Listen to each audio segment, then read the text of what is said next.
سڵەوتان لێ بێ خۆشەویستان. لەم زنجیرە ڤیدیۆیەدا هەوڵ دەدەین کورتکراوەی زنجیرە کتێبێک بڵاو بکەینەوە. ناونیشانی کتێبەکەمان مەملەکەتی شەیتانە کە لەلایەن نووسەری بەناوبانگ ماکوان کەریم کاری نووسینی بۆ کراوە. ئامانجی نووسەر لە نووسینی ئەم کتێبە ئەوەیە کە چاواشەکارەکانی سیحر و جادوبازی ئاشکرا بکە. هەروها ئەم کتێبەی نووسەر باسی کۆمەڵێک ڕووداوی زۆر سەیر لە خۆ دەگرێ کە خودی کەسایەتی ماکوان کەریم بەشداری مەیدانی لەم ڕووداوانەدا کردووە و لە کتێبەکەیدا بۆمانی باز دەکا. و نووسەر دەڵێ کە ڕووداوەکانی نێو ئەم کتێبە لە ژیانی ڕاستیدا بەسرم هاتووە و تەنها ناوی کەسایەتیەکانی نێو کتێبەکەی گۆڕیوە، ئەویش بۆ پاراستنی ناسنامەی کەسایەتی ڕاستەقینەکان. هەروەها کۆمەڵێک زانیاری زۆر لە خۆ دەگرێ سەبارەت بە چۆنێتی مامەڵەکردن لەگەڵ بابەتی جنۆکە و سحر و جادوبازیدا. و ئەگەر هەر تاکێک تووشی حاڵەتێکی لەو بابەتە بۆیەوە چۆن بتوانێ مامەڵەی لەگەڵدا بکە.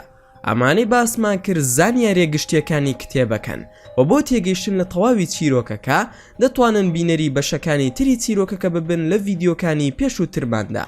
بەڵام بیرتان نەچێت دەتوانن پشگیری زیاتریشمان بکەن بۆ بەردەوام بوونمان، ئەوش لە ڕێگەی لایککردنی ئەم ڤیدیۆیە و دەتوانن سبسکرایبی کەناڵەکەشمان بکەن بۆ ئاگادار بوون لە هەموو چالاکیەکانمان. ئێستاش با دەست پێ بکەین. چیرۆکەکەمان بەم جۆرە دەست پێ دەکاتەوە. کچێکی جوان لە مەڕ و وڵاتی خۆمان، زۆر ناسکتر لەوەی کە تۆ بیری لێ دەکەیتەوە و جوانتر لەوەی کە تۆ بە خەیاڵشتدا نەهاتووە. گڵابوو لە کێشەیەکی کۆمەڵایەتی و ئەخلاقیەوە بۆ ئەوەی ڕووی خۆی سپی بکاتەوە وازی لێ بهێنن لەو کارە قێزەونەی کە تووشی بووە، لە ڕاستیدا دەیانویست لە ڕێی ئەو کێشەیەوە بیگڵێنن بۆ کێشەیەکی تر. من چۆن ئەمەم زانی؟ ئێوارەیەکی جوانی زەردە کاتێک ڕۆژ لە بەرچاو نەغڕۆ دەبوو بەناو بازاڕدا دەگەڕام. کەسێک بانگی کردم، وتی ماکوان ماکوان. منیش سەیری ئەم لاولام کرد، کەسم بەدی نەکرد لەو کەسانی کە مندایان ناسم. ئەوەی بەدیم کرد تەنها ئافرەتێکی قەشسووری باڵا بەرز بوو کە تەنورەیەک و کراسێکی سپی لە بەردا بوو. هەرگیز بڕوام نەکرد ئەو کەسە کورد بێ و بانگی من بکە، بۆیە پشتم تێکرد و بە ئەسپایی بەردەوام بووم لە ڕۆشتن. دیسان هەمان دەنگ بانگی کردمەوە وتی ماکوان ماکوان. منش دیسان ئاوڕمدایەوە بێزگە لەو پەری دەریایە کەسی ترم بەدی نەدەکرد وەستان بزانم ئەو کەسە کێیە کە بانگم دەکا. ئەو کچەش دەستی بادا وتی ببوورە بەڕێز ماکوان، ئێوارەت باش. ماکوان ببوورە من دەڵێ. کچەکە بەڵێ بەڕێستان ماکوان کەریم نین؟ ماکوان بەڵێ خۆیەتی. کچەکە ئەی بووە سەرسام بووی بە دیارمەوە. ماکوان کێشەکە لەوەدایە خۆم دەناسم بەڵام تۆ هەرگیز ناناسم. کچەکە دەستی هێنا بۆ تەوقەکردن لەگەڵم، بێ ئەوەی ئاگام لە خۆم بێ ئۆتۆماتیکی دەستم برد دەستی بگرم. بەڵام بیرم کەوتەوە کە من موسڵمانم و تەوقە لەگەڵ ئافرەتی نامەحرەم حرامە، بۆیە دەستم بۆی خستە سەر سنگم و وتم ببوورە دەست نوێژم هەیە، دەچم بۆ مزگەوت با دەست نوێژەکەم نەشکێ. کچەکە وتی من ناوم کڕۆنیکایە. ماکوان ببوورەوە کێ دوت؟ ئەوش وتی ناوم کڕۆنیکایە. ماکوان ئەو ناوە کوردی نییە، پێشتر بیستومە. ماکوان دەڵێ من سەرقاڵ بووم بەوەی کە بیدۆزمەوە کێیە، بەڵام بیرم ناکەوتەوە. ناسار وتم خۆشحاڵم، خەڵکی کوێیت ئەمرکە. دەمزانی ئەو ناوە شتێکی لە پشتەوە هەیە، بەڵام بیرم نەدەکەوتەوە چییە. کڕۆنیکاوتی هەز دەکەم پەشۆکاویت. ماکوان خۆی لە ڕاستیدا نەپەشۆکاوم و سەرسامی گرتومی، چونکە لە ژیانمدا ناپەشۆکێم. دەمەوێ خوێندنەوەیەکی خێرات بۆ بکەم، هەرسی دەکەم ڕێم تێت ناکەوێ. کڕۆنیکاوتی من و تۆ یەکترمان نەدیوە، لە ڕێگای کتێبی مەملەکەتی عشقەوە تۆم ناسیوە. دەمەوێ بزانم ئایا ئەوەی ڕوویداوە ڕاستەیان تەنها ڕۆمانێکە نووسیوتە. ماکوان ئەگەر ڕاستی بوو چی دەکەی؟ و ئەگەر ڕۆمان و خەیاڵ و فەنتازیا بوو ئەو کات چی دەکەی؟ بێزگە لەوانە و کار و ئەدەبیاتانەی کە تیدا باسکراوە دەبێتە ئەزمون بۆ خوێنەرەکەشی. کڕۆنیکاوتی ڕاستە بۆ من کێشە نییە، بەڵام وەکو فزوولیەک حەزم دەکرد بیزانم. ماکوان ئەوەی دەتەوێ بیزانی وەڵامەکەی بەڵێ هەمووی ڕاستە. کڕۆنیکا ئەتوانم لەو مەملەکەتی عشقەدا منیش جێگام بێتەوە؟ ماکوان ئەوەندە بە ئاسانی خۆت ئەدەی بەدەستەوە تۆ؟ ئاخر خۆ من کرم و مار و مێرو نیم، هەر کەس ببینم ئارەزوم بچێتە سەری.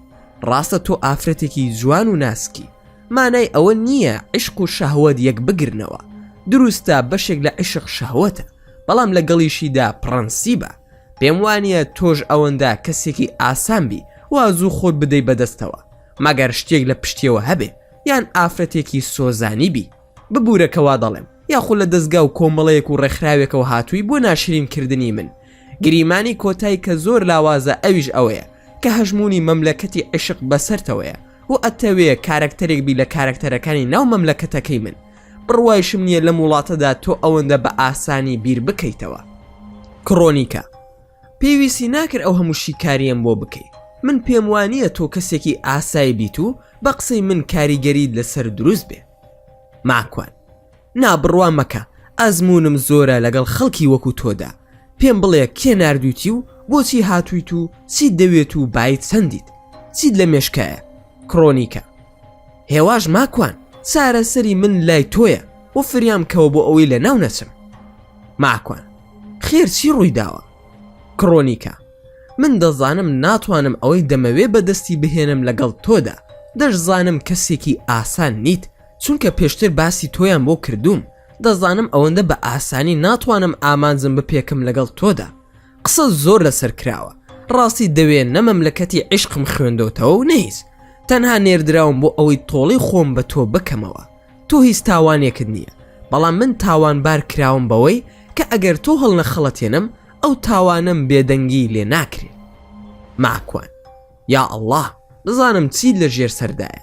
باش بوو زوو دانت نا بە کارەکانتدا، ئاقلێکەشت لەوەدا بوو خۆت ناساند و منیشن ناسی. کڕۆنیکە: زۆر بەڕاشکاوی و بە کورتی.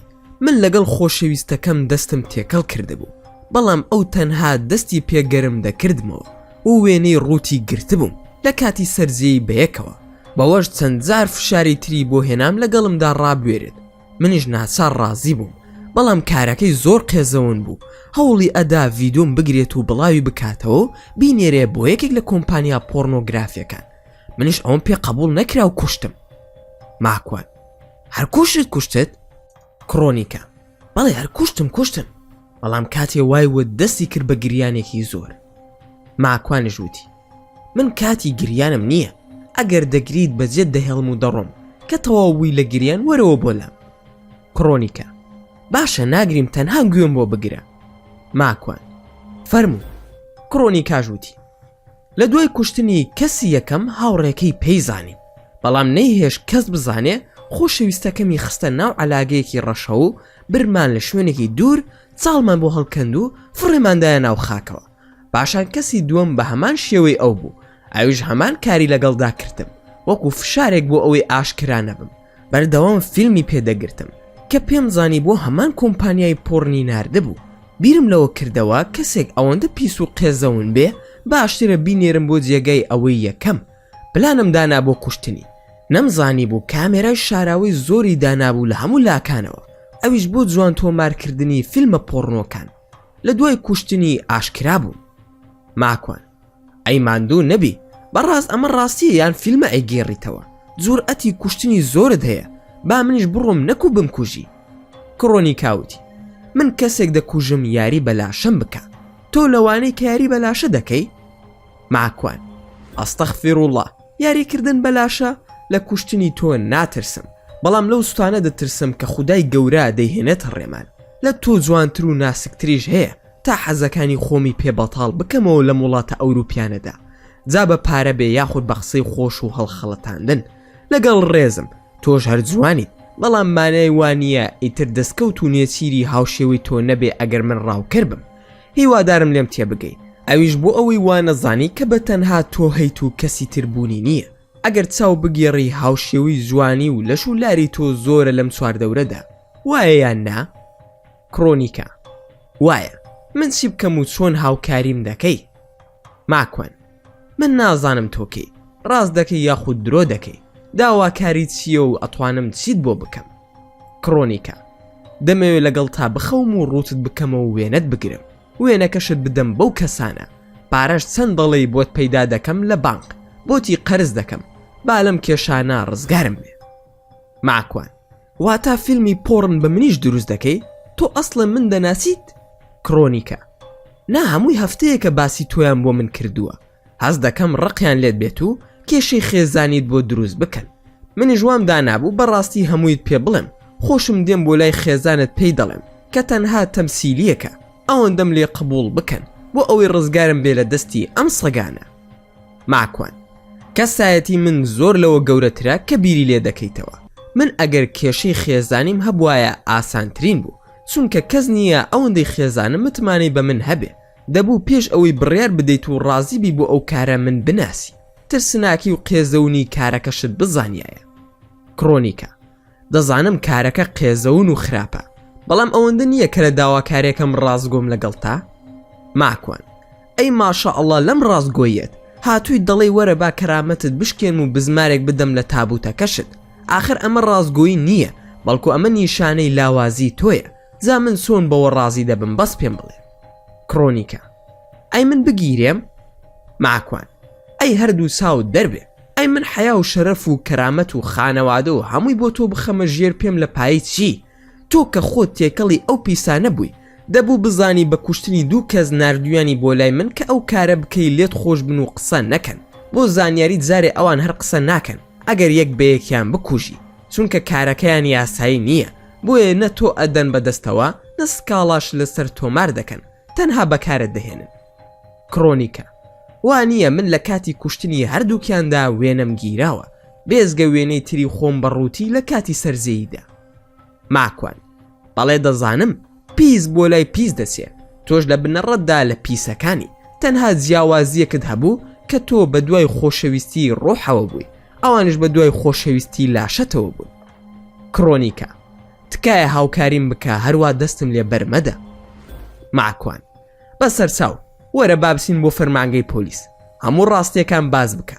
ئەو کات تا ڕادەیەکی باش تاوانەکەت لەسەر کەم دەبێتەوە. ئەشتوانی بڵێ دەست درێژی سێکسی کراوەتە سرت، ئەوە بار و گوزەرانە کەشمە، ئەوە باشترین حاڵەتە کە بیکەی. ئەوەش تەنها هاوکاریەکە کە من دەتوانم هەم بێ. دێم شایەتیت بۆ ئەدەم کە تویان ناردووە و هیچت لەگەڵ من نەکردووە، ئەو کات لەوانەیە تۆ بە باشی لی دەربچی. کرۆنیکە: پێت وایە ئەوە ڕێگە چارەسەر بێ بۆ ئەوەی لەم کێشانە ڕزگارم بێ؟ ماکوان: تاکە ڕێگایە کە لە زیندانەکەتدا بە ئازادی و بە ئارامی بژی، ئەگەرچی زیندان بی لە چوارچێوەی دیوارێک دای، بەڵام ئەگەر ئازاد بیت ئەوە ژیان نییە تۆی تێدا دەژی. ئاگاد لە خۆتە سی لێ بەسەر هاتووە، هەموو چرکە ساتێکت نەک زیندانە بەڵکو مردنە. بەس پێم بڵێ ئەو کەسە کێیە تۆی ناردووە بۆ لای من؟ کرۆنیکە: من هاتم بۆ ئەوەی خۆم بە تۆ ڕزگار بکەم. کەسی تۆ هاتووی ئەتەوێ بە ئاسانی بمدەی بەدەستەوە، ئەی بۆ هاوکاریم ناکەی؟ من خۆم دێم بۆ لای خێزانت، هەموو شتێکی پێ دەڵێم. ئێمە ئافرەتین و زوو لە یەکتری حاڵی دەبین، ئەو کات پێت دەڵێم ئەو کەسەش کێیە کە منی ناردووە. ماکوان: وەڵا بڕوام نییە شتی وا ڕووبدا و مەیە بۆ لای خێزانیشم. شتی وای لا باز بکەی پێم وایە قش بەسەرتەوە نەهێڵێ. خۆشت مەخە ئەو هەورازە سەختەوە. کەسی من تۆ نازانی کەسایەتی من کێ و بۆچی تۆیان ناردووە، کەسەکە کێ و چ کارێکی هەیە؟ کرۆنیکە: نا، من نازانم. ئەرێ بەڕاست تۆ کەی؟ ماکوان: من مەلام. کرۆنیکە: وەی لەم مەلایە خۆ پانتۆڵی جینسی لە پێدایە، مەلام نەدیوەکو تۆ بێ. ئەی کۆشتە سپیەکەی سرت، وتیان ڕۆژنامە نووسە. ماکوان: شتە سپیەکەی سرم گرنگ نییە، گرنگە ئەو سپایەتیە لە ناو دڵم دابێت و کابۆکەی پێشم کە تۆ پێی دەڵی جینس داپۆشەرمە و بۆ من ئاساییە. گرنگ ئەوەیە شەرعی بێ، لەبەر ئەوە تۆ ئەقڵ لە چاوددایە، بۆیە پیاوکوژ و لاشە فرۆش دەرچووی و یاری بەلاشەی خەڵکی تر دەکەی. ئای ناترسی لەوەی کە ئەو کەسی یاری بەلاشەی دەکەی بە دەردی هاوڕەکانی خۆتت بنێرێت و بتکوژێ، لاشەکەشت دەرخواردی سەگ بدە. ئەی کە دەزانی ڕۆژنامە نووسم، چۆن حسابی ژیان و کەسایەتی کۆمەڵاتی من ناکەی؟ ئایا هەروە ئاسانە؟ کرۆنیکە: بەڕاست تۆ کەی؟ وەڵا ئێستا لە خۆمەوە لێت دەترسم. ماکوان: نامەترسە لە من، لە خۆت بترسە. کۆ تا جارە بیرت دەخەمەوە کە بڕۆ خۆت تەسلیم بکە و منیش هاوکاریت دەکەم، پارەی پارێزەرەکەشت لەسەر من. کرۆنیکە: پارەم زۆرە، بەڵام دایکم زۆر بێکەسە، کەسی نییە. ئەگینا ئەوەی تۆ دەیڵێ بیرم لێ کردوتەوە، لە ڕاستیشدا حەزی پێ دەکەم.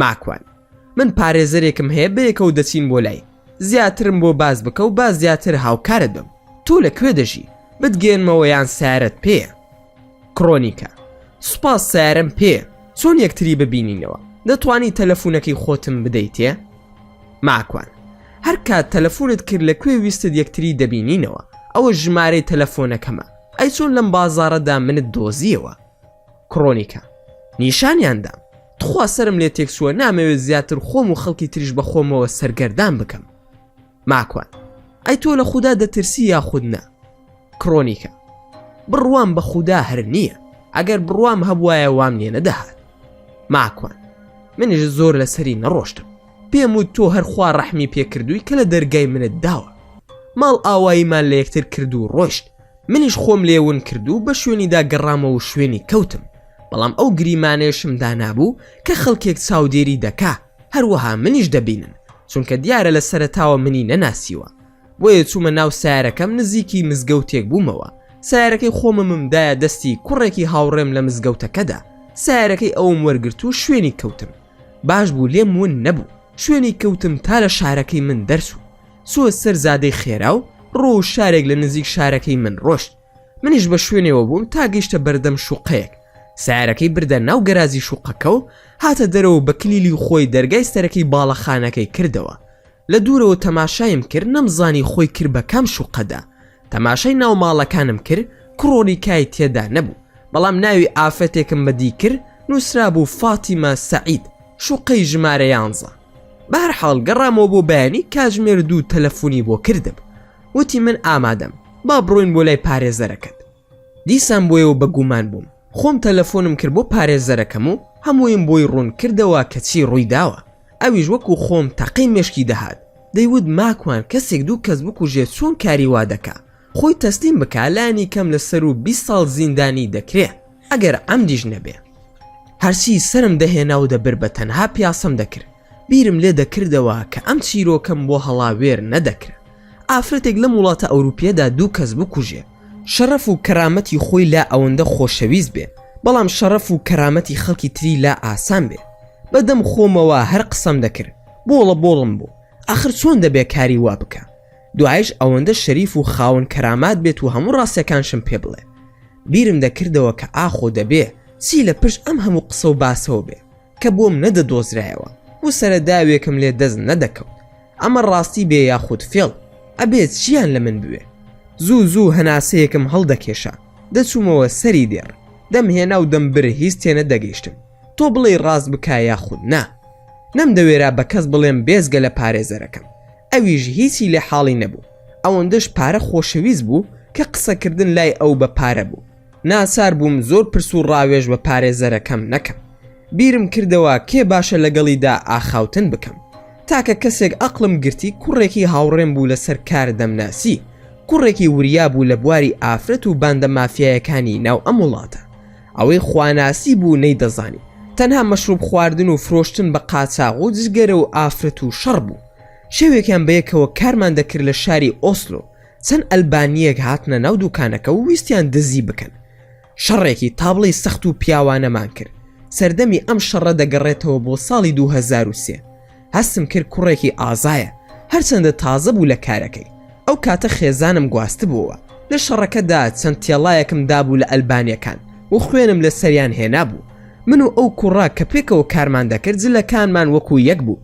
کامێرەی دوکانەکە جوان نیشانی نەدابوو بێزگە لە جلەکانیشمان باڵا و قژ و سیمامان لەیەکەوە نزیک بوو ئەو کاتەش کامێرەی دوکانەکەمان دیجیتال نەبوو ڕەش و سپی نیشانی ئەدا و دەنگیشی تۆمار نەدەکرد کاتێک من دارەکەم وەشان پۆلیسەکە پرسی ئەوە کامتان بوون ئەو کوڕە لە پڕوتی من بوو یەکسەر ئەویان کەلەپچە کرد منیش بە کوردی قسەم کرد و ڕووم کردە کاوە و وتم کاکە ئەوە منم تۆ نەبووی کاوەژ وتی هیچ قسەمەکە تۆ تازە ژنت هێناوە ئەگەر حکمی کەوتە سەر با من حکم بدرێم ئەو شەوە هەردووکمانیان برد شەوی شەمە بوو دوکانەکەمان داخست بۆ بەیانەکەی ڕۆژی یەکشەممە ئازاد کرام و گەڕامەوە بۆ ماڵەوە بەڵام زۆر ویژدانم ناڕەحەت بوو ناچار بە خێزانم وت بگەڕێەوە بۆ ماڵی باوکت من دەسم خۆم تەسلیم دەکەم خێزانم ناردەوە هاتم بۆ دوکان بە خاون کارەکەم وت با جارێکی تر تەماشای ڤیدیۆکە بکەمەوە سیرمان کردەوە وتم ئەوە منم دارەکە دەوەشێنم کاوە نییە. خاوەن کارەکەش وتی وایە. داوام لێ کرد کە شاهێدیم بۆ بدات، دەسم خۆم تەسلیم دەکەم. پێم ناخۆشە ئەو کوڕە بێتاوانە بگیرێ. هەر سۆن بوو خۆم گەیاندەوە بۆ بەڕێوەبەرایەتی پۆلیس. چوومە پرزگەکە، پۆلیسێکی لێبووتی فەرمووچی دەوێ. ماکوان هاتووم سکاڵایەکم هەیە. پۆلیس لەسەر کێ سکاڵات هەیە؟ ماکوان لەسەر خۆم تاوانێکم کردووە، پێویستە ڕاستێکە بڵێم. پۆلیسش بەسەر سوورمانەوتی چی بووە و چیت کردووە؟ ماکوان ڕووداوی شەڕەکەم بۆ گێڕانەوە کەچی ڕوویداوە. ئەوەشم ڕوون کردەوە کە لە تاو ئەوەی ئەلبانیەکان زۆر بوون ئێمەش تەنها 2 کەس بووین، بۆیە دارم بەکارهێناوە. ئەوەی کە تێڵاکی وەشاندووە من بووم. نەموت کاوە دانی ناوە بە تاوانەکەدا، بەڵکوتم دوای تەماشای ڤیدۆکەم کردوتەوە لە دوکان. خاوەن کارەکەشم شاهێدی ئەدا کە من بووم نەک هاوڕێکم. پۆلیسەکەش وتی من هیچ تێناگەم، ئەگەر ژمارەی ئەو کێشەیەت لابێ دەتوانم بیدۆزمەوە. ژمارەکەم نەزانی بۆیە بردیان ما ژوورێکی تەنها. ئەیتر لەوێوە قسە و باسەکانیان لێ پرسیم. ڕۆژی دووشەمە بوو کە چوم خۆم تەسلیم کرد. دوای گەڕان بە دوای کەیسەکەماندا یەکێک لە پۆلیسەکان هاتەوتی ڕاستە ئەو کێشەیە ڕوویداوە، بەڵام هاوڕێکەشمان ئازاد کردووی. کارەکەی ئێوە پارێزگاری بووە لە خۆتان. ئەو چەند کەسەش دانیان ناوە بە تاوانەکانیاندا کە بۆ دزی هاتوون. هاوڕێکەشت چەند کاتژمێرێک پێش ئێستا ئازاد کرا. تەنها 2500 کڕۆن سزا درراوە. بڕۆ خۆت پارەکە بدەرەوە، یان کاتێکی تر وەرن با وەسڵەکەتان بۆ بگۆڕین. مادام تۆ ڕازگویت و هاوڕێکی خۆتت خۆش دەوێت، تۆش ئازادی دەتوانی بڕۆی بۆ لای هاوڕێکت. ئامۆژگاریتان دەکەم هەرگیز شەڕ مەکەن. ئەگەر دزیشتان لێکرا ئێوە هەڵمەسن بە کاری پۆلیس، با پۆلیس کارەکانی ئەنجام بدە. پارەکەیان بدەنێ و یاخود با دزیەکە بکەن، دوای خۆمان دەیانگرین و بە یاسا مامەڵەیان لەگەڵ دەکەین.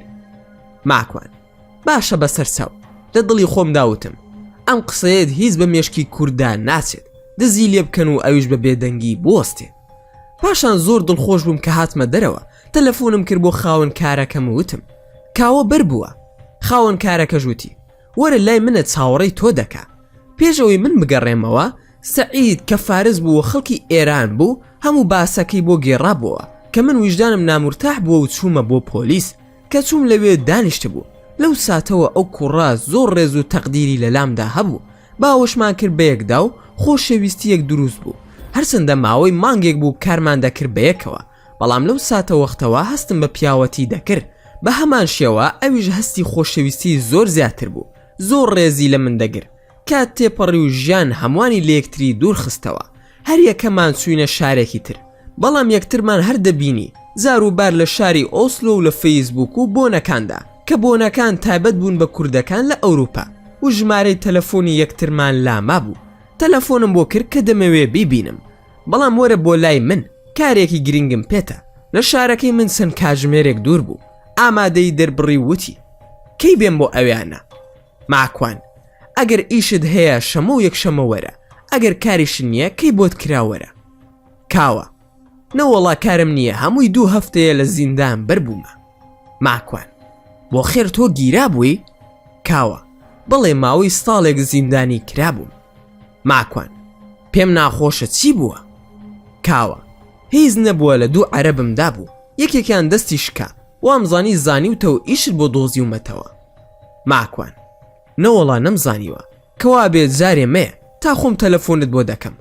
تەلەفۆنم کرد بۆ هەندێک برادری خۆم لە نزیک ئەو، داوام کرد کە هەندێک پارە بدەن بە کاوە، چونکە زانیم گیرفانی زۆر بەتاڵە.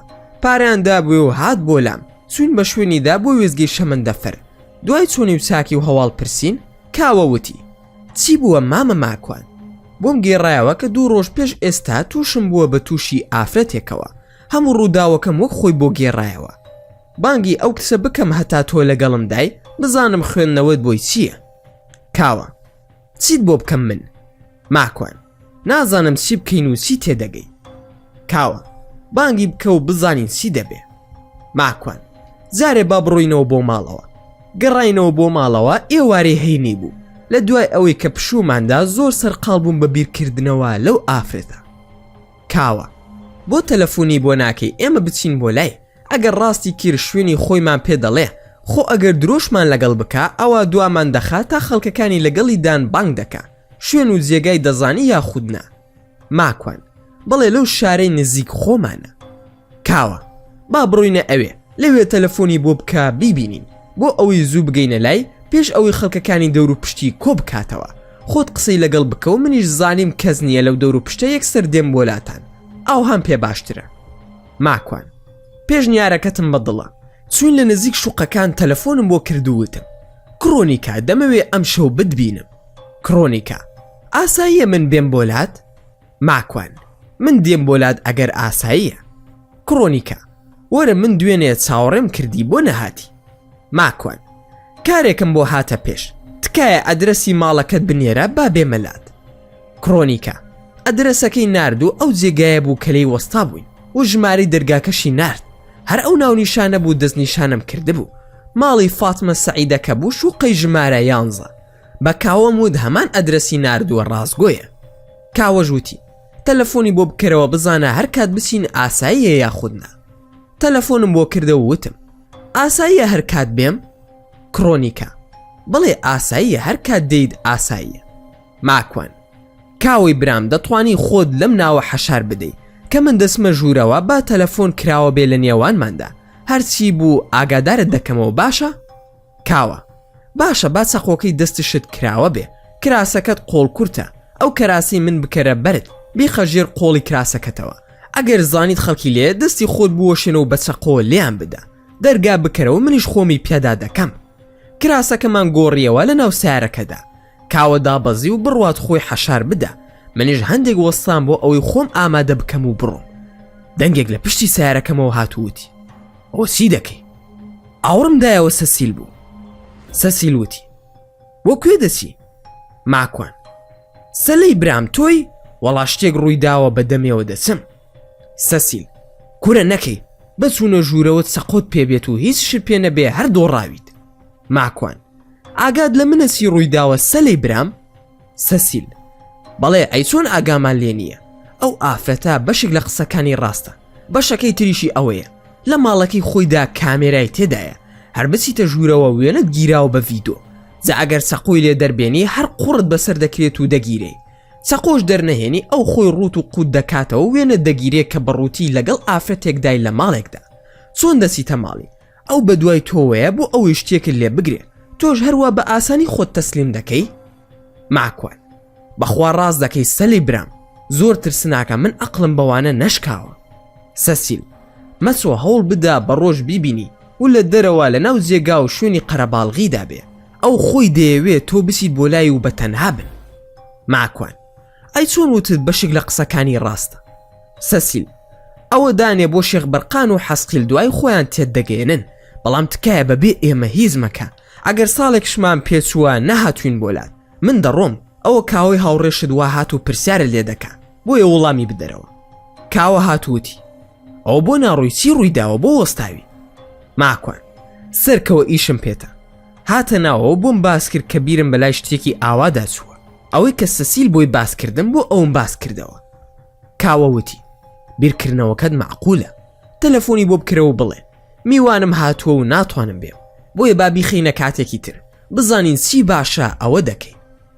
ماکوان تەلەفۆنم کردەوە بۆ کڕۆنیکا داوای لێبوردنم کرد و وتم میوانم هاتووە کاکاوی ڕەفیقم هاتووە و ناتوانم بێمە خزمەتتان بۆ کاتێکی تر یەکتری دەبینینەوە. گەڕامەوە بۆ ماڵەوە لەگەڵ کاوە ئەو شەوە هەر بیرم دەکردەوە تا نوێژی بەیانی خەوم لێ نەکەوت. نوێژم کرد و خەوتم بۆ بەیانی وەکو هەموو ڕۆژانی تر هەڵساین نانمان خوارد. زۆربەی کاتەکانی شەمە و یەکشەمان هەر خۆم لە ماڵم لەبەر ئەوەی ماڵ و منداڵ دەچن بۆ ماڵی نەنکەن چاوەڕێ بووم حەسقیل یاخود سەسیل یان شێخ بەرقان یان ڕاقی دەرکەون بە حەنانەش ڕازی بووم بەڵام کەس نەهات. کارێکی 2 سەعاتیم هەبوو دام بەکاوە پێیم وت مەگەڕێرەوە لەم شارە کار بکە ئەو کاری من بەرە من ئیشی ترم هەیە لێرەش کوڕێکی کوردی سووریا هەیە بسۆ بۆ لای ئەو بژی. کەوام وت زۆر خۆشحاڵ بوو خێرا دوای نان و چای بەیانی ڕۆشت وتی دەسم جلەکانم دەهێنم. پێشترش قسەم کردبوو لەگەڵ موحسین کە یەکێک بوو لە کوردەکانی ڕۆژ ئاوا داوای کردبوو لە من ئەگەر کەسێکی باشم شک بر لەگەڵی بژی چونکە بە تەنها ناتوانێت پارەی شوقەکەی بدە. منش بە تەنها مابوومەوە نەم دەزانی چی بکەم و چی بڵێم و چۆن هەنگاو هەڵبهێنمەوە دڵم خەریک بۆ ئەتەقی بۆ ئەوەی بزانم کەی ئەم زنۆکانە دێنەوە لام. دەسەڵاتم نەبوو لە ئارامگرتن زیاتر. دەهاتم و دەچووم وەک ئەوەی لە ناو زینداندا بم. لە قاوشەکانیدا چۆن زیندانەکان پیاسە دەکەن و دێن و دەچن. ئاوا دەهاتم و دەچووم. هەموو لێوی خۆمم گەستە بوو. داغ لە دڵم بوو بۆ ئەوەی بزانم کێن ئەوانەی ئەم بێشەرەفیم لەگەڵدا دەکەن. کاتی نوێژی نیوەڕۆ هات. چوون بۆ مزگەوت نوێژم کرد. گەرمایەکی زۆر بوو. لە ناو مزگەوت مامەوە. دەستم کرد بە قورئان خوێندن. چونکە شەو درەنگ خەوتە بووم هەستم دەکرد وە نەوز ئەدەم. خەوم لێکەوت قورئانەکەم بە سنگەوە بوو. ئەوەندە دەزانم مەلای مزگەوت هاتە لام وتی: ئەبوو ئانا هەستە کاتی نوێژی عەسرە. نزیکەی 4 کاتژمێر بوو خەوم لێکەوتە بوو. ئەوەندە لاشە و مێشکم ماندوو بوو دیار بوو قورئانەکەم لە دەست وەرگیرا بوو لەلایەن کوڕێکی هاوڕێی خۆم لە مزگەوتەکەدا. سەرەتا کە زانیم ماندووم و دەستم سڕ ببوو بە قورئانەکەوە، ئیتر تەختی قورئانەکەم کردە سەرین و بەرماڵێکم خست بووە سەری بۆ ئەوەی نەرم بێ. باش خەوم لێکەوتە بوو تا ئەو کاتی ئەبوو محەممەدی مەغریبی هەڵی ساندم بۆ نوێژی عەسر. هاوینان نوێژەکان کاتی زۆریان لە نێواندایە. دوای نوێژ چوومەوە بۆ ماڵەوە. دەرگەی ماڵەوەم کردەوە، حەسقی لەسەر پلیکانەکەی ماڵمان دانیشتووە. لێرە سیرۆکەکە ڕادەگری. هەوڵ دەدەین لە ڤیدیۆکانی داهاتوودا تەواوکەری ڕووداوەکان باز بکەین. و زۆر سوپاسان دەکەم کە تا ئێستا بینەری ڤیدیۆکەمان بوون. ئەگەر ڤیدیۆکەتان بەدڵ بوو ئەوە هەر ئێستا لایکی ئەم ڤیدیۆمان بۆ بکەن و هەروەها شێریشی بکەن لەگەڵ هاوڕەکانتاندا. وە لە بیرشتان نەچێ ئەگەر ئەتانەوێ هەمیشە بابەتی ناوازە لە کەناڵەکەی ئێمە ببینن ئەوە هەر ئێستا سبسکرایبی کەناڵەکەمان بکەن و زەنگۆڵی تەنیشتی سبسکرایبە کاش چالاک بکەن. وە لە بیرشتان نەچێ هەر ڕەخن و پێشنیارێک یاخود بیرۆکی ڤیدیۆیەکتان بۆ کەناڵەکەی ئێمە هەیە دەتوانن هەموویمان لە کۆمنتی ئەم ڤیدیۆدا بۆ بنووسن. و دووبارە و سێبارە سوپاسان دەکەم بۆ تەماشاکردنی ڤیدیۆکەمان. تا ڤیدیۆیەکی تر و تا کاتێکی تر هەر شاد و بەختەوەر بن و خواتان لەگەڵ بێت و ئامانەتی خودا بن. هاتین بەرەو لای سیارەکەم و بەدەم ڕێگاوە لە چیمەنم پرسی. ئەو دوو کەسە کێ بوون بە دواتەوە بوون؟ فرانک ناردبووی یاخود سیامەد؟ چیمەنش وتی: نا ئەوە سیامەد ناردبوونی لەگەڵما بۆ ئەوەی وێنەی من و تۆ بگرن بەیەکەوە، بەڵام نەدهێژ ئەو شتا ڕوو بدە. تۆ زۆر لەوە وریاتر و زیرەکتری کە بیرم لێ دەکردەوە. ماکوان: ئاخر من نیش دوژمنم زۆرە، وەکو تۆ دڵی هەروە بە ئاسانی خۆم نادەم بەدەستەوە لە کاتێکدا کە بیانەوێت تۆمەت و سکاڵاش بۆ من هەڵببەستن. چوونە لای سیارەکەم و سیحرەکەی بۆ دەرهێنام و لە جامەکەوە خست بووە پشتی سیارەکەم کە دۆزیمەوە لێم وەرگرت و چوومەوە ناو سیارەکەم تەلەفۆنم کرد بۆ کاوە و هیشام. پیانەموت سویسی سیارەکە بخەنە سەر تای پێشەوە لای سایق، خۆم دەیکەمەوە و ئەو کوڕە ئازاد دەکەین، ئەوان با لەو جێگایەدا بڕۆن. منیش بەرەو لای ئەوان ڕۆشتم و چیمەنیشم بە دوادا هات تا گەیشتمە لای سیارەکەی ئەوان. سندوقی سیارەکەم کردەوە، کوڕەکەم دەرهێنا. کاوەکو جلوبەرێک بێت ئاوا قەدی کردبوو، نازانم چی لێ کردبوو، زیڕەی کردبوو لە دەسی. دەرم هێنا کوڕەکەم ناسی، ناوی ئەمیر بوو، خەڵکی ڕۆژهەڵاتی کوردستان بوو، کەسێکی دەرمان خۆر بوو. وتی: کاک ماکوان کوشتیانم. ماکوانیش وتی: ئەمیر گیان باسی هیچ مەکە و بڕۆ لەگەڵ کڕۆنیکادا ئەم کێشە و باسا لە بیر بکە وەکو ئەوەی کە هیچم نەدیبێت. باشە براکەم با تووشی هیچ کێشەیەکیش نەبی، 1000 کڕۆنیشم پێیدا، زانیم هەمیشە پارەی پێویستە. ئەمیرەش وتی: باشە کاک ماکوان لەبەر خاتری تۆ هەر بیریشی لێ ناکەمەوە. ماڵ ئاوایم لەو کردو لەگەڵ چیمەندا مامەوە و پێم وت: ئێستا سیامەند لەکوێ دەژی؟ چیمەنیش ئەدرەسەکەی دامێ. ئەوەی سرم لێ دەرنەدەچوو ئەوە بوو سیامەند وێنەی منی بۆ چییە لەگەڵ چیمەندا. گەڕامەوە بەرەوە ماڵ و بەدەم خۆمەوە بۆڵم بوو، زادوەکەشم لە گیرفاندا بوو. هاتمەوە بۆ ماڵەوە، پانتۆڵەکەم داکەن، زادوەکەیم خستبووە گیرفانی دواوم. ماوەیەکی زۆرش بوو ئەو پانتۆڵە نەشۆرا بوو، سەرەی شۆردنی هاتبوو، خێزانیشم کردبوویە ناو غەسالەکە، تەنها کلیلەکانی دەرهێنا بوو. شەو درەنگانێک بیرم کەوتەوە کە زادوەکە بەتاڵ بکەمەوە. هەڵسام بسم لە پانتۆڵەکەم دەری بێنم کە تەماشام کرد پانتۆڵەکەم شۆراوە و وشکیش بۆتەوە کە دەستم کرد بە گیرفانەکەیدا خوسا بوو، هەپرون ببوو. دەشم زانی بەتاڵکردنەوەی ئەو تەلیسمانە خەتەرن، دەبێ زۆر وردبی لەگەڵیدا، دەنا تا 40 ڕۆژ کاریگەری خۆی دەبێ. هیچ دەسەڵاتێکم نەما و وردەکە خەزەکانم کۆ کردەوە، خسمە ناو کوپێک و بە خێزانم وت ئەوە سحرە و دەستکاری مەکەن تا بەتاڵی دەکەمەوە. مێشکم ئاڵۆز بوو، هەرسی دەمهێنا و دەمبەر سیامەندم بۆ نەئەدۆزرایەوە کە کێیە و چۆن دەیناسم، چی لە من دەوێت و بۆ کێ کار دەکات و تەڕەفی کێیە. لەم کەین و بینەدا زۆر ئیشم بە شێخ بەرقان و جەماعەتەکەی بوو، ئارەزوومەند بووم بیان بینم، بەڵام نەدەهاتن بۆ لام. ئێوارەیەکیان بەنیازی ئەوان بە تەنها سوم بۆ سەر دەریا بۆ ماسی گرتن. وتم بەڵکو خودای گەورە بیکات لەوێ دەرکەون. چوومە کەناری دەریاکە دەستم کرد بە قولاب هەڵدان. ئەو ئێوارەیە ماشە ئەڵڵا خوای گەورە بەرەکەتێکی زۆری خست بووە ناو ئەو دەریایە. قولابم بێ ماسی نەهاتە دەرەوە. ماسیەکی زۆرم گرت. هەر لە کەناری ئاوەکەدا هەموویم چا کرد و سەلک و کلک و ناوسکیانم فڕێدا و لێم کردەوە. وردە وردا کەوتمە ڕێ بۆ لای سیارەکەم. نێوانی سیارەکەم و دەریاکان نزیکەی 10 خولەک ڕێگا بوو بەپێ. بەرەو ماڵ هاتمەوە ومێدم بەوە نەمابوو جنۆکەکان ببینم. لە ڕێگادا 1-2 کەسم بینی. هەستیان بەوە کرد کە ماسیم زۆر پێیە. پێدەکەنین و دەیانوت ماسی باشت گرتووە. منیش هەر بۆ خۆشی دەموت بڕۆن نەوەکو بەشتان نەمێنێ ئێوەش ماسی بگرن. لە ڕێگا پیا و ژنێک بەرەو ڕووی من دەهاتن. پیاوەکە زۆر باڵا بەرز بوو، ژنەکەش زۆر کەڵەگەت بوو. شێوە و ڕوخساری پیاوەکە زۆر بە سەدام حوسێن دەچوو. ژنەکەش سیمای دەموچاوی لە ئافرەتێکی گۆرانی بێژ دەچوو بە ناوی ئەحلام. زانیم ئەمانە نرویزی نین. هەستم کرد عەرەبیان تورک بن، بەڵام هاتنە لامەوە بە پێکەنینەوە. تەماشایان کردم بە کوردی وتیان ماسی باشت گرتووە، جەنابەت کاک ماکوانی؟ ماکوان: بەڵێ ماکوانم، فەرموو تۆزێک بەرنەوە زۆرم گرتووە. پیاوەکە هاتە لامەوتی ناوم سەربازە، خۆشحاڵم بەناسینتان کاک ماکوان. زۆر متابعەی بەڕێستان دەکەم لە فەیسبوک و تۆڕە کۆمەڵایەتەکان و تازە هاتوونەتە ئەم وڵاتە بێ ئیقامەین. ماکوان: زۆر خۆشحاڵم قوربان، ناو سیارەکەم عەلاگەی تێدایە، با نیوەی ماسیەکانتان بدەمێ بیبنەوە. هاتن لەگەڵمدا و نزیکی سیارەکەم بوومەوە. بەوانم وت بە چی هاتوون بۆ ئەم ناوە. سەرباز: بە پاز لەو مووقیفە دابەزین، وتمان با تۆزێک بە پێ بگەڕین. ماکوان: من دەمێکە لەسەر دەریاکەم، ئەگینا چاوەڕێم دەکردن، ماندووم و دەڕۆم، ئەگەر دەستنەوە بۆ ماڵەوە ئەتان بەمەوە. سەرباز دەستی کرد بە گیرفانیدا و کۆمەڵێک بەردی دەرهێنا، ڕەنگی تێکەڵ بوون. دانەیەکی گر بە دەستیەوە وتی ئەو نوقڵا بخەرە دەمت لە حەجەوە هاتووە. ماکوان: منیش زۆر بە سادەی لێم وەرگرت و خستمە دەمم. تامی دەرمانێکی زۆر تاڵی نەخۆشی گرانەتای ئەدا. وتم با بە ئەوەکەی نوقڵاوە تاڵە. هەر ئەوەندە قسەم کرد لە دەمما وەکو شەکر توایەوە.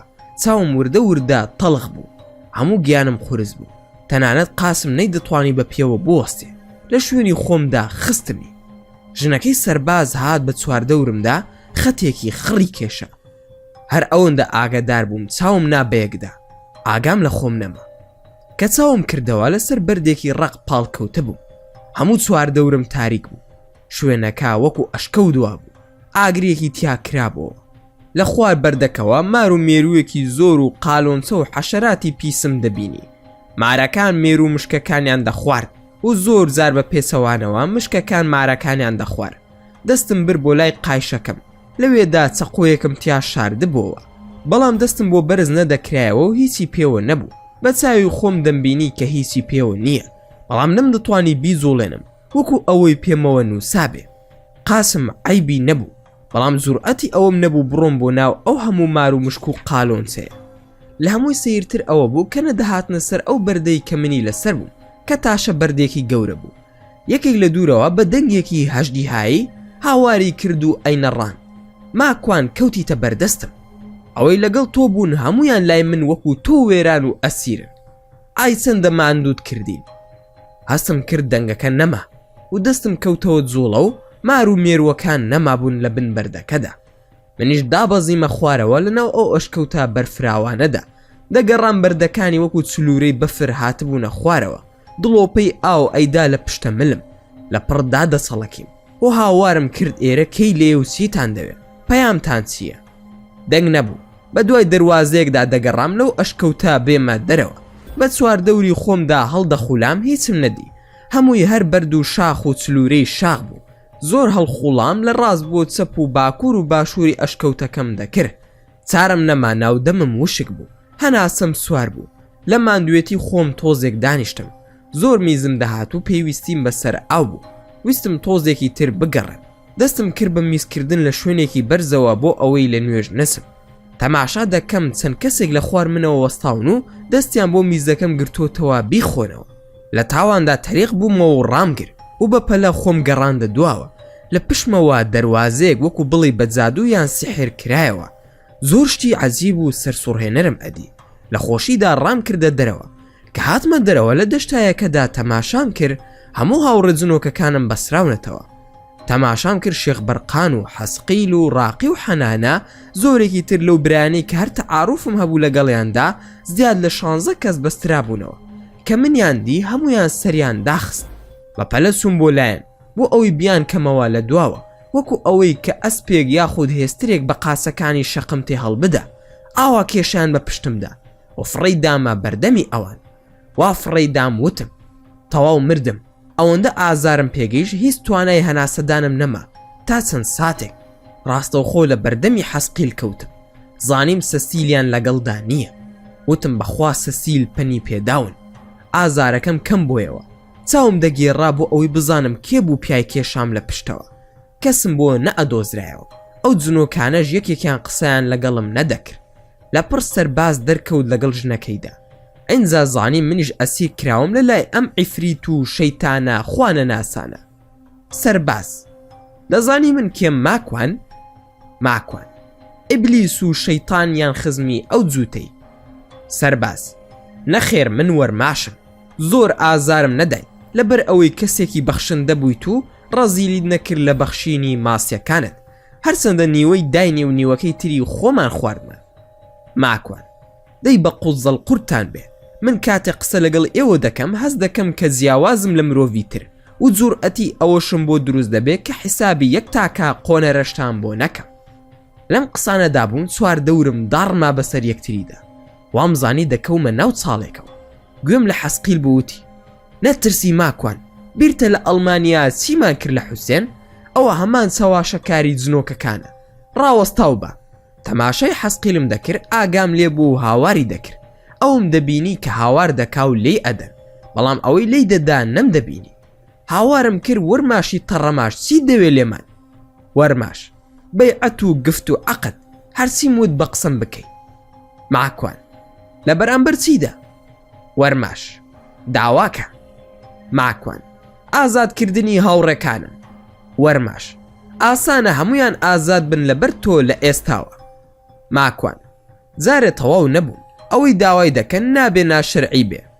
وەرماش بە پێکەنینەوە خەمن نەبێ شەریعەتت بۆ دادەمەزرێنین. ماکوان ئێمە خۆمان دژی شەرعی بوونین ئەوەی لای ئێمەیە هیچی شەرعی نییە تۆش دەبێ لەسەر ناشەرعی بوون بەیعەت بدەی لەسەر ئەو بنەمایە پەیمان دەبەستی. ماکوان نا باش نییە من شتی وا ناکەم و خۆم کافر ناکەم. لە پڕ وەکو کارەبام لێ بدەن پێیاندا کێشام و فڕیانداما بەردەم شێخ بەرقان زۆر ئازارم پێگەیشت تەنانەت لە هۆش خۆم چووم و هەموو گیانم ببوو بە خوێن تەنانەت خوێن بەدەموسا و سرمدا دەهاتە خوارەوە کە سرم لە چەند لایەکەوە شکاوە. شێخ بەرقان بە هێواشی پێیوتم یادی خودا بکە و زیکرەکانت بیر نەچێ بڕۆ لێرە مەمێنە خەمی ئێمەت نەبێ. زانیم شێخ بەرقان دەیەوێ بڕۆم بۆ ئەوی تووشی هیچ هەڵەیەک نەبم و ئەسیر و گرتنی ئەوان کار لە من نەکە بەڵام نەم دەتوانی بەجێیان بهێڵم. هەر چۆن بوو هەڵسامەوە وەرماش نەمابوو چون بۆ لای حەزەی برام دەگیریا ئەوەندە بە کزی دەگیریا خەری بوو منیش بۆ گریانەکەی بگریم.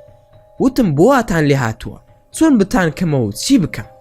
شێخ بەرقان ویستی قسە بکات دەمیان گر چون بۆ لایەوە ویستم قورئان بخوێنم لە لای دانیشتم فرمێسکم بینی بە چاویدا هاتە خوارەوە دەستم کرد بە خوێندنی سوورەتی واقعە تا گەیشتمە ئایەتی 41 ئیتر من هێواش بوومەوە وەکو فێنکایی بە دڵمدا بێ ئاوا بوو کە سرم بەرز کردەوە لای پشتی سیارەکەمەوە کەوتە بووم کەس نەهاتبوو بەلامدا هەڵسامەوە زۆر ئاسایی بووم بەڵام کەمێک سرم دە ئێشا و بەرەو ماڵ کەوتمەڕێ.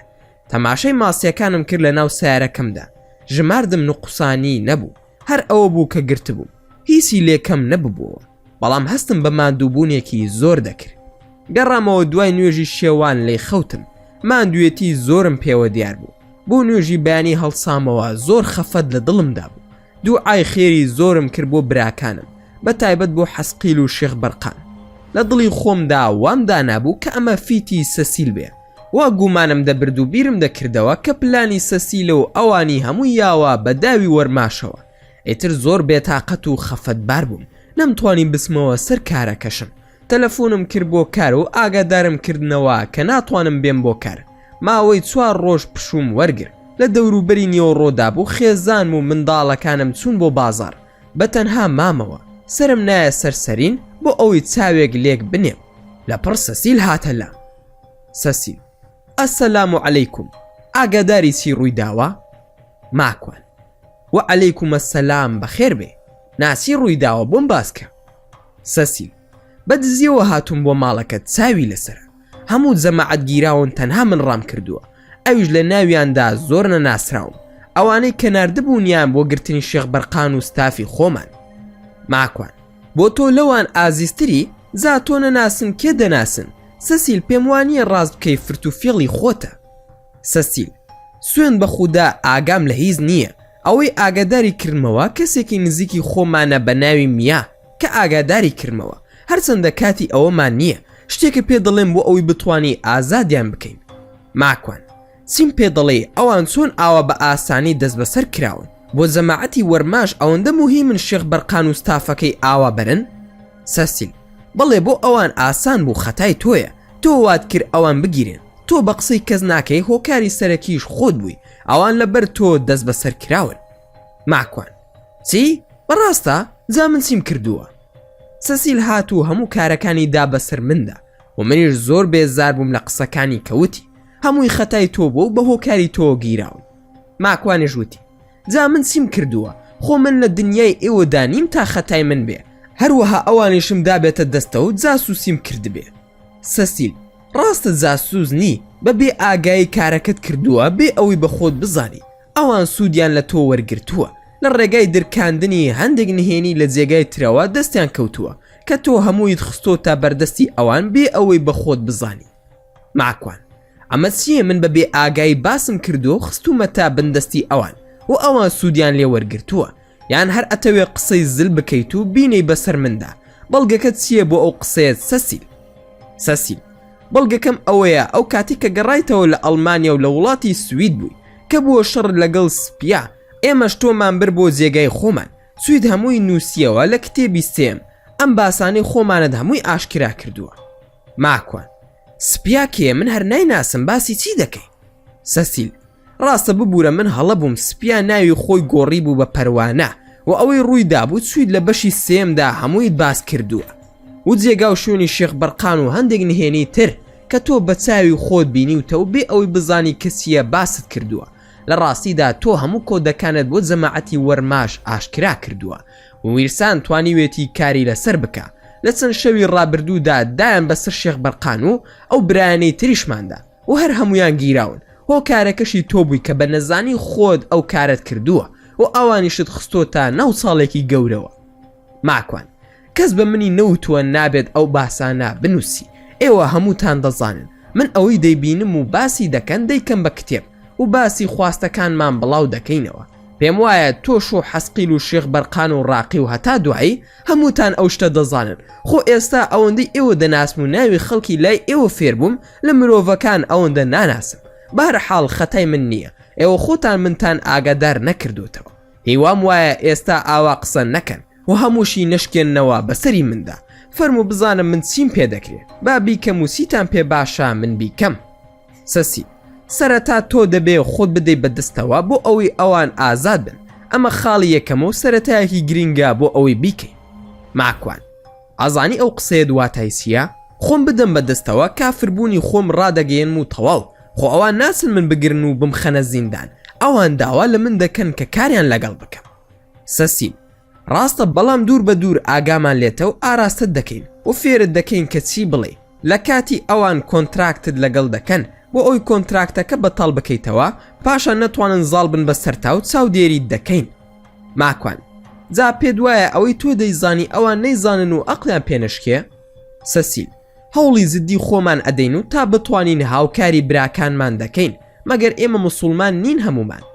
ماکوان: با موسڵمانین، بەڵام ناکرێ بۆ ئازادکردنی ئەوان من کافر بم و ئەوان هەمویان بسنە بەهەشت، منیش بنێردرێم بۆ جەهەنم، دۆزەخ بە من گەرم بکرێ. جا بۆیە من هاوکار و ڕەفیقایەتی ئێوەم کرد کە دوور بم لە جەهەنم. ئێستا بەبێ ئەوەی بەخۆم بزانم ئێوە وا بە هێواشی پاڵم پێوە دەنێن بۆ جەهەنم. سەسیل: هەوڵ بداهێ من بەرەوە بڕۆی بۆ مزگەوت، لەوێ قسە دەکەین بۆ ئەوی قسەکانمان نەبیستراو بێ، لە دوای نوێژی بەیانی قسە دەکەین و پێت دەڵێم کەسی بکەیت و چینەکەی لە کاتی خۆدان بەدەستەوە لەگەڵ وەرماشدا. ماکوان: زۆر باشە. کاتی نوێژی بەیانی یەکتری دەبینین لە مزگەوت. لە ڕاستیدا کە سەسیل باسی مزگەوتی کرد، ئیتر گومانم نەما لە ڕازگۆیی کە ڕاست دەکات، چونکە پێشتر نەدەهاتە مزگەوت و توانای ئەوەی نەبوو نزیک ببێتەوە. بۆیە خواحافیزیمان کرد لە یەکتر بە ئومێدی ئەوەی لە نوێژی بەیانی یەکتری ببینینەوە. ئێوارەکەی تا شەو چاوەڕێی نوێژی بەیانیم دەکرد. بە هەر حاڵ نەخەوتم. کاتی نوێژی بەیانی نزیک بوویەوە. بەرەو مزگەوت کەوتمەڕێ. تا کاتی نوێژ لە مزگەوت چەند لاپەڕێک لە قورئانم خوێن و تا کاتی نوێژمان کرد و من مامەوە.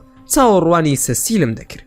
خۆم درەنگ خست تا یەکێک لەو برایانەی ئیدارەی مزگەوت هاتە لامەوتی: ئەبوو ئانە ئەگەر دەمێنیتەوە با کلیلی مزگەوت بدەمێ و دوای خۆت دای بخە. سوپاسیم کرد و وتم: وا دەکەم و حەز دەکەم جارێ بمێنمەوە و کلیلەکان بدەن بە من و لە کاتی نوێژی نیوەڕۆ ئینشەئەڵڵا تەسلیمی خۆت یان کەسێکی تر لە برایانی ئیدارەکەی دەکەمەوە.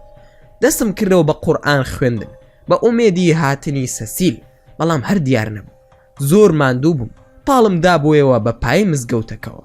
خەوم لێکەوت و نازانم چەندێک بوو خەوم لێکەوت. بە فڕەفڕەی سەسیل خەبەرم بۆیەوە کە دەهاتن بۆلام.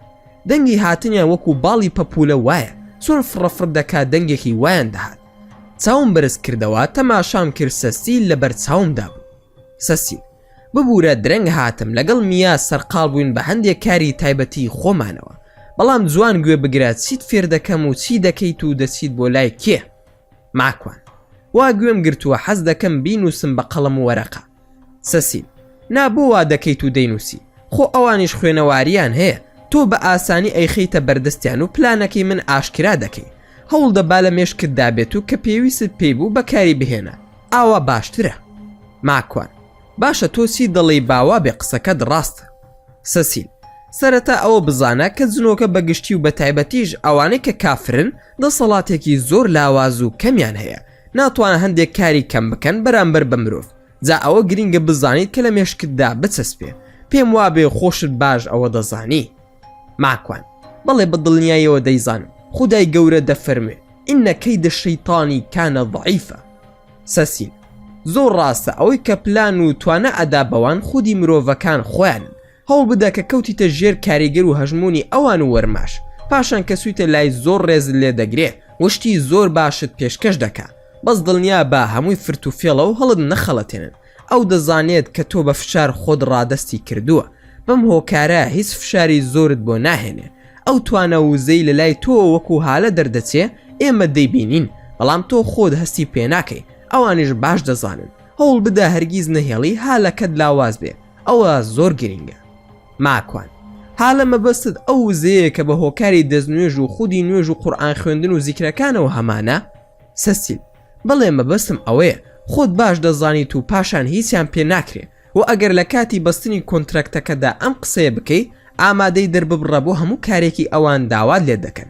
بەڵام بڵێ هەر کارێک کە ئەنجامی ئەدەم دەبێ خەڵکی بزانێت چۆن کارەکەم ئەنجام داوە. ماکوان: ئەمەیە نهێنیەکە؟ جا ئەوە چییە؟ نهێنیە و قسەیە لەکوێدایە؟ سەسیل: ورد بیر لە قسەکە بکەرەوە. هیچ شەیتانێک ئەوەندە گەمژە و ئەحمەق نییە ئەو تۆزە دەسەڵاتی هەیەی ئاشکرای بکا بۆ خەڵکی. ئەگەر هاتوو هەر کارێک کە ئەوان بۆتیان کرد و تۆش کارت بۆ ئەنجامدان و داوات کرد کارەکەیان ئاشکرا بکەن، لەو کاتەدا هەموو کارەکانیان بە درۆ دەکەوێتەوە. ئەوانەی کە بە دوای مادیگەریەوە بوون هەمووی هەڵدەوەشێتەوە و تۆ دوو کار ئەنجام دەدەی.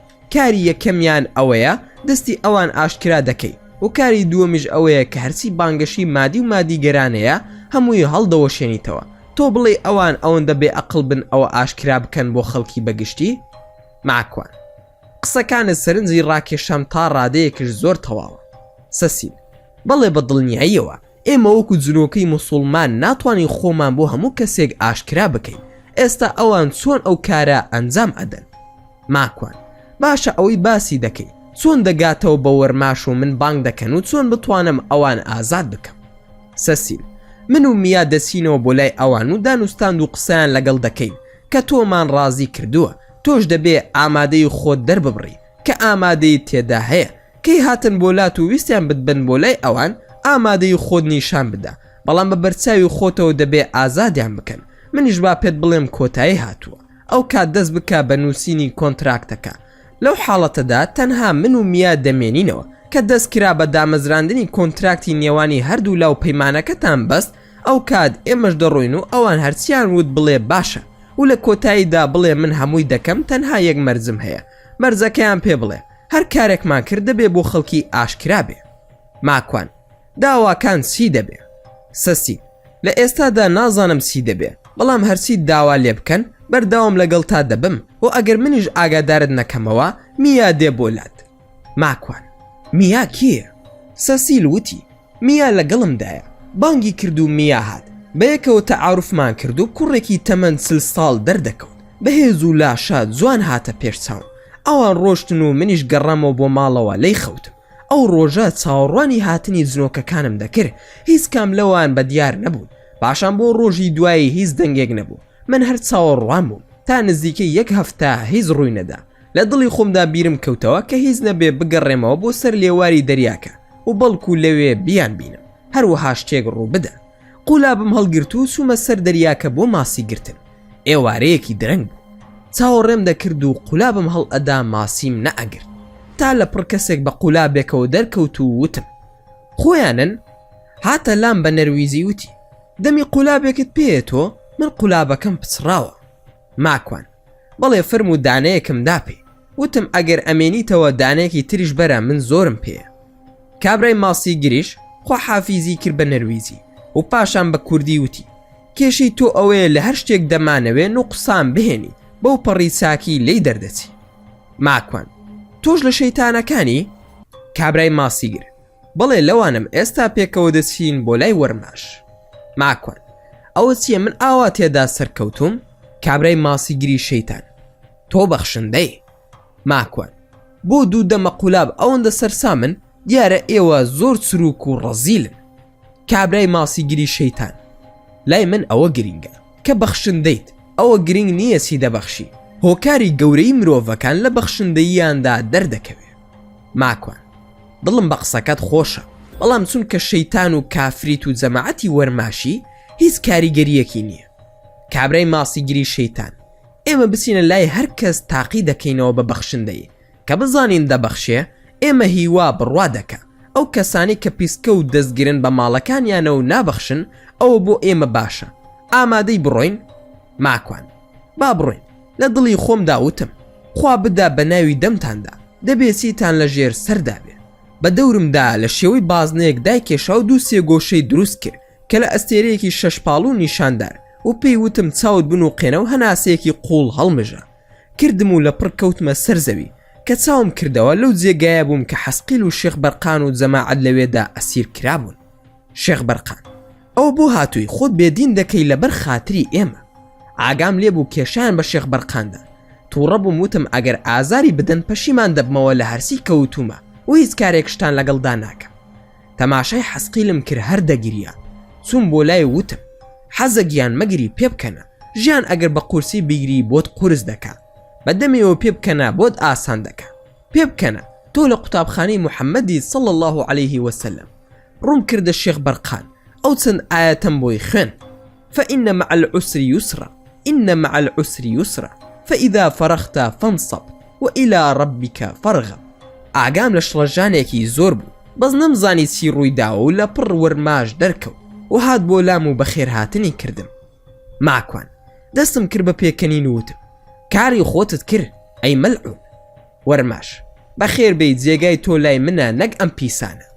ماکوان: ئەوانە پیس نین، ئەگەر پیسم منیش هاوڕێ و برای ئەوانم، بۆیە هاتووم تا ئەوان ئازاد بکەی. بە هیچ شێوەیەک ڕازی نیم قسەیان پێ بڵێ، ئازادیان بکە و با من و تۆش ببینە هاوڕێ و واز لەوان بهێنە.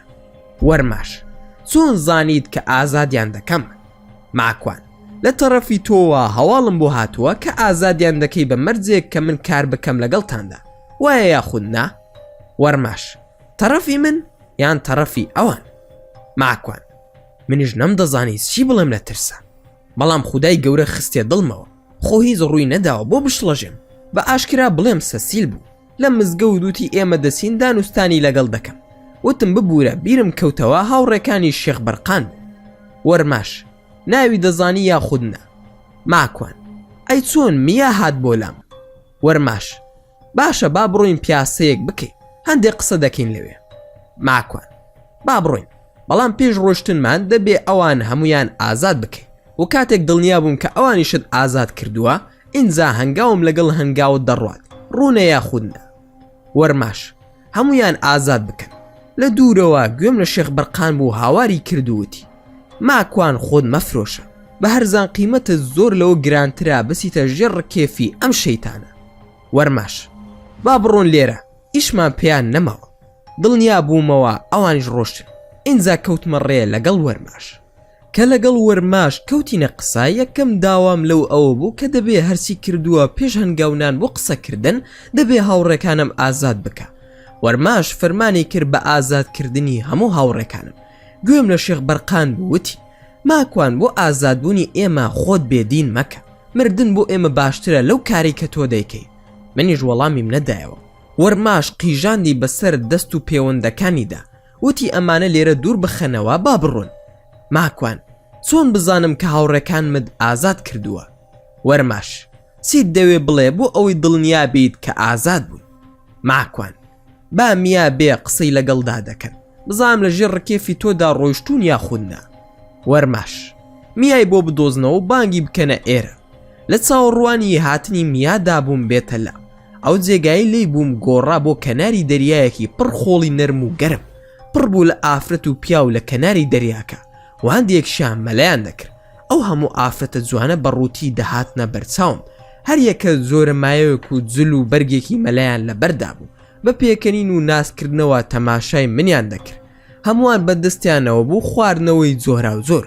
منیش قورگم وشک ببوو نەمدەوێرا هیچ بخۆم و بخۆمەوە. زووش ئەم هەموو جوانە دەهاتن و دەچون و خواردنەوەیان پێشکەش دەکردم کە هەمویان لە شولاریان جوان و ڕوژێنەر بوو. هەر چۆن بوو دانم بە خۆمدا گرت تا میا هات. میاوتی فەرموو کاک ماکوان. ماکوان تۆ میای هاوڕێمی؟ میا بەڵێ ئەوم. ماکوان وەرە بسپێنە بە گوێمدا و ناو نیشانێکم بدەرێ بۆ ئەوەی بڕوات پێ بکەم. میا بە هێواشی وتی لە مزگەوت بوویت کاتێک من و سەسیل هاتینە لات و سوورەتی ئەلڕەعد خوێند.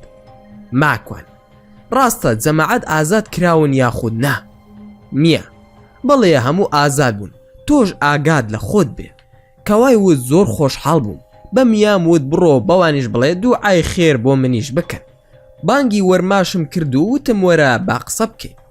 وەرماش ماکوان پێش هەموو شتێک ئەو بزانە کە زۆر خۆشەویستی لای من و هاوڕەکانم. زۆرێکی تر لە مرۆڤە هاوڕەکانمان کە بەیەکەوە کار دەکەین خۆش دەژین لەم ژیانەدا بە چاوی دوژمن تەماشامان مەکە، بەڵکو وەکو برا و دۆست و هاوڕێی خۆت تەماشامان بکە. بەردەوام بوو لە قسەکانی وتی لە ئەو ڕۆوە دۆلاریان یەنی یابانی لە هەر زۆرێک ئەتەوێ ماڵ و سیارە و ئاڵتون و ئەڵماس هەرسی دەوێت داوا بکە. چمان سبێک حەز لێ دەکەی کام دوورگە و جەزیرەت ئەوێ بڕۆ دەستنیشانی بکە ببێتە مڵکی تۆ، هەرچی داوا بکەی بۆ دەستە بەر دەکەین. ماکوان ئەم هەموو شتە بەرامبەر چی؟ وەرماش هیچمان ناوێت تەنها با هاوڕێمی. ماکوان ئازانیسی تۆ قسە لەگەڵ منداڵ و مڕاهیق ناکەی، وا بزانی من کەسێکی هەرزە کارم و بە دوو قسەی لوز بڕۆی، واروها وا بزان کە سابونتان لە بنی پێم داوە و ئیتر هەڵخلیسکاوم. واز لەو باسانە بێنە وەرەوە ناو باس و جەوهەری ئەوەی کە تۆ ئەتەوێ. وەرماش ماکوان ئەزانی بۆسی خۆشم ئەوێ؟ ماکوان بڕوا ناکەم منت خۆش بوێ بەڵام نازانم بۆ. وەرماش کەسێکی واقعیت و زوو درک بەشت دەکەی. ماکوان بڵێ بزانم چی دەوێ. وەرماش سەرەتا نابێ هیچ پەیوەندیت هەبێ بە جنۆکە موسڵمانەکانەوە. ماکوان ئەی ئەگەر بە قسەم نەکردی چی دەبێ؟ وەرماش ئازاری زۆر دەدەم، ئەوانیش لە ناو دەبم، لەگەڵ ئێمە با واز لەوان بهێنە و هاوڕێیەتی ئێمە بکە. ماکوان وا بە قسەم کردی چیم بۆ دەکەی لە بەرامبەر ئەوەدا؟ وەرماش بە دڵمە داوا بکە و بۆت جێبەجێ بکەم. ماکوان دڵنیایت ئەوەی داوای دەکەم ئەنجامی دەدەی؟ وەرماش بە دڵنیاییەوە بەو مەرجەی دووربی لە کاری ئیسلام و دینداری. ماکوان ئەزانم ئێوە شەیتان و خوانە ناس و بێدینن، منیش داوا دەکەم و داواکەم هیچ پەیوەندی بەوانەوە نییە. وەرماش تۆ داوا بکە و ئەنجامی بدەین بۆت. ماکوان ئەمەوێ ببمە خاوەن سەکی ئەتۆم و ئەو دەسەڵاتەم بدەرێ، بەلای کەمەوە خاوەنی دەم و شەکی ئەتۆمی بم.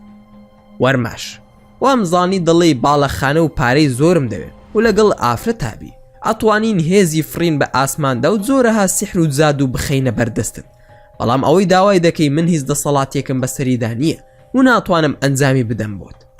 ماکوان کەواتە هیچ، ئێوە ناتوانن داواکەم قبول بکەن، ئەوە منیش هیچ داوایەکی ئێوە قبول ناکەم. ئەوەی داوام کردووە ئەوەندە شتێکی قورس نییە بۆ ئێوە. وەرماش وەڵامت لێ دەگێڕمەوە. ماکوان تا وەڵامم بۆ نەهێنیتەوە ئەوە من ئامادە نیم هیچ کۆنتراکتێکتان لەگەڵ ببەستم. وەرماش تۆ دەبێ هەر کارێکمان لەگەڵ بکەی و ئێمەش داوایەکت بۆ جێبەجێ بکەین وەک دیاری، ئەو داوایەت ئەگەیەنمە سەروی خۆم بزانم چی دەڵێن. ماکوان ستیامەندم بۆ بنێرن بزانم بۆ دەیەوێ سیحر لە من بکە. وەرماش ئەوە زۆر ئاسانە بەسەر چاو. ماکوان ئەوە داواکاری من نییە، بەڵکو وەک دیاریەک لێتانی وەردەگرم. وەرماش بەسەر چاو وەکو ئێوەی کورد دەڵێن منیش دەمەوێت تۆش دیاریەکمان پێشکەش بکەی. ماکوان دیاری من ئەوەیە کە هاتووم بۆ لاتان لەگەڵتان کار دەکەم. وەرماش کوڕی باش ئەوە دیاری نەبوو، بەڵکو ئەنجامی ئازادکردنی ئەو کۆمەڵە کەسە بوو وایە نا؟ ماکوان بڕۆ بە دوو سیرمان بڵێ کە کێ ناونیشان و جێگە و مەکانەتی ئەوانی دانێ. وەرماش بەڵام تۆ بۆ ئێمەت نەنەر، نووسیت و ئێمە خۆمان زانیاریەکانمان وەرگر. ئیتر زانین سەسیل ڕاستی کردووە کە برازنۆکەکان لە ڕێگەی منەوە دەستە بەرکراون. ماکوان گرنگ ئەوەیە منتان دەستکەوت، من دیاری خۆمم پێشکەش کردوون، چاوەڕوانی دیاری ئێوەم ماندووم و دەگەڕێمەوە. وەرماش زۆر باشە بڕۆ ئیسراحەت بکە فەرم و بگەڕێرەوە. بەپەلە بەترسەوە چوومەوە بۆ ماڵەوە، دەست نوێژم گرت و نوێژی مەغریب و عەیشام کرد، دەستم کرد بە قورئان خوێندن بە دەنگی بەرز. زووش خێزانم بانگی دەکرم و دەیوت ئەوە داوای زنۆکەکانت دەکەی یان ڕاویان دەنی؟ دەنگە زۆر بەرزەکەمێک هێواشە قسە بکە لەبەر دراوسەکان. ماوەی مانگێک تێپەڕێ و هیچ دەنگ و باسێک ڕووی نەدا. منیش بەردەوام بووم لە نوێژ و بەندایەتی و قورئان خوێندن، لە دڵی خۆمدا دەموت بەڵکو خودای گەورە لەم بەڵە موسیبەتە ڕزگارم بکە. ئێوارەیەکی ڕۆژی شەممە لە بازاردا دەگەڕام بۆ کڕینی مۆبایل، سەرقاڵ بووم و خەیاڵم لای جۆری مۆبایل بوو. لە دوکانێکدا بووم بە ناوی ئێڵسوێب، لە پڕ وەرماشم بینی و بە پێکەنینەوە هات بۆ لام. وەرماش ماڵت ئاوا بێ ئەوەندە سەرقاڵی بەخۆت و بەندایەتی لەم ئیسلامەدا کەس ناتوانێت لێت نزیک ببێتەوە. منیش هیچ لە قسەکانی تێنەگەیشتم، وتم وەرماش ماوەیە کە دەنگت نییە، منتان بیر چۆتەوە هاچیت کرد چەکی ئەتۆمت پەیدا کرد بۆم یاخودنا. وەرماش دەم و شەکەکە بخەینە بەردەستت، تۆ چیمان بۆ دەکەی؟ ماکوان هەرچیتان بوێ بۆتان دەکەم، لە دڵی خۆمدا دەمزانی کە توانایان نییە ئەو کارە ئەنجام بدەن، چونکە شەوێک بە دیار بەرنامەیەکی دی کۆمنتاریەوە دانیشتە بووم کە باسی هێزی وزەی ئەتۆمی دەکرد کە چەند قۆناغێک تێپەڕ دەکات، پاشان زۆرێک لە مادەی بەهێزتر لە ئاسن پاشە ڕووی دەبێت کە ناوی پۆڵایە. ڕۆژێک حەسقیل بۆی باس کردم کە جنۆکە توانای خۆگونجاندنی هەیە لەگەڵ هەموو مادە و وزەیەکدا، تەنها ئاسن نەبێ کە وزەی ئەوان لەگەڵ ئاسندا موجەب و سالب دروست دەکەن. زۆر جار جنۆکەکان بە هۆکاری ئاسن لەناو دەسن. ئەم زانیاریم لە مێشکی خۆمدا هەڵگرتم، وتم حتمما دوورن لە بواری ئەتۆم و ئەو ناوچانەی کە کارگەی ئاسنی تێدایە. هەر بۆیە نەترسام لەوەی کە وتم چیتان بوێت دەیکەم، زانیم تاقیکردنەوەیە. وەرماش ئەگەر دەموشەکەکەت بدەینێت چۆن بەکاری دەهێنی؟ ماکوان ئەوە کێشەی تۆ نییە، زانیم پرسیارەکەی منداڵانەیە و بەس فشەکردنە وەک کوردەواری دەڵێن. وەرماش واز لە ئیسلام دەهێنی بۆ ئەو کارە ئێمە بۆت ئەنجام بدەین؟ ماکوان زانیم زۆر لاوازن، بۆم دووبارە کردەوە کەوتم ئێوە چیتان بوێ دەیکەم. بێگومان دڵنیان نەبوومایە بەو شێوەیە وەڵامم نەدەدایەوە، چونکە دانان بەوەی بڵێم واز لە ئیسلام دەهێنم جائیز نییە و کوفرە، چونکە من لەو کاتەدا هیچ فشارێکم لەسەر نەبوو، دەشم زانی درۆ دەکا. وەرماش ناکرێت داوایەکی تر بکەی بۆ ئەوەی واز لە ئاینەکەت نەهێنی؟ من لەبەر خۆت دڵێم. ماکوان ئێوە بە منتان دەوت داوا بکە بۆ جێبەجێ دەکەین، داوای دیارەکەم کرد هیچتان نەکرد، تا 11 ڕۆژی تر وەڵام نەدەنەوە، هەموو پەیوەندیەک دەپسڕێن و دەگەڕێمەوە بۆ لای براکان. لە دڵی خۆم داوتم ئێوە ئەوەندە شەریف نین و خەمی دینی منتان بێ، دەمزانی پێی ناکرێت و کارێکی ئاستەمە. لە دوکانەکە بەجێ هێشتم و سەرقاڵ بووم بە تەماشای تەلەڤیزیۆن.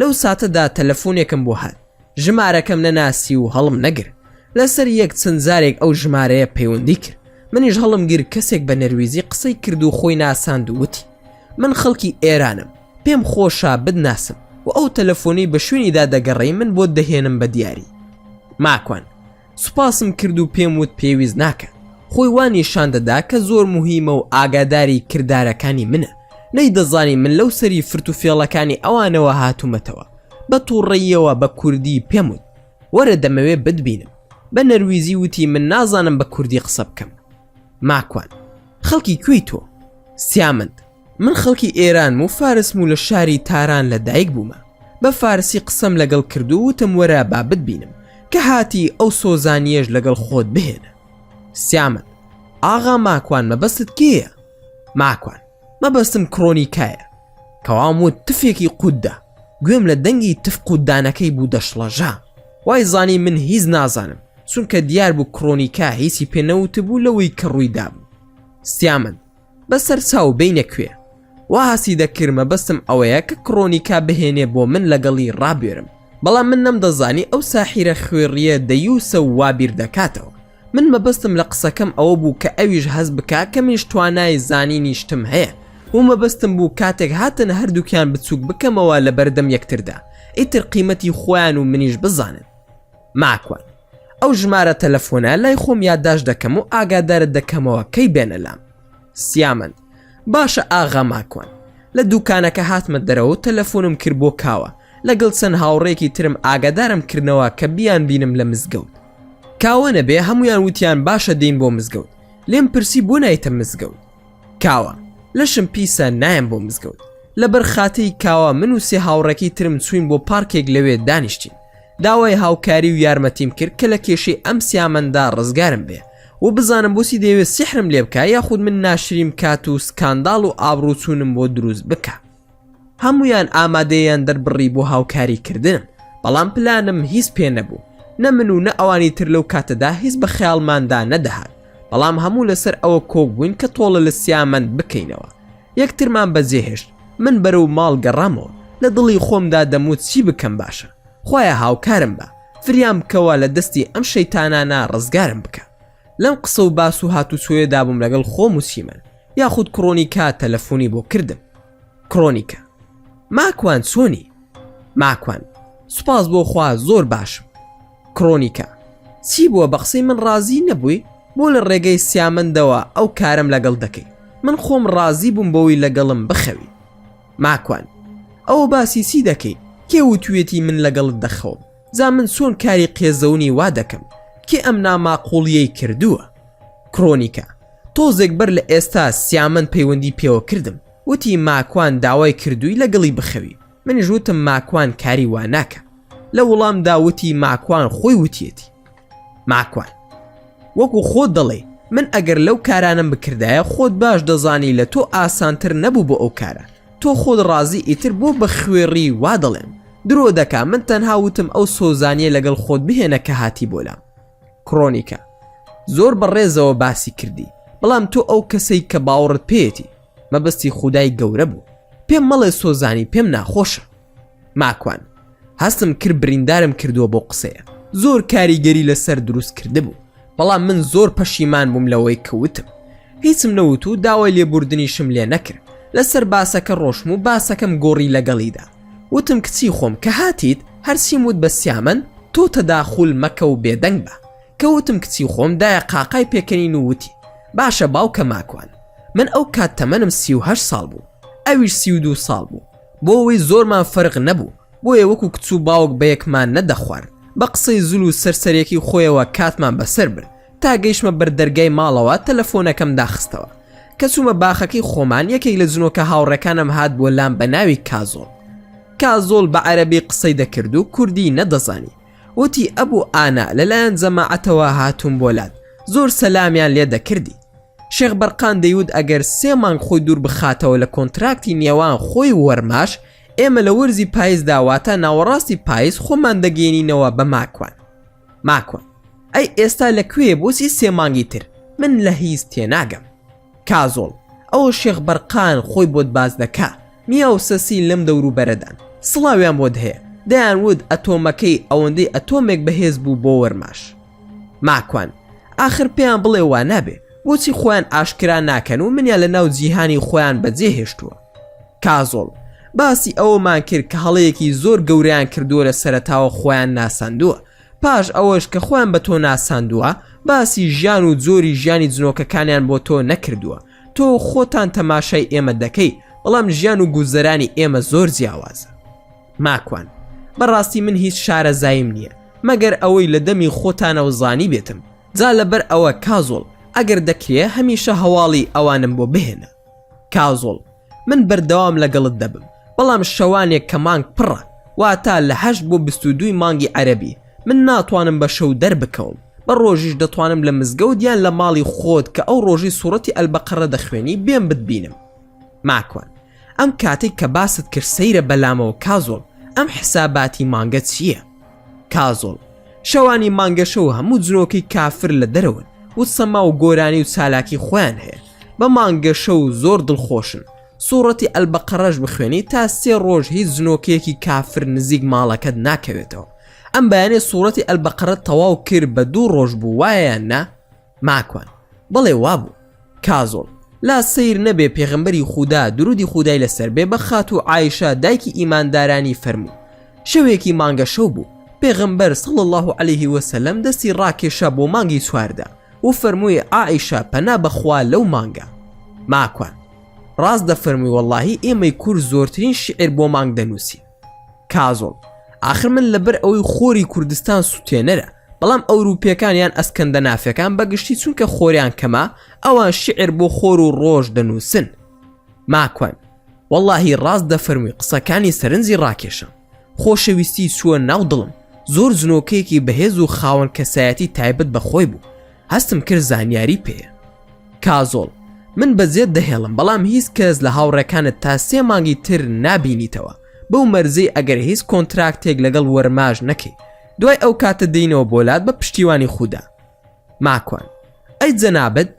کازۆڵ وەکو پێم وتی من دێم بۆلات، بەڵام ئاگاداری کاتەکانی من بە، بزانە کەی دەتوانم بتبینم. زیاتر لە مزگەوت یەکتر ببینین باشترە، دوای نوێژی عەسر، نێوانی نوێژی نیوەڕۆ و عەسریش. ماکوان زۆر خۆشحاڵ دەبم، جەزاک الله. کازۆڵ ئەسەلام عەلەیکم وەڕەحمەت الله وبەرەکاتوه. ماکوان وعەلەیکم ئەسەلام وەڕەحمەت الله وبەرەکاتوه. ماوەی چەند ڕۆژێک مامەوە هیچ دەنگێک نەبوو، نە لە تەرەفی جنۆکەکان، نە سیامەند و نە کڕۆنیکاش.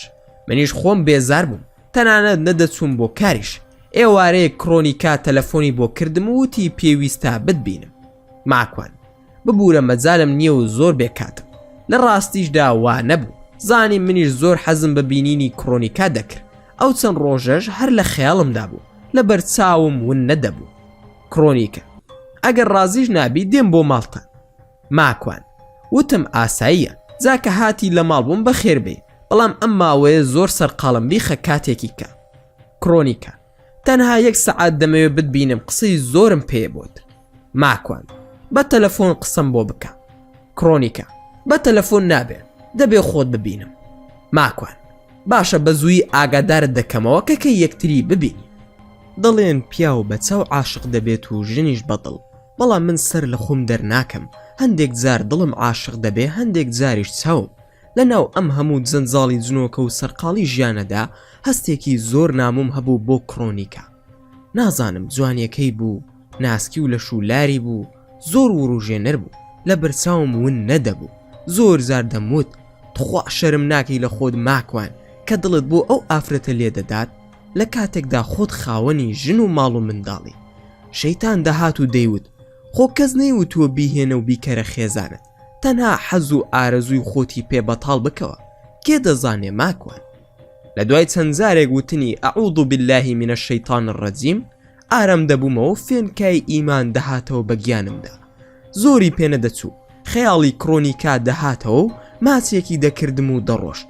کەسێک دەیسپان بە گوێمدا و دەیوت ئاخر کام مرۆڤ هەیە ئەو ناسک و نازدارا لە دەست خۆی بدا، بە پێی خۆی هاتووە و لە پەری دەریا دەچێ، تەماشای پێکەنینەکەی بکە. چەند جوانە خەندە و چاو و ڕوومەت و لێوی کە دەڕوا دڵی ئەسپی عەرەبیە، گوێ لەو دەنگە بگرە و سەیری پێسی بکە چەند جوانە. زارێکی تر و چەند زارێکی تر دەموتەوە ئەعوذ بالله من الشەیطان الرەجیم. آخر ماکوان شەرم بکە لە خۆت، شوێن ئافرەتێکی سۆزانی دەکەویت و ئاوا کاریگەری لەسەر دڵت داناوە. ئەمە هەموو ئیمان و خواناسی و عارفی و پاکیت بوو، کوا وەرع و بەندایەتیت. دیسان هێور دەبوومەوە و دەهاتمەوە سەرخۆ، بەڵام لە پڕ کەسێکی تر دەیسپان بە مێشک و دڵمدا و دەیوت ئاخر ماکوان ئەوە کێ هەیە لەم دنیایەدا وا پاک و فریشتە ئاسابێ؟ هەموو کەس هەڵە دەکا، خۆ ئەویش مرۆڤە، لەوانەیە هۆکار هەبێ، بۆیە وا گلاوە بەم هەموو تاوانەوە. زوو زوو دەپاڕامەوە لە خودای پەروەردگار، دەموت خوایە گیان ڕزگارم بکە لە دەستی، خۆ ئاگاد لێیە چۆن گیرم خواردووە بەدەست خۆمەوە. هەموو خەڵکی گیرۆدەی کێشەیەکە لە خۆی بەدەرە، من کێشەکەم خۆمە، خوایە گیان ڕزگارم کە لە دەست خۆم. بەیانیەک بەرەو کار دەسوم، نزیکی هەفتەیەک بوو لە پەیوەندیەکی کڕۆنیکا تێپەڕی بوو. من هەر لە هەوڵی ئەوەدا بووم لە بیری خۆمی بەرمەوە، بەڵام لە بیرم نەدەسوو، تەنانەت لە بەرچاویشم ون نەدەبوو. ئەم زارا من گلاڕاوم گرت و تەلەفۆنم بۆ کرد، بەیانی زوو بوو نزیکی کاژمێر 8:30 بوو. دوای چوونی و چاکی دیار بوو لە خەو خەبەرم کردبووە بە تەلەفۆنەکە، ماندووبوونی پێوە دیار بوو. وتی ماکوان پاش کەمێکی کا خۆم پەیوەندیت پێوە دەکەمەوە، لە ژوورەکەی دایکم خەوتوم، با خەبەری نەبێتەوە. ماکوان باشە فەرموو ئیسراحەتی خۆت وەربگرە. من چوومە سەر کار، کاژمێر بوو بەددا تەلەفۆنی نەکردەوە، بوو بە 11 هەر دەنگی نەبوو. ئەوەندە تەلەفۆنەکەم دەرهێنا بوو سەیری کاژمێرەکەم دەکرد، خۆم لە حاڵی خۆم تەریق دەبوومەوە، بەخۆم دەوت بووە ئارامیت لێ بڕاوە، شەرم بکە لە ڕیش و ناوەکەت. کاژمێر 2 نیوەڕۆ بوو تەلەفۆنی کرد، منیش زۆر بەلوود بەرزی و خۆ بە زلزانیەکەوە وتم ئێستا خەبرت بۆیەوە شەو ماندویان کردوویت یاخود چی؟ بە دەنگێکی نەرم و ناسگوتی نا، دایکم هێناوە بۆ نەخۆشخانە، زۆر ناساغە، بە قوربانت بم ماکوانگیان تۆ کەسێکی پاکی، دوعای خێر بۆ دایکم بکە با چاک بێتەوە، بەخوا من کەسێکی زۆر بێکەسم. ماکوان لە کام نەخۆشخانەی؟ کڕۆنیکە لە نەخۆشخانەی شارەکەی خۆمانم. ماکوان تەلەفۆنەکەت باکراوە بێ، پاش کەمێکی تر دەکەومە ڕێبۆلات. کەوام وە هەستم بە دڵخۆشی کرد لە دەنگیدا. کڕۆنیکە وەی بە ساقت بم ماکوانگیان بەڕاستە؟ ماکوان بەڵێ جارێ نیو کاژمێرم ماوە لە کارەکەم، دوای ئەوە دەکەومە ڕێ، کە بیرم کردەوە کەوتی ماکوان تۆ کەسێکی باش و پاکی، دەستم کرد بە گریان و زۆر شەرمم لە خوای خۆم کرد. سوپاسی خودای گەورەم کرد بەو ئیسلامی کە پێی بەخشیوم.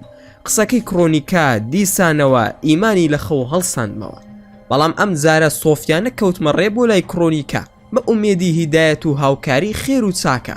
نیەتم دامەزراو کرد و کەوتمە ڕێ، گەیشتمە ناو نەخۆشخانەکە و گوڵێکم کڕی لە نزیک پرزگا، تەلەفۆنم بۆ کرد هات، کە بینیم هەموو گیانی لە خۆشیدا پێدەکەنی. سڵاوم لێ کرد و پرسییم دایکی بەڕێستان چۆنە؟ کڕۆنیکا سەری خستە سەرشانم و دەستی کرد بە گریان وتی تەندروستی زۆر خراپە، نازانم چی بکەم. 2000 کۆکیم وەک ئەوەی پێی بڵێم کە خۆی دوور بخاتەوە لە من تەوقەم لەگەڵ نەکردووی، وا سەرت خستۆتە سەرشانم و ڕوومەتت ناوە بەگردنی ملمەوە. کڕۆنیکە ببوورە ماکوانگیان بەخوا ئۆتۆماتیکی بوو. ماکوان ئەزانم بەزوا مەکە با بڕۆین بۆ لای دایکت. کە چوومە ژوورەوە بینیم دایکی ئۆکسزیینی بۆ دانرا بوو، منیش لەبەر خودای پەروەردگار دەستم کرد بە قورئان خوێندن، چەند ئاەتێکی سوورەتی ئەلتوڕم خوێن، دایکی چاوی بەرز کردەوە و بە چاوی ئیشارەتی کرد بەردەوام بم. لەو کاتەدا کە چاوی بەرز کردەوە کڕۆنیکا لە خۆشیدا قیژاندی و هاواری کردووتی وەی بە ساقت بم ماکوانگیان. دکتۆر و پەرستارەکانیش هاتنە ژوورەوە لایەن سەیر بوو. کڕۆنیکا بەو پڕی هێز و توانە قوتەوە هاواری کرد کە ئەوە ماکوانە قورئانی بەسەر داخوێن، ببینن کە دایکم هۆشی هاتەوە، زوو زوور بە قوربان و بە ساقم دەبوو. ماکوان ئەرێ بەسە ئەم هەموو بە قوربان و بە ساقەیە چییە؟ چوومە لای دایکی ناوی فاتمە خان بوو، لێم پرسی چۆنی فاتمە خان باشی دایکی من؟ فاتمە چۆنی باوکەکەم تۆ کەی؟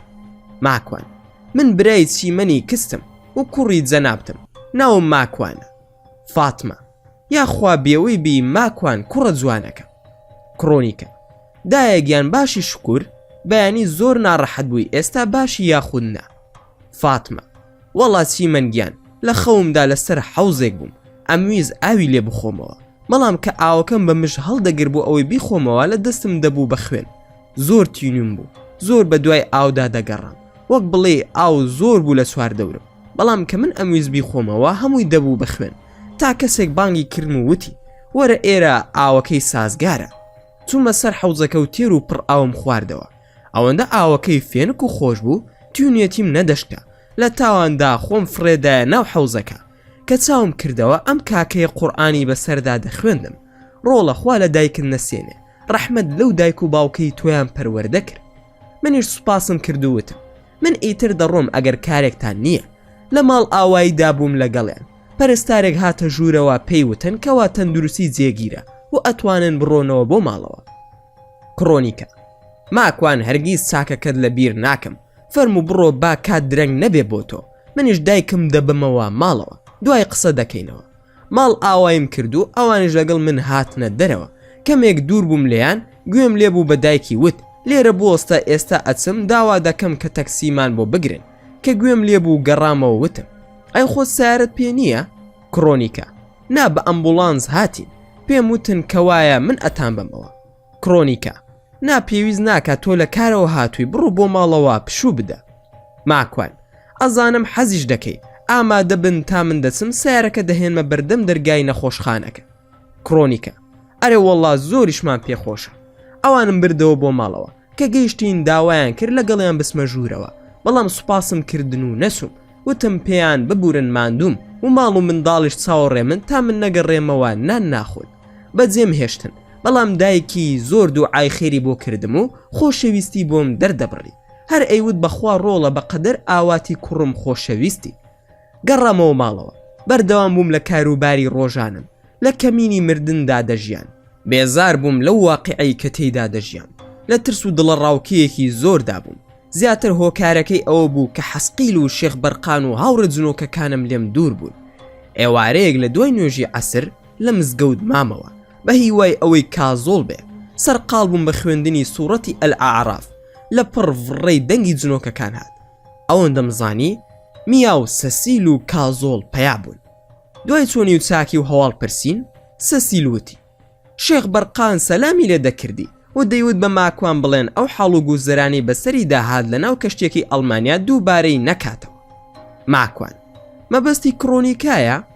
سەسیل: بەڵێ، ئاگادارین کە زۆر کاریگەری لەسەر داناویت و کازۆڵ بووی باس کردویت، زاتکایە ئاگاد لە خۆت بێ.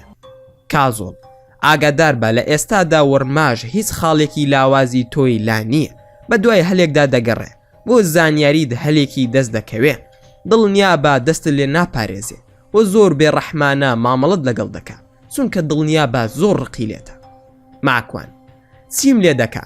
ئەو پەڕی هەوڵی کوشتنم دەدا. میە: ئاستەمە بیر لە کوشتنت بکەنەوە. ئەگەر کەسێکش بیەوێ بتکوژێ، ئەوان ناهێڵن و ئاگادارت دەکەنەوە. ئەوان هەموو ئاواتیان ئەوەیە کە تۆ کاریان لەگەڵدا بکەی. ماکوان: من نازانم ئەم چاو فۆکسە چییە لەسەر من دانراوە، کاریگەری ئەو تۆم لە چیدا هەیەوە ئەوان منیان مەبەستە.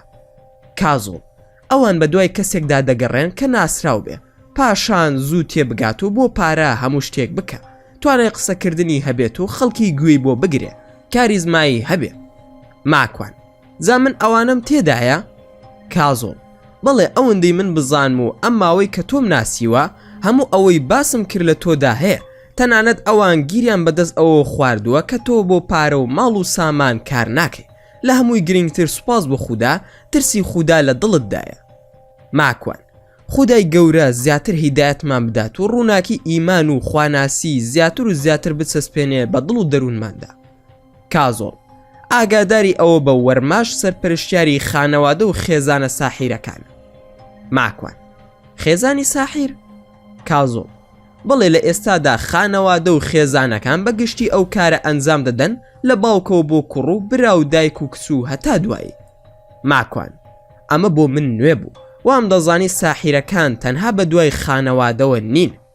کازۆڵ: بڕوا بکە ئەبوو ئانا، تەنانەت ئێستا لە هەموو شتێکدا جادو و تەلیسم و شەیتان و جنۆکەی خوانە ناز دەستیان هەیە، لە چێشخانە بەناوبانگەکانیشدا، لە لاس ڤێگاس لە قومار بەکاردەهێنرێ، لە بۆرسە و بانقەکان، لە دادگا و تەنانەت لە وەزارەت و حکومەت و سیاسەتی نێودەوڵەتیشدا. ماکوان: کازۆڵ برا، یەکجار وامەمان ترسێنە. میە: قسەکانی کازۆڵ ڕاستە، تەنانەت خێزانت زاد و بازەکان لەناو خۆیاندا شەڕ بۆ دەسەڵات دەکەن. کازۆڵ: باسی چەند خێزانێکت بۆ دەکەم.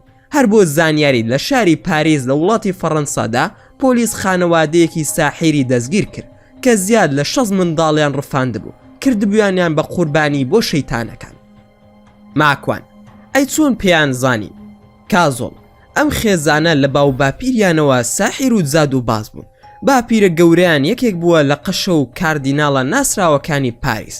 سحریان لەوەوە بۆ ماوەتەوە، پاشان کوڕ و کچەکانیان لەلایەن شەیتانەکانەوە داوای ئەویان لێکراوە کە هەر منداڵێکیان بینی بە تەنها بوو بیدزن و بیبەنە دەرەوەی شاری پاریس.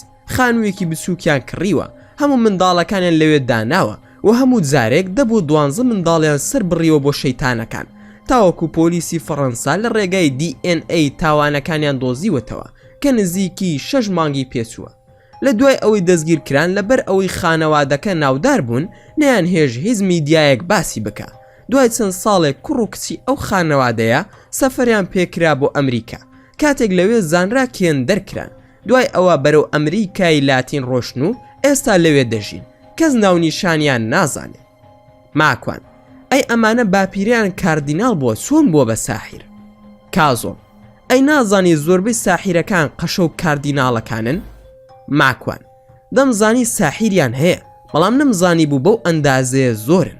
کازۆڵ: یەک پێوەرە دەدەمێ کە بزانی چۆن قەشە و کاردیناڵیان قەسیسە سەنتە ئافرەتەکانیان دەناسیت کە ساحیرن. ماکوان: وەڵا مەمنون دەبم تۆ دەزانی ئێمە لەم وڵاتانە دەژین، ڕاستە ڕێمان تێناکەوێت، سوپاس بۆ خودا، بەڵام هەر بیزانم باشترە. کازۆڵ: ئەو قەشە و کاردیناڵانە دوو زۆرن، یاخود هیچ پلەیەکی کڵێسایان نییە، بەڵام زۆریان زوو تێدەگەن لە ئینجیل، ئیتر شەیتانەکان دەیان کەنە ساحیر. سەسیل: داوای ئیزن دەکەم کازۆڵی برام، با من بۆی ڕوون بکەمەوە، باشتر تێدەگات و زووتر بیرۆکەکەی دەگات.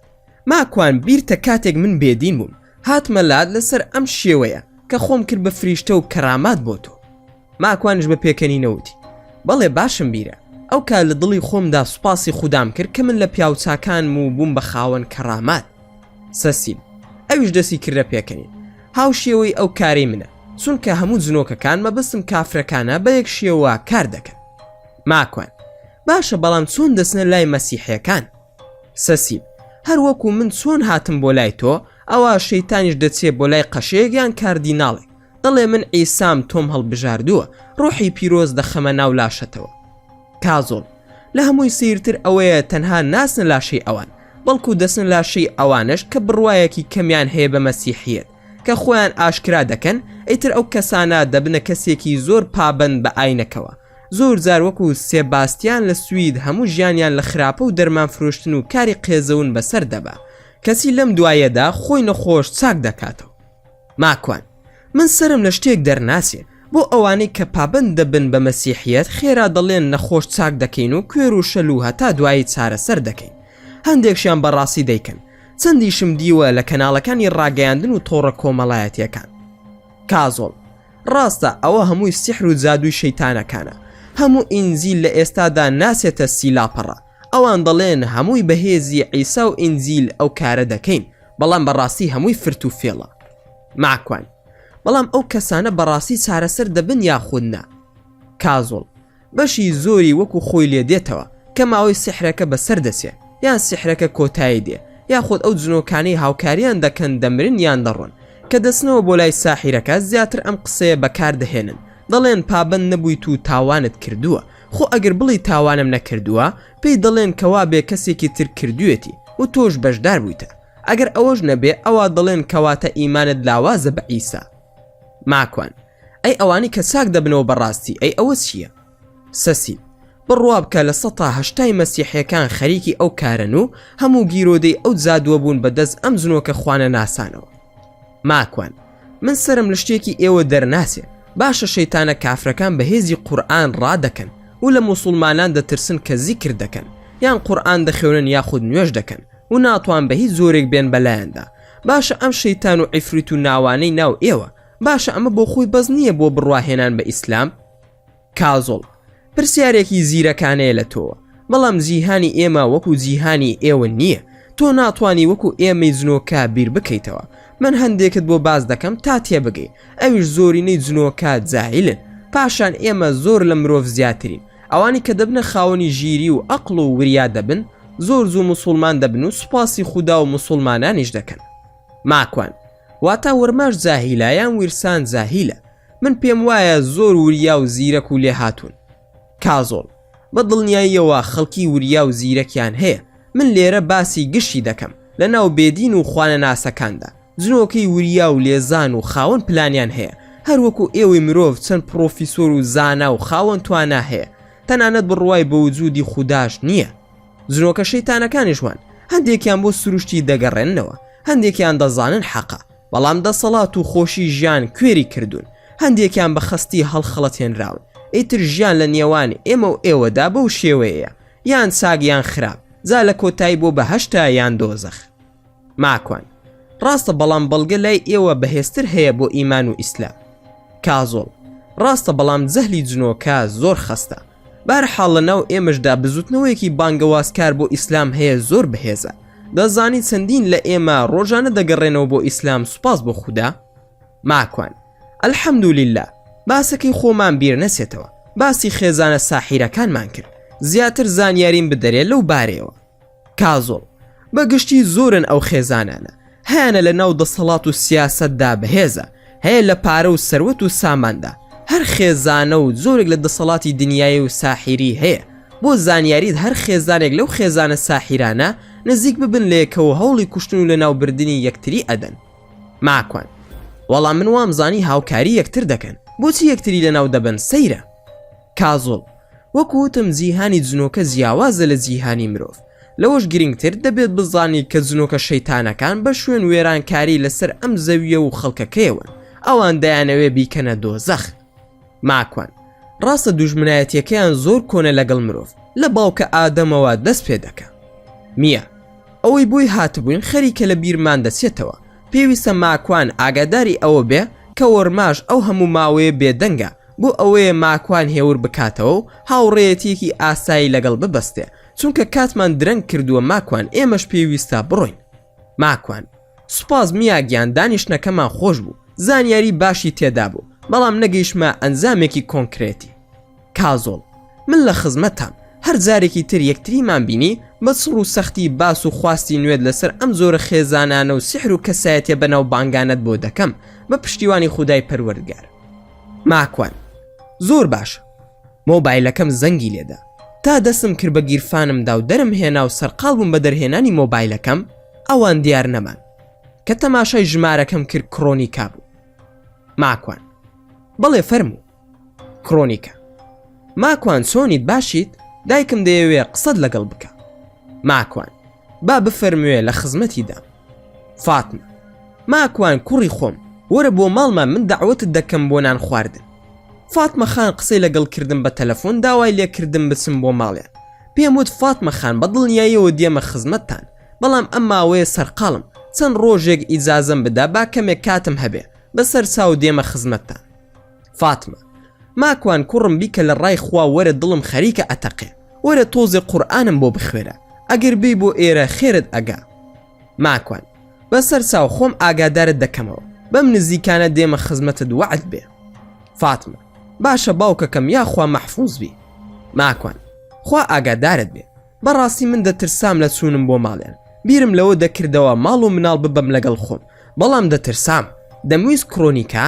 نە منداڵ و نەخێزانم نەناسێت و نەیان بینێ چونکە متمانەم پێی نەبوو لە کۆتاییدا بیرم لەوە کردەوە لەگەڵ چەند هاوڕێیەکم بڕۆم خۆم بە تەنها هەرگیز نەدەڕۆشتم چونکە کە سەسیل وتی ماڵەکەی کامێرای هەیە ئەوەندەی تر خۆم بە دوور دەگرلەوەی کە بە تەنهایش قسەی لەگەڵ بکەم خەیاڵم بۆ ئەوە دەسوو کە کڕۆنیکا دایکی هاندا بێ بۆ چوونی من بۆ ماڵیان لە ڕێگای دایکەوە هەروەها من بانگ بکات و دەشم زانی دایکی بەڕازگۆی من بانگ دەکا وەکو کوڕی خۆی تەماشای من دەکا چونکە ئافرەتێکی بەتەمەن بوو نزیکەی 62 بۆ 65 ساڵ دەبوو 3 ڕۆژ بەسەر تەلەفۆنەکەی فاتمە خان تێپەڕ بوو ڕۆژی شەمە بوو تەلەفۆنم کرد بۆ کاوە و بەختیاری هاوڕێم وتم وەرنە بازار با بەیەکەوە نانێک بخۆین و هەندێک کارم پێتانە لە بازار هەردووکیانم بینی چوین بۆ کەباب خواردن بەدەم نان خواردنەوە باسی ئەوم بۆ دەکردن کە ئەو ساحیرە بانگ دەکەم و دەمەوێ لێی بم بزانم بۆچی سحر لە من دەکات و کڕۆنیکاشی ناردووە ئەگەر لە ڕێگای جنۆکەکانی ئەوەوە بووە ئەوە زۆر گوێی پێ نادەم. بینیم کاو و بەختیار هەردووکیان چاویان زەق بووە و سەیرم ئەکەن. بەختیار: جنۆکەی چی ماکوان دەستم کرد بە پێکەنی چونکە لە دەمم دەرس و قسەکەم چاکەم کردەوە وتم مەبەسم لە کڕۆنیکا خۆیەتی چونکە لە جنۆکە ئەچێ. کاوە: کوورە وەڵڵاهی زۆر جوانە، جنۆکەی چی باسی چی دەکەیتەوە؟ ماکوان: بە هەر حاڵ ئەگەر زانیمان لەلایەن خەڵکێکی بێدینەوەیە ئەوە ئەیکوتم و بەلایانی کەمەوە قاس و دەستێکی ئەشکێنم. کاوە: گریمان قاس و دەستی منت شکان، تۆمەی کە ئەگەر شتێک بوو با من بگیرێم.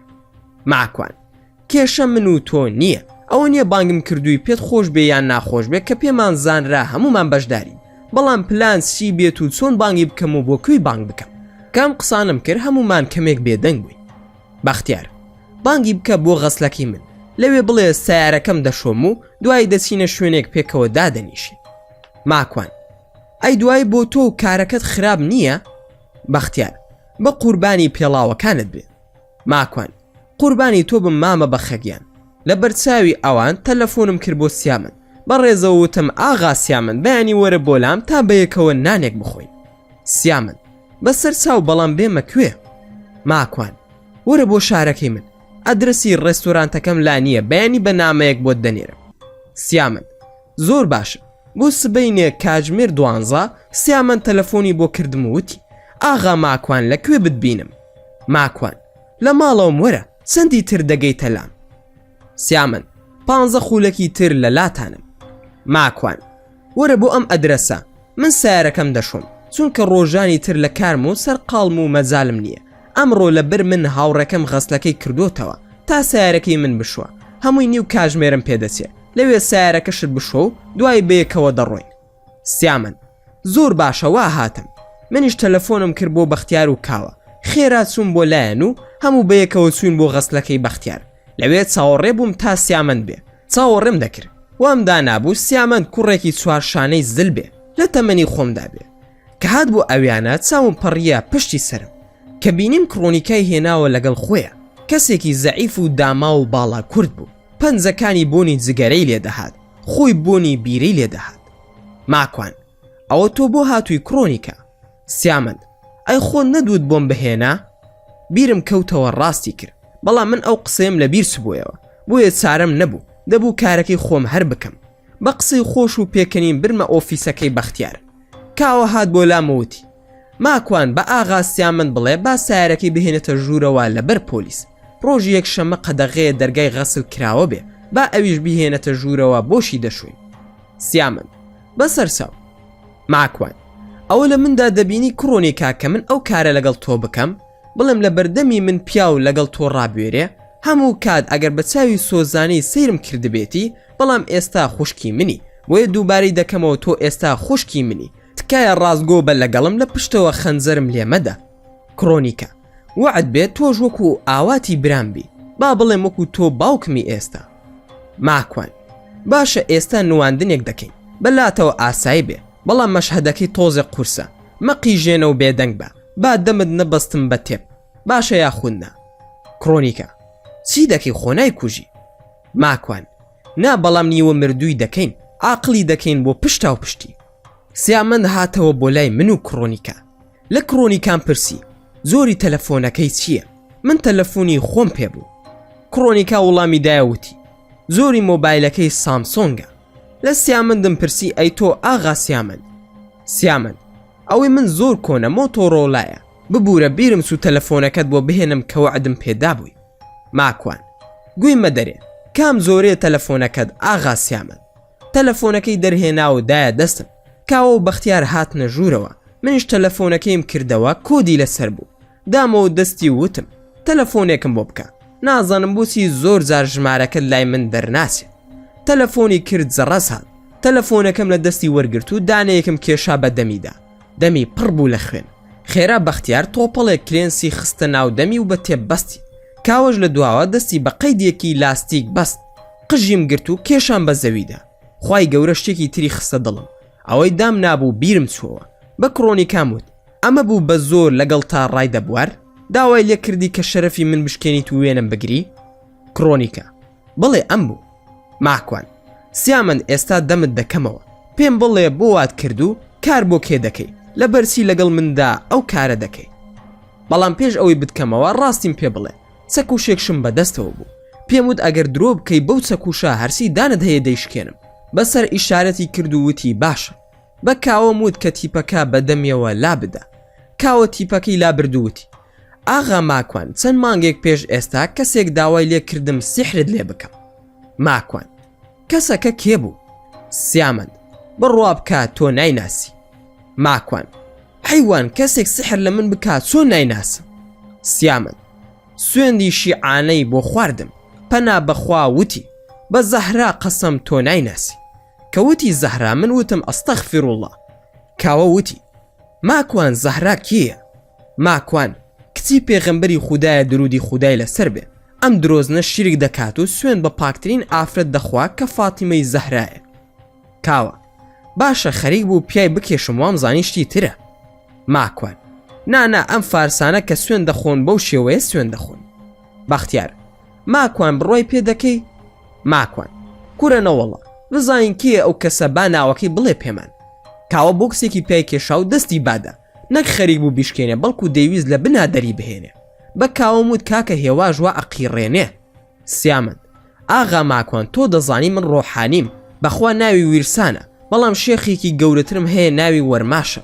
ئەو وتی کۆنتراکتمان لەگەڵ ماکوان هەیە، سیحری لێ مەکە. ئەوە هەموو داستانەکە بوو. کاوە ئەو سەگ بابانە کێن کە باسی دەکا ڕاست دەکا یا خودنە؟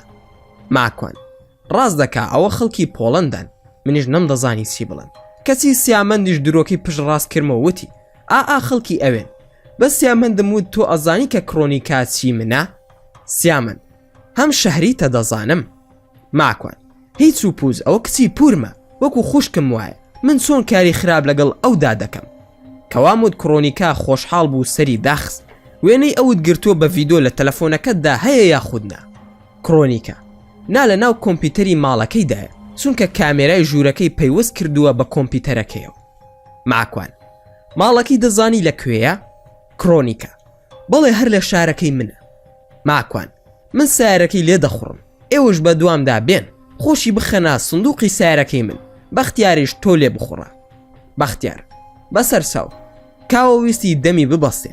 سیامەند وتی ئاغا ماکوان پێی بڵێ بانەی بەستێ هەناسەم بۆ نادرێ، بەخوا نەشم خەنە ناو سندوقی سیارەکە هیچ ناکەم، لە ماڵی خۆشم هەموو فیلمەکانت ئەیەمێ، بەڵام تخوا ئیتر لێم مەیەن.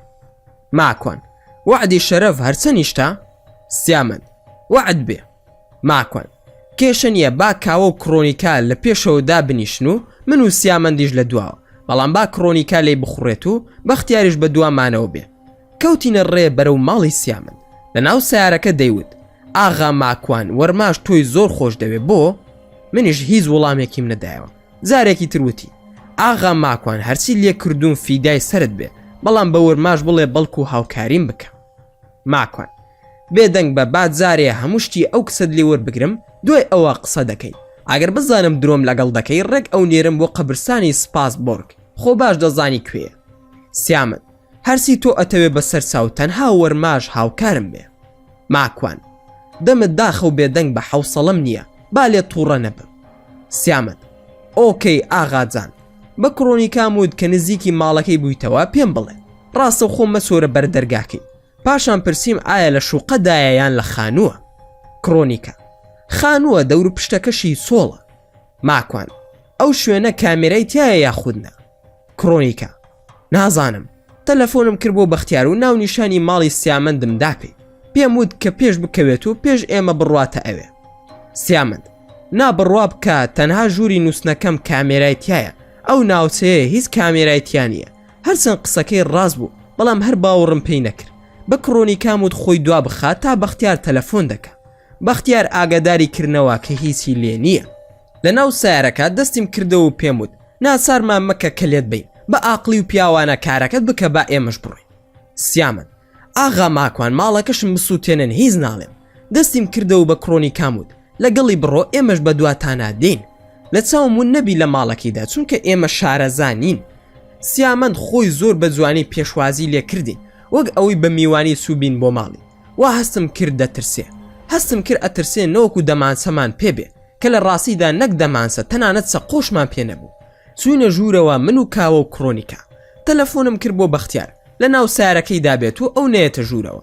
چووینەوە ناو ماڵەکەی بۆنبۆگەنی لێ دەهات. ئەوەندە پیس و پۆخڵ بوو، پڕ بوو لە ئەدەواتی زاد و سحر و تەڵیسم. سیامەند چی دەخۆن، بیرە یاخود ویسکی؟ وەرن با بچینە باڕەکەم لەوێ خزمەتتان بکەم. ماکوان با سەرەتا کارەکەمان ئەنجام بدەین، دوای دەبینە هاوڕێ. سیامەند بەسەر چاو ماکوانی ئازیز تۆ هەرچی بڵێ وا دەکەی. ماکوان کوا کۆمپیوتەرەکەت لەکوێ؟ سیامەند چوو هەمووی هێنا و خستیە بەردەستمان و ئەو بێقیمەتە وێنەی ڕابواردنی خۆی و کڕۆنیکای نیشاندەم. منیش خێرا لام برد. کڕۆنیکان بان کرد کە بەدەستی خۆی هەموو فۆڵدەرەکان بسڕێتەوە، کۆمپیوتەرەکە و کامێراکە دەشکێنم. کڕۆنیکە ماکوان هەرگیز ئەو چاکێت لە بیر ناکەم. ماکوان وەختی ئەو قسانە نییە، کارەکەت بکە. باشە ئەگەر لە ئیمێل لە ناو هاردێکی تردای نابێت چی بکەین؟ کڕۆنیکە وەڵڵاهی نازانم، خۆ ئەشی ئەو کارەشی کردبێ. سیامەندم بان کرد و پێم وت کوڕی باشوە خەریکە متمانم بۆ دروست دەبێ. یەک پرسیارەی لە دەکەم ڕازگۆ بە لەگەڵم، چونکە درۆ بکەیت دوو کارت لەگەڵ دەکەم. یەکەم بە هاوڕێکانمان دەڵێم بدۆزنەوە. دووەم بە وەرماش دەڵێم نەک هاوکاری نەکە، بەڵکو تۆڵەشت لێ بکاتەوە. پێم بڵێ بێزگە لە ناو فۆڵدەر و کۆمپیوتەرەکەت لە جێگای تر وێنەی ئەم کەسەت هەڵ نەگرتووە؟ سیامەن بەچی دڵێ سوێندت بۆ دەخۆم، لێرە زیاتر لە هیچ جێگایەکی تر نیمە. ماکوان وەرماش بانگ بکەم یان ڕازگۆی؟ سیامەن دڵنیا بە ڕازگۆم لەگەڵت. ماکوان زۆر باشە. بە کڕۆنیکام وت کە کارەکەی خۆی ئەنجام بدە. دوای ئەوە هاردیسکی کۆمپیوتەرەکەیمان دەرهێنا و لەگەڵ خۆمان هێنامان. کامێراکەشمان لە دیوارەکەی کردەوە و ئەویشمان بر لەگەڵ خۆمان. وتم چاوەڕێ بە هەوڵت بۆ ئەم وەرماش دەنێرم بۆ لات. سویسەکانمان دایەوە دەستی و سواری سیارەکەی خۆمان بووین. بەختیار پرسی بۆ کوێ بڕۆین؟ ماکوان کڕۆنیکا بەرنەوە بۆ ماڵەوە. هاردەکە و کامێراکەم دایە کڕۆنیکا و پێم وت ئەوە بۆ تۆ. کڕۆنیکا وەرە بۆ لای دایکم. ماکوان نایە ماڵەکەی تۆش وەک ماڵی سیامەند هەر کامێرایە. کڕۆنیکا وەی باوکە گیان چۆن دەزانی ماکوان؟ ماکوان کەی بووی بە بەشەر و احتیرامی منت گر ئەو کات دێمە خزمەتی دایکت. کڕۆنیکا بە چاوی ماکوان هەمووی لا دەبم. ماکوان پەنا بە خودا قسەی وا مەکە، جارێکی تریش سوێن بە من نەخۆی. کڕۆنیکا وەی بەخوا نەمزانی خۆ خراپم نەوتووە. ماکوان بارە وڵا خراپە دوت، سوێن تەنها بە خودا دەخورێ، من خودا نیم، من دروستکراوی خوام و مرۆڤم. کڕۆنیکا بەخوا لای دەبم تەواو. ماکوان ئێستا مادوم ڕۆژێکی تر دێم بۆ ماڵتان و من و بەختیار و کاوە. کڕۆنیکا یاخوا بەخێر بن. کڕۆنیکا دابەزی و ئێمەش بەرەو شاری خۆمان بەڕێکەوتی. لە ڕێگا کاوە پرسی باشە ئەو کچە بۆ وای کردووە لەگەڵ ئەو سیامەندا خوێڕیە؟ بەختیار ئەی باشە وەرماش کێیە؟ ئەی ویرسان کێیە؟ کاوە و بەختیار ئەیانوت بەخوا ماکوان هیچ تێناگەین، نە لە تۆ نە لە سیامەند و نە لەو ئافرەتەش، هەمووتان بە کۆ قسەتان دەکرد. بەڕاستی مەوزوع چییە؟ ماکوان خۆ ئەگەر بۆتان باسکەم بڕوان پێ دەکەن یاخودنا؟ هەردووکیان وتیان ئەرێ وەڵڵا بڕوات پێ دەکەین. دەوەرن بۆ ماڵەوە با کتێبی مەملەکەتی شەیتانتان بدەمێ و بیخوێنەوە، دواتر قسە دەکەینەوە. بەختیار ئاخر ماکوان من لە ژیانما یەک کتێبم نەخوێندوتەوە، بۆیە وازم لە مەکتەب هێنا لە داخی سەعی کردن. ئێستاش تۆ سەعیم پێ دەکەی؟ کاوە وەڵڵاهی منش لە ژیانما کتێبێکم تەواو نەکردووە. ماکوان دەکەواتە تێناگەن، تەنها سەرەتا ئیرادەی خوێندنەوەتان هەبێ، بڕوا بکەن دواتر حەستان بۆ خوێندنەوە دروست دەبێت و کتێبەکە ئێوە دەخوێنێتەوە. بەختیار کتێبەکە ئێمە دەخوێنێتەوە؟ ماکوان بەڵێ تاقی بکەرەوە. کاوە بەخوا تۆش قسەی سیر دەکەی یاخود پێمان ڕادەبوێری؟ ماکوان تاقی بکەنەوە بزانن وایە یاخودنا. کاوە ئەی بۆچی بۆمان باز ناکەی تویتر لەم خوێندنەوەیە ڕزگارمان ببێ؟ ماکوان کاوە تۆ دەزانی من چەندە ڕێز و خۆشەویستی ئێوەم لایە، دەشزانم هەمووتان زیاد لە پێویست ڕێز و متمانەی منتان لایە، جا بەس ئەمن بە قسە بکەن مەمنونتان دەبن. هەردووکیان وتیان بەسەر چاو. چوینە ماڵەوە کتێبەکانم پێشکەش کردن وعدم لێ وەرگرتن کە چوینەوە دەست بکەن بە خوێندنەوەی. شەو کاژمێر نۆ بەختیار تەلەفۆنی بۆ کردم و وتی بەرگی یەکەمم بە 2 سەعات تەواو کردووە، وا خەریکی بەرگی دووەمم، خۆشترین کتێبە لە ژیانما خوێند بێتمەوە. ماکوان بە پێکەنینەوە جا کوا تۆ لە ژیان تا کتێبت خوێندۆتەوە؟ بەختیار بەڕاز ئەوە ڕاستیە ماکوان؟ ماکوان ئەی ئەوە نییە تۆ خۆت ئەمڕۆ بەشێک بووی لەو ڕووداوانە؟ بەختیار بەڕاستە؟ ماکوان بەڵێ خۆ درۆ ناکەم. بەختیار پێیان بڵێ بابێن بۆ لای منیش. ماکوان ئەو بە تەنها داوای تۆ نییە، زۆر کەسی تر ئەو داوایە دەکەن بەڵام بەدەستی من نییە. هەندێک قسەمان کرد و ماڵ ئاوایمان لە یەکتری کرد بەڵام کاوە دەنگی نەبوو. لە دڵی خۆمدا وتم کورە کوا کاوە تااقەتی ئەو شتانەی هەیە. بەیانی هەڵسام لە خەو بۆ نوێژی بەیانی تەماشای تەلەفۆنەکەم کرد. کاوە کاژمێر 2 شەو زیاتر لە 10,000 تەلەفۆنی بۆ کردبوو. منیش ترسام وتم حتمما شتێک ڕووی داوە. خێرا بەو بەیانیە تەلەفۆنم بۆ کرد. یەکسەر جوابی یایەوە. لێم پرسی کاوە چییە خێر خۆ هیچ ڕووی نەداوە. بەو نیوەشەوە ئەو هەموو تەلەفۆنە چییە کردبووت؟ کاوە بەرێ وەڵڵا چۆن شت ڕووی نەداوە، من شێت بووم بە دیارتەوە. بەڕاست ئەو قسانە ڕاستیە؟ ماکوان تۆ خۆت بەشێکی لەو ڕاستیە، بەیەکەوە نەچوونە سەر ساحیرەکە؟ لە نوێژی بەیانیدا تەلەفۆنم کردەوە بۆ کاوە. شەو هەر نەخەوتە بوو، خەریکی خوێندنەوەی کتێبی مەملەکەتی شەیتان ببوو کە قسەم لەگەڵ کرد داوای ئەوەی لێکردم کە چیرۆکە یان ڕاستیە ئەم ڕووداوانە.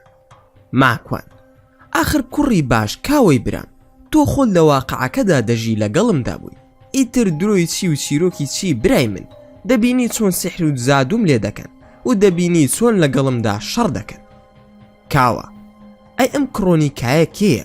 جنۆکەیە شەیتانە یان فریشتەیە؟ ماکوان هیچیان نییە، مرۆڤە کە کڕین و فرۆشتن بە جوانیەکەیەوە دەکا.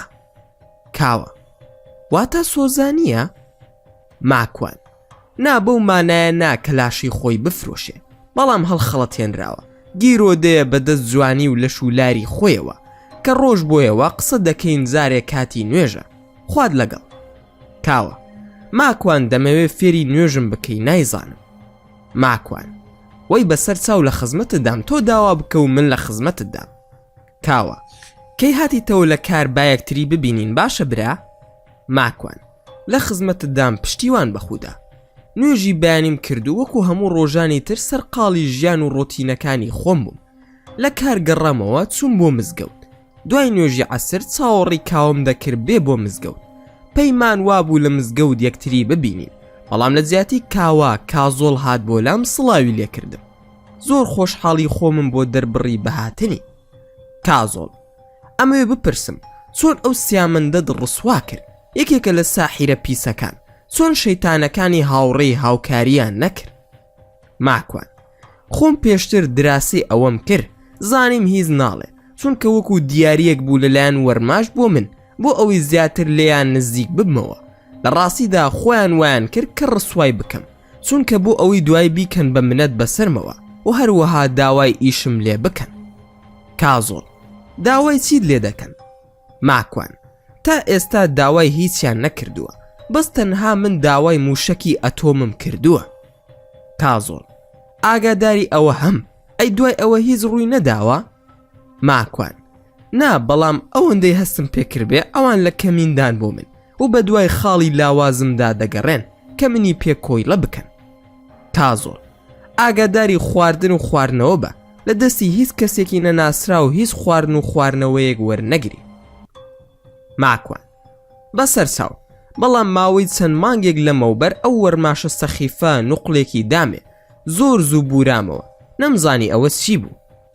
کازۆڵ نا ئەوە هیچ نییە، ئەوە سیحر نییە، بەڵکو زۆرێکە لە پێدانی وزە و توانە بۆ چوون بۆ جێگا و مەنزڵگا و وڵاتی ئەوان بە زمانی ئێوەی مرۆڤ. ماکوان بەڕاست من لە جێگا و شوێنی ئێوە تێناگەم، مەگەر ئێوەش لەسەر زەوی ناژین وەکو ئێمەی مرۆڤ. کازۆڵ با وەکو ئێوە لەسەر زەوی دەژین، هەشمانە لەسەر ئەستێرە و جێگاکانی تر دەتوانێت بژین، بەڵام وەکو سەر زەوی جوان و خواردن و ئاو هەوای پاک و خۆش نییە. ماکوان واتە ئێوە ژیان دەبەنە سەر لەسەر ئەستێرە و هەسارەکانی تریش؟ کازۆڵ بەڵێ بە دڵنیاییەوە، خۆ ئێمە خاوەن لاشنین وەکو ئێوەی مرۆڤ، ئێمە زیاتر وزەین تا مادە، بەڵام توانای ئەوەمان هەیە وزەکان بکەین بە مادە بە پێچەوانەشەوە. ماکوان وەڵڵاهی سەیرە، ئەمە یەکەم جارە دەبیستم ئەو توانایەتان هەیە. کازۆڵ نا یەکەم جار نییە لە بیرت چۆتەوە، ئێوەی مرۆڤیش ئەو کارە دەکەن، مادە دەکەن بە وزە و بە پێچەوانەشەوە. ماکوان بەڵێ دەزانم ئەوە، مەبەستم ئەوەیە خودی مرۆڤ ناتوانێت ئەو کارە لە خۆیدا ئەنجام بدە. کازۆڵ بەڵێ بە دڵنیاییەوە ناتوانن ئەو کارە لە خودی مرۆڤەکان ئەنجام بدەن. ئەوەش بزانە کە خودای گەورە لە چەند جێگادا لە قورئاندا باسی ئەوەی کردووە کە جنۆکەکان دەتوانن بستنە ئاسمانەکان و هەواڵ بهێننەوە بۆ ساحیرەکان. هەندێکیان لە ناو دەچن بە هۆکاری ئەو نیزەکانەی کە فریشتەکان تیان دەگرن.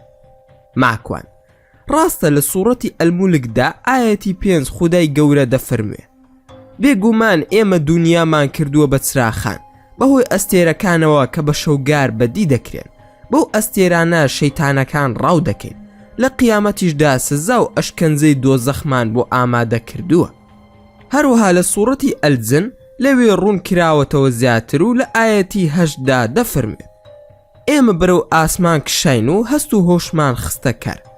سەرنجماندا کە پڕ لە پاسەوانی بەتوانە و بێشومار. نەیزەکیش بە هەموو لایەکدا دەکشا. دیار بوو کە ڕووداوێکی گەورە ڕوویدا بوو.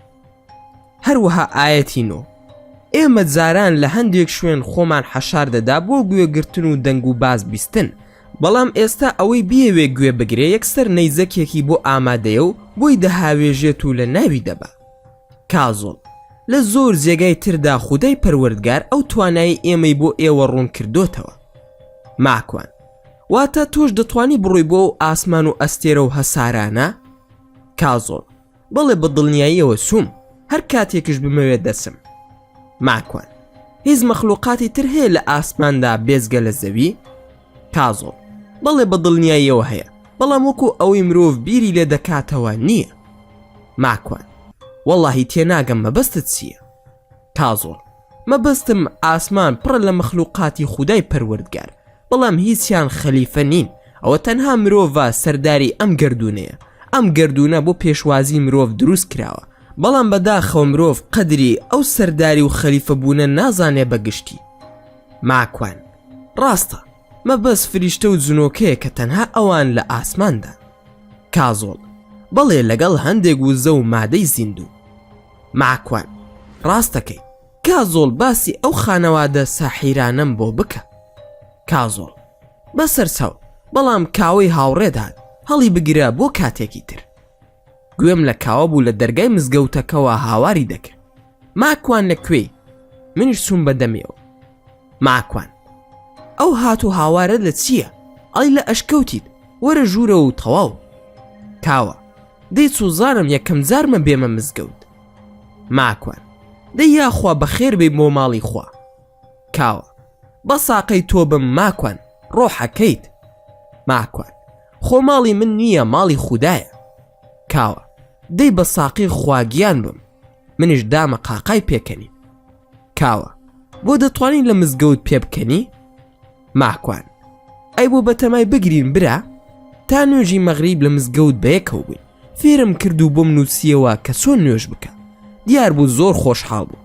مەملەکەتی شەیتان کاری تێ کردووە. وتم کاوە تکایە بەردەوام بە لەسەر دینداری و هەوڵ بدە گەرمە تەریقەت نەبێ سەرەتا بە سۆزی عاتیفا شوێن شتێک بکەویت و دوای کە تااقەتت نەما وازی لێ بهێنی. ئەم دینە یاری منداڵان نییە. یان پیاوان و مردانە بیگرا یان لە ئێستاوە بڕۆ واز بێنە. کاوە تەواو سوێن بە خودا واز ناهێنم و تەواو تەمەنم بەسەر چووە لە هیچدا سەرفم کرد. دڵم بە هیچ ڕابردوویەکەم خۆش نییە. ئەو تەمەنەی ماومە ئارەزوو دەکەم بە شانازیەوە بەسەری بەرم بەڵکو خودای گەورە لێم خۆش بێ قیامەتیشم ئاوەدان بێ. نوێژی مەغریبمان کرد و هەردووکمان بەرەو ماڵ ڕۆشتینەوە ماڵ ئاواییمان لە یەکتر کرد. کاوە پێشبڕکەی لەگەڵ کات و زەمەندا دەکرد. ڕۆژێک کتێبێکی دەخوێندەوە و لە ڕۆژێکدا 4-5 تەلەفۆنی بۆ دەکردم. پرسیاری دەکرد لەسەر دین و عەقیدە و قورئان و فەرموودە و هەتا دوای. زۆر گەرم و گوڕ بوو لە دینداری. منیش وا هەستم دەکرد سەرەتایە وردە وردە خەو دەبێتەوە.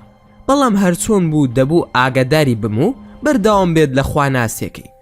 ڕۆژێک لە غەسلەکەی بەختیار دانیشتبووم تەماشای تۆڕە کۆمەڵایەتیەکانم دەکرد.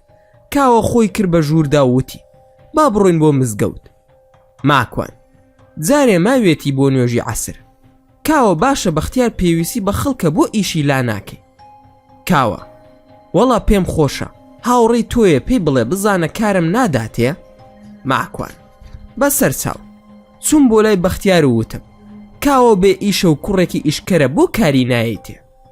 بەختیار بەسەر چاو ئەگەر ئەو بە من ڕازی بێ ئەوە من دەیخەمە سەر چاوم کاوە کوڕی چاکە و خۆشم ئەوێ بەیەکەوە چوین بۆ مزگەوت و بڕیار درا کە بەیانی دەست بکە بە کارکردن لای بەختیار لە ڕێگەی مزگەوت کڕۆنیکا تەلەفۆنی بۆ کردم وتم لە شارەکەی تۆم لەگەڵ دایکم ئەگەر کاتت هەیە دایکم حەز ئەکا بتبینێ ماکوان ئێستا لەکوێی کڕۆنیکا تۆ لەکوێی ماکوان من لە ڕێگەی مزگەوتم 15 خولەکم بدەنێ با نوێژی عەسر بکەم و دێمە خزمەتی دایکت کڕۆنیکا دایکم ئەوێ قسەت لەگەڵ بکە ماکوان با بفەرموێ لە خزمەتیدا فاتمە ماکوان چۆنی باوکەکەم ماکوان خودای گەورە سەرفرازی دنیا و قیامەتت بکە فاتمە خان تۆ باشیت فاتمە باوکی من بۆ خۆتم لێ ئەشاریتەوە بەخوا بەقەدەر ئاوات خۆشم ئەوێ دەڕۆڵە وەرە بۆ لام کەمێ قورئانم بەسەردا بخوێنە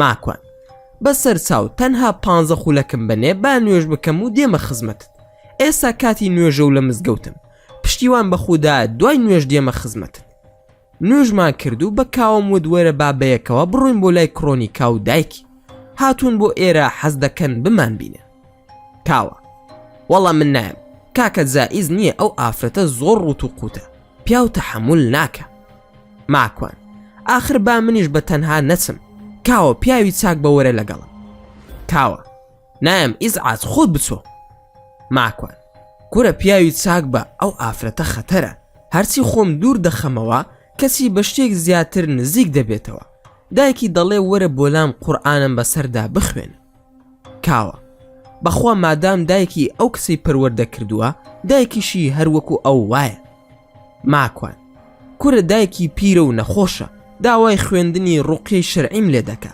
مەردی خوا بە بابەیەکەوە بین باش بوو قەنەعەتم پێکرد کە بەیەکەوە بچین و ئەوان ببینێ تەلەفۆنم کرد بۆ کڕۆنیکا و لێم پرسی لە کوێن ئێمە تەواو بووین وادین بۆ خزمەتی دایکە کڕۆنیکاش بە پێکەینەوە ئەی خزمەتی من ماکوان تۆ دەبێ لە خزمەتی من دابی زارێکی تروانەڵێ ئەگینا نایم بەخوا کڕۆنیکا دەباشە دەی هەر بۆ خۆشی وامود بۆ ئەوەندە دڵت ناسکە ببوورە هەڵە بوو ماکوان سوزانم ئاوادان بە هەڵی خۆتا بنێ لەکوێن ئێوە کڕۆنیکا لە ئوێسفۆڵد هاڵە نین ماکوان وا هاتین ئوێسفۆڵد هاڵەنا بازاڕێکە لە شارەکەی ئێمە گەیشتینە ئەوێ من و کاوە بە دوایاندا دەگەڕین لە ناو بازاڕەکەدا لە دوورەوە کڕۆنیکا دەستی بۆ بەرزکردمە و بانگمی کرد ماکوان خوایە چیم دی کڕۆنیکا دەستێک جلی پرتەقاڵی کاڵی لەبەردا بوو گوڵێکی سپی دابوو لە قژی کە منی بینی هەموو گیانی پێدەکەنی منیش کە بینیم چاوم زەق بوو تووشی شۆک بوو کاوە باوکە ڕۆ ماکوان ئەوە چییە ماکوان وەڵا ئەوە کڕۆنیکایە کاوەی برا کاوە هەرچی نەزەر و تاوانەکانمانە بە ملی تۆ منت بە زۆر هێناوە چوین دانیشین لە کافتریایەک فاتمە خان بە خێرهاتنی کردین و بە منی ود کوڕم وەرە ماسێکم بەرێ ماشە ئەڵڵا کە موبارەکی سرم بردە لایەوە و سەری ماس کردم و منیش دەستی ماس کرد کەسی کڕۆنیکا وتی ماسێکیش بە من بدە ماکوان منیش مۆڕەیەکم لێ کرد و دانیشتم و دوو قاوەمان بان کرد لەگەڵ فاتمە خان هەندێک موجامەلەی یەکمان کرد و لە تەندروستیم پرسی وتی بەخوا کوڕم باش نیم ماکوان باش دەبی ئینشاءالله فاتمە خان حەزت کردووە یاخودنا فاتمە نەوەڵا ڕۆڵە کەس نییە لەگەڵی بڕۆم زۆر حەز ئەکەم بڕۆم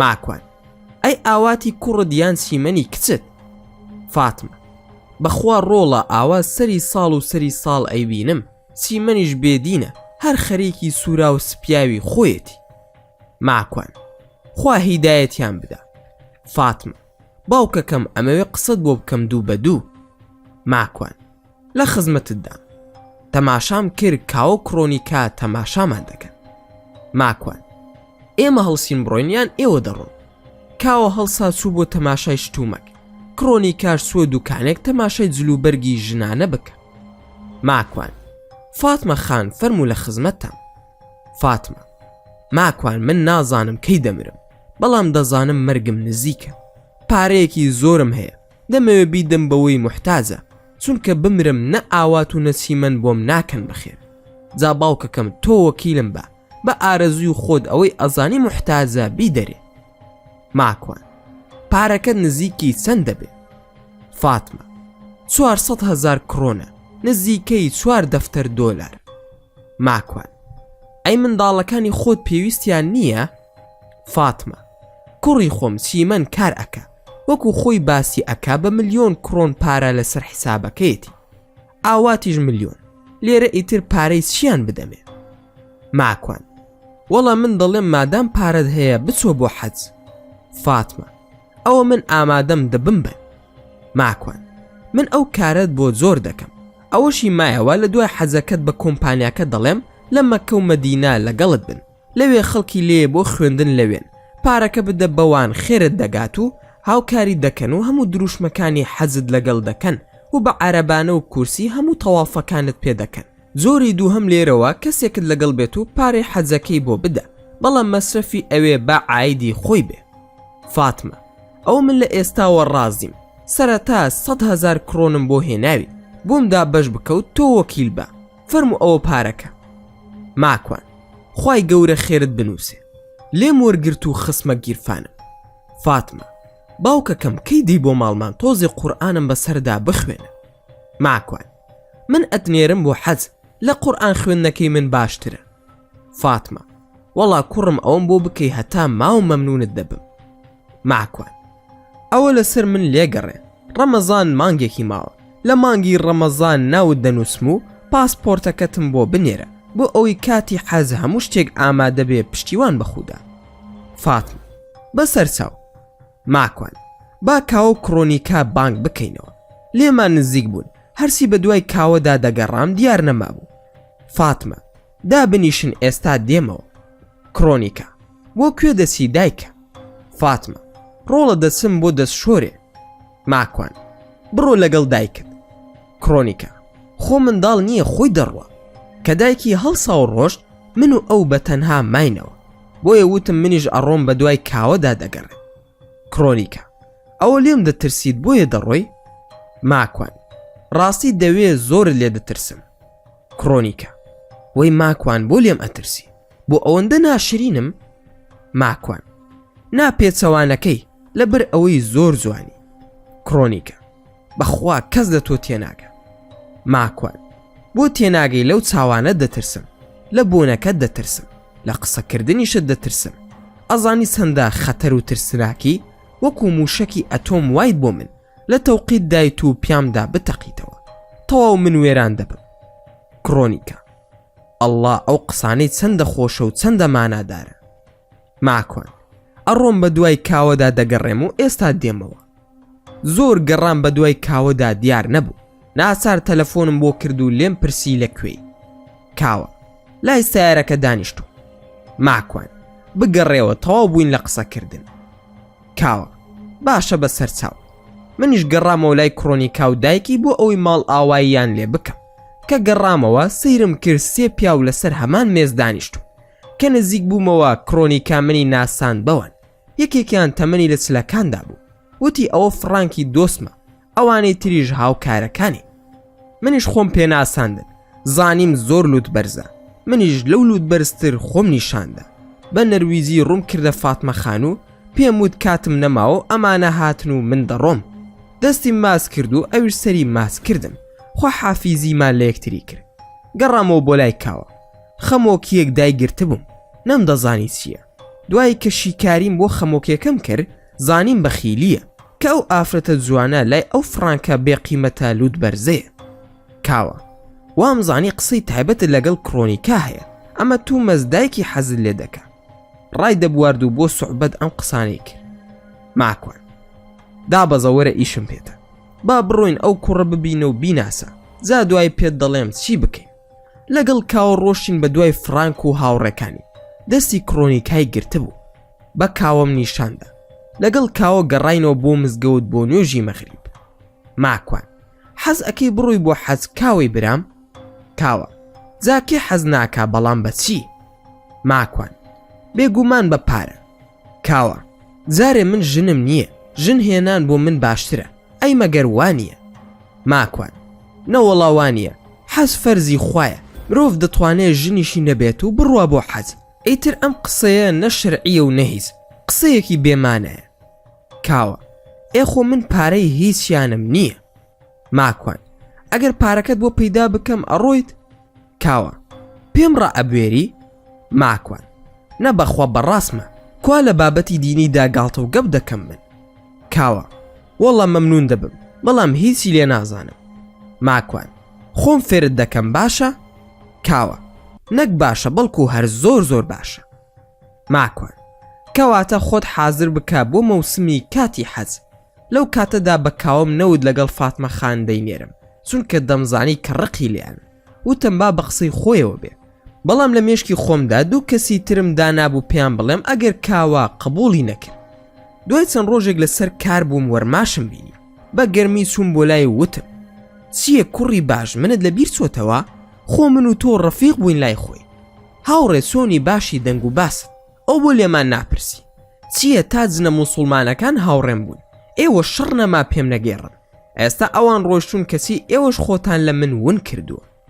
وەرماش وانییە ماکوان دوور و نزیک ئاگام لێتە، بەڵام حەزم نەکرد ئیزعاجت بکەم، ئاگادار بووم کە سیامەندت ڕسوا کرد. ماکوان آخر احتیرامی تۆم لابوو دەنادەم کوش، کەوتی ویرسان وتوێتی سحری لێ بکە و تۆش پێچەوانەی ئەو بووی. ئیتر زانیم بۆ هاوڕێتی دەزانی لەبەر تۆ خاترم گر، تەنها کەمێک ئازارماندا، ئەگەر تۆ نەبوویتایە زۆر خراپترم لێ دەکرد. وەرماش دڵنیا بەلەوە زیاتر هاوڕێتی دەکەم و دڵسۆزت دەبم کە خۆت بیری لێ دەکەیتەوە. ماکوان سوپاس دەزانم، ئەی کوا ئەوەی پێم وتی بۆت کردم؟ وەرماش ئەوە لە بیر بکە، بە من و دەسەڵات و خەڵکەکەم ناکرێت. ماکوان ئەی تۆ خۆت نەدووت چیت دەوێت داوای بکە؟ وەرماش بەڵێ، بەڵام وەکووتم ئەوەم پێ ناکرێت. ماکوان ئەی من داوای چی بکەم؟ هەرسی داوا بکەم و تۆ بڵێ ناتوانم، ئەی کاری چی بکەین بەیەکەوە؟ من و تۆ بۆ هاوڕێین بۆ ئەوەی هاوکاری یەکتری بکەین. دەمزانی ئەوان چاوەڕی ئەوە دەکەن من داوای شتێکیان لێ بکەم تا ئەوانیش داوای خۆیان بکەن. وەرماش باشە ئەم جارە داوایەکی تر بکە تا بۆت بکەین. ماکوان آخر ئێوەش بوون بە وعدی ئەندام پەرلەمانەکان، ئەوانش تا ئەسنە پەرلەمان پرۆژە و بەرنامەی جوانیان پێ، کە چوونە ئەوێ هەموو پرۆژەکانیان ئەبێتە تۆز و با. ئێوەش لەگەڵ من داوان، باشە پێویستم بە ئەڵماسی کێوی نورە. وەرماش ئەوەی باسی دەکەی چییە نازانم. ماکوان ئەڵماسی کێوی نور لە سەردەمی ساسانی و بوهیەکانەوە تا سەفێوەکان و زەندیەکان لە ئێران بووە، بەڵام ئێستا نازانرێ لەکوێ. ئەڵماسەکە ناسراوە بە ئەڵماسی کێوی نور. وەرماش هەناسەیەکی هەڵکێشاوتی باشە کاتم بدەرێ بزانم چییە و چۆن بیدۆزینەوە و لەکوێیە. ماکوان فەرموو کاتی خۆت وەربگرە، بەڵام تکایە زوو وەڵامم بدەرەوە، ئەوەندە خۆت بە دوور مەگرە وەرماشی هاوڕێم. وەرماش هاوڕێیەتی و سەرسەر و سەرچاوم، داواکانت قورسن. ماکوان داواکانم ئاسانن، ئێوە توانای کردن و هاوڕێیەتیتان نییە. لەگەڵ وەرماش بەردەوام بووین لە گفتوگۆکەمان. من دەمویست 3 مانگ کاتی پێ بەسەر بەرم، چونکە داوای شێخ بەرقان بوو. هەرچەندە هۆکارەکەیم نەدەزانی، بەڵام دەمزانی ئەم دە ڕۆژەی لە بەردەممدا مانگی شەعبانە کە مانگی دوای ئەوە ڕەمەزانە. دڵنیا بووم لەوەی کە مانگی ڕەمەزان هەمویان دوور دەکەونەوە لە موسڵمانان و زیندانی دەکرێن بە ئەمری خودای پەروەردگار. دەشمزانی کە پێغەمبەری خودا درودی خودای لەسەر بێ لە فەرموودەی سەحیحدا باسی کردووە، چونکە ئەو مانگە ئەوەندە بەهێزە لە ڕووی تاقە و وزەی ئیمانەوە کە شەیتانەکان لە ئاستی موسڵماناندا هەموو زیندانین و کەلەپسە دەکرێن. زۆر باشش دەمزانی کە وەرماش درۆ لەگەڵ من دەکا، منیش هەموو قسەکانم دوور بوون لە ڕاستیەوە، بە هەمان کردداری ئەوم دەکرد. هەرچۆن بوو دەموی زیاری بکەم لەگەڵی بە هەمان شێوەی خۆی. وەرماش بەردەوام بوو لەگەڵم. وەرماش ماکوان هەوڵ ئەدەم ئەم جارە زۆر گرنگی بدەم بەم داوایەت، هەرچیم کردووە بۆت پەیدا دەکەم. ماکوان دەی خۆشحاڵم دەکەی ئەگەر وابێ، متمانەی تەواو لە نێوانماندا دروست دەبێ، بەڵام ئەی ئەگەر نەتکرد. وەرماش ئەگەر نەم کرد 2 داوا بکە، یەک لە دوای یەک لە داهاتوودا. ماکوان ناشتی وا ناکەم، ئەوە لە ئێستاوە پێم دەڵی لە توانامدا نییە. بۆ ئەوەی کارەکەم بە جددی بۆ بکەی، ئەڵێم ئەگەر نەتوانی بۆم ئەنجام بدەی، ئەوە 4 داوا بە داوایەکی ئێوە دەکەم. وەرماش باستیان بێ. ماکوان باشە لەبەر خاتری تۆ باسییان بێ بەڵام لە یەک مانگ زیاترت پێنەچێ ڕازید یاخود نا. وەرماش مانگێک زۆرە زووتر هەوڵت بۆ ئەیەم. ماکوان پەلە مەکە و بەهێ منی بگەڕێ وەڵامەکەشم بۆ بهێنەرەوە. وەرماش باشە من دەڕۆم دوای قسە دەکەینەوە. ماکوان زۆر باشە چاوەڕێم. تۆپەکەم خستە گۆڕەپانی ئەوان دەمزانی ئەوەی من داوای دەکەم ناوی هەیە بەڵام بوونی نییە و دیار نەمەوە. دەیان وڵاتی گەورەی وەک بەریتانیا و فەڕەنسا و ئەمریکا و یابان و رووسیا بە شوێنی دادەگەڕێن. کاتی خۆی لە ئێران بوو لە نێوانی زەندی و شەعەباسی سەفەویدا و پورتوگالەکان ون بووە تا ئەم ساتەش بە شوێنی دادەگەڕێن. خۆ ئەگەر دۆزیەوە من داوای دەکەم بۆم بهێنێ کە ئەوەش نەک لە سەر سوڕهێنەرەکانی جیهانە بەڵکو ئاستەمی ئاستەمەکانە. چوون بۆ لای کاوە بۆ غەسلەکەی بەختیار. کاوە ببوو بە وەستا و بەختیاریش ڕۆشت بووەوە بۆ کوردستان. بە کاوەم وت بەڕاز ئەچی بۆ حەج؟ کاوە لەو ڕۆژەوەی پێدوتوم خەوی پێوە دەبینم بەڵێ ئەڕۆم چەند جار ئەتەوێ بۆ دووبارە دەکەمەوە. ماکوان هەوڵ بدا تا 3-4 مانگی تر 30,000 کرۆن کۆ بکەرەوە باقی لەسەر من پارەی حەجەکەت بۆ دابین دەکەم تۆ ئەو پارەی لەویانە تەنها بەکاردەهێنی بۆ پێداویسی و مەسروفاتی خۆت. کاوە باشە بەڵام لێت تێناگەم ئەمە لەبەر خاتری منە یاخۆچی. ماکوان نا لەبەر خاتری کرۆنیکایە. کاوە پێم ڕائەبوێری؟ ماکوان نە بەخوا بەجددیمە تۆ لەگەڵ ئەو دەنێرم بۆ حەج. ئەو ڕۆژی کە چوین بۆ لایەن تۆ کرۆنیکا ڕۆیشتن. من لەگەڵ دایکی باسی ئەوەمان کرد لەگەڵ هەندێک شتی تایبەتتر. ئەو ئافرەتە پیرە گوناحە حەز بە چوون بۆ حەج دەکا. منداڵەکانی خۆی بینیت چۆنن بێ قیمەتن. زا تۆ حەزی خۆت دەکەی بە پارەی ئەو پاشان هاوکاریشی دەکەی. ئەمە هەمووی خێر و ئەزر و پاداشتە. ئەگەر نایکی خەڵکی تر زۆرە لە پێش هەمویانەوە تۆ بڕیار بدە بە بەڵێ یاخود نەخێر.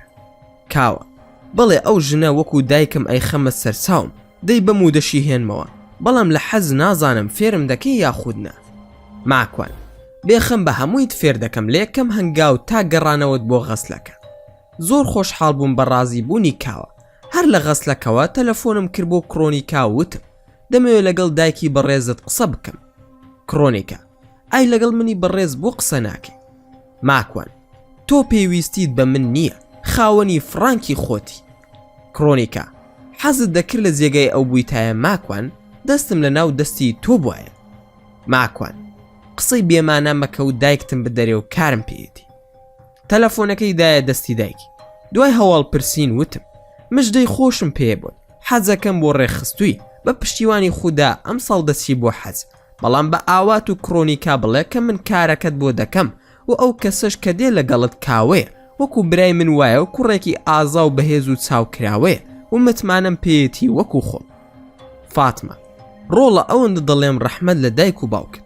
ماکوانیش بە پێکەنینەوتی ئەی خۆم. فاتمە جا باوکەکەم خۆت هەر ڕەحمەتیت قەزاد لێم. پێش ئەوەی ماڵ ئاوای لێ بکەم بۆم دووبارە کردەوە کەوا ئەو مەسروفاتی خۆی دەکا تۆ تەنها پارەی حەجەکەی بۆ بدە. فاتمە خان وتی وەڵا ڕۆڵە مەسروفەکەشی لەسەر من. پێم وت کێشە نابێ پارەکەشتم ناردەوە بۆ کوردستان کە لەوێ بیدەن بە منداڵی بێ باوک و خانمانی بێ سەرپەرشت. فاتمە ئەی کەی دەی بۆ ئەوەی پارەکەی ترت بدەمێ. ماکوان جارێ لی گەڕێ کاتی نووسینی ناوەکەت بۆ حەز یەکتر دەبینین بە پشتیوانی خوددا. فاتمە باشە باوکەکەم خوا حافیزت بێ. ڕەمەزان نزیک بوو خەریکی خۆ ئامادەکردن بووم بۆ مانگی ڕەمەزان. سالاکی وتنەوەی وانە و نووسین و ڕێخستنی ستافەکەم زۆر سەرقاڵی کردبووم. هەروەها لە مزگەوتیش سەرقاڵی ئیدارە و کار و چالاکیەکان بووین. ئێوارەیەکی درەنگ پێش نوێژی مەغریب سەسیل و میا هاتن بۆلام. دوای سەلام و ئەحواڵ پرسین سەسیل پێدەکەنی و دەیوت ئەم شتانە لەکوێ پەیدا دەکەی ئەڵماسی کێوی نور قاقای لێ ئەیە. ماکوان سەسیل پرسیارێک تخوا ڕاز وەڵام بدەرەوە ئەم شتانە کە ڕوو ئەدا لە نێوانی من و وەرماش تۆ چۆنێک سەردەیزانی وەرماش تۆ نابینێ؟ سەسیل وەڵڵاهی هەر من نیم هەموو جەماعەتی خۆمان دەیزانن شێخ بەرقان و ڕاقی و حەسقیل و هەمووان زانیویانە بەو حیوارەی کە لە نێوان تۆ وەرماش ڕووی داوە. ماکوان ئاخر چۆن؟ سەسیل کە وەرماش دێتە لات ئەوان دوای ئەوە مەزیسێک دەگرن ئەوەی لەگەڵ تۆ باس کراوە شیکاری بۆ دەکەن کەسێک لەناو ئەو مەزیسەدا کار بۆ شێخ بەرقان دەکا لە ڕێگەی ئەوەوە هەواڵەکانمان پێدەگا. ماکوان: ئەی هەواڵ چییە لەو مەزیسە لەسەر من؟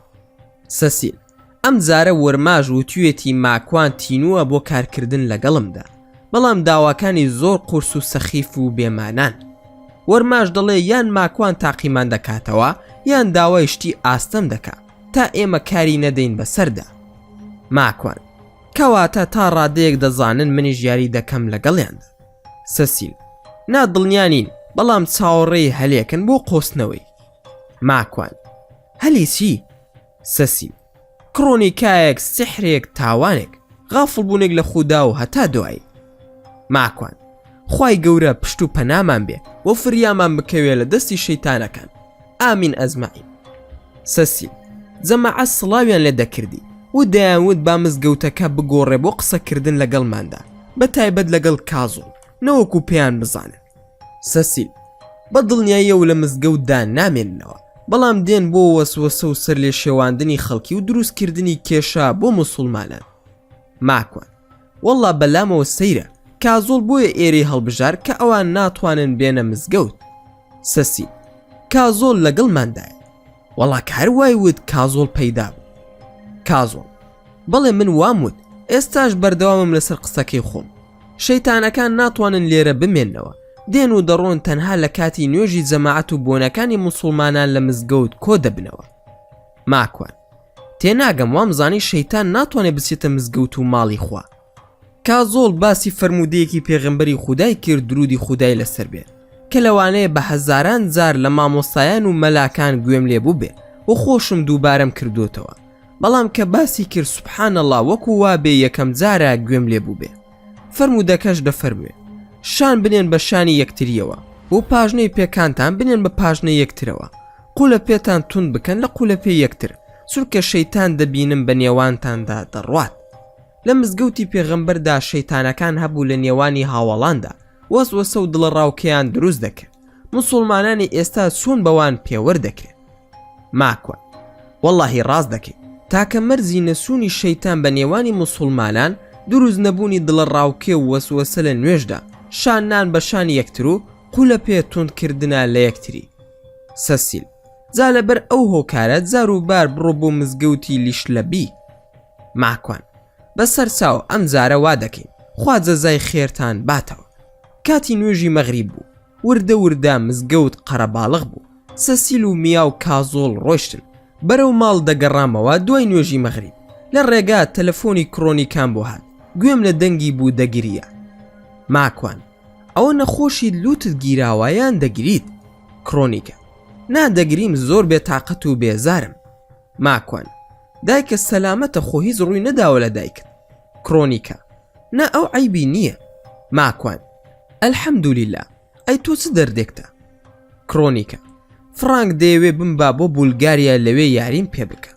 بڕیار بوو 6 کچی هندی ببە، 5 دەستکەوتووە دانەیەکی کەمە من دەبا لە زیاتی بۆ ئەوەی فیناڵی ئەم جارە بە من بکە. ماکوان: جاکەی ئەوە کێشەی منە، خوای دەکرد فیناڵی 10 جاری پێدەکردی، واتە دەرخواردی سەگ و گورگ و ورچت ئەیات؟ کڕۆنیکە: بەڵێ، چۆن ئەو شتانە ئەزانی؟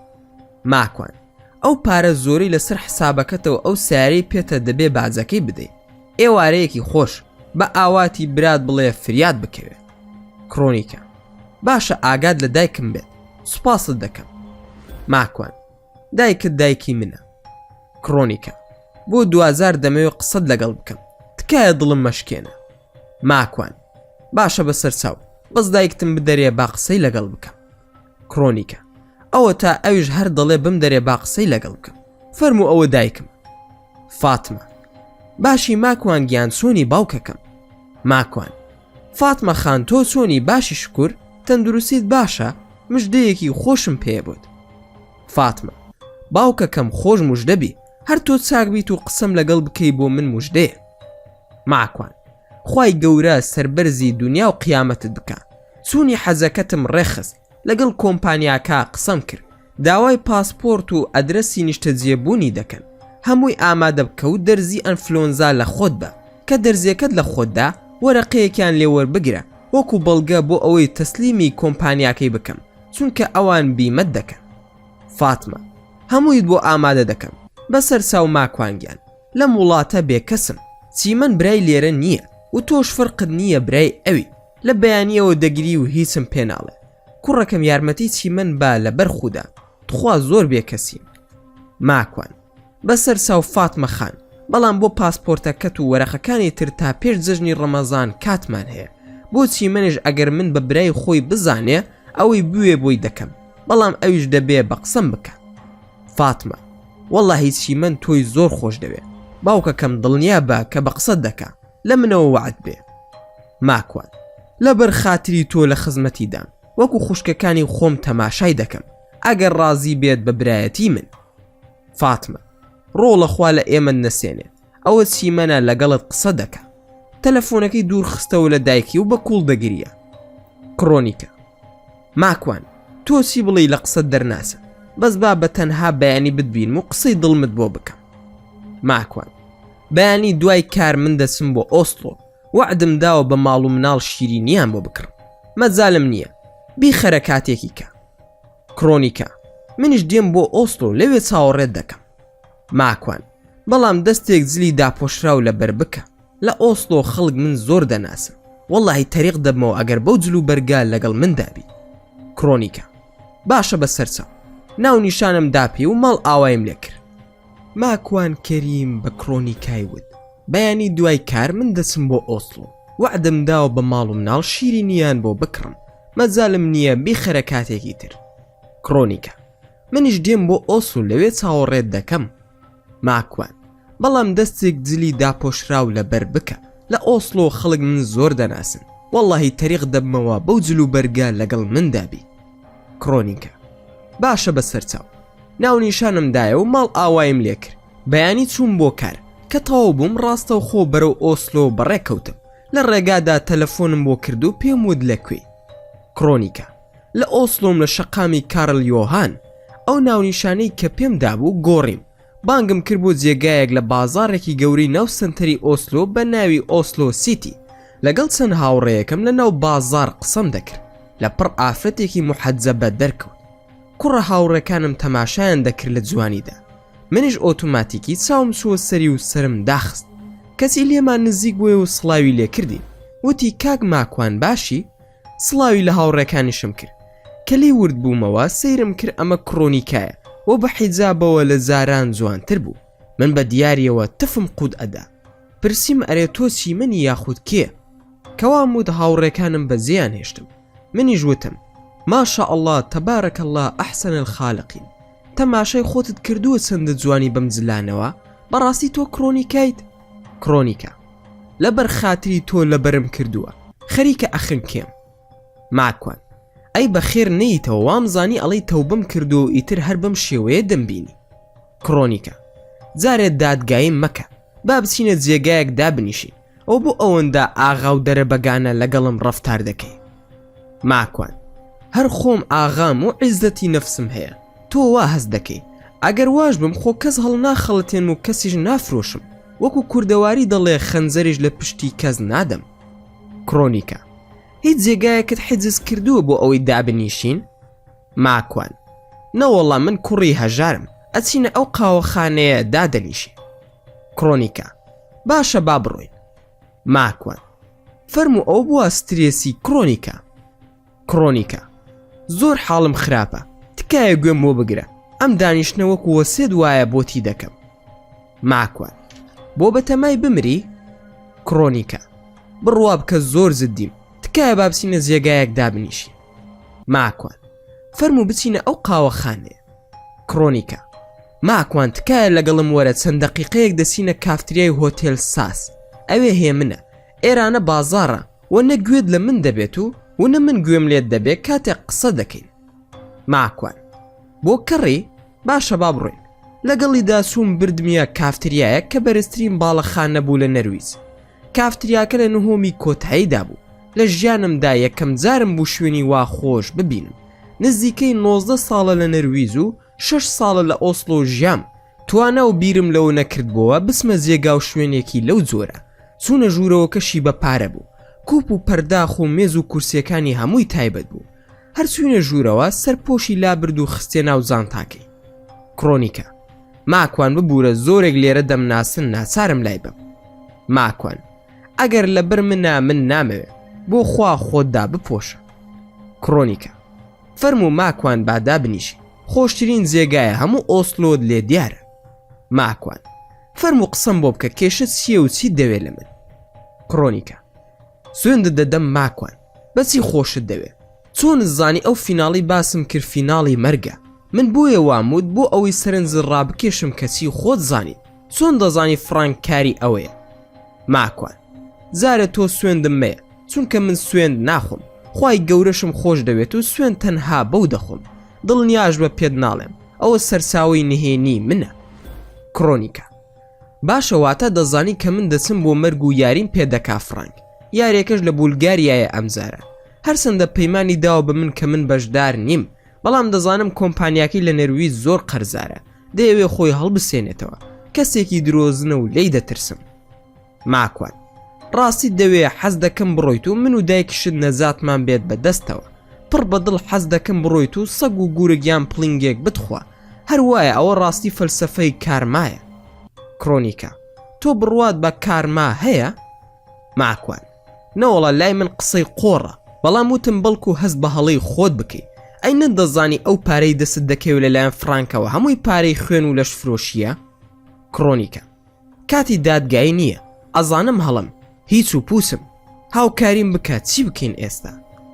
ماکوان من چیم پێ دەکرێ بۆت بکەم دەتوانی لەگەڵی نەڕۆی خۆ بە زۆر نییە بڵێ نایم خۆ ئەو ناتخوا. کڕۆنیکە ناتوانم بڵێم نایم و چی پارەشی داومەتیە بۆی بگەڕێنمەوە بەڵام دوایی زۆر بە ئاسانی لە ناوم دەبا دەڵێ باشە مەیە بەڵام لە ناوم دەبا بە دڵنیاییەوە ئەو کارە دەکا. ماکوان بۆ ئەوەندە بەهێزە؟ کڕۆنیکە لە ئەوروپادا یەکێکە لەوانەی کە خاوەنی پێشانگای سیارە کۆنەکانە و سیارەی پۆرش و فێراری و لامبۆرگینی دەکڕێت و دەفرۆشێ لەوانەیە بزلی توانی و ڕووسی لە بەردەستی دابێ خەڵکیان پێ لە ناو دەبات. ماکوان ئەگەر وابێ ئەمە زۆر خەتەرە ئەی نەرویج و پۆلیس دەرەقەتی نایەن؟ کڕۆنیکە ئاخر خۆ نەرویج بەڵگە و دۆکومنتی لە بەردەست نییە. ماکوان تۆ دەکەین بە بەڵگە و لە ڕێگەی تۆوە پۆلیس ئاگادار دەکەینەوە تا بیخەنە ژێر چاودێری و ئاگاداری کارەکانی بن. کڕۆنیکە ئاخر خۆ لە نەرویج هیچی لەسەر نییە لە بولگاریا ئەو یاریە ئەنجام ئەدرێ لە نەرویج نییە ئەویش کۆمپانیای گەورن لە ژێر ناوی نهێنی خۆیان شاردۆتەوە بۆ زانیاریت کاتێک کە سەفەر دەکا ڕاستە و خۆ لە نەرویجەوە ناڕوە بەڵکو یان دەچێتە دانیمارک یاخود سوید و لەوێوە دەڕوە. ماکوان سەیرە باشە کەی بە تەمان سەفەر بکەن؟ کڕۆنیکە بڕیاری داوە لەم هەفتەیەدا بڕۆین.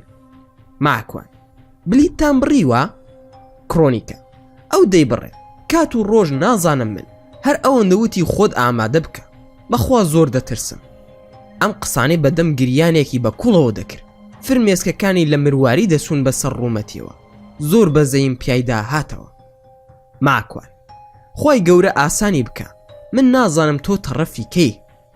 کڕۆنیکە من تەڕەفی تۆم. ماکوان کێشەکە لەوەدایە کە من تەڕەفی خوام. کڕۆنیکە ئەی کێشەکە لە چییە؟ ماکوان تۆ تەڕەفی شەیتانی. دەستی کرد بە گریان پێم ود مەگری ئێستا پۆلیسم بۆ بانگ دەکەن وا دەزانن من شتێکم لێ کردووی کەم چڵم دەربهێنە کەوا مود بەدەم گریانەوە دەستی کرد بە پێکەنین. ماکوان ئەگەر هەرچی مود بە قسەم دەکەی؟ کڕۆنیکە بەچی بڕواد هەیە لە قسەت دەرناسم. ماکوان باشە تەنها وەڵامی پرسیارەکانم بەرەوە هیچی ترم ناوێت تەنها ڕاست گۆبە. کڕۆنیکە دڵنیا بە درۆت لەگەڵ ناکەم. ماکوان پرسیارەکانم دەرباری فڕانکە سەرەتا دەمەوێت بزانم لە نەرویج دوژمن و ڕکابەر و منافیسی هەیە یان خەڵکێک هەیە ڕقی لێی بێت شتی وا دەزانی بوونی هەبێ؟ کڕۆنیکە زۆرن ئەوانەی لە نەرویج ڕقیان لێتی زۆرن بەڵام پێی ناوێرن. ماکوان تەواو من ئەوەندەم بەسە بە وردی بۆم باز بکات دوای پێت دەڵێم چی بکە. کڕۆنیکە ناوی دوو خانەوادی ود لە نەرویج کە دژی ئەون بە وردی بۆی باز کردم هەرچەندە زۆر پێویستم پێی نەبوو بەو زانیاریانە بەڵام سوودم لێ وەرگرت لەوەی کە 8 ملیۆن کڕۆن قەرزاری ئەو دوو خانەوادەیە تەنها ئەو زانیاریەم بەس بوو بەڵام لەویا هیچم بە کڕۆنیکە نەوت. ماکوان جوان گوێ بگرێت چیت پێ دەڵێم خۆ دوان نیشان بدە زۆر خۆشحاڵی زۆر ئاسایی بە لە جاران باشتر با هیچ هەز نەکا بێزار و بێتاقەتی بە پێچەوانەوە تەلەفۆنی بۆ بکە و بڵێ کەی دەڕۆی. کڕۆنیکە ئەو تۆ دەڵێیت چی؟ ماکوان ئاقڵ بە و بەقسەم بکە متمانەت بە من هەیە یاخودنا. کڕۆنیکە بەڵێ متمانم پێتە و لە تۆ دڵنیام. ماکوان زۆر باشە هەڵسە با بڕۆین کات درەنگە دڵنیا بە چارەسەرێکی کاتی باشم دۆزیوەتەوە. کڕۆنیکە کاتی؟ ماکوان بەڵێ کاتی ئەی خۆ ناتوانم بڕۆم فرانک بکوژم یان کۆتایی بە هەموو شتەکان بهێنم بە دڵنیاییەوە کاتیە گرنگ ئەوەیە تۆ نەڕۆی بۆ بولگاریا بەڵام با نەزانێت کە تۆ دەستت تێدایە بەڵکو بە پێچەوانەوە وا بزانێت تۆ زۆر حەز دەکەی کە هاوسەفەری بیت و لەگەڵی بی تەنانەت داوای پارەی لێ بکە کە دیاری و زلوبەرگ دەکڕیت. کڕۆنیکە ئاخر چۆن تخوا شێتم مەکە. ماکوان جا تۆ شێتی ئەترسم وا هەز بکەیت و بڵێ ئاقڵم هەستم کرد هێ من بۆیەوە زۆر متمانەی بە من بوو. کڕۆنیکە ماکوان تا ئەم سرکە ساتی بەیەکەوەینە هیچت بە قسە نەکردوم ئەوەی خۆت ویستوتە کردوتە دەشزانم هەمووی لە بەرژەوەندی من بووە تەنها یەک داوات لێ دەکەم ئەزانم تۆ پێویست پێ نییە و زۆر پیا و سالاری تەنها هاوکاریم بکە لەم داوایە. ماکوانیش بە پێکەنینەوە فەرموو خانمە دەرگیزی چی دەوێت؟ کڕۆنیکە دوو کارتی بانکم هەیە یەکێکیان 600,000 کڕۆنی لەسرە ئەوەی تریش 30,000 کڕۆن ماستەر کارد و فیزە کارتە بە هەردووکیان لای تۆ بێ. ماکوان ئەی بۆ نایدەی بەدایکت بۆ ئەیدەی بە من چیان لێ بکەم؟ کڕۆنیکە ئەزانم تۆ خەڵک زۆر دەناسی حتمەن ئەو پلانەش پێویستی بە پارەیە زات کام وایە لێم قبول بکەی. ماکوان دڵنیا بە لە پلانەکەمدا بەیەکەوەی کە پێویستم پێ بوو داوات لێ دەکەم. کڕۆنیکە وعدی ماکوان. ماکوانش بە تووڕێیەوە وعدی ماکوان چییە؟ کڕۆنیکە بەخوا ماکوان من زۆر بە پیاوت دەزانم تۆ ژەرسی جارە ئەڵەی وعدی پیاو بۆی ئەڵێم وعدی ماکوان واتە وعدی پیاو. ماکوان وعدی ماکوان با بڕۆینەوە درەنگە ماڵ و منداڵ چاوەڕێن. کڕۆنیکە چاوی منداڵەکانت ماز دەکەم ناویان چییە؟ ماکوان ئانا و لین سوپاس بۆ تۆ کە دەرچووی بۆ ستۆکهۆڵم ئاگادارم بکە و عیلاقەی هیچت نەبێ. کڕۆنیکە تخوا دەستم لێ بەرمەیە. ماکوان بێخەم بە ماڵ ئاوایم لێ کرد و گەڕامەوە بۆ ماڵەوە هەر ئەو شەوە جانتای جلم ئامادە کرد و خسمە ناو سیارەکەم حازر بووم بۆ سەفەر چاوەڕێی ئەوە بووم کڕۆنیکا پەیوەندیم پێوە بکە ماوەی 15 ڕۆژ پشوم وەرگر لەسەر کارەکەم خێزانم ئاگادار کردەوە کە سەفەر دەکەم لەم ڕۆژانەدا کاری زەرورم هەیە لەسەر پێبوو. لە دوای 2 ڕۆژ لە دانیشتەکەم لەگەڵ کڕۆنیکا ئێوارەیەک تەلەفۆنی بۆ کردموتی بەیانی سەعات 10 فرانک دێت بە شوێنمدا و دەچین بۆ ستۆکهۆڵم نازانم کەی فڕۆکە دەڕوا. ماکوان زۆر باشە زۆر ئاساییە بەڵام هەمیشە لە پەیوەندیدا با لەگەڵ من کە مەزالەدا بۆ پێم بڵێ لەکوێی تو گەیشتوتە کوێ لە شار و شارۆچکەکانی سوید من دەڕۆم بۆ ستۆکهۆڵم. لە دوای ئەوەی ئاگاداری کردمەوە لە ڕۆشتنیان بۆ ستۆکهۆڵم پێیم وت لە هەموو جێگاکان کە بۆی دەچن ئاگادارم بکاتەوە بە تەلەفۆن یاخود بە نامە لە فەیسبوک چەندێک توانی و بۆی گونجات دەبێ هەواڵم بداتێک کە گەیشتوونەتە کوێ. شەو پێش دەرچوونیان پلانەکەم بۆ باس کرد و پێم وت کە سیارەیەک بەکرێ دەگرم سیارەی خۆم ناهێنم لە ستۆکهۆڵم و ئەیدەمەوە بە کۆمپانیاکە. بە کڕۆنیکام وت کە من کاتژمێر 6 بەیانی دەردەچم هەوڵ بدە بزانە فڕۆکەکەتان کاتژمێر چەند دەردەچێ بۆ ئەوەی من چەند کاتژمێرێک پێش گەیشتنی فڕۆکەکە بگەمە ستۆکهۆڵم با هەمیشە تەلەفۆنت کراوە بێ کاتێک شتێکی تایبەتت هەبوو بە گۆرانی پێم بڵێ. چۆن بەرنامەماندا نابوو ئەنجامیدا لە سوونیان بۆ شوێنەکان ئاگاداری کردمەوە ئەوەشی پێوتم کەوا فڕۆکەکەیان کاتژمێر 4 و 20 خولەک دەردەچێ. من کاتژمێر 1 نیوەڕۆ گەیشتمە فڕۆکەخانی ئایرلەندا لە ستۆکهۆڵم ئاگام لێبوو فڕۆکەکەیان کاتژمێر 2 خولەک گەیشتە فڕۆکەخانە و کڕۆنیکام ئاگادار کردەوە کە لە دواتەوم هەوڵ بدە مەسۆ ناوبەشی ترانزێت خۆ سەرقاڵ بکە بە سیرکردنی شتەوە لە دوکانەکان گرنگە نەچیتە بەشی ترانزێت. ئاگام لێبوو کە فرانکی وت زارێ زووە حەز دەکەم بچم لەو ڕێستۆران تا نانێک بخۆم بەڵام پێشتر پێم وتبوو کە هیچ نەخوارد لە ناو ڕێگا و لە فڕۆکەکەدا بەڵکو تەحمل بکە لە فڕۆکەخانە نان بخوا. فرانک و کڕۆنیکا چوونە ناو ڕێستۆرانتەکە گوێم لێبوو کە داوای بیرەیەکی کرد پێش ناخواردن بە تەلەفۆن ئاگادارم کردەوە ئەگەر بێت و مەشروب بخۆی ئەوە لێرە بەزێت دەهێڵن. کەوان پێیوت خێرا کارمەندەکەی بان کرد و پێیوت ببوورە پەشیمان بوومەوە، خواردنەوەکەم دەگۆڕم بۆ کۆلا. فرانک: بۆچی گۆڕیت؟ کرۆنیکە: ئەمەوێ لەناو فڕۆکەکە مەشروب بخۆمەوە، با تامەکەیم لێ تێکەڵ نەبێ. چەند جار فرانکی دواخست، چونکە زوو پێی دەوت درەنگە با بچینە ناو ترانزێت و گەیتەکە بدۆزینەوە. منیش بە تەلەفۆن پێم دەوت دوای بخە چیت پێ دەڵێم ئەوە بکە. خێرا بچۆ بۆ دەستشۆر و سیم کارتەکەت فڕێ بدە و وەرە دەرەوە. کرۆنیکە: باشە با بڕۆین. بڕۆوە هاتم بە دواتە دەچم بۆ توالێت، پاسپۆرت و بلیتەکەم بەرێ با بە دواتە بێمە ژوورەوە. پێم وت خێرا مەڕۆ باچەند کەسێکمان لە نێواندا بێ. جلی زیایم بۆ کرۆنیکا هێنابوو، چاکەتێکی ڕەش و سەرپۆشێکم بۆ هێنابوو لە کۆڵە پشتەکەمدا بوو. خۆی کرد بە توالێتەکەدا و منیش بە دوایدا. کۆڵە پشتەکەمدایە دەستی. یەک دوو ئافرەت وتیان ببوورە هەڵە هاتووی. ئێرە بەشی ئافرەتانە و بەشی پیاوان ئەو دیوە.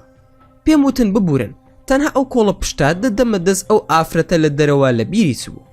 کرۆنیکا خۆی گۆڕی و هاتە دەرەوە. وتم قۆڵ بکە بە قۆڵمدا و ڕۆشتین خۆت بگۆڕە. بەپەلە دەرسووی لە فڕۆکەخانە بەرەو ستۆکهۆڵم. کاتژمێر 6 ئێوارە بوو. کات درەنگی کرد تا سیارەم تەسلیمی کۆمپانیا کرد و کارەکانیم تەواو کرد. دەنگی خۆمم تۆمار کرد کە بە نەرویزی قسەم دەکرد. ناردم بۆ ستافەکەم کە دەستکاری دەنگەکە بکەن و لە ژمارە تەلەفۆنێکی کوردستان تەلەفۆنیان بۆ فرانک کرد. بەڵام پێم وتبوون با ژمارەکە دەرنەکەوێ. دەنگەکەی منیان بۆ خست بۆ سەری و منیش بەم شێوازە قسەم کردبوو. فرانک هەروە بە ئاسانی لە دەستمان دەرناسیت و ڕابکەی کە 8 ملیۆنەکەت گەڕاندەوە ئەوە ژنەکەت بۆ دەگەڕێنینەوە. دەنگی کرۆنیکاشم تۆمار کردبوو کە بە گریانەوە بە فرانک دەڵێت ئەم کوژن فریام بکەوە. ئاگادارم کردبوونەوە کە بزانن دوای ئەوە فرانک چی دەڵێت. هیچ وڵامی مێنەوە با ئەو قسە بکە. زوو کۆکەیەک بکەن کە بزانێ گوێی بۆ گیراوە و دەنگەکەیم بۆ تۆمار بکەن.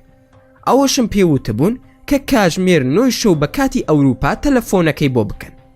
کاژمێر نزیکی 7 ئێوارە بوو من و کرۆنیکا لە ناو سنتەری ستۆکهۆڵم بە دوای هۆتێلدا دەگەڕای.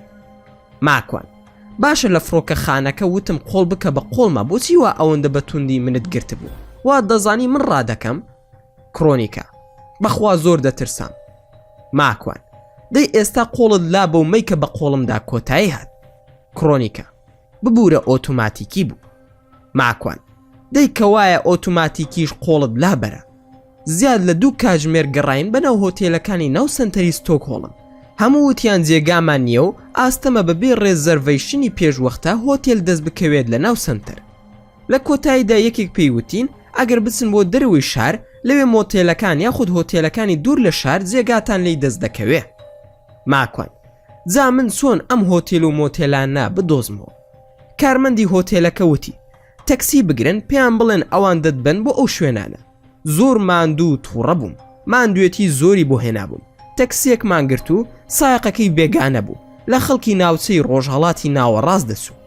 پێم وت کە بمان با بۆ هۆتێلێک. وەڵا هێشتا قسەکانم تەواو نەکردبوو. ئاوڕی دایەوتی: جەنابەت کاک ماکوانی؟ ماکوان: بەڵێ بەڕێزگیان من ماکوانم. شۆفێرەکە: کە خۆشحاڵم ببینینت. ئەزانی من چەندە ئاواتم بوو کە بە خزمەتی جەنابەت بگەم؟ من ناوم شێخ عومەرە، خەڵکی بەرزنجەم. ماکوان: من خزمەتکاری جەنابتم، قابیلە من سیم خۆ شێخ مەحموودی حەفید نیم برە. شێخ عومەر: هۆتێلی چی دەچینە ماڵی خۆمان، ئەم بەڕێزە خێزان تا؟ ماکوان: بەڵێ خێزانمە.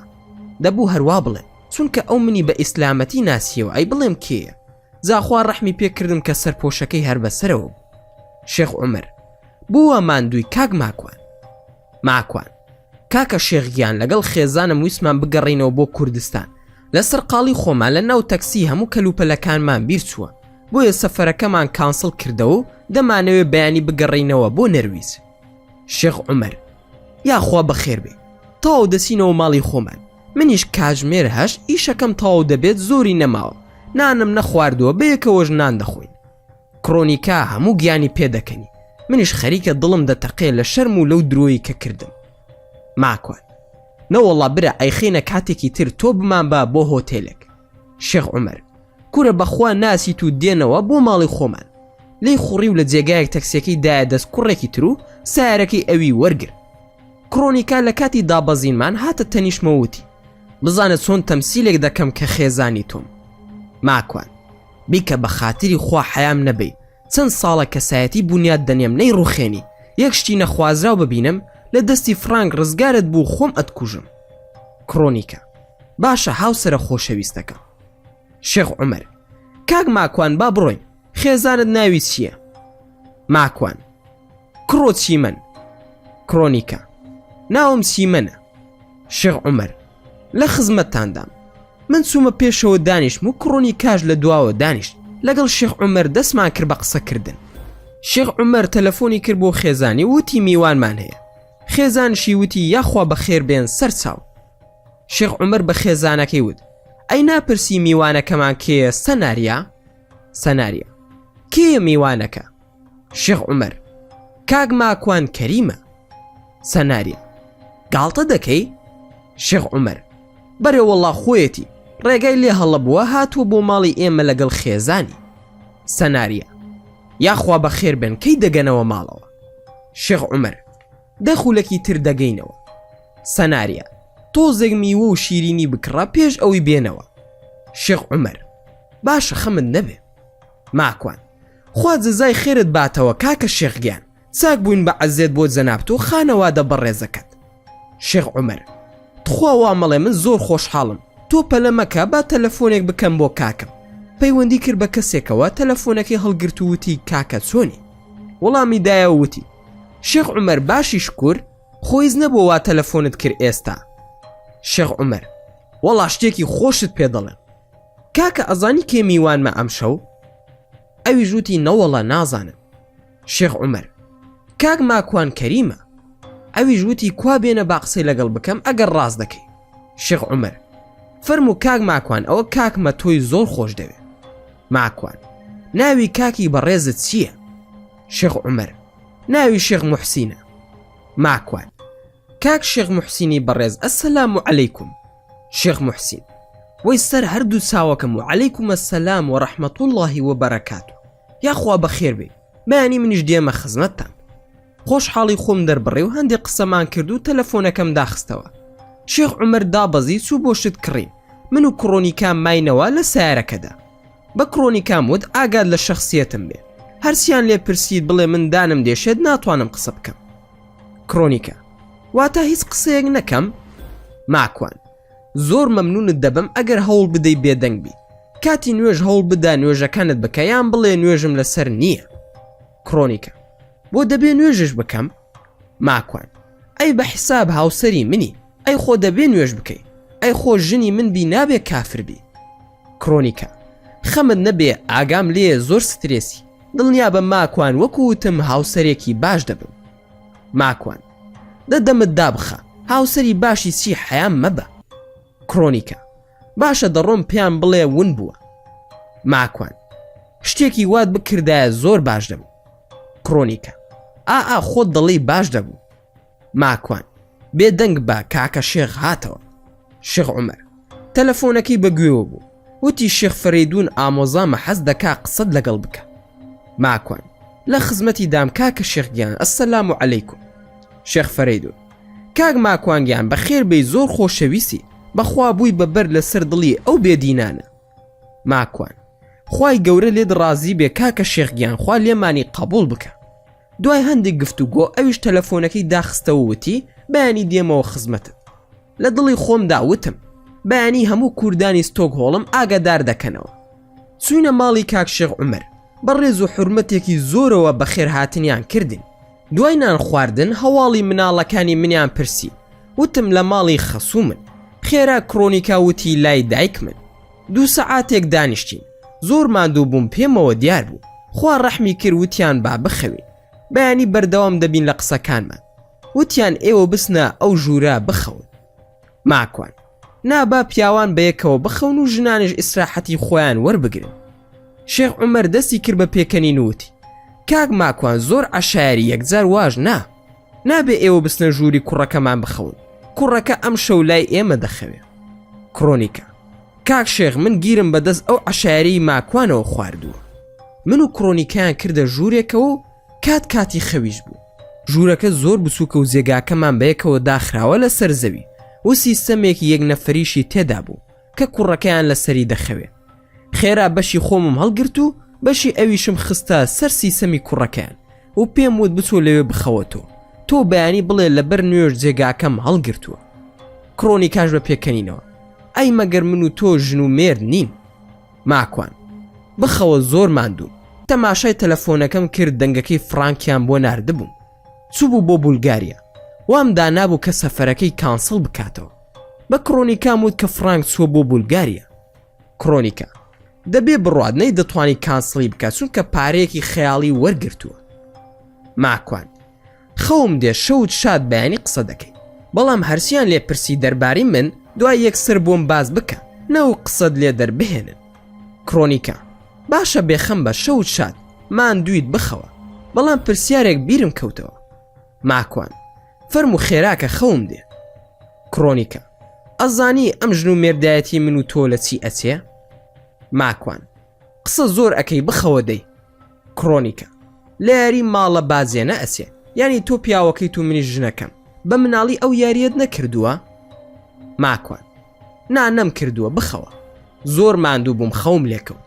کاتژمێر سواری بەیانی بوو خەبەرم بۆیەوە و هەڵسان بۆ نوێژکردن چوم دەستنوێژم گرت و هاتمەوە. کڕۆنیکا دەرکەوت بوو دام پۆشی و نوێژی بەیانیم کرد دواتر خەوم لێکەوتەوە. کاتژمێر نوۆی بەیانی بوو کاک شێخ عومەر هات خەبەری کردمەوە وتی کاک ماکوان با نان و چای بەیانی بخۆین ئێستا شێخ فەریدون دێت بۆ ئێرە.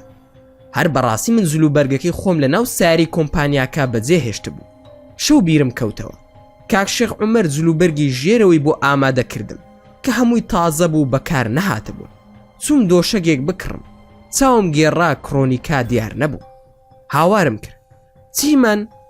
شێخ عومەر لەگەڵ سەناریا ڕۆشنە دەرەوە نانی گەرم دەهێنن و پێکەوە دەگەڕێنەوە. پێم وابێ پێداویستی هەبوو چون هەندێک شتی تریش بکڕم.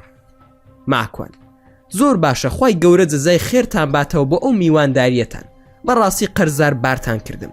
ئەگەر دەکرێت تەلەفۆنێک بکە بۆ سەناریا خان پێیان بڵێ کەمێک زوو بگەڕێنەوە. خۆت ئەزانی ژن کە چوونە بازار لە بیریان ئەسێتەوە بگەڕێنەوە ماڵەوە ئەبێ زوو دەربچین و بگەڕێنەوە بۆ نەرویج. شێخ عومەر ڕۆشتنی چی کاک ماکوان؟ شێخ فەریدون کەمێکی تر دێتە ئێرە کاکیشم چەند کاژمێرێکی دیکە دەگاتە ئێرە لەیۆ تۆ بۆریەوە بەڕێکەوتووە کە تۆ ببینێ. ماکوان بۆ کاک شێخ موحسین لەیۆ تۆ بۆری دەژی لەوێەوە لەبەر من دێ بۆ ستۆکهۆڵم؟ شێخ عومەر بەڵێ بەخوا بە خوشکەکەم و زاواکەشمانم وتووە ئەوانیش دێن بۆ ئێرە چون گۆشت و شتی وا بکڕم زاواکەمان کەبابی جوان دروست دەکات ئەمڕۆ دەچینە دەرەوە کەبابمان بۆ دروست دەکات. ماکوان برا پێویست ناکە بەخوا کارم زۆرە دەبێ بگەڕێمەوە بۆ نەرویج. شێخ عومەر برا تۆ سەفرت بۆ کوردستان دەکرد نەبوو بە قسمت ئەم چەند ڕۆژە لای ئێمە بمێنەرەوە سەناریا و ئەوانیش کاژمێردا دەگەڕێنەوە. ماکوان خوای گەورە لێت ڕازی بێت برا من چۆن ئەو هەموو ئەرکا ئەخەمە سەر ئێوە وەڵڵاهی خەجاڵەتم. زۆری نەبر سەناریا خان و کڕۆنیکا هاتنەوە گوێم لە خشەی عەلاگە بوو گوێم لێبوو سەناریا خان شێخ عومەری بان کرد وتی وەرە کەمێک کارم پێتە. کەمێکی پێچ و کڕۆنیکا لەو ژوورەی لی مابووینەوە بانگی کردم ماکوان بێ زەحمەت تا ئێرە وەرە کارم پێتە وەک ئەوەی بڵێ 20 ساڵە ژن و مێردی خەریک بوو هاوار بکەم و بڵێ کاک ماکوان. دواتر بیرم کەوتە و چارم نەما و ڕۆشتم خۆم دوا دەخست بۆ ئەوەی نەڕۆم بەڵام شێخ عومەر هات و وتی کاک ماکوان چیمەن خان بانگت دەکا. ماکوان باشە قوربان وا دەچم. هەناسەیەکم هەڵکێشا و لە دڵی خۆم داوتم ئەم ئافرەتە کێشەیەکم بۆ دروست دەکات چۆن خۆم گیرۆ دەکرد. کە چوومە ژوورەوە سەری لە ناو 4-5 عەلاگەیا بوو وتم ئەوە چییە؟ کڕۆنیکا زلم بۆ کڕیویت بیکەرە بەرت بزانە چۆنە. ماکوان زلم ناوێت تۆ ئەسڵان قیاسی من نازانی چۆن زلم بۆ دەکڕی. کڕۆنیکا بەیانی پێش ئەوەی بڕۆم سەیری قیاسەکەم کردی قابل لە قیاسەکە نەزانم تۆ لە بەری بکە. ماکوان نامەوێت زلەکانی خۆم لە بەر دەکەم. کڕۆنیکا بەخوا لە بەری نەکەی ئەسم پێیان دەڵێم من ژنی نیم. ماکوان وەڵا خۆ لە دەستشت دێ لە ترسا کردمە بەرم ئەشم زانی کە کاری وان ناکە. 2 پانتۆڵی کابۆ قاتێک و 2 کراس و پێڵاوی بۆ کڕی بووم کە سەیری وەستڵەکەم کرد 14,000 کڕۆنی سویدی یابوو بەو زلانە. کرمە دەرەوە تا زلەکانم لەبەر کرد کە هاتە ژوورەوە ویستی یەخەی کراسەکەم بۆ چاک بکە نەمهێشت وتم خۆم دەستم هەیە پێویست ناکە. کڕۆنیکا خۆنات خۆم بە زوان نابێ لادێ ئەو مۆدێلە بەو شێوەیە نییە. ماکوان بەڵێ من لادەیم و بەو شێوەیەش لەبەری دەکەم. کرۆنیکە حەیان مەبە وا نابێ. ماکوان جا تۆ بۆ حەیات ئەچێ؟ من وای دەیکەمە بەرم لادەیم و تەواو. کرۆنیکە نابێت، دوای ئەڵێن ئەو ژنە نازانێ خزمەتی مێردەکەی بکە. ماکوان ئێخۆ تۆ ژنم نی، ئیلاقەت نەبێ من وا لەبەری دەکەم. کرۆنیکە بەخوا بۆ چاک دەکەم، ئەگینا ئەچم پێیان ئەڵێم من ژنی ماکوان نیم. ماکوان جا چاوت دەرێ بچۆ پێیان بڵێ. کرۆنیکە هاواری کرد سەناریا خان بێ زەحمەت تا ئێرە وەرە. کەوای ود ئەژنۆم هێزی تیان نەما، وتم باشە وەرەوە چاکی بکە. سەناریا خانێش وەکو جنۆکەکانی هاوڕێم خێرا ئامادە بوو. سەناریا فەرموو سیمەن خان. کرۆنیکە لەو کاتەوە بە ماکوان ئەڵێم یەخەی ئەو کراسە نابێت ئاوا بە قسەم ناکە، تخوا لە دوکانەکە کاتێک سیرمان کرد لەبەری بووکەکە بەم زۆرە نەبوو. سەناریا وەڵا کاک ماکوان سیمەن خان ڕاست دەکا، دەبێ بە پێچەوانەوە بێ. کرۆنیکا دەستی هێنا و یەخی کراسەکەی بۆ چاک کردم. وتی سوپاس سەناریا خان، ئەوە من 1 ماکوان 0. بۆین باخێکی بۆ کڕی بووم هێنای وتی بیبەستە. ماکوان من نازانم بۆین باغ ببەستم، لای بەرە و نایبەستم. کرۆنیکە من خۆم بۆ دەبەستم. ماکوان خوایە چۆن گیرم خواردووە، بۆین باغەکەشی بۆ بەستم. تا کرۆنیکە گۆڕیمی شێخ فەریدون و ماڵی خوشکەکەی و زاواکەشیان گەیشتن. تا بە خێراتنی ئەوانمان کرد شێخ موحسینی برایشی گەیشت. جێگا نەبوو دابنیشین.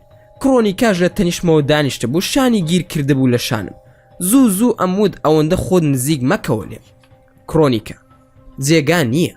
چوون بۆ کەباب خواردن بۆ دەشت، تا نزیک کاژمێر 5 ئێوارە لە دەرەوە بووین. زوو کرۆنیکا لە خۆیەوە دەیوت بەخوا ماکوان حەزی بە چەوری نییە. منیش لە ژیانما حەزم بە خواردنی چەورە. یان لە خۆیەوە دەیوت ماکوان چا ناخوا، بەس قاوە ئەخواتەوە. کەسی واژ نییە من هەردووکیان دەخۆمەوە. ماکوان پێم وت ئەرێ تۆ حەقت چییە بەسەر منەوە؟ چی ئەخۆم چی دەخۆمەوە؟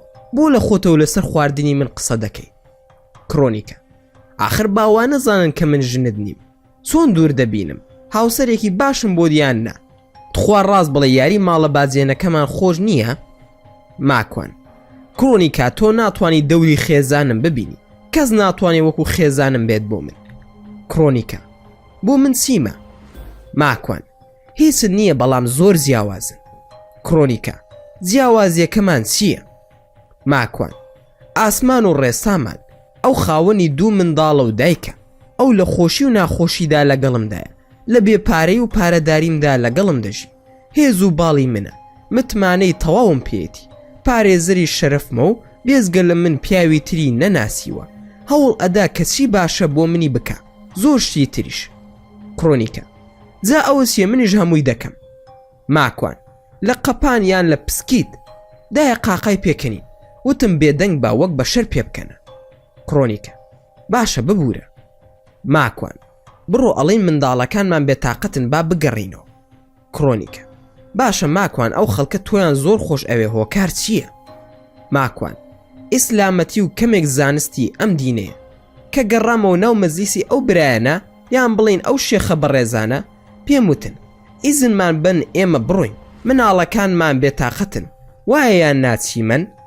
چیمەن بەڵێ وایە. شێخ موحسین ڕۆشتنی چی؟ دەچین بۆ ئۆتۆبۆری، ئەم شەو لای ئێمە دەبن. شێخ عومەر وەڵا ناڕۆن. شێخ فەریدون نادەچین بۆ ماڵی ئێمە. کاگنەژادی زاواشیان وتی نەوەڵا دەچین بۆ ماڵی ئێمە.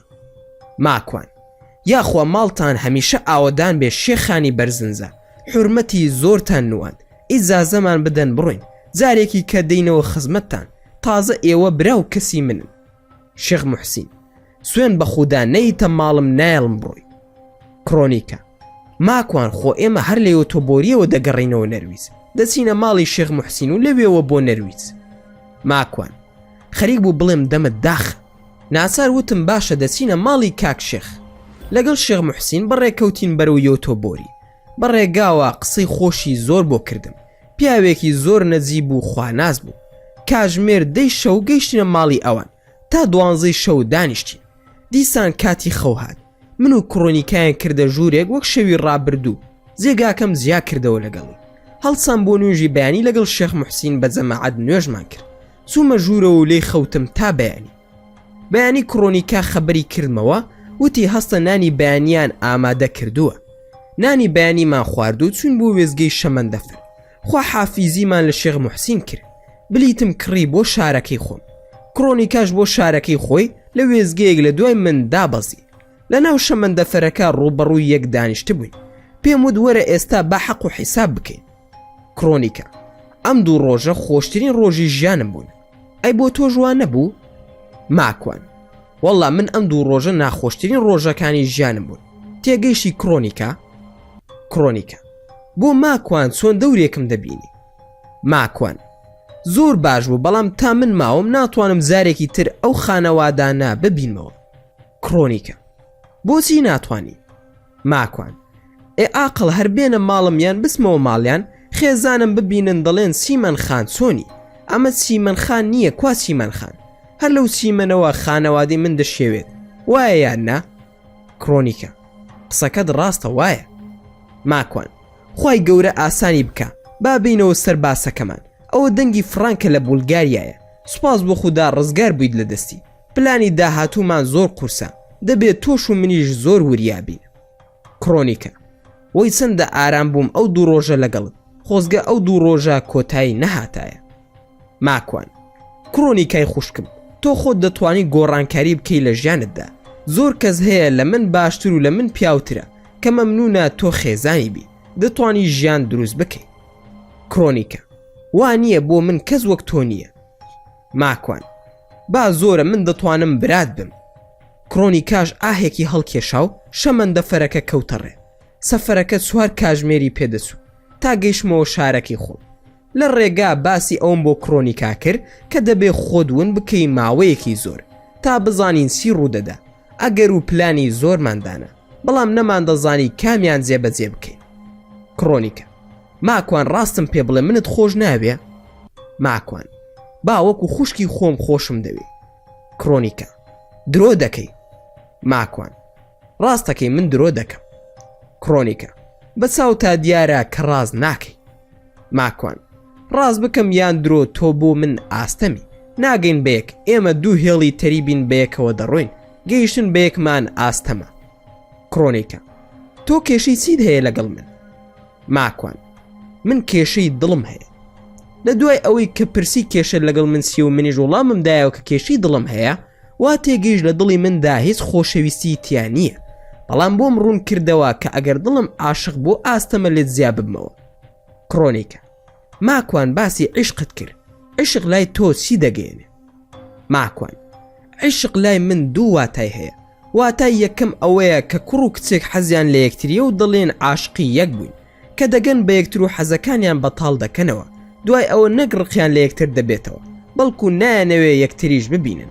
بەتایبەت ئەو حاڵەتە لە ناو ئێمەی پیاواندا هەیە، چونکە حەز و عیشقمان لە چاوماندایە کە تێر بووین ئیتر عیشقی چی و خۆشەویستی چی، دوای ئەوە عیشق وەکو میزەڵان فش دەبێتەوە. کڕۆنیکا: ئەی لە ناو ئافرەتان ئەو جۆرە عیشقە هەیە؟ ماکوان: چۆن نییە؟ باشترین نمونە تۆی، وا دەزانی عیشق تێرکردنی حەزەکانە. کڕۆنیکا: وانییە ماکوان، بۆچی وا سووک و وەکو سۆزانی سەیرم دەکەی؟ ماکوان: کڕۆنیکا زۆر هەڵێ، من لەو جۆرە کەسانە نیم، ئەزانم مرۆڤ هەڵە دەکات و چاکەش دەکات. ئەزانی تۆ چەندە ئافرەتێکی ناسک و ڕازگۆی، تۆ کەسێکی زۆر بە بەزەیت و لە ناو خۆتدا ون بووی، دەگەڕێی تا خۆت بدۆزیتەوە. تۆ کێشەکەت ئەوەیە ئەوەندەت خۆشەویستی پێ نەدراوە، بۆیە ناسار پەنا بۆ دار و بەر دەبیت تا خۆشیان بوێت. تۆ لەو کەسانەی کە بە دوای چاکەدا دەگەڕێیت و حەز بە لاسایکردنەوەی پاڵەوانەکان دەکەیت کە چاکە و باشە دەکەن لەگەڵ خەڵکی. تۆ لەو زۆرە مرۆڤانەی کە حەز بە بەخشین دەکەیت و حەز دەکەی لە بەشی خۆت ببەخشی، لەگەڵ ئەوەشدا حەز دەکەی خۆت بناسێنی کە توانای خێر و چاکەت هەیە، بەڵام ئەزانی کێشەی تۆ چییە؟ کڕۆنیکا دوو دڵ و فرمێسک بە چاوەکانیەوە قەتیز مابوو، وتی: ماکوان وەی خوایە ئەو قسانت چەندە خۆشە، نەمزانی قسەی واش دەزانی، چۆن ئەو خوێندنەوەیت بۆ من کرد کە ڕێگت ناخی، کە ڕێ قسەکانت ناخی منە. ماکوان: لەبەر ئەوەی من خاوەنی مەملەکەتی عیشقم. کڕۆنیکا: پێم بڵێ بەشی دووەمی عیشق چییە لای تۆ؟ ماکوان: مانای دووەم پڕە لە وشە، پڕە لە ڕستەوە هۆنراوە، عشق مرواییە، پێویستە مەعشوقەکان بیهۆنەوە. عشق ئەشکی شەوانە، دووریە و نەگەیشتنە بەیەک. عشق ڕازگۆییە، پاراستنی مەعشوقە، خۆشویستنە لە خۆت زیاتر. عشق دەرمان نییە، بەڵکو ئەبێ بزانی کە دەردە، یاخوا کەس نەیگرێ، زۆر زار دەیکوژێ، زۆر جاریش خاوەنەکەی دەکاتە فریشتە. هەر هەمان دەردی عشقا کە خاوەنەکەی دەکاتە دڕندە. عشق واتە کوێربوون، بێ ئاگابوون و نابیستن، لە زیاتی خواردن خەم دەخوا. تای عشق هەناسە ساردی هەڵدەمژن و لە زیاتی ئاو ژەهری پێدەنووشن. دەردێکە تەنها من دەزانم ئازارەکەی چۆنە. کڕۆنیکە. تخوا قسم بۆ بکە چەندە خۆشە ئەو قسانە. ماڵی شێخ عومەر هەمویان مۆبایلەکانیان پڕ بوو لە ڤیدۆکانی تۆ. باشە تۆ چی بەو خەڵکە ئەڵێ ئاوا تۆیان خۆش ئەوێ؟ چی سحرێکت کردووە لەو خەڵکە ئاوا مشتاقی قسەکانت؟ ماکوان. هەر کەس ڕازگۆ بوو لەگەڵ عشقەکەی دڵنیا بە خەڵکی خۆشیان دەوێت و عاشقی دەبن. کڕۆنیکە. ئەو قسەیە زۆر قوڵە لە ژیانمدا حەزم کردووە لەگەڵ خەڵکی وەکو تۆ هاوڕێ بم. ئەمە یەکەم جارە ئەو ئەدەبیاتە جوانە دەبینم لە کەسێکی کوردیدا. بینیومە لە ڕۆمانوس و شاعیرەکاندا، بەڵام هەستم کردووە ئیحساسەکەیان یان تەزویرە یاخود تەنها شعرێکی پلاستیکیە بۆ کچێکی گۆرانی بێژ یان کوڕێکی گۆرانی بێژیان نووسیوە. زۆر حەزم بە قسەی دڵ و ڕاستی و ئەسڵیە. ماکوان. وەڵا خۆ تۆش هەز دەکەم عاقلی و مستەوا زۆر باشە. کوێت خوێندووە یان چیت تەواو کردووە؟ کڕۆنیکە. کۆلێژی ئادا بەشی ئینگلیزی. ماکوان. ئافرین کارێکی باشت کردووە. کڕۆنیکە. زمانی عەرەبیشم زۆر باشە. ئەبینم وشەی عەرەبی زۆر بەکاردەهێنی لە کاتی قسەکانەدا، وایە یان نا؟ ماکوان. وایە، بەڵام ئەم جارە لەبەر خاتی تۆ وشەی ئینگلیزی بەکاردەهێنم، بەڵام من ئینگلیزیەکەم سفرە، وا نەزانی زۆر مهمم، تەنها بەشی خۆم و کارەکامی پێڕایی دەکەم کە بۆ کێ بڕۆم، چی دەخۆم و بای چەندە و لەکوێدایە و ئەو شتە سەرەتاییانە دەزانم. کڕۆنیکە. یەکجار واژ نین، بەڵام دەزانم عەرەبیەکە زۆر باشە. تۆ پێم بڵێ لە ماڵی شێخ عومەر شێخ فەریدون دەیوت سقلی چاوی مولحیدەکانی هەمویانت کردوتە کون. تۆ وا دەزانی منیش مولحیدم، واتە ئاتایستم؟ ماکوان. بەداخەوە دەزانم، بۆیە دوورم لێت و دەڵێم دوو هێڵی تەریبین هەرگیز بەیەک ناگەین. کڕۆنیکە. من ڕێزم هەیە بۆ ئیسلام، بەڵام بڕوان بۆ دروست نابێ، چی بکەم بەدەست خۆم نییە. ماکوان. ئاخر تۆ سەرقاڵ نەبووی بە دڵ و عەقڵ و ژیری و ئیمان و دین، بەڵکو سەرقاڵ بووی بە پارە و حەزەکانت، سەرسام بووی بە جوانی خۆت، ڕق لە دڵ بوویت و حەزت بە تۆڵە سندنەوە بووە، نەتزانیوە لە کێ تۆڵە بکەیتەوە. ئەمانە و زۆر هۆکاری تریش وایان لێ کردووی کە مولحید بی. لەسەروی هەموو ئەمانەوە جەهل بە زانست و زانیاری لەسەر فیکر و فەلسەفە و زۆری تر لەم باسانە. کڕۆنیکە. من حەزم بە زانستە، زۆر دوورم لە فەنتازیاوە، لەوانەیە بەو هۆکارە بێ. ماکوان. ناوان نییە، ئەم قسەش بۆ ئەوە ئەڵێ من شوێن بەڵگە کەوتوم، بۆیە بێدینم، بە بەڵگە دوای هەموو شتێک دەکەوم، وەکو ئەرستۆ دەڵێ شوێن بەڵگە دەکەوین تا بمانگەیەنێتە هەر کوێیەک، وایە یان نا؟ کڕۆنیکە. ڕاستە ڕێک من شوێن ئەو فەلسەفەی ئەرستۆ دەکەوم کە دەڵێ با شوێن بەڵگە بکەوین بمانگەیەنێتە هەر ئەنجامێک، ئەی مەگەر ئەم قسەیە ڕاز نییە؟ ماکوان. با زۆر ڕاستە، بەڵام نە تۆ و نە ئەوانشی وەکو تۆوان ڕاز ناکەن لەگەڵ خۆیاندا، بۆ نمونە تۆ چۆن شوێن بەڵگە دەکەوی؟ کڕۆنیکە. من کەسێکی بایۆلۆجیم، یاخود بڕوان بە سروشتە، دوا هێزێک هەیە، بەڵام نازانم چییە، کە زانست هیچی دەربارە نەوتووە. ماکوان. آخر خۆ زانست لە ئاستی هەندێک بایۆلۆجیدا دەستەوەسانە و هیچی پێ ناوترێ. تۆ پێت وایە زانست زۆر پێشکەوتووە، بەڵام زانست بە قەدەری داواکانمان نەچۆتە پێش، زانست زۆر لە سەرەتادایە. کڕۆنیکە. بڕوام وانییە، زانست زۆر پێشکەوتووە، زانست خوازەکان بە دوای هەستەکانەوەن، دەزانی مەبەستم چییە؟ ماکوان.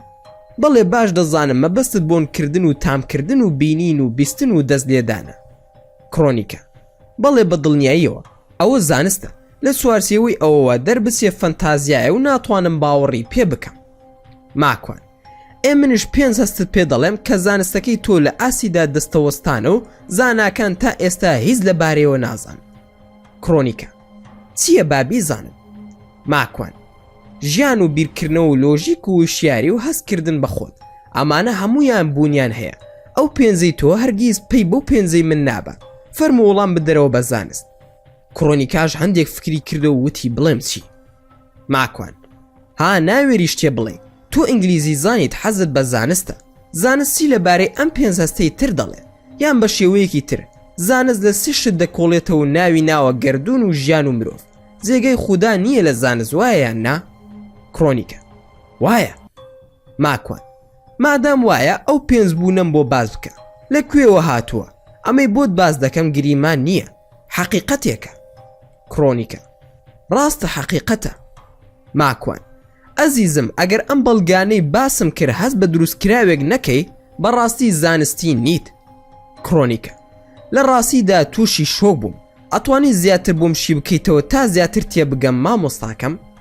ماکوان: بۆ نمونە ئەگەر ژیان وەرگرین یەکێکە لەو بەشە نهێنیانەی کە زانا و فەیلسوفەکانی نەک سەرسام کردووە بەڵکو کێشەی گەورەی بۆ دروستکردوون کە پێناسەی دەکەن بە سێ خاڵی سەرەکی. یەکەم، ژیان ئامانجی هەیە، پارێزگاریکردن لە خۆ لە زۆری گەڕان بە دوای پێداویستی یان خۆراک. دووەم، ژیان خاسێتی دووەمی بۆ زۆر و جنسی خۆی زۆر دەبێت، لە زانستی بایۆلۆجی پێی دەوترێ سێلف ریپلیکیشن. سێم، ژیان وجودی یاخودبوونی لە کۆدەکانەوە سەرساوە بگرێ کە چالاکیە کیمیایەکانی ڕێک بخات و بەڕێوە بەرێ.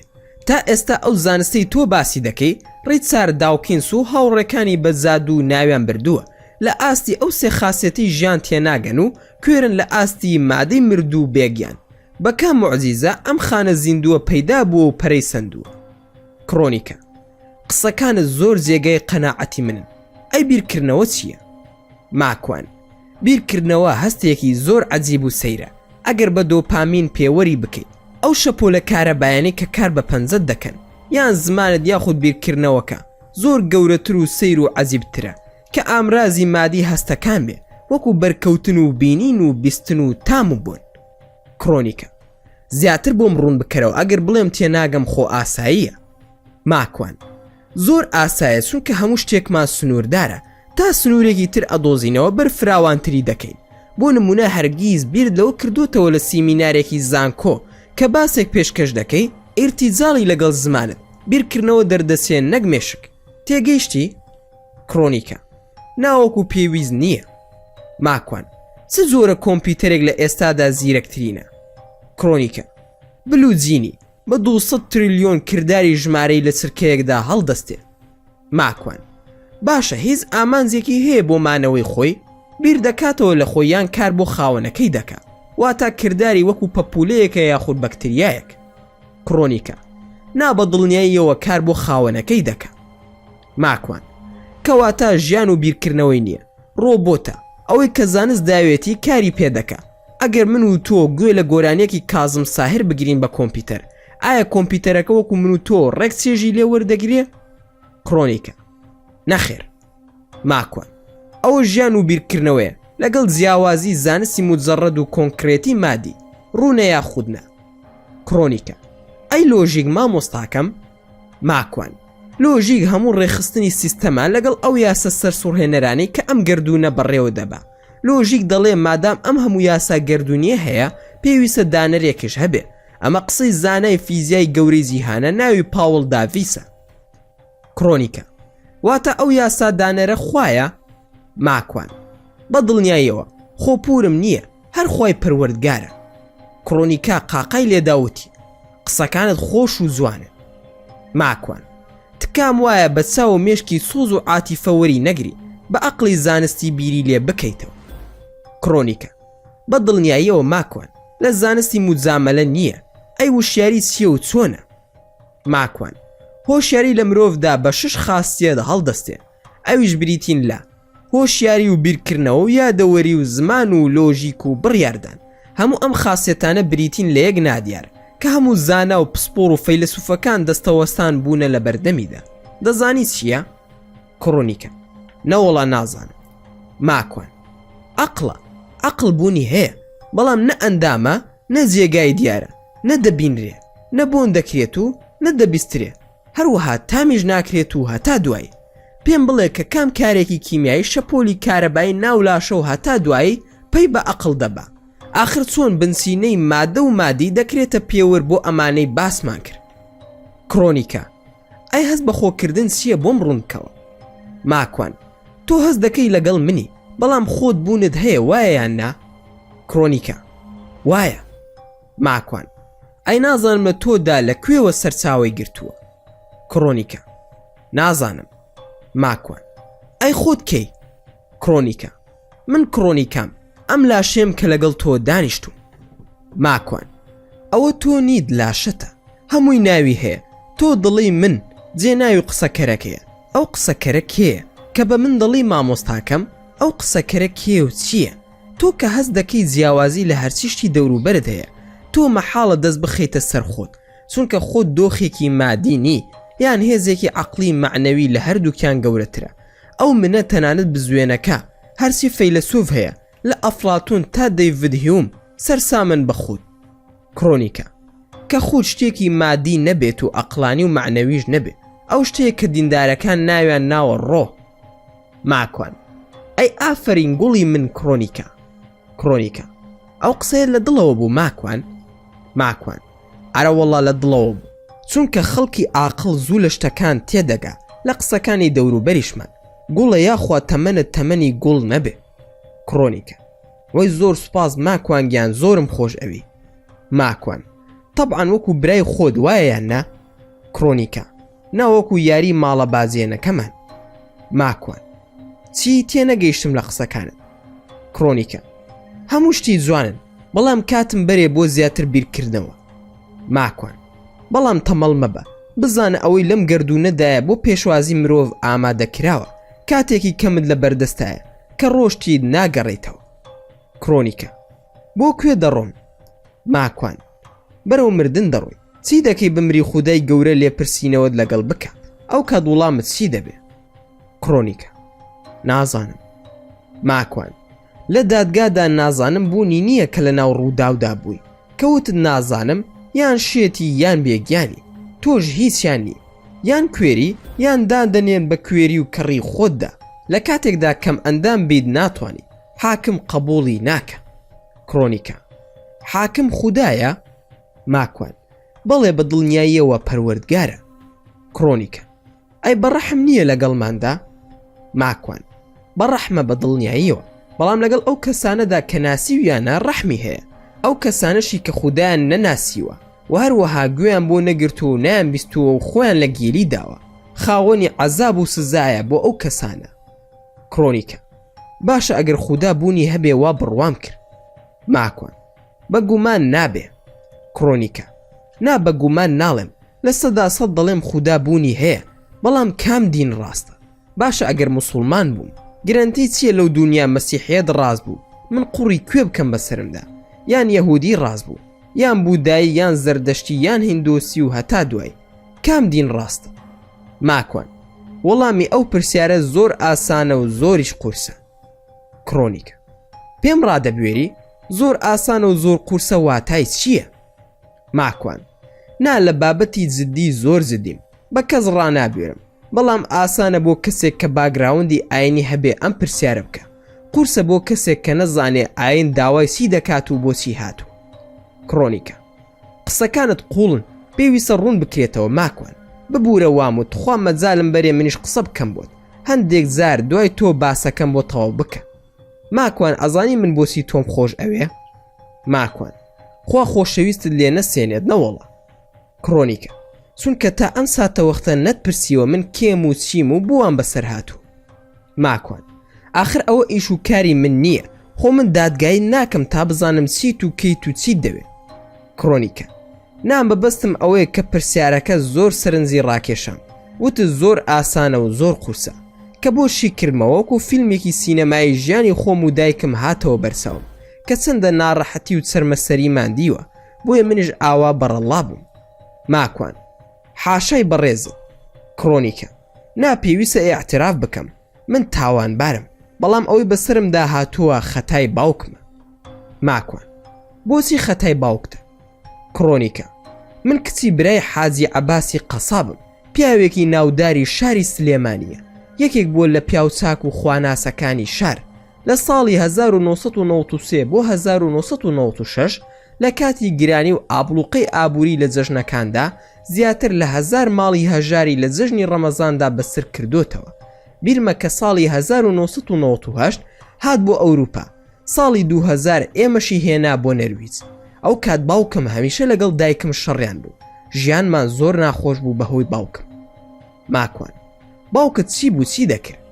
کرۆنیکە: مەشروب خۆر و قومار چی بوو، بیری لە ئێمە نەدەکردەوە، هەمیشە لە دایکمی ئەدا، چەند زار دەستی دایکمی شکاندووە و سەریشی شکاندووە، هەرچی پارەی هەبوو لە قوماردا دایدەنا، فێری قوماری ئۆتۆماتیکی ببوو، تەنانەت پارەی نانی پێ نەبوو، ئیتر لە تواناماندا نەما. ناسار دایکم وتی زیاد دەبینەوە، ئەوەندەی لە دایکمدا بوو هەموو دەموساوی شین کردبوویەوە، تا لە کۆتاییدا ماڵێکی نەرویجی زانیان و ئەوان سکاڵیان لەسەر باوکم تۆمار کرد. لەگەڵ ئەوەشدا دایکم لە دادگا لێ خۆش بوو، هەرچۆن بوو دوای چەند مانگێک لە زیندان ئازاد بوو، وامان دەزانی باش دەبێت. ئەم زارە داوێن پیسی دەکرد بە سەر دایکمەوە بێ ئەوەی ئێمە بزانین لە ژێر چاودێری پۆلیس بوو، دەستی کردبوو بەهێنانی مادەی هۆشبەر لە سویدەوە بۆ نەرویز. لە ماڵەکەمان بەنهێنی کامێرایاندا نەبوو لە گەراجەکەماندا. ڕۆژێکیان خەریکی گۆشت برژاندن بوو لە دایکم تووڕە بوو، چەقۆی بۆ هەڵگرت. دایکم ڕای کرد چەقۆکەی تێگر، کێشای بە پشتی دایکمدا و برینداری کرد، بەڵام ئەو ڕۆژە هیچ شتێک ڕووی نەدا.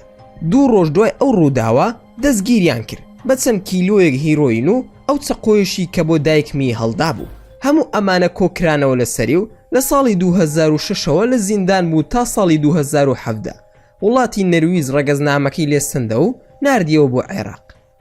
ماکوان: ئێستا لەوەیە؟ کرۆنیکە: بەڵێ لەوێ ژنی تری هێناوە، چەند جار لە فەیسبوک نامەی بۆ ناردوم، من هەر وەڵامم نەداوەتەوە. ماکوان: ئەی لە نامەکانیدا دەڵێت چی؟ کرۆنیکە: داوای لێبوردن دەکا، دان بە هەڵەکانی خۆیدا دەڵێ، بەڵام ئەوەندە ئازارمان چش بەدەستیەوە هیچ ڕەحمێکم بۆی نییە و نامەوێ قسەی لەگەڵ بکەم. ماکوان: ئەی دایکت ئەتوانێ بچێتەوە کوردستان، خۆ کێشت بۆ دروست ناکە وەک ئەوەی شەڕی پێ بفرۆشێ. کرۆنیکە: ناخاڵەکانم ویستیان لی بدەن، بەڵام باوکم زۆر پیرە، ئێستا لە تەمەنی هەفتاکاندایە بەرەو ژوور. ماکوان: وەڵڵاهی کارە ساتە. کرۆنیکە: چی بکەم، من لە ئاوات گەورەتر بووم، خۆ دەزانی نەرویز سیستەمی چۆنە، لە قوتابخانە لەگەڵ هاوڕێکانم دەچوومە ئاهەنگی شەوان و کەس نەبوو ڕێگریم لێ بکە، ئیتر کەوتمە ئەم تەمەنە کە ئێستا لە تاو مردن ڕادەکەم. ماکوان: من هەڵە بووم، زۆر زار لە بڕیاردان خێرام.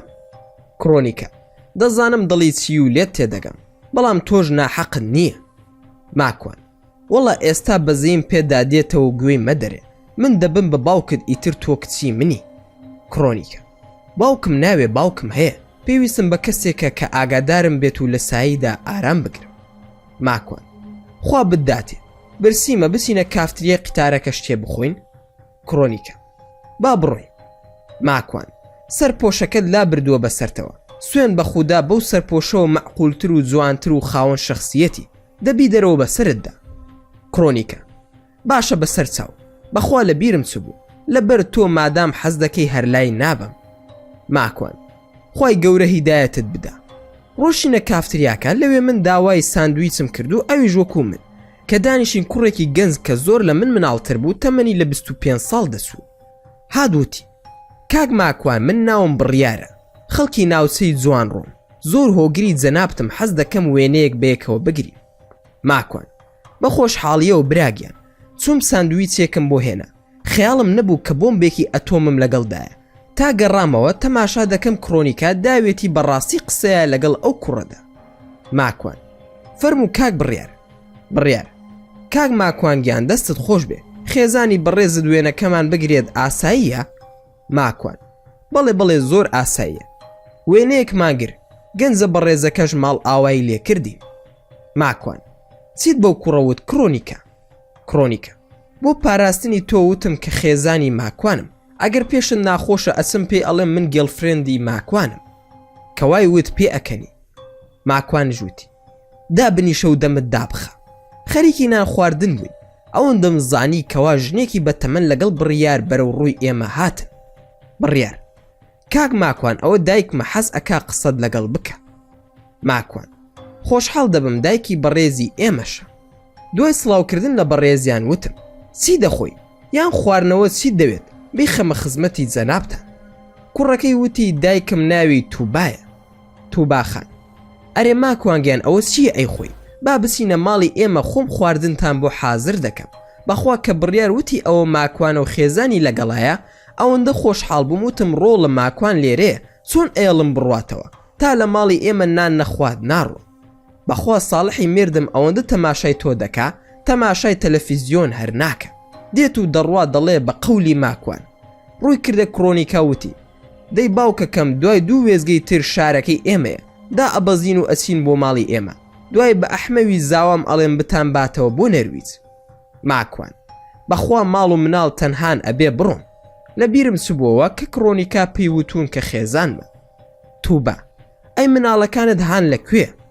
کڕۆنیکا لای دایک من. تووبە دەی باشە خۆ تەنیا نیم بەخوا ڕۆڵە نەنگ لە دایک دڵسۆسترە. کڕۆنیکە ڕاست دەکەی بەڵام ئیتر ماکوانە دایم سەری قاڵە ئەگینا من حەز دەکەم بێمە خزمەتە. تووبە قسەی ئاوا ئەبێ ئادەی بڕیار تەلەفۆن بکە بۆ فاتمە با گۆشت و مریشک حازر بکات و بڵێ میوانمان هەیە بە ساڵحیش بێژە بڵێ دیارەکەم بۆ هاوردووە. ماکوان نا با بیان خەینە کاتێکی تر من پەیمانم داوە بە هاوڕێکم چی من نازانێ. تووبە نایڵین مەوعیدەکەت بشێوێ بەخوا دا ئەبزن و ئەبێ بێن بۆ ماڵی ئێمە. لە ناو شەمەندەفەرەکان نەگەیشت بووینە خاکی نەرویز. لە ناو خاکی نەرویز ڕێگای دەبڕی ئاشنا بووین بە کوڕێکی گەنج و دایکی بە ناوی کاک بڕیار و تووباخان. محیبەت و میوان نەوازی زۆریان نوان لەگەڵماندا تا دابەزین دوای پەیمانی ئەوەشیاندا کە هەر خۆیان بمانگەێننەوە بۆ نەرویج. ئاگام لێبوو کڕۆنیکا زۆری پێخۆش بوو لەگەڵیان دابەزین بە هەمویان زۆریان لە من کرد و فشاریان خستە سرم کە دابەزم. من ڕازی نەبووم لەگەڵیان بچم لەبەر چەند هۆکارێک. یەکەم بە هیچ شێوەیەک نەمدەویست هەڵەکی ستۆکهۆڵم دووبارە ببێتەوە. دەمزانی کە کڕۆنیکا بەو چاوەوە تەماشای ناکا کە من لی تێدەگەم چونکە درۆیە و بە هیچ شێوەیەک جائیز نییە کەسێک بکەیت تا هاوسەری خۆت. دووەمیش من ناسراوم ئەگەر بێت و ئەو خێزانە بەڕێزە ڕۆژێک من لەگەڵ خێزانم ببینن ناڵێن ئەی ئەو کەسی ترکێ بوو کە لەگەڵت بوو. خۆ ئەگەر هیچ نەڵێن خۆ مرۆڤ لاوازە و شک و گومانی بۆ دروست دەبێ لەوانەیە چەندین قسم بۆ دروست بکەن لە نەتاشرا و دای بتاشن. هەڵبەت سروشتی مرۆڤ وایە و ناحەقیشیان نییە چونکە ئەوان ڕاستی و دروستی من و کڕۆنیکا نازانن. لەبەر ئەوە زۆر داوای لێبوردنم لە تووباخان و کاک بڕیار کرد کە کڕۆنیکا نازانێت. من ئەمڕۆ مەوعیدێکی زۆر گرنگم هەیە و ناشمەوێ وعد خلاف بم لەگەڵ ئەو کەسەدا بەڵام پەیمان بێت زارێکی تر بە خزمەتیان بگەم. هەر چۆن بوو ڕازیم کردن و ماڵ ئاوایم لێکردن. شەمەندەفەرەکە بەرەو نەرویز کەوتە ڕێ. تووڕەبوونێکی زۆرم پێوە دیار بوو تا چەند خولەکێک هیچ قسەیەکم لەگەڵ کڕۆنیکا نەکرد. کڕۆنیکا ماکوان بچم ئاو یان شەربەتێکت بۆ بهێنم؟ ماکوان ناتینوم نییە و هیچم ناوێ. کڕۆنیکا بەخوا دەزانم لە من تووڕەی ببوورە گەردڵم ئازار دابی بەخوا مەجلیس و قسەکردنت ئەوەندە خۆشە حەز ناکەم لێت زیا بمەوە. ماکوان ئاخر نەک لەسەر برینی من سەما بکەیت و بریندارم بکەیت چۆن وا دەبێ؟ ئاخر خۆ تۆ خێزانی من نی. تۆ حسابی ئەوە ناکەی کە ڕۆژێک لە ڕۆژان من و خێزانم ببین و تۆیان لە بەرچاو بووە خێزانی من کەسێکی تر بێ لەو حاڵەتەدا چی ڕوودەدا؟ کڕۆنیکا بەخوا ڕاست دەکەی من هەڵە بووم داوای لێبوردن دەکەم چی دەڵێی وا دەکەم تەنها ئەمجارە لێم خۆش بە. ماکوان ئەوەی ڕوویدا کۆتای هاتووە هەوڵ بدە جارێکی ترشتی وا ڕوو نەداتەوە. ئەوەی پێم وتوویت ئەنجامی بدە بزانین چی بەسەر فڕانگ دێ ئەوە تاکە ڕێگایە بۆ چارەسەر لە ئێستادا. کڕۆنیکا زۆر باشە ئەوەی تۆ دەیڵەی جێبەجێی دەکەم و خاڵی لێ ناپەڕێنم. ماکوان زۆر باشە خودای گەورە هیدایەتی تۆش بدە بەڵکو نوری ئیمان لە دڵتدا دابگیرسێنێ. کڕۆنیکا ئەتوانی باسی ئەوە بکەیت کە کامە ئاین ڕاستە؟ ماکوان بەڵێ بۆت باز دەکەم بەڵام پێویستە زۆر بەوردی گوێ بگریت و لی تێبگەی ئەوەش بزانە من ناتوانم لە کاتێکی ئاوا کەمدا باسی هەموو ئاینەکانت بۆ بکەم تەنها سەرەتایەکت دەدەمێ دوای ئەوە دەبێ خۆت هەوڵ بدەیت و بە دوا داسوونی بۆ بکەیت و لەسەر ئاینی ئیسلام و هەموو ئاینەکانی تر بخوێنیتەوە بەڵام گرینگە ئاین بناسی لە سێ خاڵدا خوا و پەیامبەر و پەیام واتە کاتێک خودات ناسی پێویستە بزانی بۆچی خودات دەناسی و چۆن خودات دەناسی لەبەر چی شتێک ئەم بۆچوونە لەبەر چییە چونکە زۆر گرینگە خەڵکی تەمەڵ یان ئەو کەسانەی کە هیچ بیرکردنەوەیەکیان بۆ ژیان و گەردون نییە ناپرسێ ئەم گەردون و مرۆڤ و ژیانە چۆن هاتووە و بەرەو کوێ دەڕوا. کڕۆنیکە: پەلەم لێ مەکە با هەمووی بنووسم چونکە گرینگە بۆ من. ماکوان: مادام ئاوازت دیت لەسەر ئەوەی فێربی دوای قسەکانمان سەرساوت ئێمێ کە بزانی لەکوێوە دەست پێ بکەیت بۆ ئەوەی بە باشی تێبگەیت لە هەموو ئەو چەمکانەی کە باسم کرد. کڕۆنیکە: زۆر باشە، خۆم لە دڵمدا بوو پێت بڵێم کە هەندێک سەرچاوم بدەیتێ. ماکوان: بە سەرچاو لە عەرەبی و کوردی و ئینگلیزی سەرچاوت ئێمێ لە کتێب و زانیاری و ئینتەرنێت و دەنگ و وێنەی ڤیدیۆیی. کڕۆنیکە: وەڵا باشە، مەمنونیشت دەبم. ماکوان: گرینگە بە چاوی زانستی و کۆنکرێتی تەماشای ئاین نەکەی چونکە زانست لە ئاستی ئایندا زۆر خوڕافیاتە. کڕۆنیکە: زانست خوڕافیاتە؟ ماکوان: لە قسەکەم تێبگە، زانست لە ئاستی ئایندا نەک خوڕافیات و میتۆلۆژیایە، بەڵکو گاڵتە بە زانست دەکەم کە دەیەوێت دەوری ئاینیش ببینێ و وەڵامی پرسیارەکانی مێشکی خەڵکی بداتەوە. کڕۆنیکە: خۆ ئاساییە ئەگەر بڵێم تێناگەم.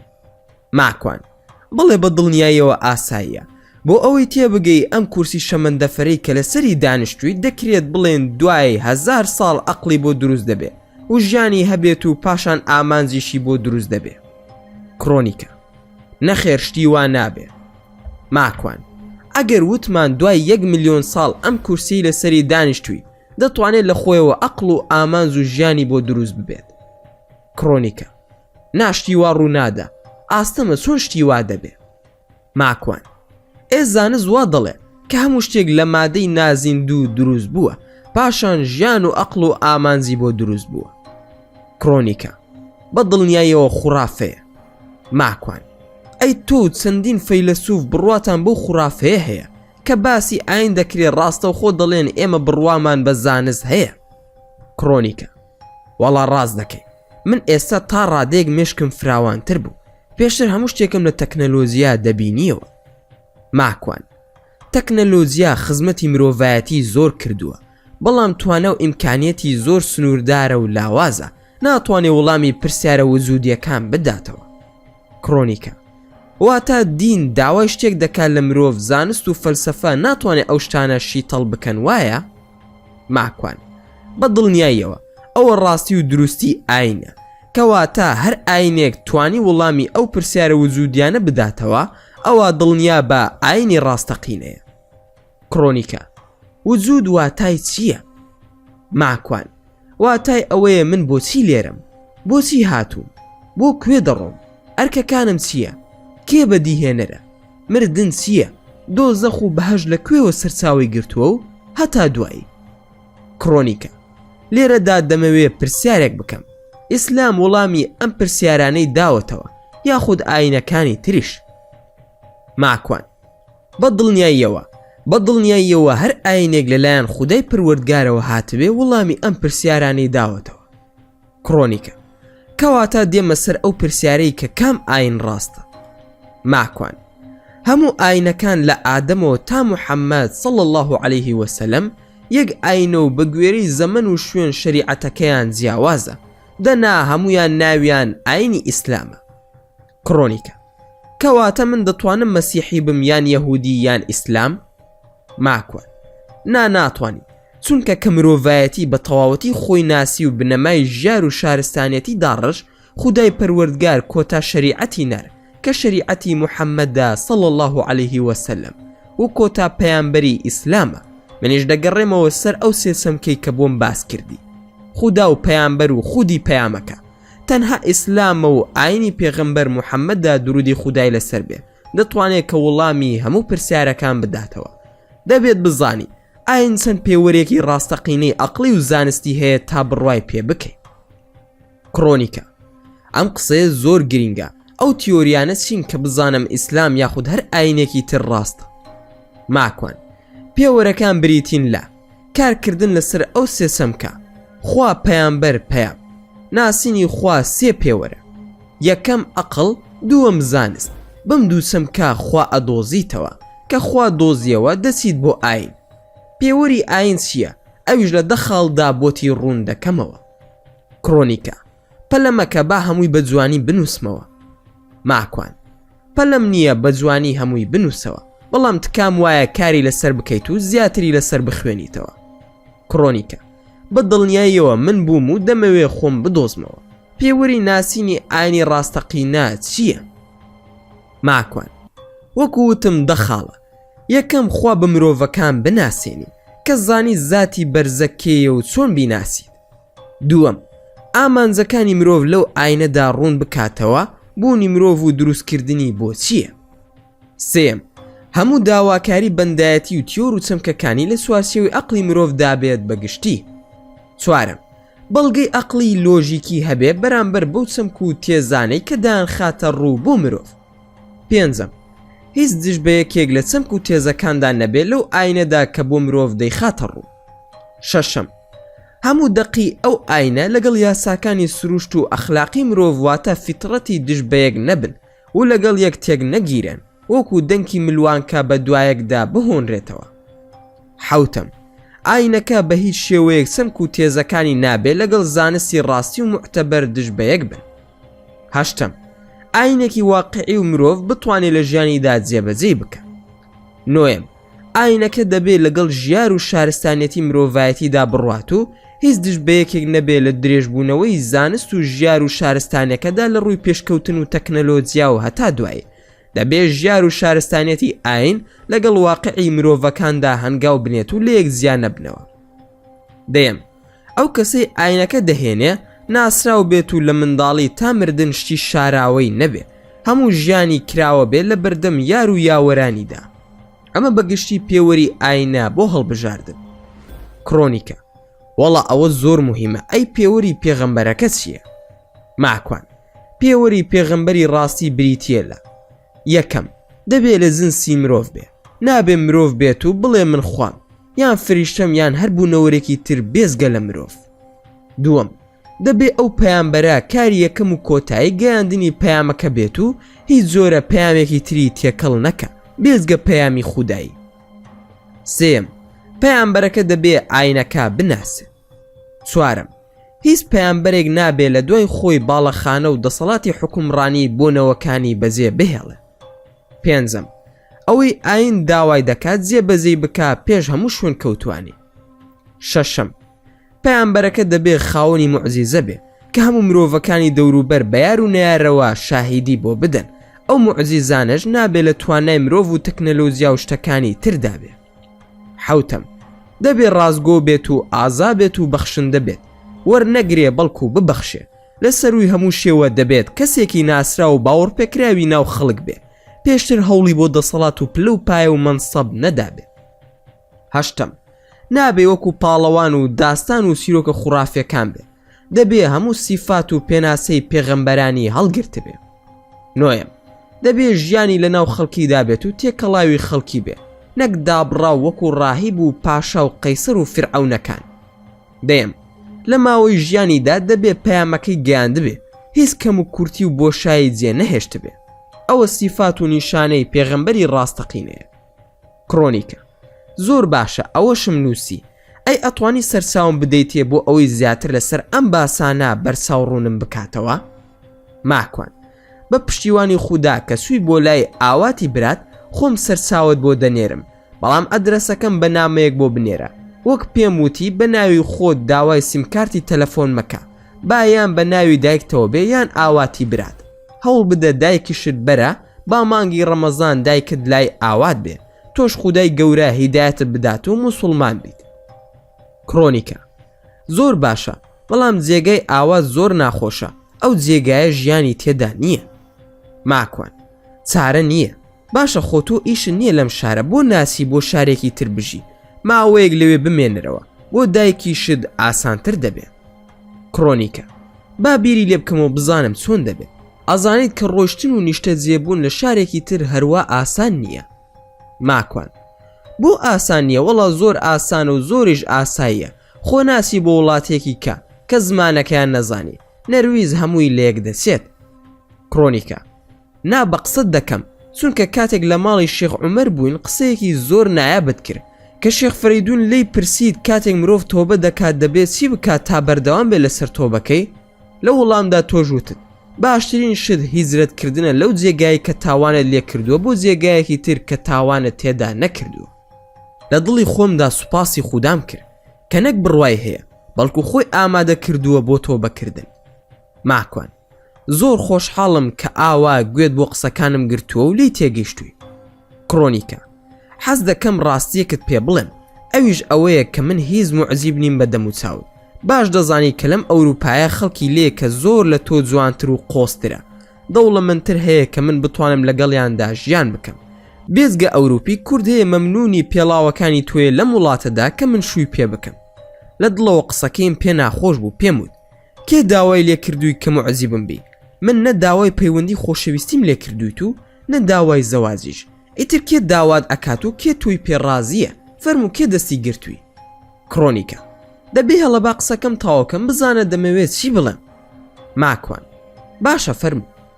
کرۆنیکە ویستم ئەو پەیامەت بدەمێ کە تۆم لە خۆم خۆشتر دەوێ، نەک بە مانای قۆزی و باڵا و جوانی. بۆیە ئەگەر قاسیشن نەبێت و دەستت نەبێ کەسێکی خاوەن پێداویستیش بیت، بەڵام من بەڕاستی موعجیبی کەسایەتیتم. وەکو وتم لە ماڵی شێخ عومەر سەرنجمدا بوویت، زۆر بە عشق و لە دڵتەوە لەسەر ئەم دینەت قسە ئەکرد. کەسایەتی و پیاوەتی تیا بەدی دەکرا. ئاخر چۆن شێتی کەسایەتی نەبم لە کاتێکدا من ویستم خراپەت لەگەڵ بکەم. تۆ لە ئاواتی برام و باوکم باشتر پاراستمت لە دەستی ئەو کەسەی کە بە حساب خۆشەویستم بوو. ڕزگارت کردم کە دەیویست بمکوژێ. آخر ماکوان چۆن بتوانم لە بیری بکەم ئەوەی تۆ دەیکی کەسی تر دەیکات؟ ماکوان سوپاس، بەڵام دڵنیا با خەڵکی تری زۆر لە من باشتر و پیاوانەتر هەن. هەر بۆ نمونە هاوڕێکانم لەم باشتر بوون کە هاوکاری منیش و تۆشیان کرد. خەڵکی تر هەیە بێ ئەوەی کەسەکان بناسن هاوکاری دەکەن و ماڵ و ژیانیان بۆ دابین دەکەن. یەکێک لەوانە باپیری تۆیە، بەڵام لەبەر ئەوەی کە تۆ نەتبینیون و نەتناسیون بۆیە تەنها منت لە بەرچاوە. کرۆنیکە بە هەر حاڵ ئەوەی لە بەرچاوی مندایە و ناسیومە و ئەزمونم لەگەڵیدا هەیە تۆیت. بە ئاسانی و بە خۆڕایی لاشم خستە بەردەستت، نەک هەر تەماشان نەکرد بەڵکو دادپۆشی. ماکوان هەر دەبێ وابێ، چونکە من ئێستا تۆ بانگ دەکەم بۆ ئاینێک. ئەگەر ڕازگۆ نەبم لەگەڵ ئاینەکەم و خۆشمدا، ئیتر تۆ چۆن بڕوان پێ دەکەی؟ کرۆنیکە ڕاستە وایە، من ئێستا چەندە تۆ بەڕێز و خۆشەویستی لام ئەوەندە بۆ تێگەیشتن لە ئیسلام پەلەمە. ماکوان لە دوای 5 خولەکی تر من ماڵ ئاوایی لێ دەکەم، ئەوەی پێم وتیت بیکە. من گەیشتمەوە شارەکەی خۆم و لە سویدەوە تا نەرویز بۆ قسانە بەسەرمان برد. ئاگاداریشم کردەوە کە بە هیچ شێوەیەک تەلەفۆن بۆ من نەکە لە کاتێکدا لە ناو ماڵ و منداڵی خۆمدا. لە کۆتاییدا ماڵ ئاوایم لێ کردو، دابەزیم بەرەو ماڵەوە گەڕامەوە. ئەی کە خۆشحاڵ و ئارام بووم کە گەیشتمەوە ماڵەوە. ماوەیەکی کەمی مابوو بۆ مانگی ڕەمەزان. ئەو ماوەیە سەرقاڵی چالاکیەکانی ناو فەیسبوک و تۆڕە کۆمەڵایەتیەکان بووم، بە تایبەتی لە یوتیوب. مانگی ڕەمەزان هاتوو بە خۆشی و شادیەوە پێشوازیمان لێ کردو. مانگێکی پڕ خێر و خۆشی بوو. تا 15 ڕەمەزان هیچ ئاگام لە کرۆنیکان نەبوو، تا بە ژمارەیەک ناونیشانەکەی خۆیانی بۆ ناردم و منیش زیاد لە 20 کتێبم بۆ پۆست کرد کە هەمووی کتێبی چاک بوون لەو بوارەدا. شیکاریان بۆ ئەو چەمکانە کردبوو کە پێشتر بۆم باس کردبوو. لە دەوروبەری 15 ڕەمەزاندا بوو کە دایکی کرۆنیکا تەلەفۆنی بۆ کردم. وتی ماکوانگیان هەندێک پارەم لایە ئەمەوێ بۆت بنێرم، بینێری بۆ فەقیر و هەژارەکان.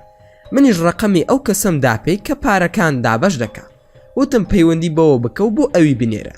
من بەهۆی ڕەمەزانەوە سەرقاڵم، ئەو کەسە پیاوێکی زۆر باشە بۆ ئەوی بنێرە. فاتمە خان ڕۆڵە خودای گەورە لە منت نەسێنێ، وەکو ئەو کسەمت ساڵح کرد. ماکوان بۆسی من بە ڕۆژووە فاتمە خان؟ فاتمە خان بەڵێ بە ڕۆژووە و نوێژش دەکا، دوعای خێرت بۆ دەکەین هەردووکمان. ماکوان بێ زەحمەت بم دەرێ با قسەیەکی لەگەڵ بکەم ئەو خوشکە ئیماندارم، بۆیە کەمین زار پێیم وت ئەسەلام عەلەیکوم. کرۆنیکە سڵاوت لێبێ بە سڵاوی ئیسلام. بە پێکەنینەوە ماکوان وتی ئەمە لەکوێوە فێر بووی؟ کرۆنیکە بەخوا شەو بە دیار لایڤەکانی تۆ دەخەوم یان وانەکانت. ماکوان ئەی ئەلحەمدولیلا چیت پێویستە کرۆنیکای خوشکم؟ کرۆنیکە کتێبم بۆ پەیدا بکە. ماکوان باشە بۆ لەگەڵ دایکت ناسی ئەم مانگی ڕەمەزانە عومرەیەک بکەیت، 12 ڕۆژێک لەوێ بە و عومرە بکە و کۆتای ڕەمەزانی شەوانی لەیلەتول قەدر لەوێ بن. کرۆنیکە آخر نازانم چی بکەم ئەگینا زۆر حەز دەکەم بڕۆم. ماکوان من بۆتان ڕێک دەخەم بزانە دایکت حەز دەکات و دەتوانێت. کرۆنیکە دایکم هەمیشە ئامادەیە. ماکوان دەبۆ خۆتان بڕۆن بۆ مەککە و مەدینە، منیش هەوڵ ئەم کام کۆمپانیا باشە و هۆتێلەکانی نزیکی حەرەمە بۆتان پەیدا بکەم، لەوێش کتێب بۆ منیش و خۆشت بکڕە، من پارەی سەفەرەکەشتان بۆ ئەم. کرۆنیکە وەی بەخوا نابێت جاسوون دەهێڵم. گوێم لە دایکی بووتی وەڵا هەر ئەمەمان مابوو، ئەو خاوەنی ماڵ و منداڵە و پارەی عومرەش بۆ ئێمە بدات. ماکوان بۆ نابێ هەر پارەی ئەو قاتەیە کە بۆ منت کڕیوە. کرۆنیکە بۆ برای خۆم کڕیوە، جا ئەوە چییە؟ ماکوان ئێمنش ئەو سەفەرە بۆ خوشک و دایکی خۆم ئەکڕم. فاتمە خان دە بەخوا ناسین تۆ پارە بیت، ڕۆڵە ئەو هەموو پارەیەمان هەیە چی لێ بکەین؟ ماکوان بە هەر حاڵ مەجالم بدەن چەند سەعاتێک تا هەواڵ دەپرسم و لە دوای بەربانگ ئاگادارتان دەکەمەوە. فاتمە خان باشە باوکەکەم، ها کرۆنیکا دەیەوێ قسەت لەگەڵ بکە. ماکوان با بفەرموێ. کرۆنیکە ماکوان مەملەکەتی شەیتان ڕاستە؟ منیش زۆر پێکەنیم و وتم دڵنیا بە ڕووداوەکانی کە ڕوویان داوە ڕاستین، بەڵام من ناوەکانیانم گۆڕیوە و لەگەڵ شوێن و کاتەکەیدا دەنا بە دڵنیاییەوە ڕاستیە. کرۆنیکە من دەمەوێت لەگەڵ حەنانە قسە بکەم. ماکوان جارێت تۆ بڕۆ بۆ عومرەکەت، دوای ئەوە خودای گەورە ئاسانی دەکە، هەر تۆنید هەموو خەڵک حەز دەکەن لەگەڵ حەسقیل و سەسیل قسە بکەن، تۆ بۆ حەنانەت هەڵبژار. کرۆنیکە ئاخر وەکو خۆم ئافرەتە، جا ئیزنیە لەگەڵ پیاو قسە بکەم. ماکوان ئەی خۆ کچم منیش پیاوم، ئەترسم بە قاز و مراوی و شتیوا لە من گەیشت بێتی. کرۆنیکە قاقایەکی لێیاوتی ئاخر تۆ برامی. ماکوان ئەی لەو دەمە سەعاتی بەچەند؟ کرۆنیکە ماکوان گردنم ئازاد بکە. ماکوان دوای عومرەکەت ئازادی دەکەم. کرۆنیکە ئەی ئەگەر پێش عومرەکەم مردم؟ ماکوان تۆ بمرە وعد بێت ئازادی بکەم، خوا ئەکانە زاتم ئەبێ لە دەستی تۆ. کرۆنیکە باشە مادام ئەوەندە ڕقت لێمە ئیتر تەواو تەلەفۆنیش ناکەم. ماکوان ناڕقم لێت نییە و خوشکی عەزیزی خۆمی، خواتان لەگەڵ دوای قسە دەکەینەوە با هەواڵی عومرەکەتان بۆ بپرسم. کاتی بەربانگ بوو لەگەڵ مزگەوت و کۆمپانیاکەدا قسەم کرد، بلیتێکی دەڕۆژی عومرەم بۆ پەیداکردن و تەلەفۆنم کردەوە بۆ کرۆنیکە کە خۆی قسەیان لەگەڵ بکە. ئەو ڕۆژە خۆشترین ڕۆژ بوو لە ڕۆژەکانی ژیانم. 2 ڕۆژ دوای ئەوە کرۆنیکا تەلەفۆنی بۆ کردموتی لە فڕۆکەخانەی ئۆسلۆین دەکەوینە ڕێ بۆ مەککە، 3 ڕۆژ لە مەککە دەبین و 7 ڕۆژیش لە مەدینە. ماکوان کە چوویتە ماڵی خوا لە تەنیش کەعبە و لای دەرگاکەیەوە کە ژێر عەرشی خوایە، لەوێدا دوعای خێرم بۆ بکە، تۆ بەکەی خۆشت دووپات بکە و هەرچیت کردووە بۆ خودای باز بکە، بە گریانەوە داوای لێخۆشبوونی لێ بکە و جارێکی تریش مەگەڕێەوە سەر ئەو کارانەی پێشووترت. کرۆنیکە بەسەر ساو چیت ئەوێ بۆت بهێنم لەوێ؟ ماکوان بەرەکەت دوعای خێری تۆم بەسە، کە چویت بۆ مەدینە سڵاوم بگێنە بە پێغەمبەری خودا درودی خودای لەسەر بێ، بڵێ ماکوان زۆر تۆی خۆش دەوێ، بڕۆ ژووری فەرشە سەوزەکە، ئەو ژوورە بەینی مینبەر و ڕەوزەیە، لەوێدا دوعا زۆر بکە، لەو جێگایەدا دوعا گیرایە چونکە باخێکە لە باخەکانی بەهەشت. ئەوان ڕۆشتن و منیش سەرقاڵ بووم بە ڕەمەزانەوە، بەڵام لە سعودیەوە پەیوەندیان هەبوو لەگەڵم. کرۆنیکا پرسیاری دەکرد لەسەر دروشمەکان و جێگە و عیبادەتەکان. یەکەم ڕۆژی جەژن لە دوای نوێژی جەژن لەگەڵ ماڵ و منداڵ چوینە دەرەوە بۆ پش و گەڕان تا ماندوو بووین. کاتێک گەڕاینەوە لە نزیک ماڵی خۆمان کازۆڵم بینی دەڕۆشت، زانیم پەیامی پێیە بۆ منیش ماڵ و منداڵم دابەزاند و بەرەو مزگەوت کەوتمەڕێ. زۆری مابوو بۆ نوێژی عەسر، بەڵام مامەوە لە پڕدا ڤڕەی کازۆڵ هاتوو جەژنە پیرۆزەی لێکردم وتی شێخ بەرقان و حەسقیل و برایان و خوشکان حەز دەکەن بتبینن. ماکوان وەڵڵاهی منیش مشتاقم بۆ بینینان، لەکوێن چۆن بیان بینم؟ کازۆڵ دەڕۆین بۆ لای ئەوان. ماکوان کەی دەڕۆن؟ کازۆڵ بەردەکەی حەسقیل هەڵبگرە و هەفتەیەک دوای جەژن بەیەکەوە سەفەر دەکەین کە کاتەکە نزیک بۆیەوە جێگات بۆ دەستنیشان دەکەم. ماکوان ئەی بۆ ئێستا نەڕۆین؟ کازۆڵ بەدەست من و تۆ نییە، دەبێت ئەوان کاتمان بۆ دیاری بکەن، بەتایبەت ئەگەر مرۆڤ بچێت بۆ لایەن. ماکوان زۆر باشە، ئەی تۆ چۆنی دەنگ و باست ئوستاز کازۆڵ؟ کازۆڵ: زۆر باشم، سەسیل بۆی گێڕامەوە کە چویت بۆ ستۆکهۆڵم و کوڕۆنی کاش زۆر گۆڕاوە. خوای گەورە جەزای خێرت باتەوە، کاریگەری باشت لەسەر داناوە. ماکوان: سوپاس بۆ خودا، هەمووی فەزلی ئیسلامە بەسەرمانەوە. جاگەر ئەم دینە و نیعمەتەکانی نەبێ بەخوا ژیان هیچ قیمەتێکی نییە. کازۆڵگیان: جوانی ئەم ژیانە لە خواناسی و دینداری و ناسینی ئەم قورئانەدایە. کازۆڵ: بە دڵنیاییەوە ڕاستە، بەڵام بەداخەوە خەڵک منەتی ئیسلام قبوڵ ناکە، بەڵکو منەت بەسەر ئیسلامدا دەکا. ئەوەی لە تۆدا بەدی دەکەم منەتی ئیسلام هەڵدەگریت و هەمیشە خۆت بە قەرزارباری ئەم دینە دەزانی. ئەو شتە وای لێ کردم کە هەمیشە دۆستت بم و خۆشم بوێ وەکو برای خۆم. ماکوان: بارەکە الله فیکم ئوستاز کازۆڵ. خودای گەورە لە سوورەتی ئەلحوجرات ئایەتی 17دا باسی ئەو منەتە دەکات بەسەرمانەوە. واتە ئەوانەی منەت دەکەن بەسەر تۆدا کە گوایە موسڵمانن، پێیان بڵێ منەت مەکەن بەسرمدا لەسەر موسڵمان بوونەکەتان، بەڵکو خوا منەت دەکا بەسەر ئێوەدا کە هیدایەتی داون بۆ ئیمان و باوەڕ، ئەگەر ئێوە ڕاستن لە ئیمان و باوەڕتاندا. کازۆڵ: بەڵێ دەزانم، خوای گەورە لێتان قبول بکە. ماکوان: ئامین ئەزمعین. ئەی هیچ ئاگاداری ئەو وەرماشە نالەبارە نیت وا خۆی بێدەنگ کردووە؟ کازۆڵ: نا، بە دوای داواکاریەکانتدا دەگەڕێ، دەیەوێ بە ئاشتی بەیەکەوە کار بکەن. دەزانێت کە تۆ لەو جۆرە کەسایەتیانەی کە لەگەڵ تا تون بن تۆش تون دەبی، هەروەها بە پێچەوانەشەوە، بۆیە هەوڵ ئەدا دڵت ڕازی بکە، بەڵام داواکانت قورسە، بۆیە هەرسی دەکات دەیەوێت داوا قورسەکانت بهێنێتە دی تا ئەویش کۆنتراکتەکەت لەگەڵ ببەستێت و دوای ئەوە کۆنتڕۆڵت بکە. ماکوان: من تێناگەم چۆن ئەو برایانەی ئاوا بە ئاسانی گرت و بە ئاسانیش ڕزگاری کردن و داوای هیچی لە من نەکرد. کازۆڵ: وەکو وتم ئەوە ئەزمموی هەیە لەگەڵ مرۆڤدا و هەزاران مرۆڤ کاری لەگەڵ دەکەن، ئەزانێت چۆن مامەڵە دەکات. جا لەبەر ئەوە بۆ تۆ استراتیژی دوور و درێژی هەیە بە گوێرەی خوێندنەوەی من بێ. ماکوان: پێشبینی چی دەکەی کە داوام لێ بکە؟ کازۆڵ: ئەوەی من بۆی دەچم دەیەوێت بتکاتە بازرگان لەگەڵ جنۆکە مرۆڤەکاندا. ماکوان: جنۆکە مرۆڤەکان چییە کازۆڵ؟ جنۆکەی و مرۆڤیش مرۆڤە.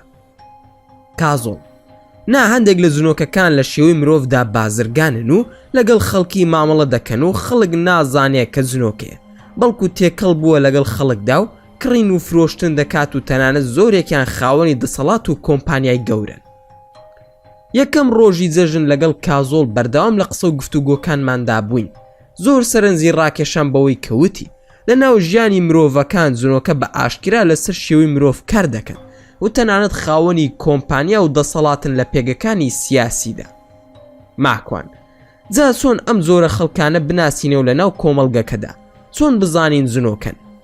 کازۆڵ: ئاسانە، هەر کام لە خەڵکەکەت بینی سەروەت و سامانی زۆرە بەڵام خاوەنی هیچ خێزان و خانەوادە نییە، ئەو بزانە کە 180 مرۆڤ نین، چونکە بە سروشتی خۆتان مرۆڤەکان خاوەنی خێزان و خانەوادەن، قابلە خۆ لە کوونە دیوارەوە نەهاتوو.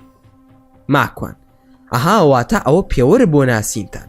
ئەی چۆن ئاوا بە ئاشکرا دەردەکەون لە ناو خەڵکیدا بە هەمیشەی؟ کازۆڵ: بە هەمیشەی نییە، زۆربەی کاتەکان ونن، بەڵام لە کاتی پێویست کە دەزانێت کاریگەری مرۆڤەکانی لەسەر نییە دەردەکەوێت.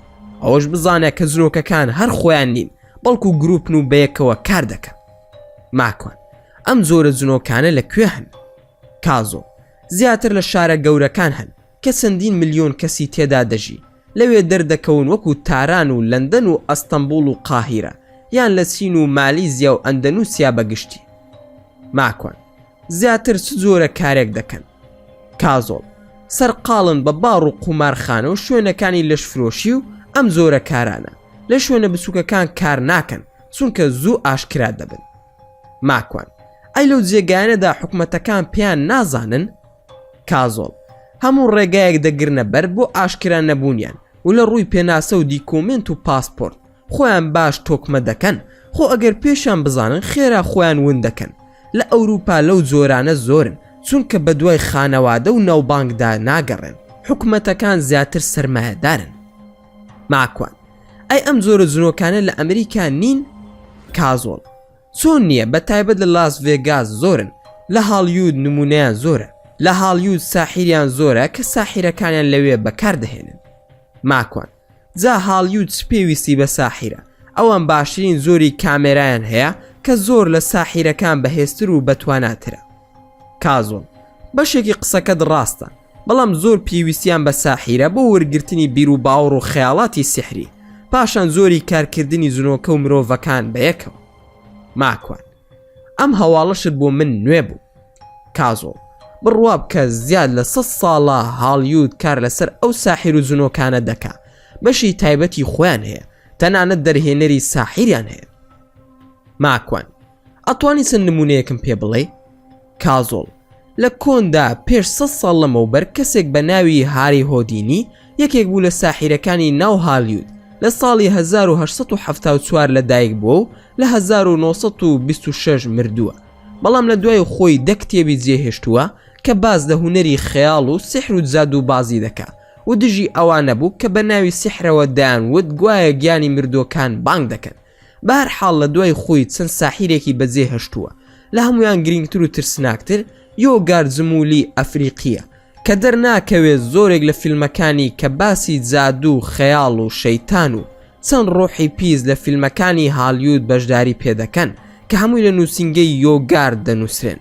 لە نووسینگەی یۆگاردا کەس بۆی نییە بسێتە ناوی، تەنها ئەوانە نەبێ کە لەگەڵ خۆی کار دەکەن، مەرجیشدا دەنێ بۆ ئەوانەی کە لەگەڵی کار دەکەن، ئەویش ئەوەیە کە پێشتر لە سحر و جادودا شارەزا بێ کە خۆی سەرپەرشتیان دەکا.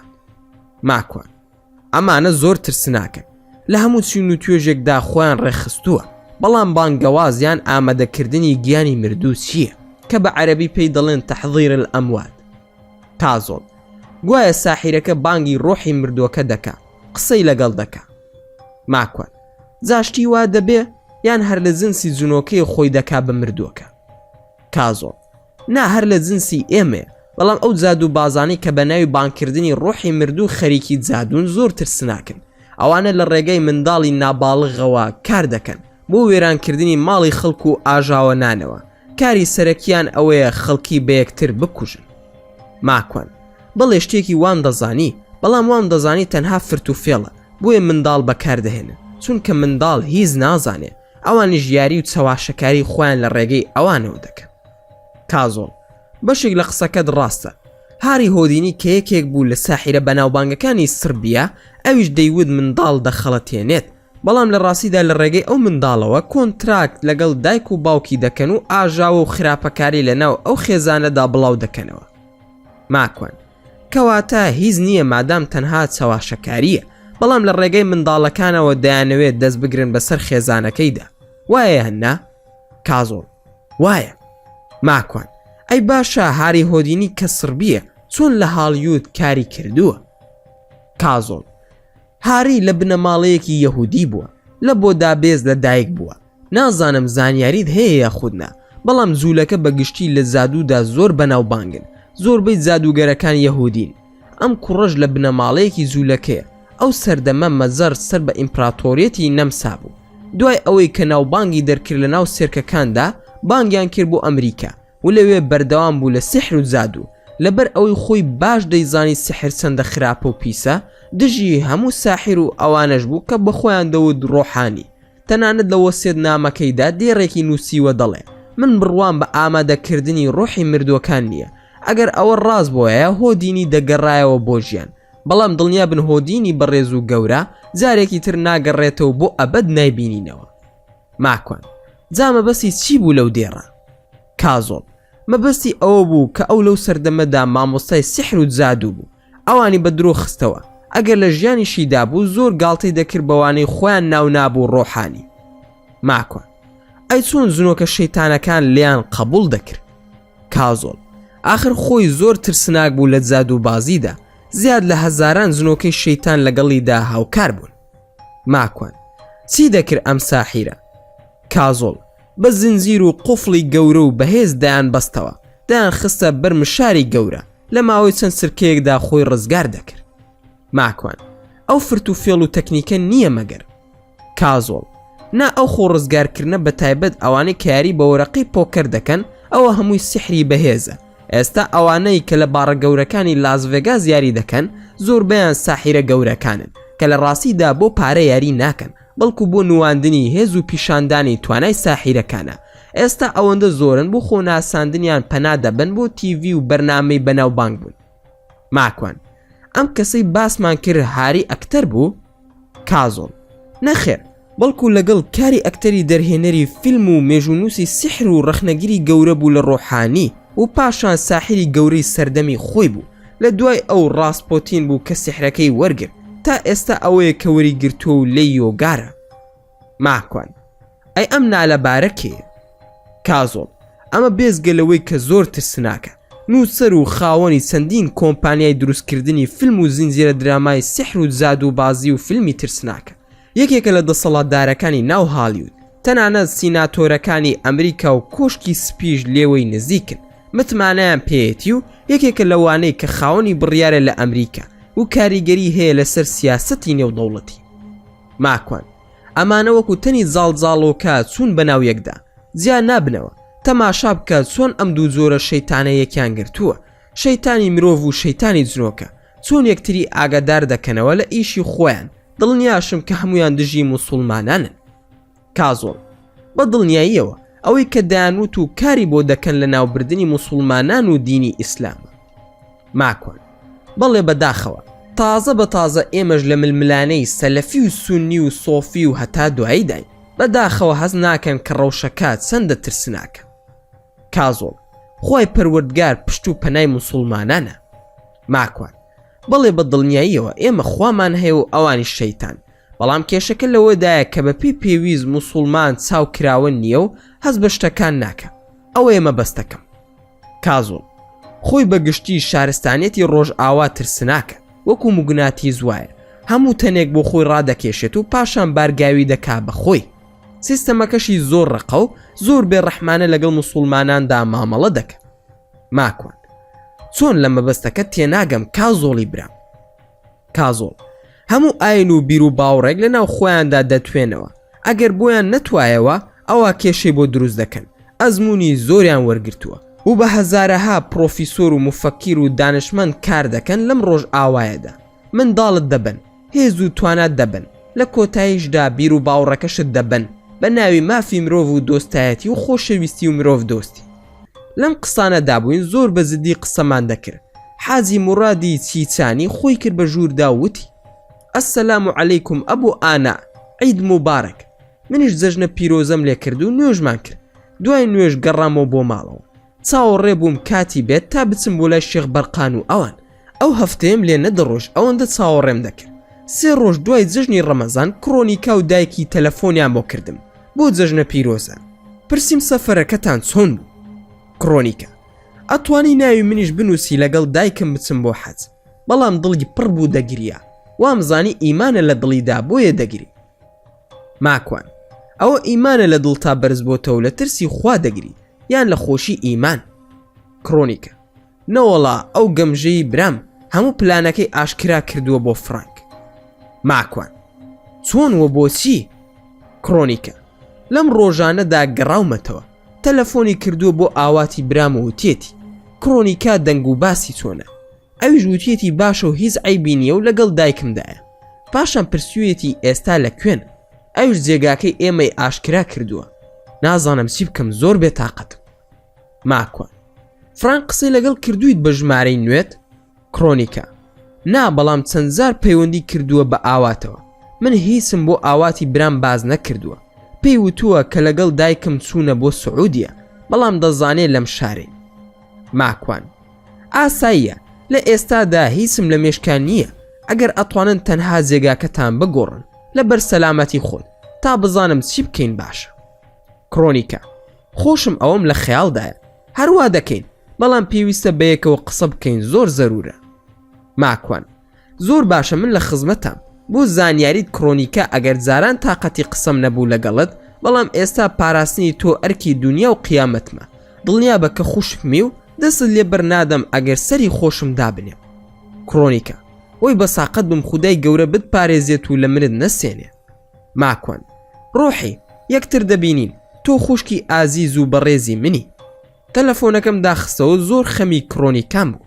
ئەم جارە وەکو خوشک و کەسێک لە خانەوادەی خۆم زیاتر پاڵنەری ئیمانی لە پشمەوە دەمود آخر ناکرێت و نابێ خوشکێکی موسڵمانم بە دەستی کەسێکی خوێڕی و خوانە ناز یاری پێ بکرێ ئەگەرسی خۆشی سەرەتا بەشێک بووە لە کێشەکە مادام تەوبەی کردو و وازی لە هەموو شتێک هێناوە پێویستە وازبی سەرشانمانە هاوکاری بکەم بۆ بەیانی لەسەر کار بووم نزیک کاژمێر 2 بوو کڕۆنیکا تەلەفۆنی کرد کڕۆنیکە زۆر پێویستە کە ئەمڕۆ بتبینم ماکوان زۆر باشە من کاژمێر 4 دەگەڕێمەوە وەرە کوێت پێخۆشە لەوێ یەکتر ببینین دوای ئەوەی لە کار گەڕامەوە چوون بۆ ناو بازار لەو شارەی لی دەژیام نزیکەی 40 خولەک دوور بوو لە شوێنی کارەکەم کە ڕۆشتوم چوومە دوکانی هاوڕێیەکەم کە دوکانی پیتزای هەیە لەوێ ناو نیشانەکەم نار بۆ کڕۆنیکا کە بێت بۆ ئەوێ خاوەن دوکانەکە ئەهلی مزگەوت بوو خەڵکی مەغریب بوو کە چووم لە دەرەوە لە بەردەم دوکانەکەی دانیشتم پێی وت مونیر میوانم دێت جارێ نان ناخۆم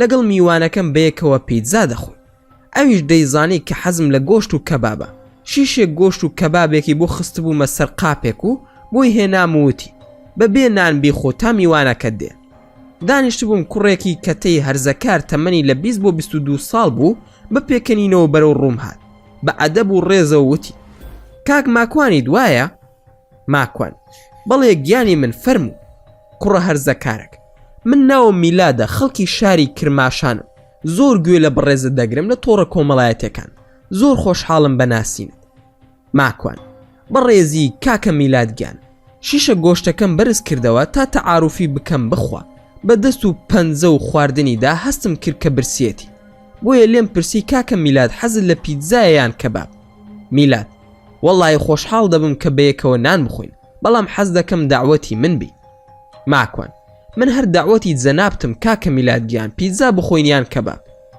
میلاد با پیتزا بخۆین چوومە ژوورەوە بە مونیرم وت کە پیتزایەکی گەورەمان بۆ دروست بکە گەڕامەوە بۆ لای میلاد کوڕێکی زۆر ڕوحسووک و بە ئەدەب و خواناز بوو زۆر زوو چووە دڵمەوە هەندێک موجامە لەم کرد و هەستم کرد ئەویش قسەی زۆری لە دڵدایە و دەیەوێ بۆم باز بکە میلاد کاک ماکوان من و خانەوادەکەم موسڵمان نین بەڵکو ئێمە خاوەنی ئاینی یارسانین با بمێنێ بەڵام من ماوەی ساڵێکە بە وتار و لایڤەکانی تۆ موسڵمان بووم باوکم پێی زانیوم ئێستا قسەم لەگەڵ ناکات و زۆر ڕقیشی لە تۆیە ماکوان سەرەتا زۆر خۆشحاڵم بەناسینت دەبێ هەر ئیحترام و ڕێزی باوکت بگری بەڵام هەرگیز لە ئاینەکەت پەشیمان نەبیتەوە چونکە باوکت لەم دنیاە لەگەڵتایە بەڵام ئیسلام لەم دنیا و لە قیامەتیش لەگەڵدا دەبێ بەخوا براکەم بێزگە ئاینی ئیسلام خی گەورە هیچ ئاینێکی تری قبول نییە میلاد بەڵێ دەزانم کاک ماکوانگیان چۆن پەشیمان دەبەوە خۆ ئەمە یاری منداڵان نییە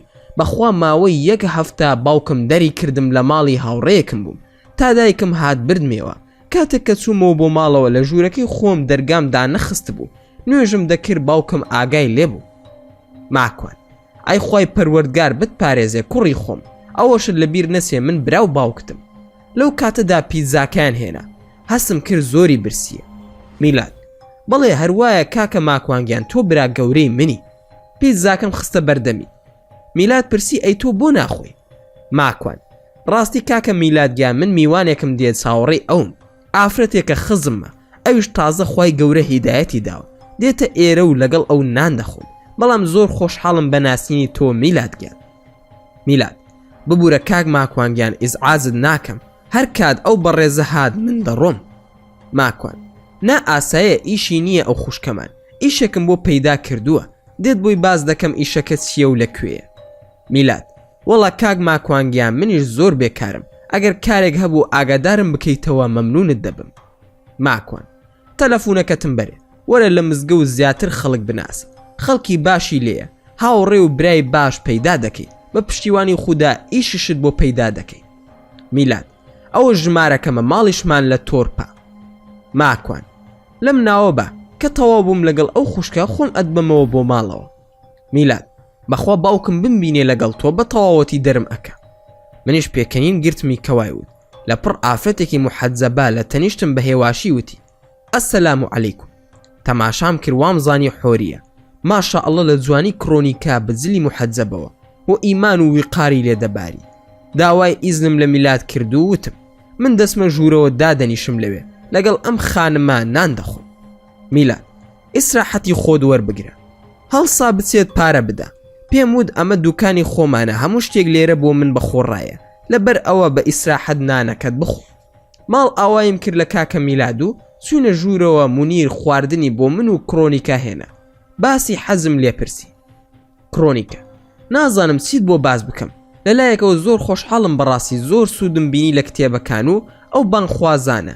ئێستا هەمیشە گوێ بۆ ئەوان دەگرم. کتێبەکان زۆر نایاب بوون، بە تایبەت کتێبەکانی دکتۆر ئەمڕۆ شەریف. ماکۆن: دەی ئەلحەمدولیلا، ئەی لاکەی ترس چییە؟ کڕۆنیکە: وەڵڵاهی ئەم مارەیە، نازانم بۆ لە ملم نابێتەوە، چۆن کۆتایی پێ بهێنم. جاران لە مردن دەترسام، ئێستا لە خوا دەترسم.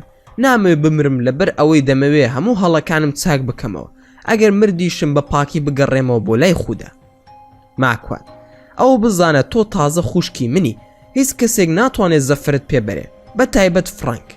لەم قسانەدا بووین میلاد هاتە ژوورەوە بۆ خواحافیزی. دوایی باسی میلادم بۆ کرد کە چۆن کەمێک پێش ئێستا ناسیومە و چیرۆکی ژیانی چییە. کڕۆنیکە: وەڵڵا ئەوەندە گەرم و گوڕبوون بەیەکەوە وامزانی 10 ساڵە یەکتر دەناسن. ماکوان: گەورەی ئیسلام ئاوایە، لە یەک چرکە ساددا برا و خوش کرد بۆ دروست دەکا. دەستم کرد بە پیزا خواردن، وتم بۆ ناخۆی. کڕۆنیکە: وەڵڵاهی شەرمت لێ دەکەم. ماکوان: دەبێ خۆ کەسەکەم، تۆ خوشکی منی، ڕوو دەکەمە دیوارەکە تانانەکە دەخۆی. کڕۆنیکە: زیاتر مەبەستم ئەو باسەیە کە بۆی هاتوو، نازانم چۆن باسی ئەو کارە قێزە و نانەی خۆمت بۆ بکەم. وەڵڵاهی مەرگ بە ئاوا دەخوازم ئێستا. ماکوان: خوا عەفوت بکە، هەڵەیەکە و کراوە، دەبێت چارەسەری بۆ بدۆزینەوە. کڕۆنیکە: کۆنتراکتێک هەیە لە نێوانی من و فرانکدا، ئەگەر ئەو کۆنتراکتە بەتاڵ بکرێتەوە ئەوە من هیچ کێشەم نامێنێ لەگەڵیدا. ماکوان: کۆنتراکت ئەگەر بە پارە چارەسەر بێ ئاسانە. کڕۆنیکە: تۆ خۆت دەزانی من تا ڕادەیەک کێشەی پارەم نییە، بەڵام ڕاستە کۆنتراکتەکە بە پارەیە، بەڵام هەر تەرەفێک پەشیمان بۆیەوە تەرەفی بەرامبەر نرخ دیاری دەکە. ماکۆن: ئەم کۆنتراکتە بۆ چییە؟ کڕۆنیکە: ئەو کاری فرانک دەیکا بەشی زۆرە، من لە چەند بەشێک بەشداریم کردووە. لە کاتی نەفامیمدا ئاواتم ئەوە بوو کە کار بکەم لەو بوارانەدا، پارەکەی زۆر بوو. بارحاڵ بەشە سەرەکیەکەی دەزانی، نامەوێت سرت بێشێنم. ماکوان: ئەگەر مەبەستت پیاوی هەوەسبازە کە بە کوشتنی ئافرەت ئارەزویان دەوڕوژێت و بە مردووی سێکسی لەگەڵ دەکەن، بەڵێ باش دەزانم و ئاگاداری ئەو کارە قێزەونم. کڕۆنیکە: بەشێکی تری یاری قومارە کە لەسەر وەرزشوانەکان دەیکەن، وەک یاریەکانی تای بۆکس یان کیک بۆکس. ماکوان: ناشێت کڕۆنیکە کیک بۆکس یاری بکە. کڕۆنیکە: کورە نەوەڵا ئەو ئافرەتە ڕووتانت بینیەوە کە لەگەڵ یاریەکاندا دەستنە سەر ستەیزەکە؟ ماکوان: بەڵێ بینیومە. ئەوە چییە؟ کڕۆنیکە: هەر یاریزانێکی کیک بۆکس 1-2 ئافرەتی لەگەڵدایە، ئەو ئافرەتانە خۆ بە خۆڕایی لەوێ نین، ئەزانی؟ ماکوان: بەڵێ بێگومان دەزانم. کڕۆنیکە: لەو بەشەش زۆری هەیە، گرانترینیان ئەوانن کە ئەگەر یاریزانەکان یەکەم تا سێم بن، ئەوە دەتوانن ئافرەتێک هەڵبژێرن تا سپۆنسەریان بێت و لەگەڵی ڕابێرن. بەداخەوە من لەو جۆرم. کۆنتراکتەکە دەڵێ یاریزانێک تەنها دەتوانێت کە یەکەمی گروپەکەی خۆی بێ، ئەو ئافرەتی کە هەڵی بژاردووە بۆ سپۆنسەر کۆنتراکتەکەی بەتاڵ بکاتەوە، بەو مەرجەی یاریەکەی لەسەر قومار بێت و پەیوەندی نەبێ بە یاریە نێو دەوڵەتەکانەوە کە بۆ وڵاتەکان ڕێک دەخێ. تێگەیشتی لێم؟ ماکوان: ئەگەر ڕاستی دەوێت نەوەڵات تێنەگەیشتم. کڕۆنیکە: بە کوردی و پوختی ئەو کۆنتراکتە لە نێوانی من و فرانکدایە، لەبەر ئەوەی زەریبەی لێیاوە دەتوانێت دژم بەکاری بهێنێ. ماکوان: ئەم یاریە یاساییە؟ کڕۆنیکە: بەڵێ یاساییە، لە بەریتانیا و ئەڵمانیا و ئیسپانیا و زۆربەی وڵاتانی تر دەکرێت. ماکوان: دەی چاوی دەرێ با بچێ شکات بکە، خۆ ناگیرێ، ئەو پەڕی پارەکەت بێتە سرت، بڕۆ ژماری بانکەکەت بەتاڵ بکەوە، با فرانک هەر بۆ خۆی سیر بخوا و زوڕ نالێبە. کڕۆنیکە: ڕاستە من کێشەم هەر ئەوە نییە، کێشەکەم فرانکە وازم لێ ناهێنێ، ئەمەوێ بڵێم ئایا دەکرێت من خۆم بشارمەوە تا مردن بەم شێوەیە؟ ماکوان: ئەی بۆ ناسیتەوە بۆ کوردستان. کڕۆنیکە: بیرم لێ کردوتەوە، بەڵام چی لێ دایکم بکەم؟ لێرە لە ژێر چاودێری پزیشکی دڵدایە، نامەوێت لەبەر خاتری خۆم ئەویش بخەمە ناڕەحەتی و عەزاب، دڵیشم نایە بەجێی بهێڵم لێرە، کەسی نییە. ماکوان: ڕاستە، بەڵام من نازانم چیم پێ دەکرێت با بیکەم، ئەگەر خۆت پلانت هەیە پێم بڵێ. کڕۆنیکە: نازانم، سرم لێ شێواوە و بیرم بۆ ناکرێتەوە. ماکوان: من زانیاری تەواوم لەسەر نییە. ئەم کەسە شوێنی دیار نییە و دێت و دەچێت و یاری بە خەڵک دەکات. خۆ دەتوانم 4 پیاوی ئازا و چاونەترس بنێرمە سەری، بەڵام دوایی ئازاری تۆ دەدا. تەنانەت من لە خۆشم ناترسم، چونکە من ئەتوانم خۆم بپارێزم، بەڵام خەمی تۆمە. کڕۆنیکاش دەستی کرد بە گریان وتی ئێستا هەست بە تەنهایی دەکەم. ماکوان آخر خۆ منیش ئەوەندە وەرزشوان و بەتوانە نیم، بەخوا هیچ لە وەرزش نازانم، بەڵام ئەگەر چەقۆیەکم پێبەیان تێڵایەک لە 34 ئێم ئینجا خۆ ئەمە شەڕی عەشاری نییە تا بسمە ناوە و گوێی نێمێ. ئەوە هەمووی تەکنیک و هێزە و توانای وەرزشی ئەوێ. منیش نەک هێزم نییە، بەڵکو هیچی لێ نازانم. کڕۆنیکە ئەزانم ئەوە ئیشی تۆ نییە، منیش داوای ئەوەت لێ ناکەم. ماکوان یەک شەیتان شک ئەبم ئەگەر بەو نەکرێ بە کەس ناکرێ. کڕۆنیکە شەیتان کێیە مامۆستا ماکوان؟ بە پێکەنینەوە وتم ئەوە یەکەم جارە بە زدی بڵێ مامۆستا ماکوان. ئەو شەیتانە ناوی وەرماشە، بیبینم باسەکەی پێ ئەڵم، لەوانەیە ئەو بتوانێ هاوکاریمان بکە. کڕۆنیکە ئەی بۆ تەلەفۆنی بۆ ناکەی؟ ماکوان بڕوا بکە تەلەفۆنی نییە، دەنا حەزم بە چارەی نییە، لەبەر خاتری تۆ کارم پێیەتی. کڕۆنیکە ناوەکەی سەیرە، خەڵکی کوێ؟ ماکوان واز لە ناوەکەی بهێنە، قەرەزە، خۆشم نازانم خەڵکی کوێ. کڕۆنیکە ماکوان تخوا هاوکاریم بکە، دەستم لێ بەرمەیە. ماکوان دڵنیا بە ئەو خەمە سەرسەرم و خوشکی خۆمی، پێشتر پێم نەوتی خوشکمی، دڵنیا بە قسەی سەردەمم قسەی ناو دڵیشمە. کڕۆنیکە من ئەمڕۆ جێگاکەم ئەگۆڕم، دەچم بۆ ئەم شارە، کەس جێگاکەم نازانێت تۆ نەبێ. ماکوان ئەو شارە سویدە، بۆ لە نەرویز نابی. کڕۆنیکە کێشە نییە، لەوێ مۆتێلێکم دەستکەوتووە، هەرزانە و نزیکی نەرویزیشە کە دەتوانم هاتووسۆ بە دایکم بکەم بۆ دکتۆر و خەستەخانە. ماکوان وەک وتم ئێستا هیچ بە مێشکمدا نایە، بەڵام هەرسی ڕوویدا زوو ئاگادارم بکەم، لە منەوە زۆر دووریش بیت خێرا خۆم دەگەیەن مەلات. کڕۆنیکە هەندێک دیاریم بۆ هێناوی، ئاوی زەمزەم و دوو دزداشە و هەندێک کتێب لە ناو سیارەکەیە دام نەگرتووە، لەگەڵم وەرە با بدەمێ. ماکوان بەسەر چاو با بڕۆین فەرموو.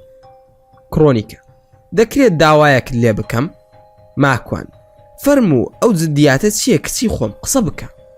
کڕۆنیکە ئەوە کلیلی ماڵی خۆمانە، دەتوانی بچیشتی ناو سەلاجەکە فڕێ بدەین نەوەکو بۆن بکە، بەو هۆکارە بۆنی ناخۆشی دراوسەکان هەراسان بکات و پەیوەندی بە پۆلیسەوە بکەن، نامەوێ هیچ شتێکی نەخوازرا و ڕوو بدە. کڕۆنیکە داوای لێکردم کە بڕۆم بۆ ماڵیان، منیش هەروە بە ئاسانی وتم ئەی خۆت بۆ ناچی، ئەترسم کامێراکان وێنەم بگرن.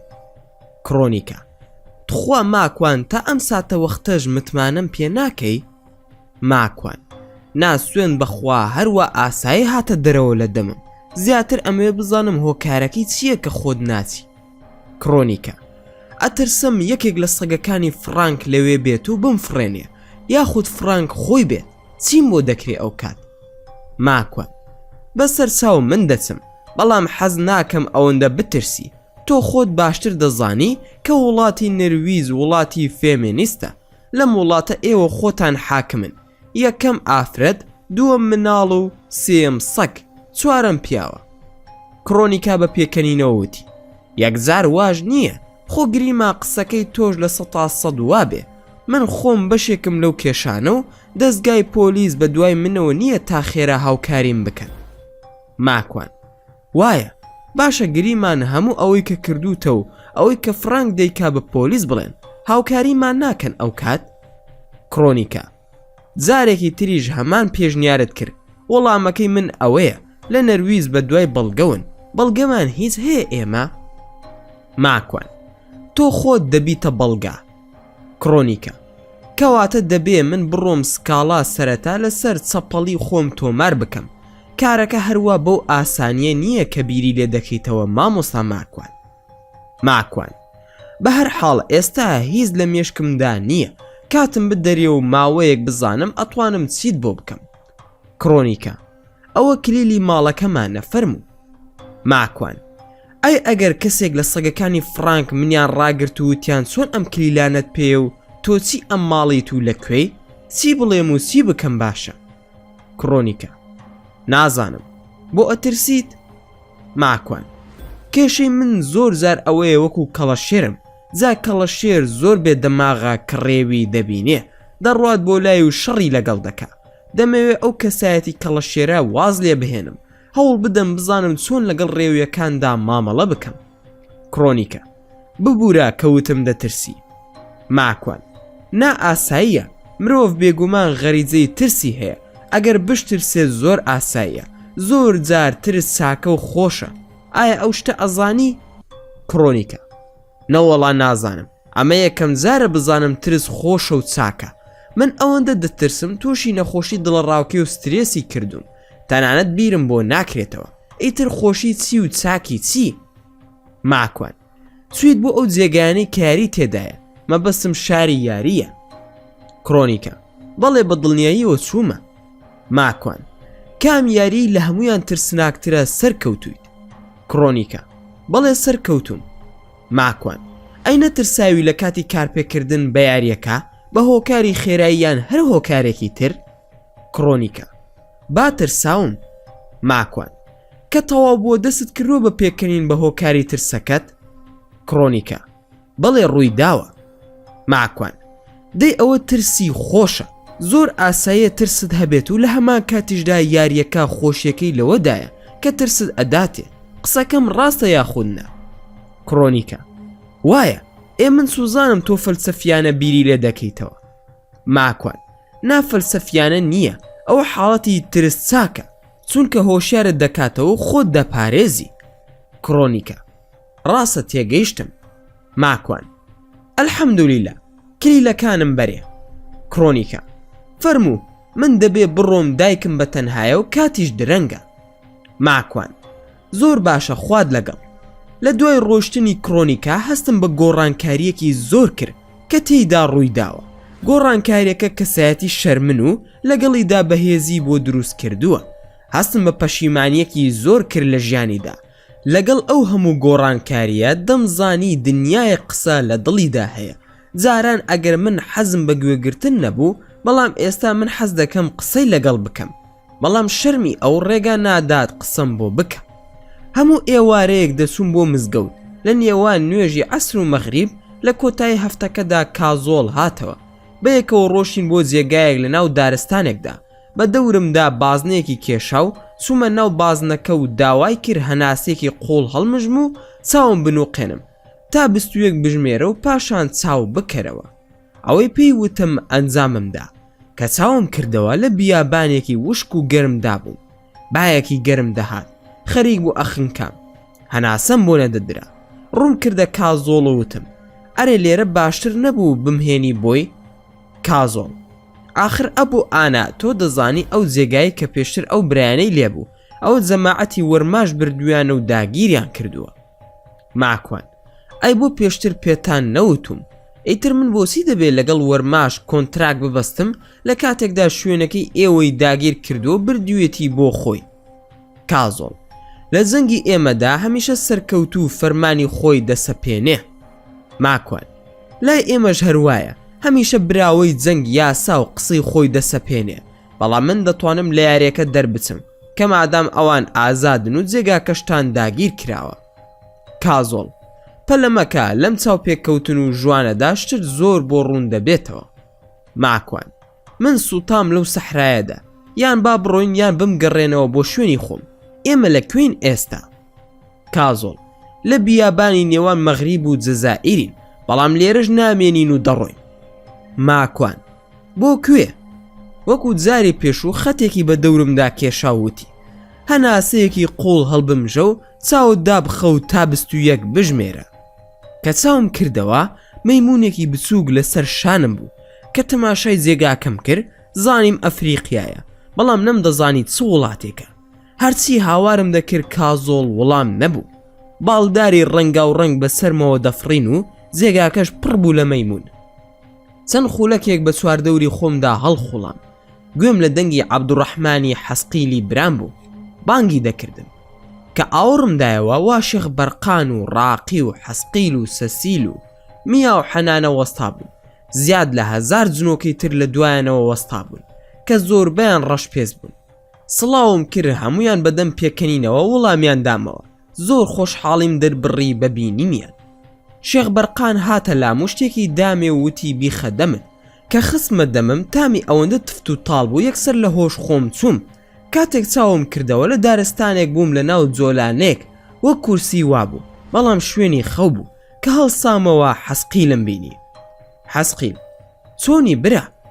ماکوان: باشی حەوت براگیان باشە ئەو بۆ وام لێ ئەکەن. حەسقیل: کورە لەبەر ئەوەی تۆ هیچ لە مێشک و دەم و قەڵەمتان ناوەستێ ئاشکرامان دەکەی بۆیە جێگۆڕێکت پێ دەکەین. ماکوان: ئێ پێم بڵێن قسە مەکە منیش باسی ناکەم و تەواو. حەسقیل: کێشە نییە باسی ئێرەش بکەی چونکە ناتوانن بگەنە ئێرە نەک لەبەر ئەوەی دوورە، نا بەڵکو لەبەر ئەوەی توانایان نییە بێنە ئێرە چونکە ئەوەی بێتە ئێرە سوڵتانی ئێمە سوڵتانە لە ناویان دەبە. ماکوان: حەسقیل ئاگام لە خەبەر و باستان نییە لە نوکی نوکەوە بۆم بگێڕەوە تا ئەم کاتەی بەیەکەوە دانیشتوین دەی حەزەگیان بە هێواش و لەسەر خۆ گوێم بۆ گرتووی. حەسقیل: کوڕ و کچێکمان بووە ناوی بنین چی؟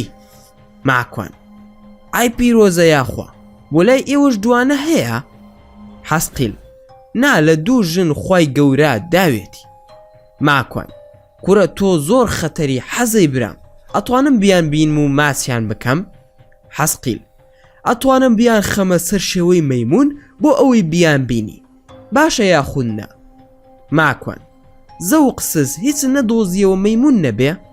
حەسقیل: ئاخر مناڵن جارێ ئەو توانایە نییە بخرێنە سەر شێوەی ئینسان.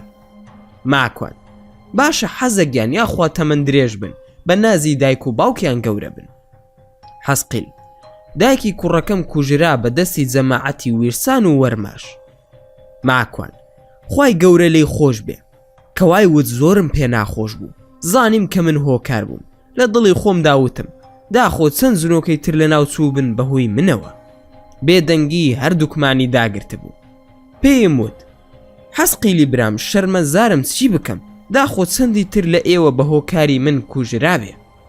حەسقیل: ناوا مەڵێ تۆ بۆچی هەمووی قەدەری خودای پەروەردگارە. ماکوان: بە هەر حاڵ خوای گەورە لێم خۆش بێت. ئامین. ئەی باشە شێخ بەرقان لەکوێیە؟ حەسقیل: ئێستا دەچین بۆ لایەن جارێ با سوڵتان ئیجازەمان بدات. ماکوان: سوڵتان کێیە؟ حەسقیل: سوڵتان کەسێکی خواناس و بەڕێزە گەورەی جنۆکەی ئێمەیە لە قسەی دەرناسین ئەویش هاوکاریمان دەکە.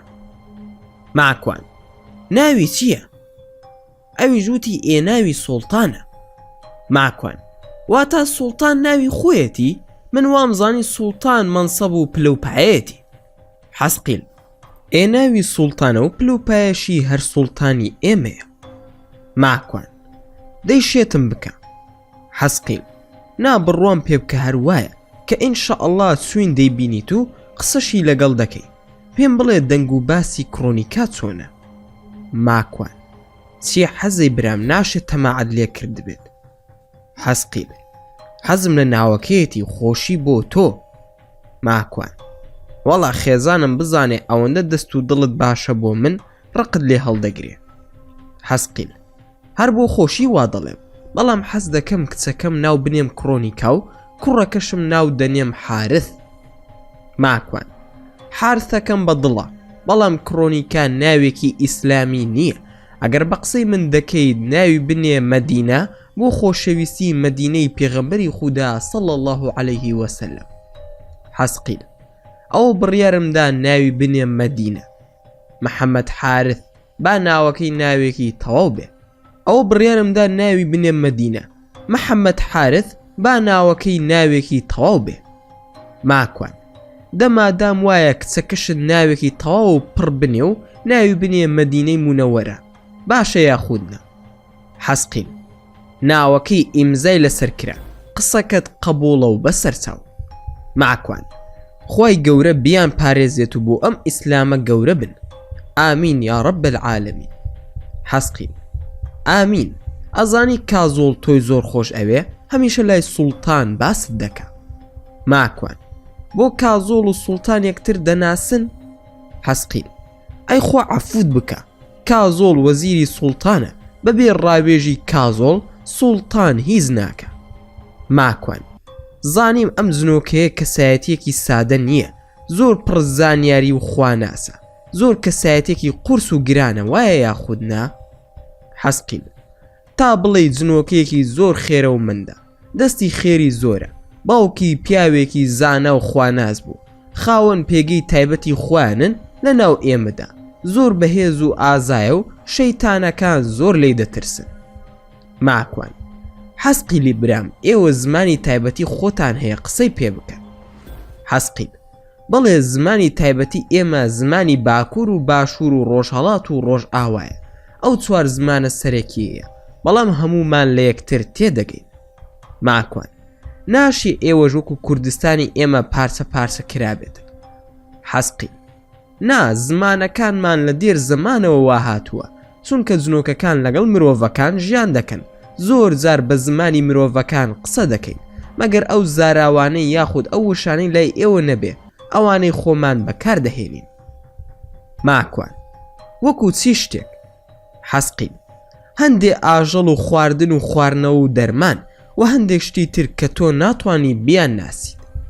ماکوان ئاژەڵ هەیە کە مرۆڤ ناوی نەزانێ؟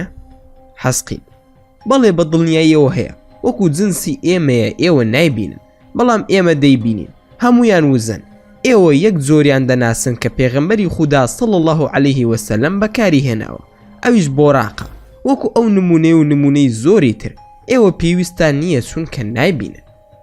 ماکوان حەزی برام ئەمە نوێ بوو بۆ من.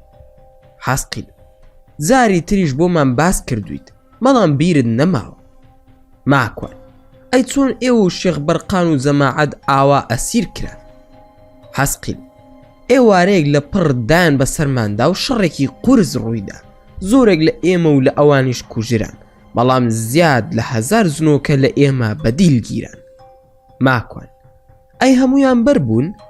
حەسقیل بەڵێ، تۆ تەنها ئەو کۆمەڵەیەت بینی کە پێشتر خۆیان نیشانی تۆ دابوو، ئەگینا زۆر بووین. ماکوان زۆر باشە، دەنا گێچەڵێکی ترم بە وەرماژ دەکرد. حەسقیل وا سەیری وەرماژ مەکە، لەگەڵ تا زۆر هێواش و هێمنە، جێگای سەرنجی هەمومانە، هەر بۆیە شێخ بەرقان حەزی کرد بتبینێ، ئەمانەوێ ئەوە تاوتوێ بکەین و ئەو باسە دەگەڵ بکەین، وەرماژ ئەوەی لی دەترسێت سوڵتانە. ماکوان ئەم سوڵتانم نیشان بە بزانم کێ و چۆنە. حەسقیل ئەوە لەگەڵ شێخ بەرقان بە دوای لاشەکەیدا دەگەڕێن تا سوڵتانی پێ ببینی. ماکوان ئەم جنۆکەیە چییە؟ سەرۆکە، بەرپرسە، شێخە یاخود چییە؟ حەسقیل زانایە، مفەسیرە، مؤەریخە، محەدیثە، مفەکیرە، فەقهیە، زانایە لە زمانی عەرەبی، کوڕی شێخ حەندەڕوشە لە عەشیرەتی ڕاقین. ماکوان مەبەستت ڕاقی هاوڕێمانە؟ حەسقیل نا، ڕاقی عەشیرەتێکی گەورەن لە جنۆکە، ناوی ڕاقی هاوڕێمان بە ناوی ئەو عەشیرەتەوە ناونراوە. ماکوان ئەی کەی دەچین بۆ لای؟ حەسقیل ئەڕووین بۆ لای پەلە مەکە، با ئاگادارمان بکەنەوە، تۆ بۆم باز بکە دەنگ و باسی کڕۆنیکا چۆنە، ئێستا خەریکی چییە؟ ماکوان زۆر گۆڕاوە، ئافرەتێکی زۆر خانمی لێ دەرچووە، ئەوەی کە تێیدا بەدی دەکەم زۆر خواناس و باشی لێ دەرچووە. حەسقیل هەوڵ بدە هاوکاری بکە، دەستی لێ بەرمەدە. ماکوان بەخوا درێغی ناکەم، بەڵام کێشەی زۆرە و گۆبەنی زۆری بەدواوەیە، خۆی تێوە گلاندووە لە کاری وا من لە ژیانمدا بیرم لێ نەکردوتەوە. حەسقیل ئاگادارین، کازۆڵ هەمووی بۆ گێڕاوینەتەوە، تەنانەت ئەو فیلمەشی بۆ باس کردین کە لە ستۆک هۆڵم سیتان بەسەر هاتووە، کەوای دەوت پێ دەکەنی. حەسقیل ماکوان بەڕاست وامزانی کەس ئاگای لێم نەبووە. حەسقیل زۆر دوعامان بۆ کردی نەکەویتە هەڵەوە، دڵنیا با وەرماشش بە دواتەوە بوو، بۆ ئاگاداری زۆر بێزارە لە دەستت. ماکوان کەواتە ئەو هیچ و پوچە ئاگای لێم بووە؟ حەسقیل بە دڵنیاییەوە، ئەویش بە دواتەوە بوو، کازۆڵ چاودێری هەردووکتانی دەکرد. ماکوان ئەی ماڵەکەت ئاوا بێ، کاک کازۆڵی خۆشەویست، ئەرێ بەڕاست لەکوێ لە سەحرا و بیابانەکان لێمون بوو ئیتر نەمبینیەوە. حەسقیل ئەویش لێرەیە هەتا پەیدا بوو، جارێ لە خزمەت سوڵتاندایە.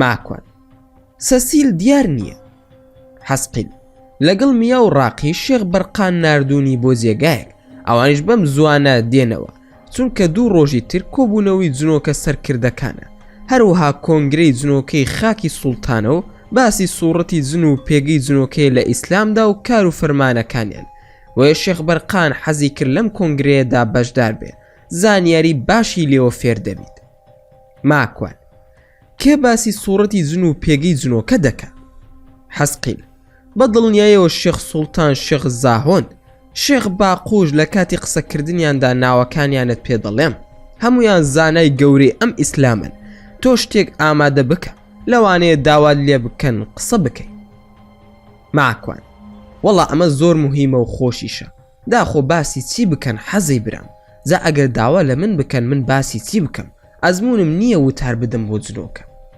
حەسقی خۆ تۆ هەمویان نابینی شتێک ئامادە بکە مەرجش نییە بەشداربی من لە خۆمەوە دەڵێم نەوەکو لە پڕ داوات لێ بکەن چونکە شێخ بەرقان باسی تۆی زۆر کردووە بۆ سوڵتان و هەروەها کازۆڵش خۆم ئاگادار بووم بە سوڵتانی وت لەناو شەمەندەفەرەکەدا قسەی زۆر بەهێزت بۆ کڕۆنیکا کردووە ماکوان واتە چیرۆکی من و کڕۆنیکا هەموو جیهان دەیزانێت حەسقیل بەڵێ ئەو کۆمەڵەی کە تۆ دەناسن ئاگاداری هەڵس و کەوت و ژیان و هەموو ورد و درشتی تۆن ماکوان لەسەرێکەوە زۆر خۆشحاڵم لەلایەکی تریشەوە ژیانی تایبەتم نەماوە هەموو جنۆکە لە دەور و پشم حەسقیل یەکزار بەو شێوەیەش نییە ئەم ماوەیە لە ژێر چاودێریدا بوویت لەبەر وەرماش بۆیە حەز دەکەن زیاتر ئاگادارت بن دەنا هەریەک لەو جنۆکانە ژیانی تایبەتی خۆیان هەیە بەڵام تۆ قڕینەکانت زۆر دەگۆڕن دەترسن موسڵمان بن ئەو کەسەی کە بانخواز و قسەکردن شەیتانەکان زوو قڕینەکانیان دەگۆڕن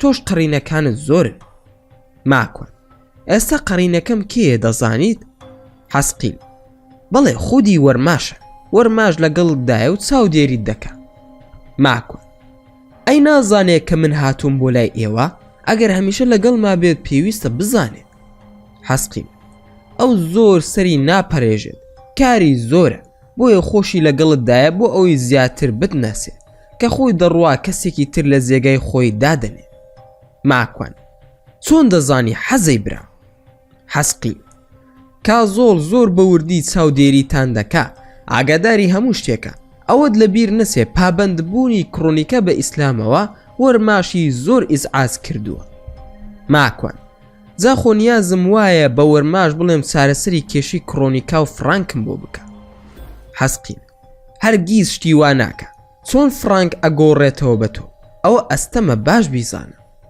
ماکوان زۆر باشە 2 داوام لێ کردووە هیچیانی نەکردووە ئەویش دەکەم بە داوای سێم بەڵکو ئەو داوایش نەتوانێت جێبەجێ بکە پێت چۆنە حەسقیل فکرەیەکی باشە بەڵام با من پێش ڕووداوەکان نەکەوم چونکە شێخ بەرقان و کازۆڵ و سوڵتان دەیانەوێت لەو بارەیەوە قسەت لەگەڵ بکەن ماکوان زۆر باشە ئەی ئێمە زۆر دەمێنینەوە لێرە حەسقیل منیش وەکو تۆ چاوەڕێم نازانم جەماعەت بۆ دواکەوتوو ماوەیەک ماینەوە و لە پڕ کازۆڵ پەیدا بوو وامزانی دەڕۆین بۆ لای شێخ بەرقان و سوڵتان کازۆڵ ماکوان دەبێت بگەڕینەوە بۆ نەرویز چونکە وەرماش بە شوێنێکدا دەگەڕێ بۆ ئەوەی هەموو کارەکان ئاسایی بێت و هیچ هەستێکی بۆ دروست نەبێ بگەڕێەوە بۆ ژیانی ئاسایی خۆت دەبێ هەر ئێستا بڕۆین ماکوان چۆنتان پێ باشە باوا بێ بەڵام بەداخەوە حەزم دەکرد شێخ بەرقان و ڕاقی و ئەو برایەنە ببینم هەروام وت شێخ بەرقان وتی تۆ بڵێ ئەوەندە بێوەفا بم نێم بۆلات دەنگ و باست ماکوان گیان ماکوان شێخ گیان من باشم هەر ئێوە باش بن من هیچم ناوێت شێخ بەرقان ئاگاداری ئیمانەکەت بە بۆ ئەوەی وەرماش هیچ زەرەرێکت پێ نەبات بەم نزیکانە یەکتری دەبینینەوە ئێستا بگەڕێرەوە لەگەڵ کازۆڵ بۆ 2 بەیانی هەوڵ بدەن لێرە ئامادە بن ئەوەشت بیر نەچێ لە کۆنگرەی جنۆکەکان بەشداربی دەبێ وتارێک ئامادە بکەیت ماکوان بە خۆشحاڵیە و لە خزمەتتاندا دەبم شێخ گیان سوپاس بۆ ئامۆژگاریەکانت خوای گەورە پاداشتی خێرتان باتەوە کازۆڵ ئامادەیت بڕۆین ماکوان بەڵێ بفەرموو خوا حافیزیم کرد و کازۆڵ بە دەورمدا بازنەیەکی کێشە گەڕامەوە بۆ بیابانە گەرمەکە لەوێوە لاکێشێکی تری کێشاو بە هەمان شێوە هەناسەی قوڵم هەڵمژی و گەڕامەوە بۆ دارستانەکە، بەڵام نەچووینەوە شوێنی مەیمونەکان، گەڕامەوە بەرەو ماڵ. ماندوێتی زۆرم پێوە دیار بوو. خێرا چووم حەمامێکم کرد و بەرەو مزگەوت ڕۆشتم. کە چوومەوە ناو مزگەوت میلادم بینی. میلاد وتی: ئەسەلام عەلەیکوم کاک ماکوان، هاتم بۆ ئێرە بۆ ئەوەی جەنابتان ببینم. ماکوان: زۆر خۆشحاڵم کاکە میلاد گیان، دەنگ و باست چۆنە بینت چۆنە لەگەڵ باوکت؟ میلاد: زۆر سوپاس بۆ خودا، خوای گەورە پاداشت باتەوە، بەخوا هەروە خۆیەتی باوکم زۆر خراپە لەگەڵما، هەرچیم کردووە دەمەوێت کارێکم دەست بکەوێت و بڕۆم خانوویەک بگرم و بۆ خۆم بژیم، تەنها ساڵێکم ماوە شەهادەکەم وەربگرم، لەبەر ئەوەی باوکم قسەی زۆرم پێ دەڵێت و زۆرم شەڕ لەگەڵ دەکا، خوێندنی ئەم ساڵم دواخست. ماکوان: بۆچی دەخوێنی میلاد گیان؟ میلاد: لە بەشی هەندەسەی میکانیکم، ئەگەر شەهادەکەم وەربگرم چانسی کارکردنم زۆر دەبێت لە کۆمپانیا گەورەکان، هەر جێگایەک مەکینە و ئەدەواتی ماشینی تێدا بێ دەتوانم کار بکەم. ماکوان: ماشا ئەڵڵا، وەڵا شوێنێکی باشت هەڵبژاردووە لە خوێندنەکەتدا، ئەی وەزعی مادی و گیرفانت چۆنە؟ میلاد: سفر، زۆر زار ژێر سفریشە، دایکم هاوکاریم دەکا، پارەی خوێندنەکەشم وەرگرت هەموویم خوارد. ماکوان: خوای گەورە ئاسانی بکە، 1200 کڕۆن لە گیرفانمدا بوو دەرم هێنا و دام پێی، بەڵام وتی پارەم ناوێ، ئەگەر کارێکم بۆ بدۆزیتەوە مەمنونت دەبم. ماکوان: تۆ ئەوە هەڵبگرە، من و تۆ براین، کەست بینیوە شەرم لە برای خۆی بکە، بە زۆر خسمە گیرفانی و هەرچۆن بوو ڕازیم کرد، بەڵام زۆر قورس و گران بوو. لەم قسانەدا بووین کاوە و هەندێک هاوڕێی ترم هاتنە مزگەوت. کاتی نوێژی مەغریب نزیکی 15 خولەکی مابوو. چوومە لای کاوە و پێم وت: لەگەڵ موحسین جێگاتان هەیە کەسێکی تر بێتە لاتان؟ کاوە: جێگامان هەیە، بەس من حەز ناکەم، ئێستا کار دەکەم، حەز دەکەم موحسینیش بڕوات و بەتەنها بم.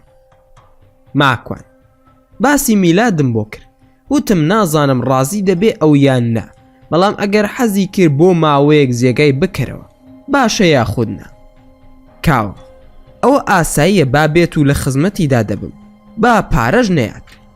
ماکوان: پارەیسی هەر دەبێ خۆمان هاوکاری بکەین تا کارێکی دەست دەکەوێت. کاتی نوێژ هات و نوێژمان کرد و هاتینە دەرەوە لە مزگەوت. میلادم بان کرد و بە کاوەم ناسان، پێم وت ئەگەر باوکت ئیزعازی کردیت بڕۆ بۆ لای کاوە و کوڕێکی سووری ناوی موحسینە لەگەڵ ئەواندا بژی. میلاد: بەڵام تۆ خۆت دەزانی کە من پارەی کری خانوم نییە لە ئێستادا. کاوە: براکەم کەس داوای پارەی نەکردووە، پارەت هەبێت و نەبێ من لە خزمەتتان، حەز دەکەی ئەم شەوەرە. میلاد: وەڵاهی خوا پاداشتان باتەوە، بەخوا هەرسی نوێژ دەکەم باوکم شەڕێکم پێدەفرۆشێ، یان کە نوێژدا دەبەستم دەسێت گۆرانی قادر ئەلیاسی دەخاتە سەر بە دەنگی بەرز بۆ ئەوەی نوێژەکەم لێ تێک بچێت، شەڕ بەدایکیشم دەفرۆشێ، بەڕاستی ژیانم لێ تاڵ بوو. ماکوان: وەڵا ئەگەر بە قسەی من دەکەی بڕۆ جلو بەرگ و شتەکانت هەرسید هەیە بیهێنە و من سایارەکەم ئەم بەکاوە بۆ ئەوەی بۆت بگوازێتەوە، چی ئەڵێ؟ میلاد: وەڵاهی ئەوم بۆ بکەن هەرگیز لەبیری ناکەم، خوای گەورە پاداشتان باتەوە، زۆر مەمنونتان دەبم. کاوە: با تۆ بگەینە ماڵەوە جارێ و سایارەکەت دەبم، ئەگەر درنگ سایارەکەم هێنایەوە سویسەکانی لە جێگایەک بۆ دادەنێن، لە دەرگا نایم با مناڵەکان خەبەریان نەبێتەوە. ماکوان: ئاساییە سایارەکەش نەهێنیتەوە، بەیانی بە قیتار ئەچم بۆ ئیش. منیان گەیاندە ماڵەوە و شەو سایارەکەی هێنابووە، بەیانی کە لە کار تەواو بووم چوون بۆ لای کاوە بۆ غەسلەکەی بەختیار، تەماشا دەکەم میلادیش لەگەڵ کاوە سایارە پۆلیش دەکە. زۆر خۆشحاڵ بووم، پرسیم چیتان کردوێنێ شەو؟ میلاد: ماڵی کاکاوە ئاوەدان بێ، ڕزگاری کردم لە جەهەنەمی باوکم، هەرگیز لە بیری ناکەم. کاوە بانگی کردم وتی: گوناحە، زۆر کوڕی چاک دیارە، زۆر گەنجێکی بە ئەدەبە.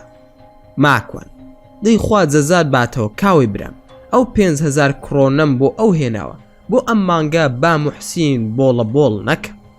لەگەڵ کاوە ڕێککەوتین کە میلاد بەرێتە لای خۆی و سوپاس بۆ خوا کارەکەی ئەنجام درا، نەک هەر بردیە لای خۆی، بەڵکو لەگەڵ خۆیدا لای بەختیار لە غەسلەکە دایمەزران، بۆ بەیانی ئەو ئێوارەیە کە ئەشیاکانیان گواستەوە چوون بۆ لایەن، تەماشام کرد هەردووکیان بەیەکەوە سیارەیان پۆلیش دەکرد. سڵاوم لێکردن خۆشحاڵی خۆم دەربڕی. بڕێک پارەم بردبوو بۆ کاوە تا کرێی مانگێک کرێخان و هەندێک پارەی تر بۆ خەرجی میلاد پێی بێ تا قورسایی لەسەر کاوە موحسین نەبێ. کاوە قبوڵی نەدەکرد، بەڵام بە زۆر پارەکەم داپێی، چونکە من لە هەمویان باشتر بووم لە ڕووی مادیەوە. کاوە: کاکە ئەو کوڕە زۆر کوڕێکی محتەرەمە، زۆر ڕێز دەگرێ. دوێنێ شەو قسەمان زۆر کرد، زۆر بەتوانایە لە بواری وەرزشوانی و یاری دەمبڵ دەکا. ماکوان: زۆر باشە، ئاگاد لێی بێ. دەمبڵ چییە کاوە؟ ئەوە یەکەم جارە بیبیستم. کاوە: دەمبڵ یاریەکی ئێرانیە و ئەوانەی زۆر بەهێز نەبن ناتوانن بیکەن. دوو داری گەورە لەسەر شێوەی کوب یاخود مەرکانەدایە هەڵی دەسوڕێنێ. ئەوانەی ئەو وەرزشە دەکەن زۆر بەهێزن و هەرگیز نابێت شەڕیش بکەن، چونکە هێزیان زۆر زۆرە، لەوانەیە بێک پیاکێشان کەسێک بکوژێ. ماکوان: بەڕاستە؟ یعنی میلاد ئەوەندە بەهێزە؟ کاوە: بە گوێرەی قسەی خۆی بێد وایە، بڕواژ ناکەم درۆ بکە. ماکوان: واللهی ئەوە زۆر مهمە، ئیشی منی زۆر ئاسان کرد. کاوە: زاتۆ بۆچیتە خۆشتی پێبار ناکەی؟ ماکوان: ناتۆ جارێ وازم لێ بێنە با ئەو بانگ بکەم، ئیشم پێیەتی. میلاد وەرە واز لەو پۆلیشە بێنە، کارم پێتە. میلاد: فەرموو کاک ماکوان گیان ئەمرکە. ماکوان: تۆ چی وەرزشێک دەکەی؟ میلاد: کوشتی پاستانی و کەمێک کاپوێرا دەزانم. ماکوان: باوەڕ بکە نە ئەزانم کوشتی چییە نە ئەوەی تریش کەوتت. کوشتیم بیستووە ئەزانم فارسیە، بەڵام نازام چ زۆرە وەرزشێکە، ئەوانی تر یەکەم جارمە ناویان ببیستم. میلاد: کوشتی بە نەرویزی پێی ئەوترێ بریتینگ و بە ئینگلیزی پێی دەوترێ ورستڵینگ کاپوێرە. جەنابەت دەزانی لە سەردەمی هێنانی عەبدەڕەشپێستەکانی ئەفریقیا ئەوان ئەو یاریەیان دەکرد دژی سەرۆکی بەرازیل، چونکە بۆ ئەوان قەدەغە بوو وەرزش بکەن. ئیتر ئەم زۆرە سەمایان دەکرد، لە ڕاستیدا ناوی سەمای مەرگە، تا لە دواییدا بوو بە جۆرێک لە وەرزش و خەڵکی بەهێز دەتوانێت بیکە. ماکوان: ئەی باشە تۆ لە تایبۆکسین و کیکبۆکسین نازانی؟ میلاد: بەڵێ کاک ماکوان، هەردووکیان هەر یەکە، بەڵام ئەوە یاری منداڵ و قوماربازەکانە، زۆر بێسومعەیە ئەو یاریە لەناو وەرزشدا. ماکوان: میلاد گیان جوان گوێ بگرێت چی دەڵێم. یەکەم ڕۆژ یەکترناسینمانت لە بیرە لەگەڵ ئافرەتێک دانیشتبوون پیتزامان دەخوارد؟ میلاد: بەڵێ کاک ماکوان، ئەو ڕۆژە هەرگیز لە بیر ناکەم.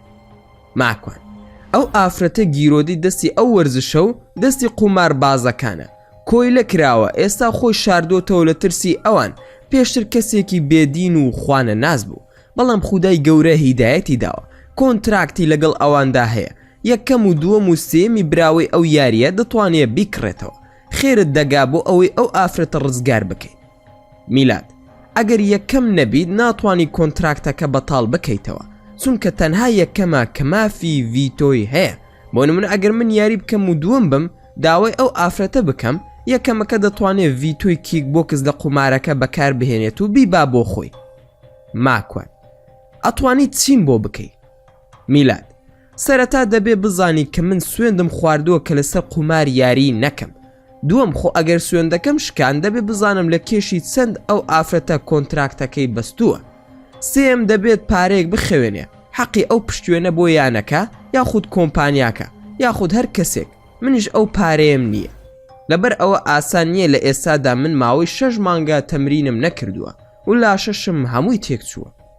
ماکوان: میلاد گیان، ئەوانەی باست کرد من هیچی لێ نازانم، ئەوەی بیزانم ڕزگارکردنی ئەو ئافرەتەیە، پاشان تۆ وعدێکم بدەرێ کۆتا ڕێگا کە دەیگرمە بەر ئەم یاریکردنی قومارەیە لەسەر ئەو ئافرەتە.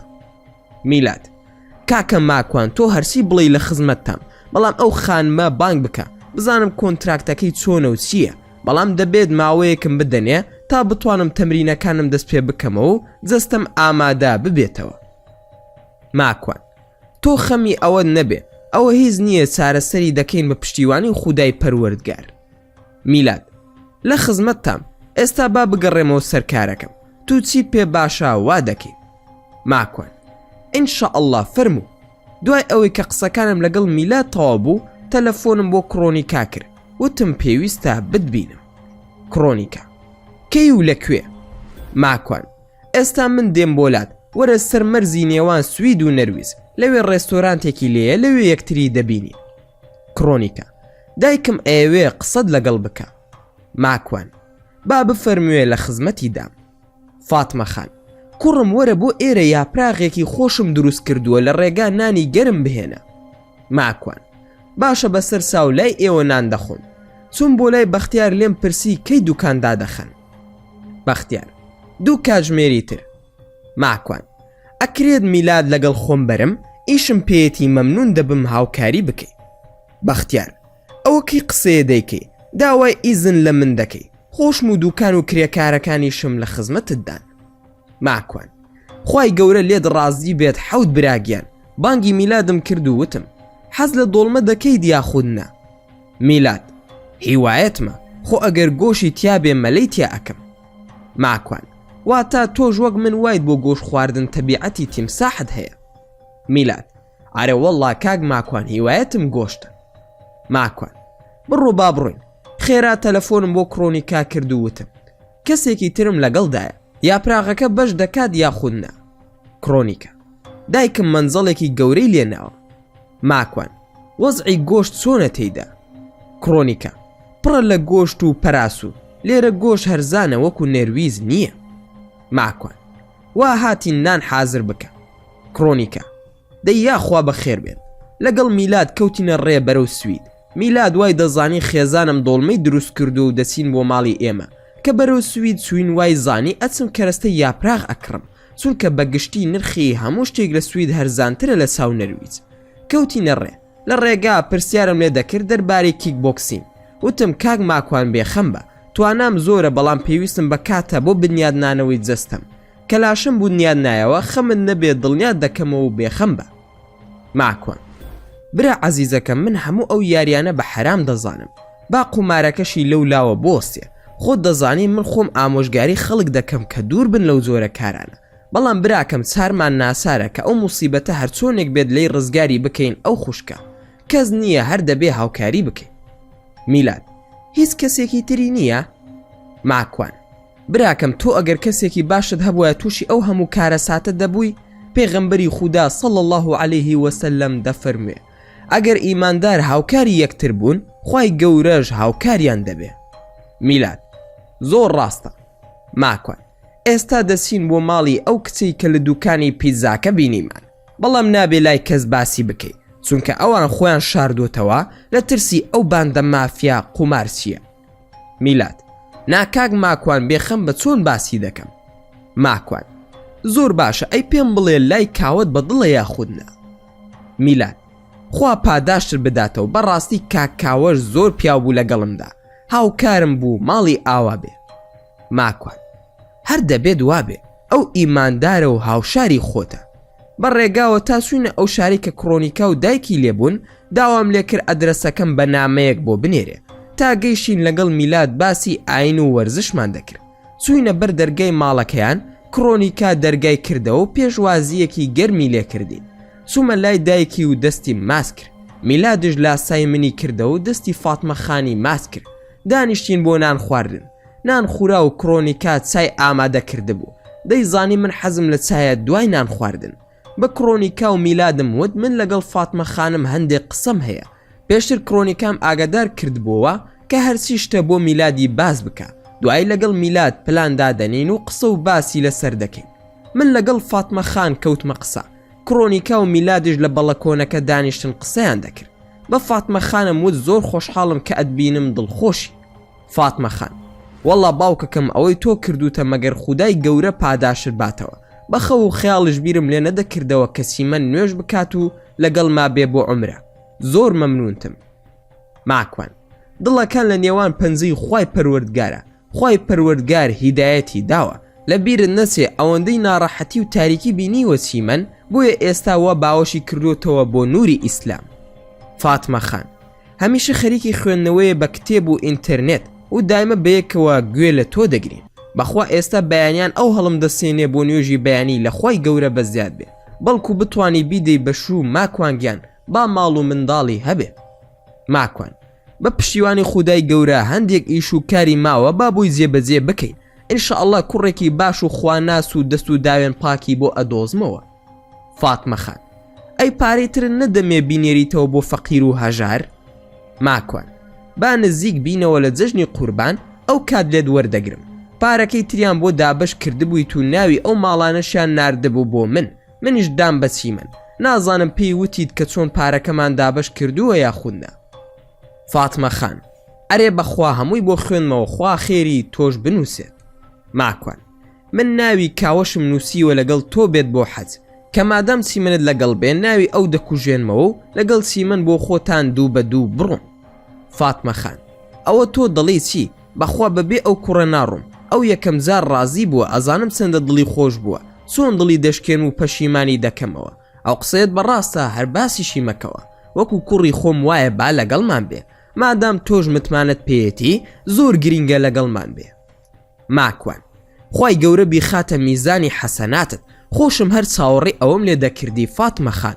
بەخوا هێندەی ئامینەخانی دایکم حورمەتت هەیە لەلام. فاتمە خان: خوای گەورە ئامینەخانی دایکت بۆ بهێڵێ. ئەی ڕۆڵە با پارەکەت بدەمێ بالای تۆ بێ، ئەیتر با ئەوەنە پێت نەڵێمەوە باشە؟ ماکوان: باشە لە خزمەتم. هەڵسا چوو پارەکەم بۆ بهێنێ. منیش چووم بۆ لای کرۆنیکا و میلاد لە گەرمی قسەدا بوون. پرسییم: میلاد کێشەکەمان بۆ چارەسەر دەبێ؟ میلاد: قورسە بەڵام هەوڵی لەگەڵ ئەدەین. ماکوان: تۆزێکم بۆ باز بکەن بزانم. میلاد: ئەم خوشکە لە بەشی کێشی 65 بۆ 75 کۆنتراکتی نووسیوە، منیش 85 کیلۆم، ئەبێ 10 کیلۆیان زیاتر دابەزم بۆ ئەوی بڕۆمە ئەو بەشەی ئەوان و قبول بکرێم، بەڵام پارەکە زۆرە، لە توانامدا نییە بیدەین. میلاد پێی وابوو دەبێت پارەکە من بیدەم و کرۆنیکا خۆی پارەی نییە. ماکوان: پارەکە چەندە؟ میلاد: 100,000 کرۆنە بۆ یانە و کۆمپانیا. ئینجا ئێمە نەیان نەمان هەیە و نە کۆمپانیا، بۆیە ناتوانین بچینە ناوەوە. خۆ ئەگەر لە ڕێگای کۆمپانیایەک یاخود یانەیەکەوە بچین، ئەوە مەرجە ئێمە و پارەکەش قبول بکەن. لێرەدا پرسیار ئەوەیە کێ ئەوە لەگەڵ ئێمە دەکا؟ ماکوان: ڕێگا چارە چییە؟ ئەوەی باست کرد کێشەکانە، چۆن چارەسەری بکەین؟ کرۆنیکە: خۆم هەموو پارەکە ئامادە دەکەم هەرچەندی بوێ. میلاد: ئەگەر پارە هەبێ من ناهێڵم بە پشتیوانی خودا پارەکەت بفەوتێ. لە فیلەندا یانە هەیە مەمنونە کە بچێتە ناو ئەو یاریە و منیش دایان ناسم، بەڵام من پێویستم بە 6 بۆ 8 مانگە تا بتوانم کێشم دابەزێنم و دەست بکەمەوە بە تەمرین کردن. پێویستیشم بە ڕاهێنەرێکی باشیش دەبێ. ماکوان: ئەوەی باسی دەکەی چەندی تێدەچێت؟ میلاد: ئەگەر ماوەی ساڵێک دابنین بە تێر و تەسەلی بۆ من و ڕاهێنەر و شوێنی ڕاهێنانەکە 300 بۆ 400,000 کرۆنی دەوێ. ئەگەر زۆر ڕەزیلیش بکەین و مانگی 30,000 کرۆن حساب بکەین، ئەوە 200,000 تێدەچێت. ماکوان: من 500,000 کرۆن ئامادە دەکەم، تۆ دڵنیام بکەوە لە سەرکەوتن، من زیاترتان بۆ ئامادە دەکەم وەک دیاری. میلاد: ئەگەر 500,000 کرۆن ئامادە بێ، ئەوە من پشتێنەکە دەبم پشتیوان بەخودا. کرۆنیکە: مامۆستا ماکوان چی بڵێ من لە قسەی دەرناچم؟ ماکوان: ئێوە بەردەوام بن لە قسەکانتان، من دەچم بۆ لای فاتمە خان. فاتمە خان نزیکی 150,000 کرۆنی بۆ هێنابووم بۆی دابش بکەم بەسەر فەقیر و هەژاردا. منیش عەرزم کرد بازارێ پارەکە بمێنێ، پێدەچێ خۆمان پێویستمان بێ بۆ کرۆنیکای دابنێ. فاتمە خان: فاتمە خان: کوڕم ئەمە بەشی فەقیرە، ئاگام لێتانە و گوێم لە هەموو شتێک بوو، چی من هەمووی بۆ باس کردوم، خەمن نەبێ بۆ ئەو 10 ئەوەندەی تر هەیە. خوای گەورە تۆ سەلامت بکا، کێشەی پارەت نەبێ. خۆت لە ڤیدیۆیەکدا دەڵێ پارە لە پێناوی خوا ببەخشن، خوا لە دەرد و بەڵا و موسیبەت ڕزگارتان دەکا. ئەوە منیش لە پێناوی خوا دەیبەخشم، بەڵکو خودای گەورە ئەو کەسم ڕزگار بکات و پاک ببێتەوە. ماکوان: خوای گەورە تەمەن درێژت بکات و بۆ ئێمە و هەژارانیشت بهێڵێ. کات درەنگ بوو، داوام لە میلاد کرد کە بگەڕێنەوە بۆ نەرویز. لە ماڵ ئاوای کردندا بووین، کرۆنیکا زەرفێکی هێنا. کرۆنیکە: مامۆستا ماکوان، ئەو پارەیە بەکار بهێنە بۆ ڕاهێنانی کاک میلاد. کە تەماشام کرد و پرسییم چەندە، وتی 250,000 کرۆن، کە هەمووی 1000 کرۆنی بوو. وەرم نەگرت و وتم هەڵی بگرە نەوەک پێویست پێی بێ، من لە حسابی بانکیەکەم پارەم هەیە، لە ڕاستیشدا تەنها 7,000 کرۆنم هەبوو. کرۆنیکە: بەخوا پارەی تریشم زۆرە، تۆ جارێ ئەوە سرف بکەن، دوای خۆم قسەت لەگەڵ دەکەم. ئەگەر لێشم وەرنەگرتی، چیتر قسەت لەگەڵ ناکەم و کارەکەش هەڵدەوەشێنمەوە. ماکوان باشە کێشە نییە پارەکەم لێ وەرگرت و پێم وت بیرن نەسێ من براتم و لە پشتم خەمی هیچن نەبێ کڕۆنیکە ئەزانم خوای گەورە لە منت نەسێنێ ماڵ ئاوایم لێکردن و بە گیرفانی پڕەوە هاتینە دەرەوە لە ناو سیارەکە بە میلادم وت لە بەیانیەوە دەست دەکەی بە ئیش و کارەکان بۆ ڕێخستنی تەمرینەکان هەموو مانگێک 30,000 کڕۆن لە منەوە وەربگرە میلاد نەیزانی کە کڕۆنیکا پارەکەی یاومەتێ چونکە کاتێک کە پارەکەی بۆ هێنام ئەو چ بۆ ناو سیارەکە و چاوەڕێی منی دەکرد میلاد جا کاک ماکوان پارەت هەیە بەخوا زۆرە ئەو پارەیە بۆ تۆ هەڵ ناسووڕێ ماکوان خوای گەورە ئاسانی دەکا ئێمە شەرەفی خوشکی موسڵمان دەکڕینەوە سەری بەرز دەکەینەوە بیر لە پارە مەکەوە خوای پەروەردگار پاداشت و ئەجرمان بۆ بنووسێ میلاد 30,000 زۆر زۆرە زارە با بە 20,000 دەست پێ بکەم هەوڵ ئەدەم کەمتریشی بکەمەوە بۆ 15,000 ماکوان وەکو وتم بیر لە پارە مەکەوە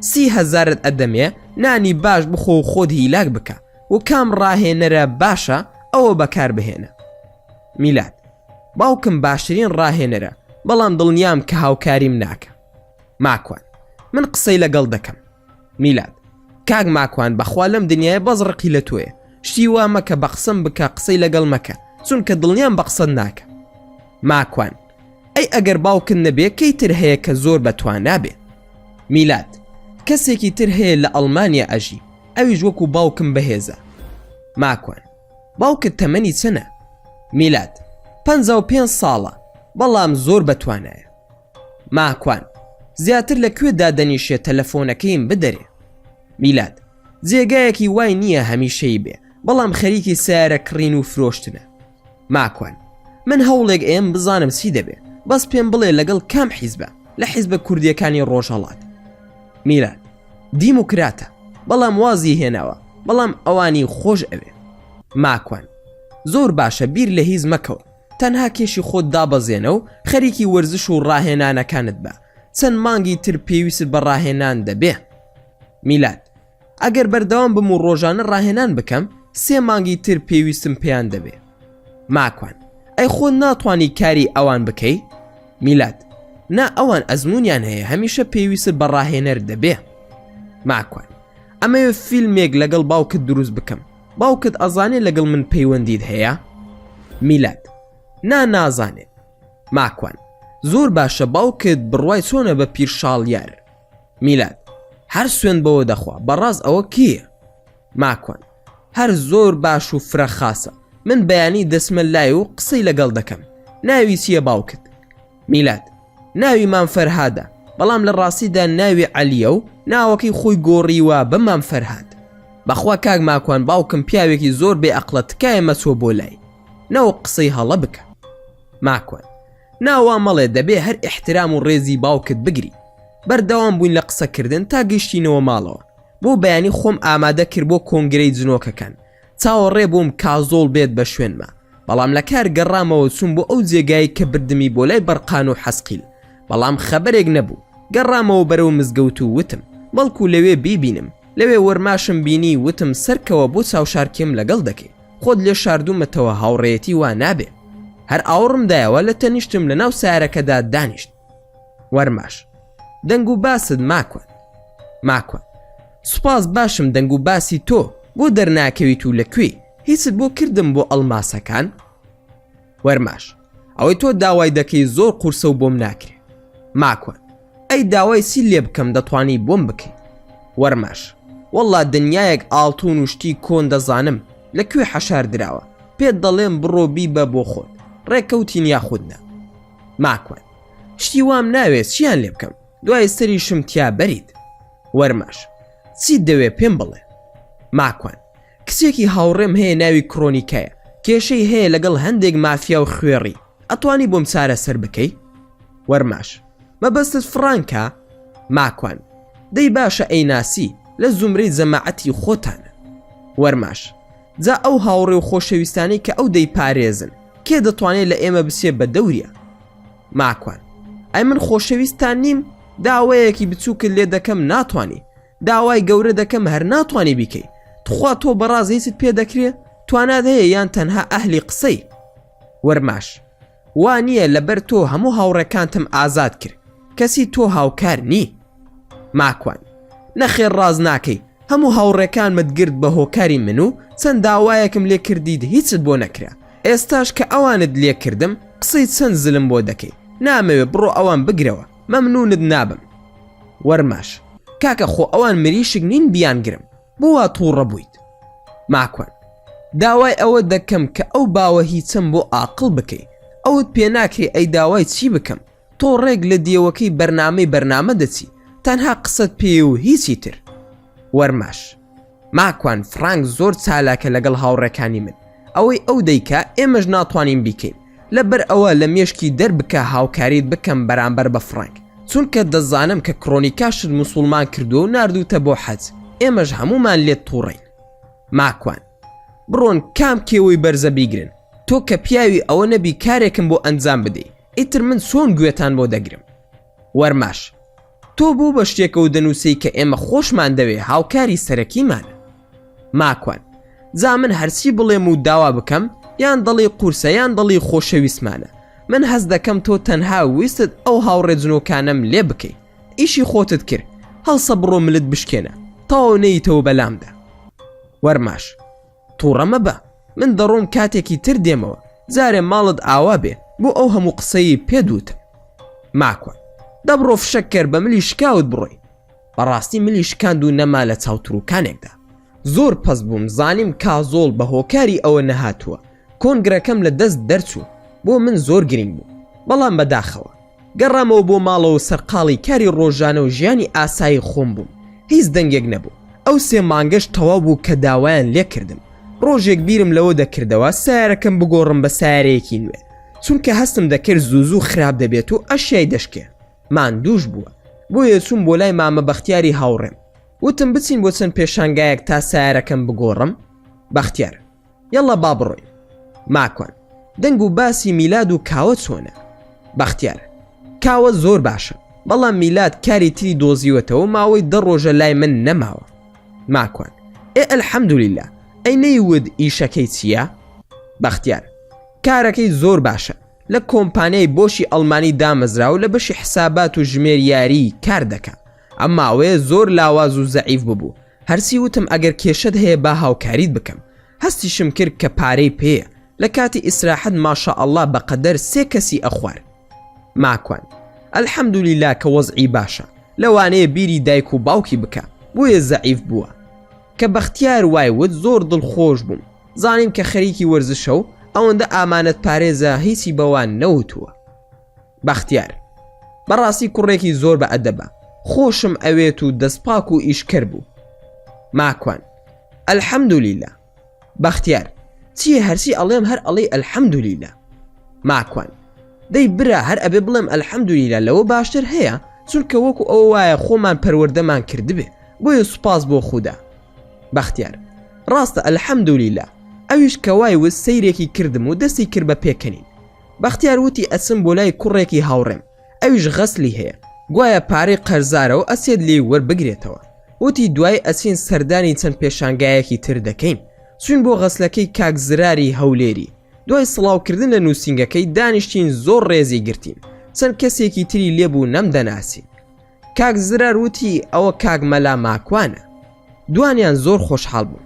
یەکێکیان بە ساردی تەوقەی لەگەڵ کردم کە ئێمە دانیشین ئەو هەڵسا بڕوان. کاک زرار وتی: مان فەرهاد بۆ کوێ دەڕۆی؟ ئەی مامەڵەکە تەواو نەکەین؟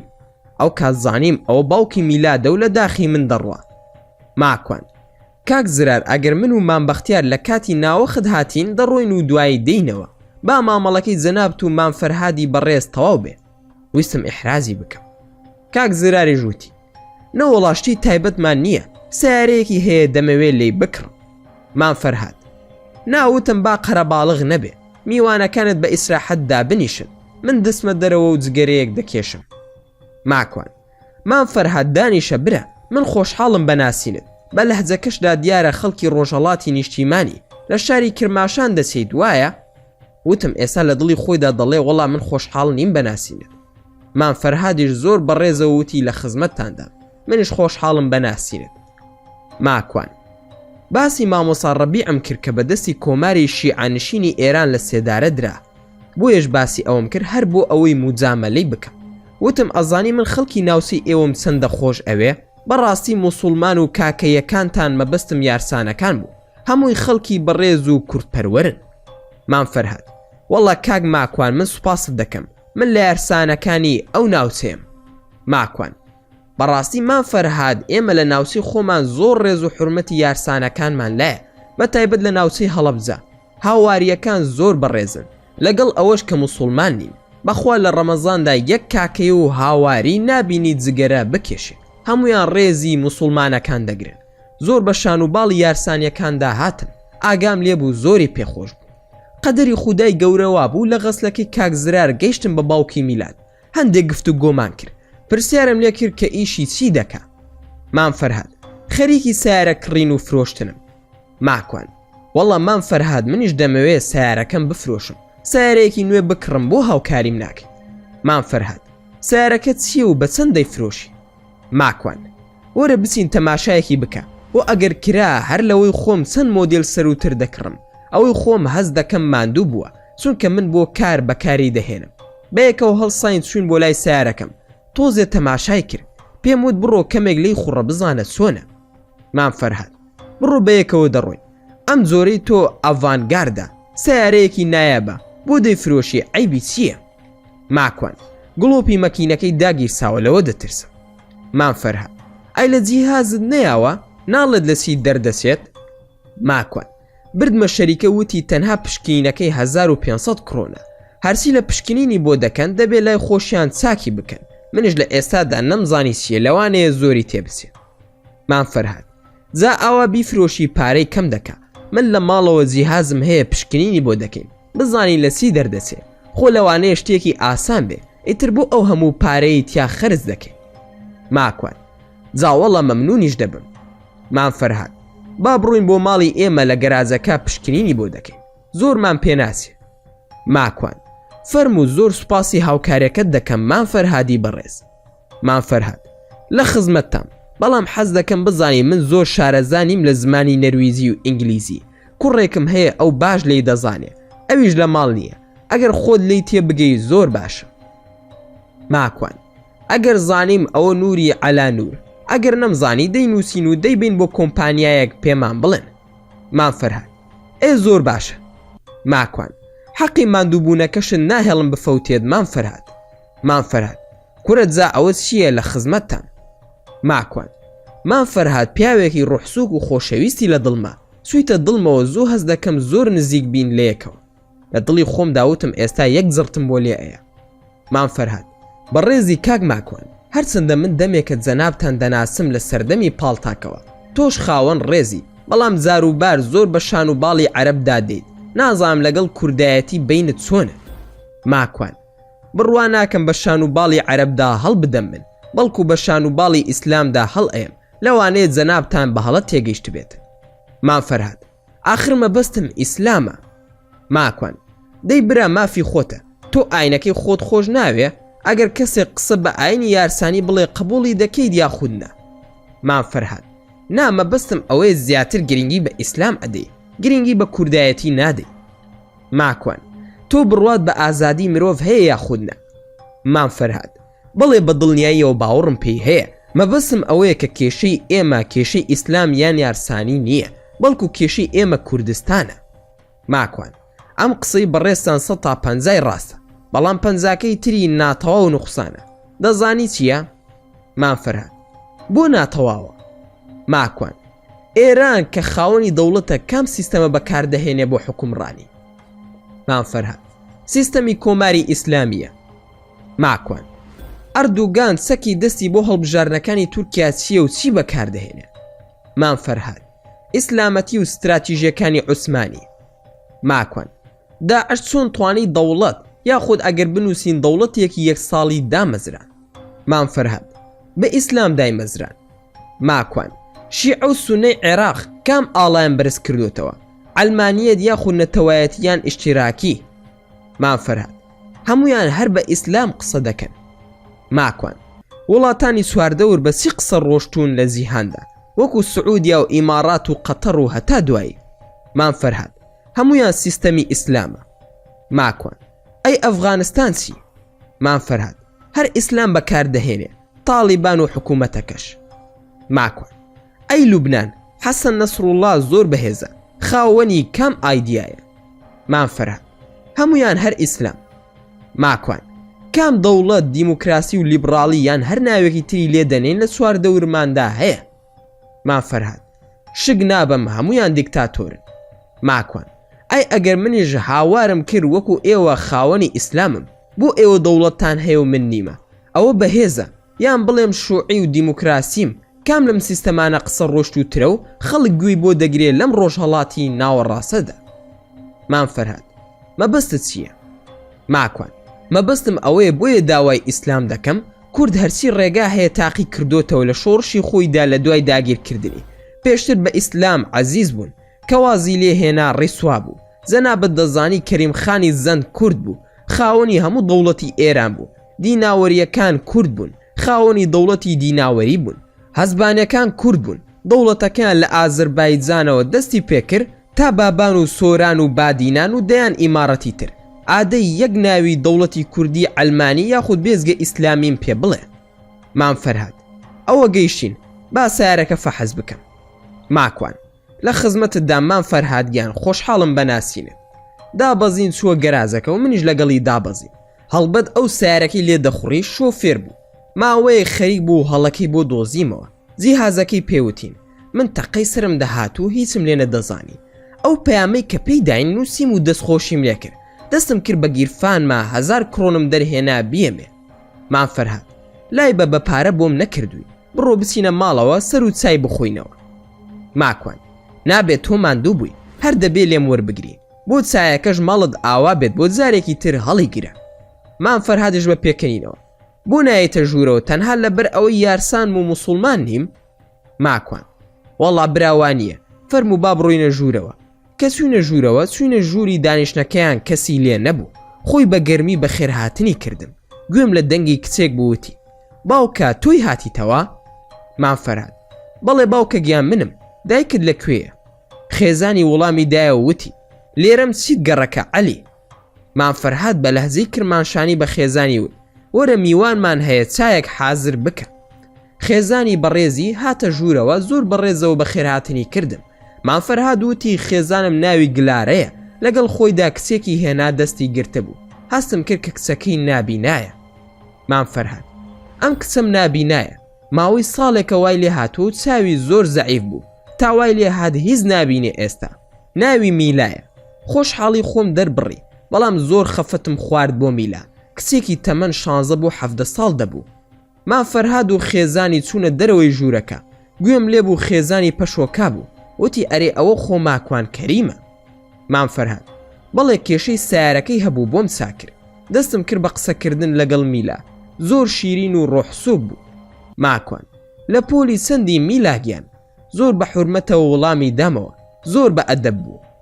ماکوان تاقانەی یان خوشک و برای ترت هەیە؟ میلا برایەکم هەیە ناوی کاک میلادە. ماکوان خوا لێت نەسێنێ، ئەی چاوت نایەشێت دەمێکە نابینی؟ میلا ماوەی ساڵێک دەبێ، دکتۆرەکانیش نازانن هۆکاری چییە. ماکوان لە ماڵەوە گوڵە باختان هەیە؟ میلا گوڵە باخ چییە؟ من نازانم، دایکم ئەزانێ. بە نەرویزی وتم مەبەستم گوڵی ڕووسیە. ئینجا تێگەیشت. گلارە خانم بڵێ کاک ماکوان هەمانە، دەیکەینە ناو چایی. ماکوان بێ زەحمەت چەند پەڕەی گوڵە باخێکم بۆ بکەرە ناو پەرداخێک ئاو بۆم بهێنە. لە کتێبی ئیبن قەیمی جەوزی و ئەبوو بەکری ڕازیدا باس کراوە کە گوڵە باخ بکرێتە ناو ئاو چەند قەترەیەکی بکرێتە چاو، لەگەڵ ڕوقی شەرعی بە پشتیوانی خوای گەورە چارەسەرە. هەرچەندە ماڵەکە موسڵمان نەبوون، بەڵام من بە ئومیدی هیدایەتدانیان بەو کارە چووە دڵم بۆ ئەو خێزان. مام فەرهاد ئەوە پەرداخە ئاوەکە و گوڵە باخەکەش، من نازانم خۆت چەندت ئەوێت تێکەڵی بکە، بەس بۆ چیتە؟ ماکوان دەرمانی کوردەواری و ئیسلامیە. ئیسلام فێری کردوین لە کتێبە ئیسلامەکاندا باس کراوە. ئەگەر ئیجازەم بدەیت چاوی میلا خانمی پێتەڕ بکەم، چەند ئاەتێک لە قورئانی بەسەردا دەخوێنم، ئەگەر ڕازی بن بەڵکو خودای گەورە شیفای بدە. مام فەرهاد برا تاقیب کەرەوە، خۆ زەرەر ناکەیت. ماکوان دەستنوێژم نییە، ئەکرێت بسم دەستنوێژێک هەڵبگرم؟ مام فەرهاد بە دڵنیاییەوە فەرموو برا ماڵی خۆتە. دەستنوێژم هەڵگرت و 2 ڕکات نوێژم کرد و داوام لە خودای گەورە کرد کە شیفای ئەو کسە بدات و هیدایەتی ئەم ماڵەش بدە. میلادیش شاد بکاتەوە بە دایک و باوکی. سوورەتی نور ئاەتی 34 و 35 خوێن بەسەر گوڵاوەکەدا. واتە سوێن بە خودا بێگومان ئێمە چەندەها ئاەت و فەرمانی ئاشکرا و ڕوونمان بۆ دابەزاندون و هەروەها چەندەها نمونە و سەرگوشتەی ئەوانەی پێش خۆتان کە تێپەڕیان کردووە هاوڕێ لەگەڵ پند و ئامۆژگاری بۆ خواناس و پارێزکاران. دواتریش ئاەتی 35 خوێن. واتە خوا نور و ڕووناکی ئاسمانەکان و زەویە، هەروەها بەخششی نور و ڕووناکیە پێیان.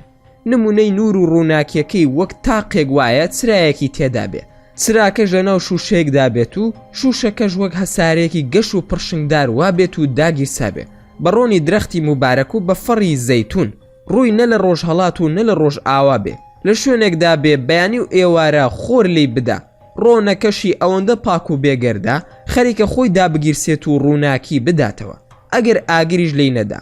ئەو هیدایەت و ڕێنموێنیە کە قورئان ڕووناکیە لەسەر ڕووناکی. خوایش هیدایەتی ئەو کەسانە دەدا کە دەیەوێت و شایستن بۆ لای نوری خۆی کە قورئانە. خوا چەندەها نمونە دەهێنێتەوە بۆ خەڵکی تا لە نمونەی معنەویەکان تێبگەن. خوایش بە هەموو شتێک زانایە. دوای ئەوە وردە وردە ئاوەکەم دەکردە دەستی خۆی بیهێنێ بە چاوەکانیدا. پاشان کەمێک خوێم کردە ئاوەکە و یەکی 3 دڵۆپم کردە هەردوو چاوەکەی. پاش چا خواردنەوە هەڵسام ماڵ ئاواییم لێکردن. بەمان فەرهادم وت کە تۆ دەیتەوە لەگەڵم بۆ غەسلەکەی کاک زرار؟ مان فەرهاد بەڵێ سیارەکەم لەوێ، ئەگەر بمبیتەوە مەمنون دەبم. ماکوان لە خزمەتتان با بڕۆین. داوای لێبوردنم لێ کرد کە ئەگەر ئەو کارە بە دڵی تۆ خێزانت نەبوو بێ، بەڵام خۆم پێ نەگیرا بۆ کسەکەت. هەرچەندە ئەستەمە، بەڵام ئومێدی نەبڕاوم بەخوای خۆم هەیە. مان فەرهاد ئەوە تۆ دەڵی چی کاک ماکوان؟ ڕاستە پێشتر خۆشم نەدەویستیت و بەقەدەر هەموو دنیا ڕقم لێت بوو، بەڵام ئەمڕۆ کە بە خزمەتت گەیشتم و ئەو کارت کرد بۆ کچەکەم، بەخوا هێندەی براکانم خۆشەویست بووی لەلام. ماکوان خوای گەورە شیفای کچەکەت بدات و براکانیشت بۆ بمێنێ. برای عەزیز خۆ ئەگەر دینیشمان جیاواز بێ خۆ خەڵکی وڵاتێکی. ئەزانی من و جەنابەت چەند دەشتی مشتەرەک و هاوبەشمان بەیەکەوە هەیە، تۆ بڕوات بەخوا هەیە و منش بڕوام پێیەتی، هەر لەوە بیگرێت تا هەوا و خاک و خواردن و زمان و ژیان کە هەمویان بەیەکەوە پەیوەستن، مەگەر وانییە؟ مان فەرهاد بە دڵنیاییەوە وایە کە وای وت خەریک بوو بڵێم ئەی خوا ڕوود ڕەش بکە، ئەی بۆ میلادی کوڕت دەرکرد، بەڵام دانم بە خۆ داگرت و هیچم نەوت. تەنها وتم ئەوە بۆ من گرینگە مان فەرهادی بەڕێز. کە گەڕاینەوە بۆ غەسلەکە ئاگام لێبوو بەختیار پەس بوو. بەختیار ئەوە لەکوێی؟ ماکوان ببوورە لەگەڵ مان فەرهاد ئیشێکم بۆ هاتە پێش، بڕۆ با بڕۆین. بەختیار کات درەنگە ڕۆژێکی تر دەڕۆین. ماکوان باشە با بڕۆین ئیشم پێتە. خوا حافیزیمان لە کاک زرار و هاوڕێیانی تر کرد و بەجێمان هێشتن. بەختیار ئەو بووە دڵخۆشی شتێکی خۆش ڕووی داوە؟ ماکوان ئەزانی ئەممان فەرهادە کێ بوو؟ بەختیار نەوەڵا نازانم، بەڵام ئەوە دەزانم کە کوردی ئێرانە. ماکوان ئەو باوکی میلاد بوو. بەختیار بەڕاست زاخۆ میلاد ئەیوت باوکم زۆر ڕقی لە کاک ماکوانە. ماکوان وەڵا سوومە ماڵیان و دانیشتین و چاشما خواردەوە. بەختیار سەیرت زا لەبەر ئەوە دڵخۆشی؟ ماکوان بەڵێ بە دڵنیاییەوە بۆ ئەوە دڵخۆشم، ئەی چەندە گرینگە میلاد و خانەوادەکەی ئاش بکەینەوە، بەڵکو میلاد ببێتە ڕێنیشاندەری دایکی و باوکی و کەس و کارەکەی. ئەوە بۆ من زۆر زۆر گرینگە و بە وەزیفەی خۆمی دەزانم. بەختیار خوای گەورە بە خێر بۆت بنووسێ. ئەی بە میلاد دڵی ئەم باسە؟ ماکوان هەفتەی داهاتوو دەیبینم و بۆی باز دەکەم کە چۆن لەگەڵ باوکی بووم بە هاوڕێ، چونکە زۆر دەترسا و دەیود نەچی بۆ لای باوکم. بۆ زانیاریشن مان فەرهاد زۆر بەهێزە، ڕاهێنەری کوشتی باستانی ئێرانە. بەختیار میلاد بۆی باس کردوم کە باوکی زۆر بەهێزە. میلاد خۆشی بەهێزە ماشا ئەڵڵای لێبێ. ڕۆژێک لە دووکان بە هەردوو دەستی پێشی سیارەکەمی بەرز کردەوە. ماکوان سوپاس بۆ خوا کەوا بەهێزە. لەگەڵ بەختیار جیا بووینەوە دیسان وەک ڕۆژانی ڕابردوو سەرقاڵی ئیش و کار و ژیانی ئاسایی بووم. ماوەی 3 ڕۆژ بوو چاوەڕی کازۆڵ یان سەسیلم دەکرد کە یەکێکیان دەرکەون، کەسی دەنگیان نەبوو. نیوە ڕۆیەک لە مزگە و سەرقاڵی خوێندنەوەی قورئان بووم. میلاد هات سەلامی لێ کردم، وتم دەنگ و باست دیار نی، هەواڵم زانیوە کە کاری نوێ دۆزیوەتەوە پیرۆزە. میلاد خوای گەورە پاداشتی خێرت باتەوە، نەمویست ئیسعازت بکەم، زانیم زۆر سەرقاڵی. ماکوان وان نییە، هەمیشە خۆشحاڵم کە قسەت لەگەڵ بکەم کاک میلادی بەڕێز. دەنگ و باسی وەرزشەکەت هەست دەکەم کەمێک کێشت دابەزیوە. میلاد لە ماوەی ئەم مانگەدا 5 کیلۆ کەمم کردووە، نامەوێت بە خێرایی کێش کەم بکەم تا جەستم لاواز نەبێت و ئینێرجی لە دەست نێم، بەڵام بێخەم بە زۆر بەهێزەوە ڕاهێنان دەکەم. ماکوان کە لە نوێش تەواو بووی پارەی مانگی داهاتوت ئەیەمێ، خۆم هەرویستم پەیوەندیت پێوە بکەم، بەڵام وتم کۆتایی هەفتە بێت، بەڵام یەکترمان دیوە، با کارەکە نەبێ بە دووجار. میلاد کاک ماکوانگیان پێویست ناکە، ئێستا کار دەکەم، سوپاس بۆ خودا پارەم هەیە. ماکوان پارەی کاری خۆت بۆ خۆت، ئەم کارە بۆ ڕزگارکردنە، پێویستە لە هیچت کەم نەبێ، تا مێشکت سەرقاڵ نەبێ بە پارە و توانای وەرزشت نەمێنێ. ئەو گومانی تێدا نییە، هەموو مانگێک هەرسی پێداویستی وەرزش و ڕاهێنانەکەتە دەیگرمە ئەستۆ، پێویست بەوەش ناکە ئەوەندە لەسەری بڕۆی. میلاد باشە کاک ماکوان، من 10,000 کڕۆنم بەسە، خۆ ئەوەش نەبووایە من هەر وەرزشم دەکرد خۆم حەزی پێ دەکەم. ماکوان شتی وان نابێت، هەر دەبێت 30,000ەکە وەربگری تا 6 مانگ، ئەگەر زانیمان لە تواناماندا نییە دەیکەین بە 20,000، پارەی خۆشت کۆ بکەرەوە، تۆ 2 ڕۆژی ترت دەبێت ژن بهێنیت و ماڵ دروست بکەیت. میلاد باشە کاک ماکوانگیان، تۆ چی دەفەرموویت با ئەوە بێ، بەڵام من بۆ شتێکی تر هاتم بۆ خزمەتی بەڕێزت، نازانم چی بڵێم و چۆن سوپاست بکەم مەگەر تەنها خوای گەورە پاداشت بداتەوە. ماکوان چی بووە میلاد گیان؟ میلاد 2 ڕۆژ پێش ئێستا دایکم تەلەفۆنی بۆ کردم، وتی کاک ماکوان کەریم لێرە بووە. ماکوان ڕاست دەکات، چوون باوکە سیارەکەی بۆ فەحەزکردم، بیرم چوو پێت بڵێم زۆر پیاوێکی محتەرەمە، بەڵام زۆر ڕقی لە منە. میلاد وەڵڵاهی کاک ماکوانگیان باسییان کرد کە ڕۆشتویت بۆ ئەوێ، نازانم چی ڕووی داوە، بەڵام بەخوا ئێستا باوکم تۆی لە من خۆشتر دەوێت. ماکوانش بە پێکەنین، ئاخر نە تۆی خۆش دەوێت و نەمنیش، چۆن شتی وا دەبێ؟ میلاد خۆشکە بچووکەکەم کە ناوی میلا بوو کە قورئانت بۆ خوێندووە ئەو گوڵاوت کردووە بە چاویە، لە دوای ئەوەی کە تۆ ڕۆشتویت بە دایکمی وتووە لەو کاتەوەی کە کاک ماکوان قورئانی بۆ خوێندووم چاوم بینوویەتی، و کاک ماکوانم بینیوە بۆ ماوەی چەند خولەکێک چاک بۆتەوە، دوای ئەوە وەکو خۆی لێ هاتوۆتەوە. ماکوان بەڕاستە یان لە خۆتەوە قسە دەکەی؟ لە خۆشیان نەمدەزانی چی بکەم. میلاد وەڵڵاهی بۆ ئەوە هاتووم، باوکم داوای کرد بچین بۆ لای تۆ بەڵکو خوشکەکەم چاک بێتەوە، وەڵڵاهی باوکم ئەیوت بەبێ ماکوان نەیتەوە بۆ ماڵەوە. ماکوان یعنی بەیانیتان باش بوو لەگەڵ باوکت؟ میلاد وەکو عەرزم کردی 2 ڕۆژ پێش ئێستا دایکم تەلەفۆنی بۆ کردم، من پێشتر دایکم و خوشکەکەم لە بازار دەبینی، وتم بەخوا نایەمەوە تااقەتی باوکمم نییە، دیسانەوە دەست بک بە قسەی ناشرین. دایکم وتی تۆ وەرەوە من دڵنیات دەکەمەوە کە باوکت هیچ ناڵێ. منیش لەبەر قسەی دایکم چوومەوە، کاتژمێر 6 ئێوارە بوو باوکم وتی ڕۆڵە خەڵک ئاوا ڕێزی باوکی ئەگرێ، ئیسلام دەڵێت باوکت و دایکت بەجێ بهێڵە.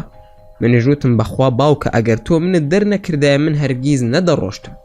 ئاگام لێ بوو زۆر دڵنەرم بوو، دەی با منیش تووڕە بم، خۆ دنیا خراپ نابێ، ئیتر زانیم پەشیمانە، چوم دەستم ماس کرد، زۆر دڵخۆش بووم، زۆر سوپاسی جەنابتی کرد.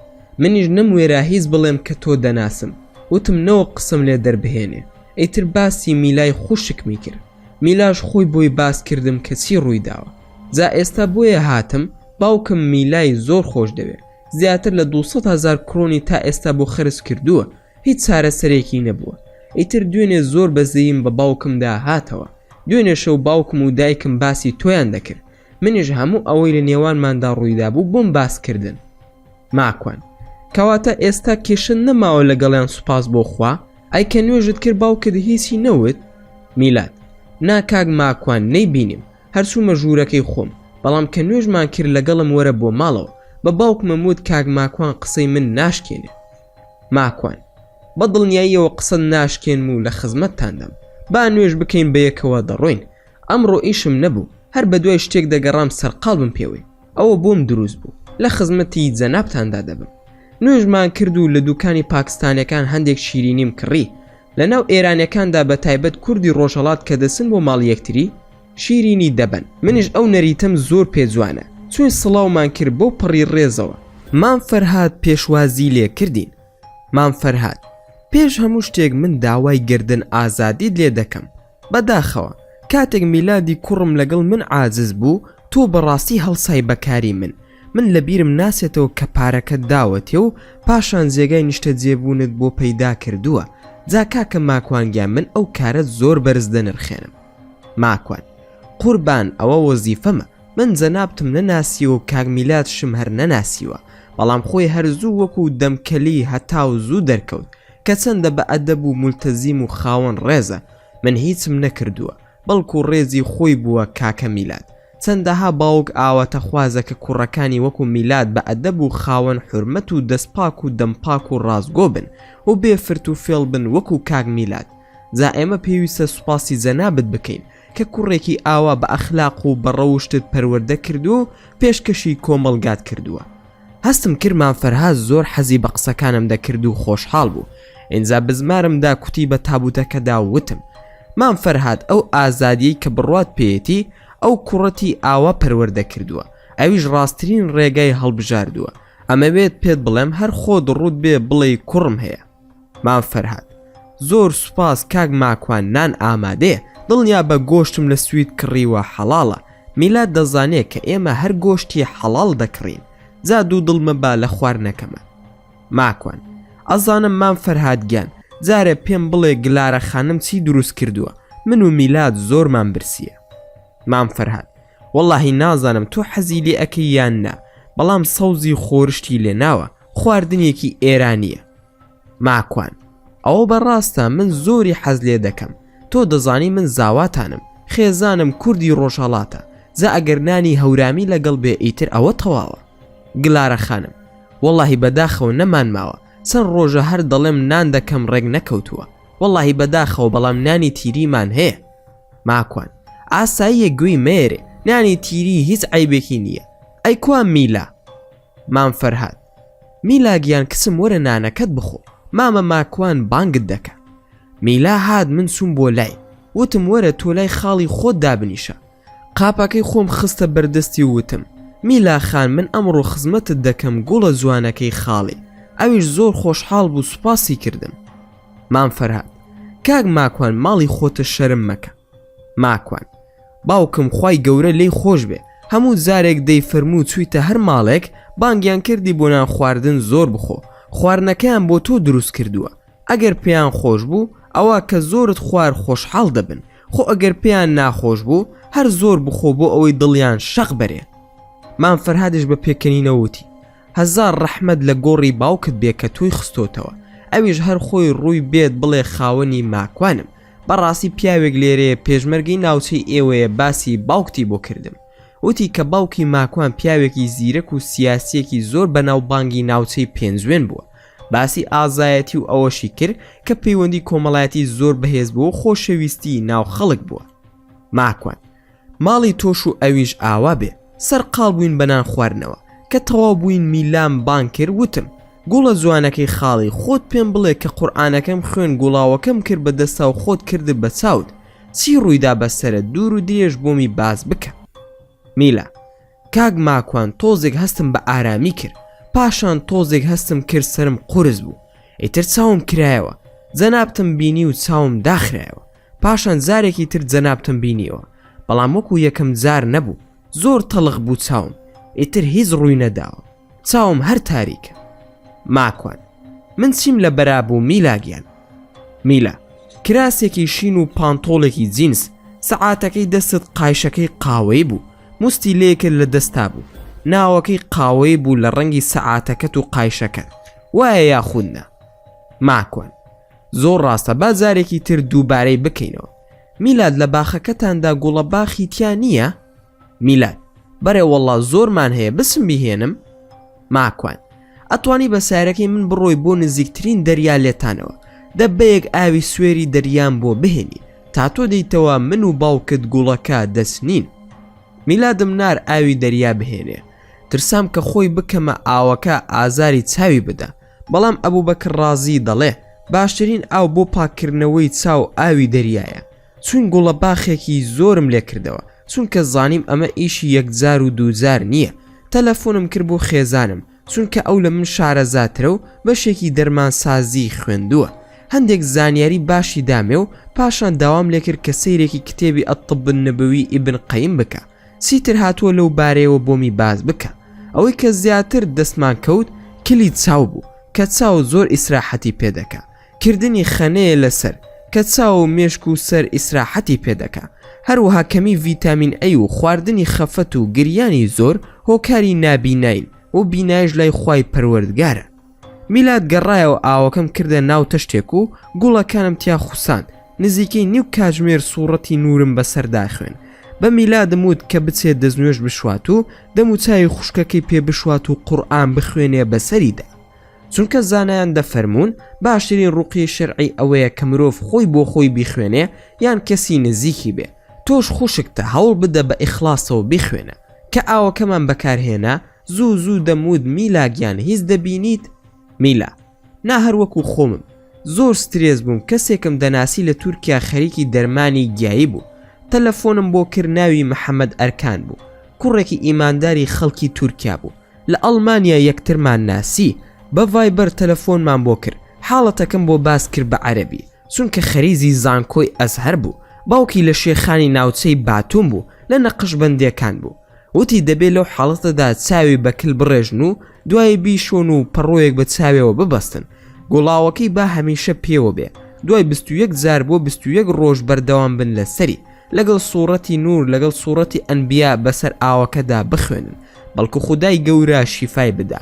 ئەگەر ئەوە چارەی نەبوو هەڵمی قاوە با بچێ بە چاویدا، بەڵام ئاگادار بن چاوی نەسووتێت، دەبێت زۆر وریابن. لەم قسانەدا بوون میلا بە میلادی وت کاکە چاوم یاری دەکە.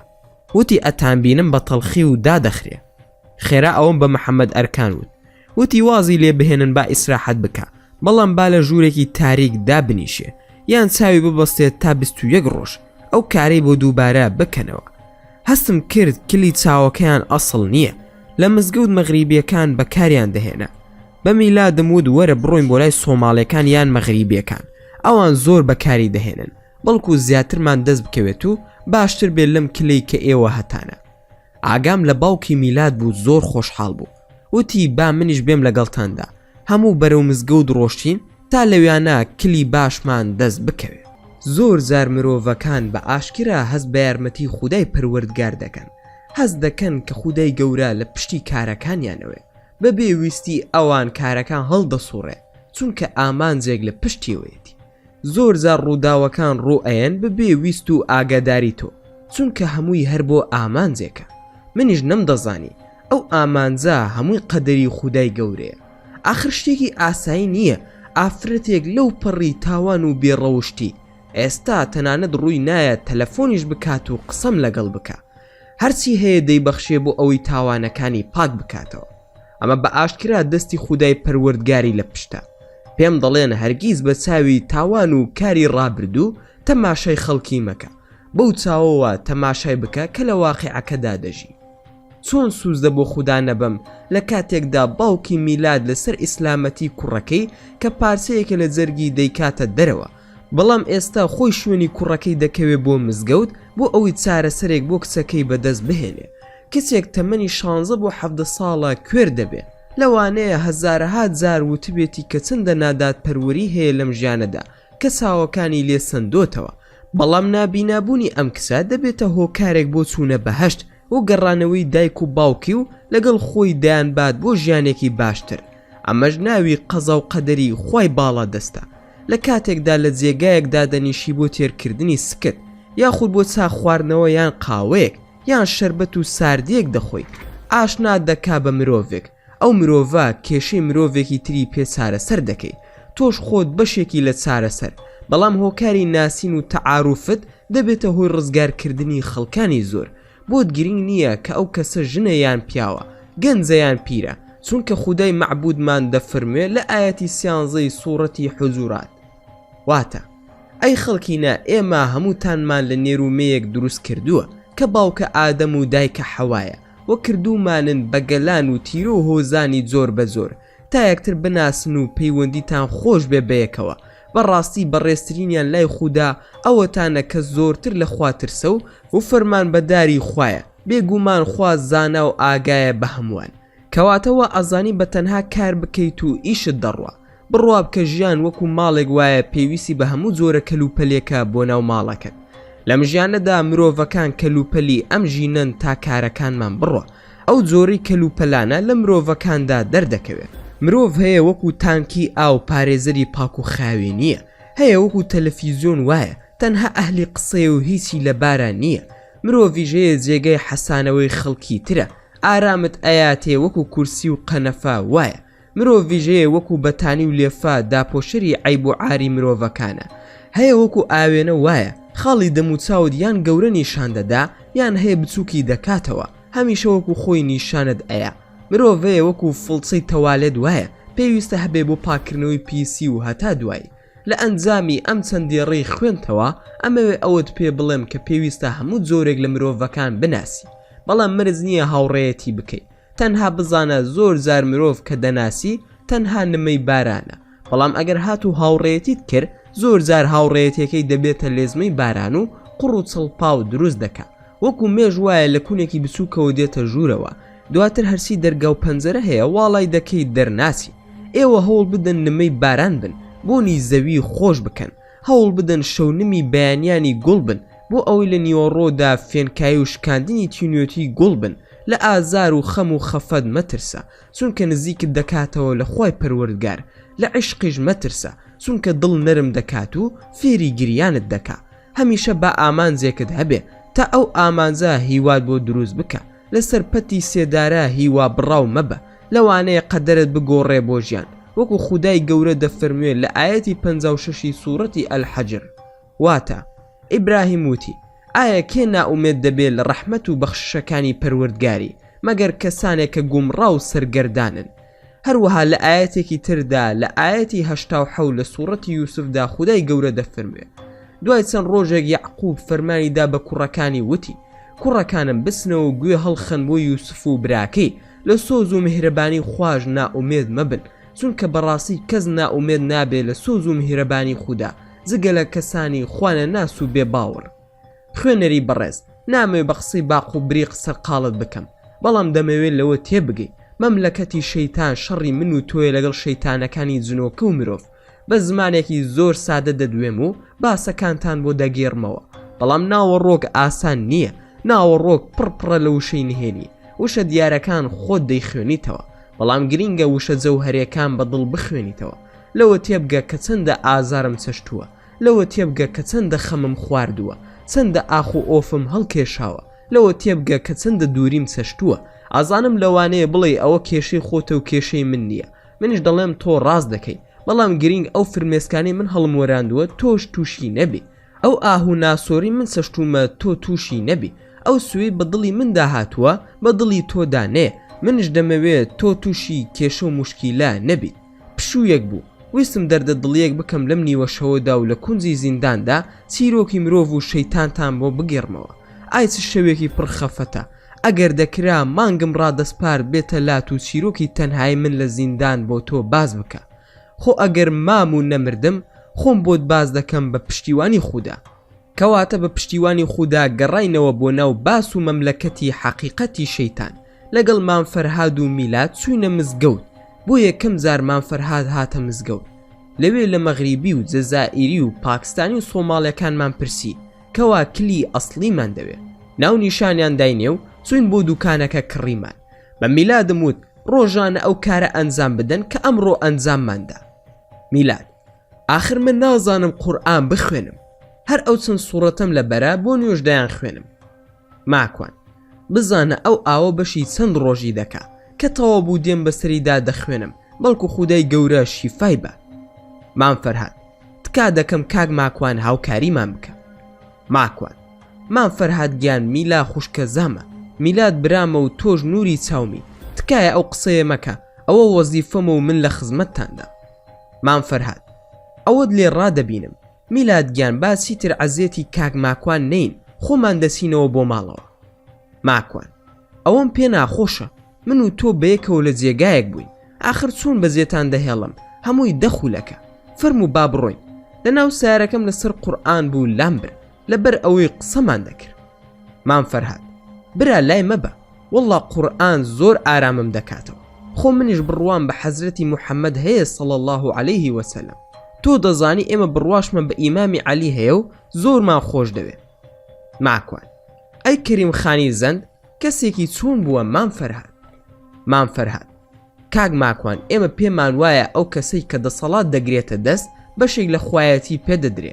ئەزانیت ئەڵێم چی؟ ماکوان کەواتە مەنەئی ڕابەری ئێران بەخوا دەزانی. ئێ تۆ کافری بە دوو دیودا. دیوی یەکەم ئەگەر خوایە تۆ دژی وەستاوی، خۆ ئەگەر ڕێزت گرت زاش و پیاوی ئێرانی، پێم بڵێ کامیان ڕاستە؟ مام فەرهاد بەخوا من زۆر شارەزانیم، بەڵام پیاوە گەورەکان و شێخ و پیرەکانمان وا دەڵێن. ماکوان ئەی ئیمامی عەلی چۆن خۆش دەوێ لەگەڵ حەزرەتی محەممەد صلی الله عليه وسلم لە کاتێکدا تۆ یەرسانیت؟ مام فەرهاد بەخۆ ئەوەش نازانم. ماکوان تۆ بڕوات بە ئاینی یەرسانی هەیە، چەند کتێبت لەسەری خوێندۆتەوە؟ ئایا کتێبی یەرسانی بە ناوی سەرنجام کتێبی ڕەشت خوێندۆتەوە؟ مام فەرهاد هەر نەمدیوە لە ژیانمدا. ماکوان دەی تۆ کە یارسانیت تۆ هەر نازانی دینەکەت چییە؟ کاتێک گەیشتین و وتم دێم ماڵ ئاوایی لە خات و گلارە و دادەمیلای گوڵ دەکەم، بەڵام ئامانەتی تۆیە میلاد، چونکە زۆر ئیشم پێیەتی لەم ڕۆژانەدا دێمەوە خزمەتت و زیاتر قسە دەکەین. ماڵ ئاوایم لە هەردووکیان کرد و زۆر دڵی میلام خۆش کرد. پێم وت خەفەت مەخۆ، بە پشتیوانی خودا چاک دەبیتەوە. فاندم بە گوێی میلاددا و پێم وت باسی ئیسلامی بۆ بکە و فێری بکە. میلاد بینی خۆمان بێ موسڵمانم کردووە. دوای ئەوەی ماڵ ئاوایم لێکردن زۆر دڵخۆش بووم بە قسەکەی میلاد. کەوتی میلا موسڵمان کردووە، بیرم لەوە کردەوە مادام ئیمان لە دڵیا چەکەرەی کردووە، بۆیە خودای پەروەردگار وردە وردە بینایی بۆ دەگەڕێنێتەوە. خولیا و ئارەزومەندی کازۆڵ بووم، کۆنگرەی جنۆکەکانم لە دەست و زۆر بێزار بووم لەوەی کە سێ مانگەکە تەواو بووە و کەسی هیچ کام لە جنۆکە موسڵمانەکان دیار نەبوون. لە دڵی خۆمدا دەموت بەخوا ئەوانش تااقەتیان لێم چووە. ڕۆژێک لە کار گەڕامەوە چوومە فرۆشگایەک هەندێک خواردن و پێداویستیم کڕی.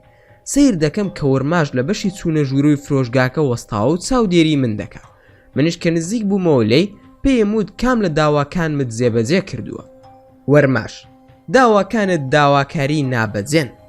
ماکوان کە نابەجێن بۆسی دەرکەوتویت و هاتوویت بۆ ئێرە، زۆرم خۆش دەوێی وەکووتم ملت بشکێنەوە بڕۆ.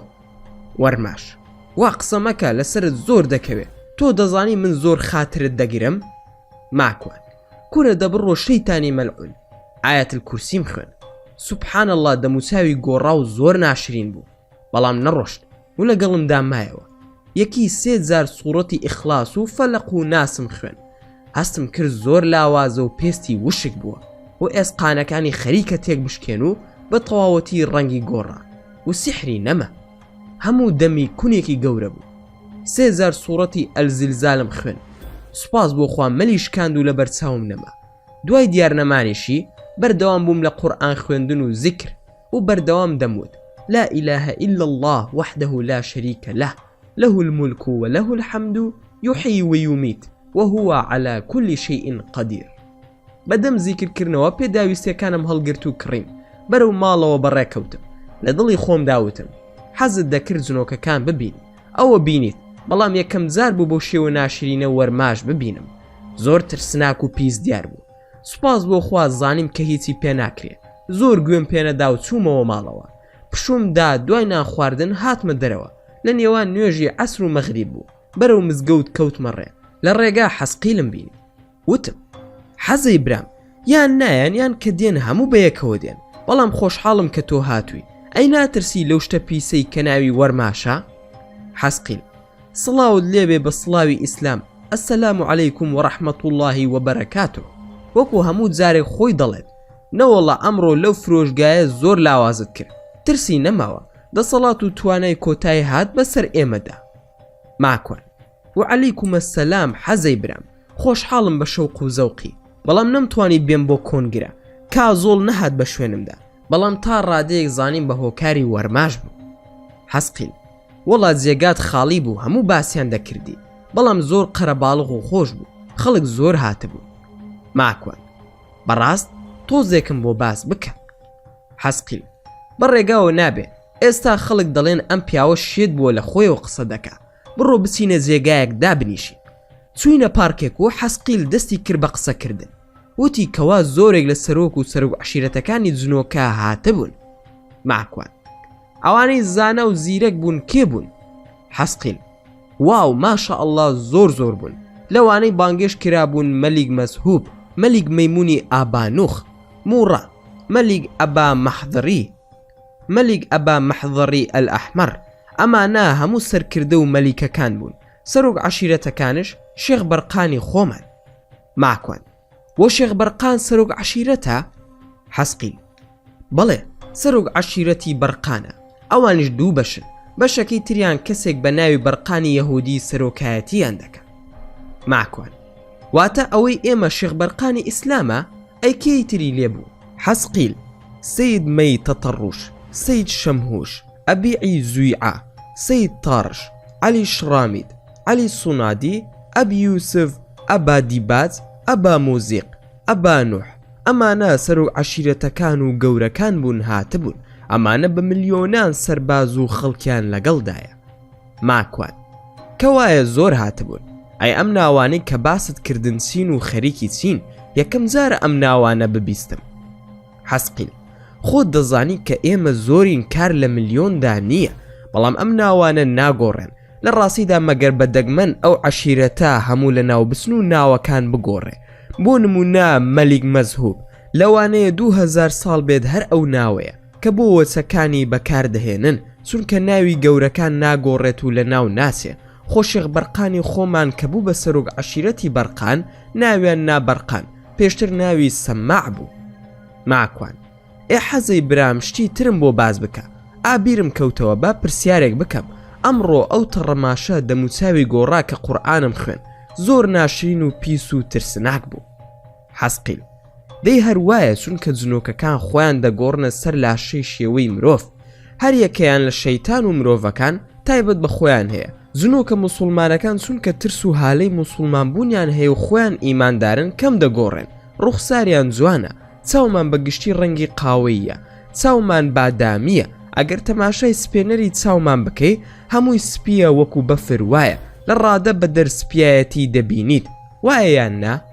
ماکوان: وەڵا حەزەی برام وا باسی دەکەی، خەریکە معجیبی چاوتان دەبم. حەسقیل: هەر بەڕاستیمە، تەماشای بکە هەموو جنۆکە موسڵمانەکان گلێنەی چاویان هێلکەییە. ماکوان: ئەی شەیتانەکان چۆنن؟ حەسقیل: ئەوان چاویان جۆرا و جۆرە، هەیانە پرتەقاڵیە یان نارنجیە، هەیە زیویە، مرۆییان هەیە، هەشیانە سەوزە، بەگشتی هەموو ڕەنگەکانیان هەیە. زۆربەیان قژیان زەردایان زیویەکی ڕۆشنە، پێستیان دەگۆڕێ لەگەڵ ڕەنگی قژیان، بە زۆری ڕەنگی قژیان دەتوانی کەسایەتیان بناسی. ماکوان: تەنها شەیتانەکان ڕەنگیان دەگۆڕێ؟ حەسقیل: ئەو مەبەستم تەنها موسڵمانەکانە لە گۆڕانی پێستیان، بە دڵنیاییەوە شەیتانەکانیش دەگۆڕێن، بەڵام جیاوازترن. ماکوان: چۆن؟ حەسقیل: جنۆکە کافرەکان زیاتر پێستیان وشکە، ڕەنگیان خۆڵەمێشی ماتە. ئەگەر جوان سەرنج بیت، چاویان داقلی شاوە بێ پرژانگن، دەمیان گەورە و لێویان نییە. ماکوان: ئەمڕۆ ئەو هیچ و پوچەم بینی وابوو، بەڵام پێشتر هەستم کرد ئاساییە. حەسقیل: بۆ ماوەیەک ئاسایی دەیان بینی، بەڵام کە ڕوقیەت خوێنیان زۆر مایتەوە لەگەڵیان بە تەواوەتی هەستیان پێ دەکەی. ماکوان: ئەمڕۆ وەرماش هەڕەشەی لێ دەکردم. حەسقیل: هەمیشە هەڕەشەکانیان بەجددی وەربگرە، چونکە ئەمانە زۆر ڕق و بێبەزەین. عەزاب و ئازاری خەڵکی دڵخۆشیان دەکات. ئەمانە دەستیان لەگەڵ شەیتانی جنۆکە و شەیتانی مرۆڤ تێکەڵە. ماکوان: جارێکی تریش بۆت باس کردم کە ئەمانە ئازار و ئەشکەنجە دڵخۆشیان دەکات. حەسقیل: بڕوا بکە باشترین دڵخۆشیان و خۆشترین کاتەکانیان ئەوەیە کە ببینن خەڵک گاڵتا بە یەکتری بکەن، یان خۆیان گاڵتا بە مرۆڤەکان بکەن و پێیان ڕابێرن. حەزیان بە ئاژاوەیە، حەزیان بە پیس و پۆخڵی مرۆڤ هەیە، لە قەرەباڵغیدا زۆر دڵخۆشن، بە بێ هۆکار ئازاری مرۆڤ دەدەن. بۆشیان گرنگ نییە کە مرۆڤەکە کێیە. ماکوان: باشە، ئەی ئێوە وەزعتان چۆنە لەگەڵ مرۆڤەکاندا بەگشتی؟ حەسقیل: لە ناو جنە موسڵمانەکانیشدا هەیە کە ڕقیان لە مرۆڤەکانە، بەڵام ئازاری کەس نادەن. ئەگەر زۆر تووڕە بن شتێکی ماڵەکەی دەشکێنن، بەڵام بۆ زانیاریت کافرەکان زۆر پیسن. تەنانەت کە دەسەڵاتیان دەبێ بەسەر مرۆڤدا، جگەری دەخۆن. زۆر حەزیان بە جگەری مرۆڤە، جاکە ئەشی خۆن حەزیان بەوەیە کە مڵچە مەڵز بکەن. حەز دەکەن خوێنەکەی بەدەست و دەمیاندا بێتە خوارەوە. ماکوان ئەمانە زۆر پیس و خەتەرناکن. حەسقیل نایەکجار واژ ناکە بترسی، ئەوان زۆر لە مرۆڤ دەترسن، هەر کارێک دەکەن دژی ئێوە خێرا لە ترسا تووشی هەناسە بڕکێ دەبن کە زۆریان بۆ دێ هاواری خوا دەکەن فریایان بکەوێت. ماکوان بۆ بڕوایان بە خودا هەیە؟ حەسقیل هەرسی جنۆکە هەیە لەم بوونەدا هەمووی بڕوای بە خودا هەیە، بەڵام ئیبلیس و دار و دەستەکەی زۆرێکیانیان هەڵخەڵەتاندووە بە درۆ و قسەی بێمانا و پڕوپوچ. ماکوان باشە ئەم ئیبلیسە بە تەنها چۆن ئەم هەموو شتەی پێدەکرێت؟ حەسقیل تەنها نییە، زۆرن. زارێ ژنێکی هەیە هەر زۆر پیس و نالەبارە، وزەی زۆر بەهێزە، بەڵام ناویان ناوە بنت ئیبلیس، خۆی ناوی نائیلا مەلعونە، یان شەیتانەکان پێی دەڵێن دایکە تەبعا. بۆ زانیاریت لە هیندستان دەیپەرستن، بازی ئەدەنی و قوربانی بۆ دەکەن بۆ ئەوەی لە شەڕی بە دوور بن. ماکوان جا چۆن زانیان ئەمە ژنی ئیبلیسە؟ حەسقیل لە هیندستان ساحیر و کتێبی سیحر زۆرە، لە کتێبەکانیان هەیە بە ناوی مەرجان و جادوو، لەوێ دەریانیان هێناوە و ساحیرەکانش پێیان خۆشە خەڵکی ئەو کارە بکەن. ماکوان ئیش و کاری چییە ئەم مەلعونە؟ حەسقیل زیاتر لەگەڵ ئافرەتە بێدینەکان کار دەکا، مرۆڤە کافرەکان تووشی وەسوەسە دەکا، ناهێڵێ کچ شوو بکە، بە تایبەت ئەو کچانەی کە تەمەنیان هەیە و ئێوەی مرۆڤ پێیان دەڵێن قەیرە، کاری خەڵکی سەرکەوتوو تێک دەدا، بۆ زانیاریت وەرماش لەنەوەی ئەو نائیلە مەلعونەیە. ماکوان ئەی بەنعەلەت بن، پەنا دەگرم بەخوا لەم شەیتانانە. حەسقیل ماڵت ئاوا بێ من بۆچی هاتووم بۆلات، خەریکە کارەکەی خۆم لەبیر دەسێتەوە. ماکوان خێر حەزەی برام بۆچی هاتوویت و چیت هەیە پێم بڵێ؟ حەسقیل شێخ بەرقان دەیوت بابەتێک ئامادە بکە لەسەر جنۆکە و ناسینی ماکوان بۆ جنۆکەکان وەکو لێکۆڵینەوەیەک. سوڵتان زۆر خۆشحاڵ بوو کە شێخ بەرقان باسی تۆی کردبووی، وتبووی ماکوان کەسێکی بتوانایە کە نەتوانی لە کۆنگرەکە بەشدار بی، پلانیان هەیە کە بێت بۆ لامان و کۆڕێکت بۆ بگرن کە زۆرێک لە سەرۆک عەشیرەت و مەلیکەکان بانگ دەکەن. هەروەها دەیوت بەردەوام بێت لەگەڵ میلا، ئەم دەرمانی ناردووە، وتی با لەگەڵ ئەوەی کە کردوویەتی بەردەوام بێ، ئەمەشی تێکەڵ بکە، بە پشتیوانی خودای پەروەردگار چاک دەبێتەوە. ماکوان ئەم دەرمانە چییە؟ حەسقیل پێم نییە، خستومەتە ناو سندوقی پۆستەکەتان کە ڕۆشیتەوە بۆ ماڵ دەری بهێنە، لە ناو زەرفێکی شیندایە وەکو خۆڵ وایە. ماکوان چۆن بەکاری بهێنم؟ حەسقیل لەگەڵ گوڵاوەکە تێکەڵی بکە و بەیانیان کە لە خەو هەڵدەستێ با چاوی پێ بشوە. شێخ بەرقان دەیوت با لە تاریکیەوە یەکسەر نێتە بە ڕووناکی خۆر. ماکوان واتا چۆن تێناگەم؟ حەسقیل بۆ نمونە بەیانی کە لە خەو هەڵدەستێ ڕاستەوخۆ لە جێگایەکی تاریکەوە نێتەوە بە ڕۆشناییەکی زۆر، با لە ژوورەکەدا بمێنێتەوە، هەرچەند خولەکێک پەردەی ژوورەکە لا بدا تا چاوی ڕادێ لەسەر ڕۆشناییەکە، خۆ ئەگەر چاوی کراوە بێ لەبەر هەتاو نەیکاتەوە، با لەبەر ڕووناکی بەهێزدا دانەنی شێت تا ماوەیەک. ڕوونە ئێستایا خودنە. ماکوان ڕوونە ئەی دەرمانەکە چییە؟ حەسقیل دەرمانەکە چەند زۆرە گوڵ و گیایەکە، نازام لای ئێوە ناوی چییە کە هاتی خۆت لە شێخ بەرقان بپرسە، باشە یا خودنە؟ ماکوان زۆر باشە، خوای گەورە پاداشتی بداتەوە. ئەی کۆڕەکە کێیە؟ حەسقیل نازانم، ئەویش لە کاتێکی نزیکدا ئاگادارت دەکەمەوە، من دەبێ بڕۆم کاتی نوێژی مەغریبە. ماکوان پەلە مەکە، ئەی سەسیل کازۆڵ و میە و جەماعەت کەی دەبینم؟ حەسقیل قسە دەکەینەوە، من دەڕۆم خواد لەگەڵ جارێ. لە پڕ حەزە دیار نەما و منش چووم بۆ مزگەوت، نوێژەکەم کرد و گەڕامەوە بۆ ماڵەوە، تەماشای سندوقی پۆستەکەم کرد، زەرفێکی شینی تیا بوو کە کرمەوە دەرمانەکە وەکو تۆز وا بوو، بەڵام بۆنی زۆر خۆش بوو. تەلەفۆنم کرد بۆ مام فەرهاد هەواڵی میلادم پرسی. مام فەرهاد هەر وەکو خۆیەتی، بەڵکو سبەی نییە بیت، ئاوی ترم بۆ هێناوە لە دەریاوە، قورئانی بەسەردا بخوێنە، میلادیش ویستی تەلەفۆنت بۆ بکە، بەڵام ئەو لە لام دانیشتووە هەندێک کاری پێتە. ماکوان با بفەرمێ، بە پشتیوانی خودا سبەی نییە دێم کە لە ئیش تەواو بووم. میلاد کاک ماکوان ئەو کچە تەلەفۆنی بۆ کردم، دەیوت بە مامۆستا ماکوان بڵێ لەگەڵ مندا دەیەوێ بمان بینێ، نازانم تەلەفۆنی بۆ خۆت کردووە یا خودنا؟ ماکوان نەوەڵا تەلەفۆنی نەکردووە، ئێ باشە کاتی لەگەڵ دابنێ و با بیبینین، یان پەلەمەکە تا سبەی نییە بەیەکەوە قسەی لەگەڵ دەکەین. میلاد: زۆر باشە لە خزمەتتان، بەڵام بیرن نەچێ میلا ئاوی نەماوە کە قورئانی بەسەردا خوێنرابێ. ماکوان: پشتیوان بە خودای گەورە، دوای ئەوەی لە کار گەڕامەوە یەکەم ئیشم ئەوە دەبێت کە بێمە خزمەتی ئێوە. میلاد: دایکم دەیەوێت قسەت لەگەڵ بکە. گلارە خانم: کاک ماکوانگیان، لەگەڵ خێزانی بەڕێزت قسە بکەم؟ ماکوان: بە خۆشحاڵیەوە، یەک خولەک بۆستە با بانگی بکەم. خێزانم بانگ کرد لەگەڵ گلارە خانم قسەیان کرد، نزیکی 10 خولەک زیاتر. پاشان خێزانم هادوتی سبەینی لە ماڵی دایکی میلاد داوەتین، چونکە پێشتر باسی میلاد و خانەوادەکەیم کردبوو بۆ خێزانم. سبەینێ دوای کار دەرچوین بۆ ماڵیان و میوانداریەکی شاهانەیان کردین و خواردنێکی پاک و خۆش و جوانیان دروست کردبوو. منیش دەستم کرد بە خوێندنی سوورەتی ئەلنور بەسەر ئاوی دەریاکەدا و پەڕی گوڵە باخەکەم تێکرد و هەندێک لە دەرمانەکەی حەسقیلم تێکرد. بەردەوام بووم لە خوێندنی قورئان. تەماشای حەوشەکەم کرد، حەسقیل لای داری گوڵە باخەکە وەستا بوو. زانیم ئیشی پێمە، چوومە لای باخەکە و دەستم بر بۆ گوڵەکە و وتم: با هەستت پێ نەکەن. حەسقیل: دەرمانەکە ڕەزیلی تێدا مەکە، هەمووی تێکە بۆ جارێکی تر بۆت دەهێنم و دەیخەمەوە هەمان جێگا، چونکە من بەکارم هێناوە زۆر باشە. ماکوان: باشە، من ویستم تۆزێکی لێ هەڵبگرم، بەڵام مادام بۆم دەهێنی کێشە نییە. حەسقیل: بێخەم بە بۆت دەهێنم، هەروەکو پێم وتی کاتێک لە تاریکی ئەڕواتە بە ڕۆشنایی بەهێز وردە وردە ڕۆشنایی بدا لە چاوی. ماکوان: خوای گەورە بیخاتە میزانی حەسەناتە. خوا حافیزیمان لێ کرد و گەڕامەوە بۆ سەر تەشتە ئاوەکە و قورئانم بەسەردا دەخوێن. کارەکەم تەواو کرد لەگەڵ میلا و خێزانم، نوێژمان بە جەماعەت کرد و زۆر دوعای خێرم کرد بۆ میلا و داوام کرد لەوانش دوعای خێر بۆ میلا بکەن. ئەڵبەت مەبەستم میلاد و خێزانم بوو. پاشان بە مامفەرهاد و میلاد و دایکم وت پێویستە ئاگادار بن لە ڕۆشنایی زۆر بەهێز ئەم چەند ڕۆژە ئاگاداری بن. ئەوەی کە حەسقیل پێمی وت هەموویم پێیان وت. بە میلادم وت هیچت دەربارەی ئەو کچە بۆ باوکت و کەسوکارت باس کردووە؟ میلاد: نەخێر کاک ماکوان، هیچ نازانم. ماکوان: من دەڕۆم لەگەڵ باوکت قسە دەکەم و تۆش تەلەفۆنی بۆ بکە بزانە چی دەوێ، پێشی بڵێ ماکوان لای منە.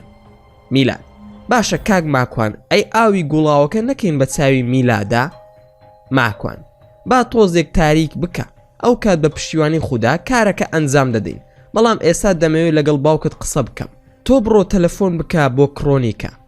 مامفەرهادم بانگ کرد هەموو باسەکەم بۆ گێڕایەوە لە سەرەتاوە چۆن ناسیومە، چۆن میلادی کوڕیم ناسیوە کە پێویستە بەهێز و بازووی میلاد و تەکنیکی جەنابەت ئەو کچە ڕزگار بکەین. وتم خۆتۆ ئەگەر لەبەر ئیسلامەتی نایکەی ئەوە هیچ نەبێ کوردە و لەسەرمان پێویستە هاوکاری بکەین. مامفەرهاد: چی لێم داوا دەکەی بۆت بکەم؟ ماکوان: میلادم بۆ بەهێز بکە و لەو کارانەی کە میلاد پێویستی پێیەتی، چونکە من هیچی لێ نازانم، وەکو پارەش خەمن نەبێ من هاوکاری دەکەم. مامفەرهاد: کوورە بابە عیبە، هەر باسی پارە مەکە، بەسەر چاو، بەڵام میلاد زۆر بەهێزە و زۆری لێ دەترسم. خوای گەورە ڕەحمی کردووە کە خۆی کوڕێکی بە ئەدەب و ئارامگرە، جابۆیە دڵێم خەمن نەبێ کارەکەی پێ ئەنجام دەدرێ. منیش ئاواتمە ڕۆژێک لە ڕۆژان مەدالیایەکیان پشتوێنێکی ئاڵتون بەرێ. ماکوان: باشە خودای گەورە سەرکەوتووی بکە، بەڵام من نازانم کارەکە چۆنە، هەوڵ بدەن ئاسانکاری بۆ ئەو کچە بکەن، چونکە خێرێکی زۆر گەورەیە و بێکەس و کارە. میلاد ئێستا قسەی لەگەڵ دەکا، نازانم چی ڕووی داوە، هەست دەکەم ڕووی نییە لەگەڵ من قسە بکە. مامفەرهاد: دڵنیا بە وەکو کچی خۆم تەماشای دەکەم، هاوکاری تەواوی میلادیش دەکەم، بەڵام با دایکی نەزانێ، ئەگینا ناهێڵێ یاری بکە، میلادش زۆر بە قسەی دایکی دەکات و لە قسەی دەرناچێ. ماکوان: ئەی ئافرین، ئاگام لێ بوو میلاد تەلەفۆنەکەی داخستەوە، لەگەڵ منداڵەکانی من و خوشکەکەی یاریان دەکرد. بانگم کرد وتم چی ڕووی داوە. لە ماڵی مامفەرهاد نانمان خوارد و پاشان ڕوقیەی شەرعی و دەرمانەکەی حەسقیلم کردە ناو ئاوەکە. لە کۆتاییدا باسی کڕۆنیکا و بار و گوزەران و سۆنێتی ناسینی میلادی کوڕیم کرد بۆ مامفەرهاد. لە دانیشتنەکەمان بەردەوام بووین. میلاد قسەی لەگەڵ کڕۆنیکا کرد، ئاگام لێبوو نەیدەویست لە بەرچاوی باوکی باسی تەلەفۆنەکەیم بۆ بکە کە لەگەڵ کڕۆنیکا چیان وتووە. ماکوان: میلاد براکەم وەرە بزانم چی ڕووی داوە. کڕۆنیکا شتێکی هەبوو کە تایبەت بێ بە کێشەکەی یان هەرویستی قسە لەگەڵ تۆ بکە؟ میلاد: بەڵێ قسەی زۆری پێبوو، پێشم وت کە قسە لەگەڵ کاک ماکوان بکە، وتی لە ڕووم نایەت خۆت قسەی لەگەڵ بکە. ماکوان: چی بووە، چی ڕووی داوە؟ میلاد: ئاسایی قسە بکەم یان کاتێکی تر؟ مامفەرهاد هەڵسا بڕوە. وتم پێویست ناکە، باوکت برا گەورەی منە، هەموو شتێک دەربارەی کڕۆنیکا دەزانێ، قسەم بۆ بکە با باوکیشت گوێی لێبێ. میلاد بە گریانەوە قسەی لەگەڵ من کرد. تەلەفۆنەکەی دایکی نەگۆڕاوە، لە ڕێگەی دایکیەوە ئەو پیاوە ناوەکەیم بیر نەماوە چی بوو هەڕەشەی لێ کردووە. ماکوان مەبەستت فڕانکە؟ میلاد بەڵێ، داوای دەکرد کە ناکرێ ئاوا خۆی بشارێتەوە، دەیوت مەمنونتان دەبم هاوکاریم بکەن لە دەستی ئەو کابرای ڕزگارم بکەن. ماکوان سەیرە چۆن قسەی لەگەڵ فڕانک کردووە، با خۆم تەلەفۆنێکی بۆ بکەم بزانم چی بۆ و زیاتر لی تێبگەم. تەلەفۆنم بۆ کرد، وتم کڕۆنیکای خوشکم چۆنی، دایکت چۆنە، بۆم باس بکە بزانم چی ڕوویداوە. کڕۆنیکا لەگەڵ دایکم بڕیارماندا کە خانۆکەمان بفرۆشین، بۆ ئەو مەبەستا گەڕاینەوە تا هەندێک کەلوپەلیش بەرین کە پێویستمان پێبوو. لەگەڵ نووسنگەیەکیش قسەم کردبوو کە خانۆکەم بۆ بفرۆشن، دەبوو بچوومایە تا کلیلەکان بدەمە دەستیان. نازانم کام سەگ لە سەگەکانی فرانک ئێمەی بینی بوو، تەلەفۆنی کردبوو بۆ دایکم، دایکیشم وای زانی بوو کە ئێوەن، ئەو زۆر ژمارە و شتەکان ناناسێتەوە. تەلەفۆنەکەی جواب دابۆیەوە، لە ڕێگەی ئاواتی برامەوە ژمارەکەی دایکمیان وەرگرتە بوو، وتبووی دەمەوێت قسە لەگەڵ کڕۆنیکا بکەم. دایکم تەلەفۆنەکەی دایە دەستم، نەیوت کێیە، منیش بە خەیاڵی تۆ یان کاک میلاد وەڵامم دایەوە کە گوێم لێ بوو فرانک بوو، وتی چی بووە بۆ خۆتم لێ دەشاریتەوە، پێم بڵێ با هاوکاریت بکەم. زانیم کە بەڕێگاوەیە تا بێتە لامان، ویستی بە قسە سەرقاڵم بکە. خێرا کلیلەکانم دایە دەستی کەسێک لە نووسنگەکەوە هاتبوو، ئیتر ئەوێن بەجێهێش، بەڵام قسەی لەگەڵ دەکردم. منیش هیچم نەوت، تەنها ئەوەندەم دەوت کە وازم لێ بێنێ، من و تۆ تازە ناتوانین لەگەڵ یەک بژین، بەڵام ئەو هەر نەرم بوو لەگەڵم تا هاتە بەردەرگای ماڵەکەمان، وزانی کە لەوێ نەماوم. ئینجا دەستی کرد بە جنێودان پێم و هەڕەشەکردن لێم. پێم وت هەڕەشە مەکە، دەنگەکەت هەمووی تۆمارە و ئەیدەمە دەست پۆلیس. وتی بڕۆ بیان دەرێ، جا منیش ئەو کۆنتراکتەی کە ئیمزات کردووە ئەیدەمە دەست پۆلیس. منیش پێم وت بڕۆ بیدە بە پۆلیس و یەکسەر تەلەفۆنەکەم داخستەوە. چەند جارێک تەلەفۆنی کردەوە، هیچ وەڵامیم نەدایەوە. ئەوە هەموو ڕووداوەکە بوو. ماکوان زۆر باشە، لە ڕاستیدا کارێکی باشت کردووە، خەمن نەبێت چارەسەری هەمووی دەکەین بە پشتیوانی خودای پەروەردگار. ئەی باشە کچێت تەلەفۆنت بۆ من نەکرد. کڕۆنیکە بەخوا ماکوان بەقەدەر هەموو دنیا شەرمت لێ دەکەم، زۆر خەجاڵەتی دەردەبڕم کە قسەت لەگەڵ دەکەم، دەنا نازانی کە چەندە بەڕێز و نزیکی لێم، ئەوەی منی هێشتۆتەوە لەم دنیاە تەنها تۆیت. قسەکەم پێ بڕی وتم نەو قسەی تر بکە. مام فەرهاد گوێی لە قسەکان بوو، وتم خوشکی عەزیزی منی، خی گەورە کارت بۆ ئاسان بکە، دڵنیا بە کە لە پشتر وەستاوین و من و کاک میلاد کە سوکاری تۆین. ماڵ ئاوایم لێ کرد و بە مام فەرهادم وت گوێت لە قسەکانی بوو چی دەڵێت و چی لێ تێدەگەی، خوێندنەوە چیە و چی بکەین بۆی باشە. مام فەرهاد وەڵا دەڵێم با بڕۆین ئەوەندەی لێ بدەین تا هەناسەیتیان نامێنێ. ماکوان ئەزانم ئەوە بیرکردنەوەی هەموو کوردیەکە و ئاساییە، بەڵام با پلانێکمان هەبێ. مام فەرهاد پلان ئەوەیە چەکوشێک بدەم بە سەریدا. ماکوان ئاوا نابێ، ئەی میلاد تۆ هیچ پلانێکت هەیە؟ هیچ شتێک شک دەبەی بۆ ئەوەی ئەو کسە لە دەستی ئەو بەرازە ڕزگار بکەین؟ میلاد بەخوا کاک ماکوان ئێوە چی بڵێ من ئەوە دەکەم، پلانی من قسەی ئێوەیە. ماکوان مام فەرهاد من پلانێک لە مێشکمدایە، ماوەی مانگێکە ئەم سەراوسەری پێ دەکەم، با بۆت باز بکەم تۆش دوای قسەی خۆتی لەسەر بکە و با میلادیش ڕای خۆی لەسەر بڵێت و زیاد و کەمی بکە. هەردووکیان گویان شل کردبوو بۆ پلانەکەم. کاتێککە تەواو بووم لە باسکردنی، هەردووکیان وتیان ئێمە ئامادەین. زۆر سوپاسم کردن و وتم ئاخر دەبێت لەگەڵ ئەو ستافا هەمووی قسە بکەم تا بتوانین بەبێ کەلێن و بە تەواوەتی کارەکە ئەنجام بدەین. چاوەڕێم بکەن با لەگەڵ چەند هاوڕێیەکی تریشم قسە بکەم، لەگەڵ ماڵ و منداڵ خۆمان ئامادە کرد و ماڵ ئاواییان لێ بکەین، چون ماڵ ئاوایی لە میلا و دایکی بکەم. هەر ئەوەندە وتم میلا گوڵە جوانەکەی خاڵی چاوت چۆنە هەر تاریکە؟ میلا چاوم زۆر باشە و دەتان بینم، بەڵام زوو تەڵق دەبێتەوە، بۆیە هیچم نەوت. وتم نەوەکو وەکو جاران چیتر نەبینمەوە. کەوای وت خێرا سوزدەی شوکرم بر.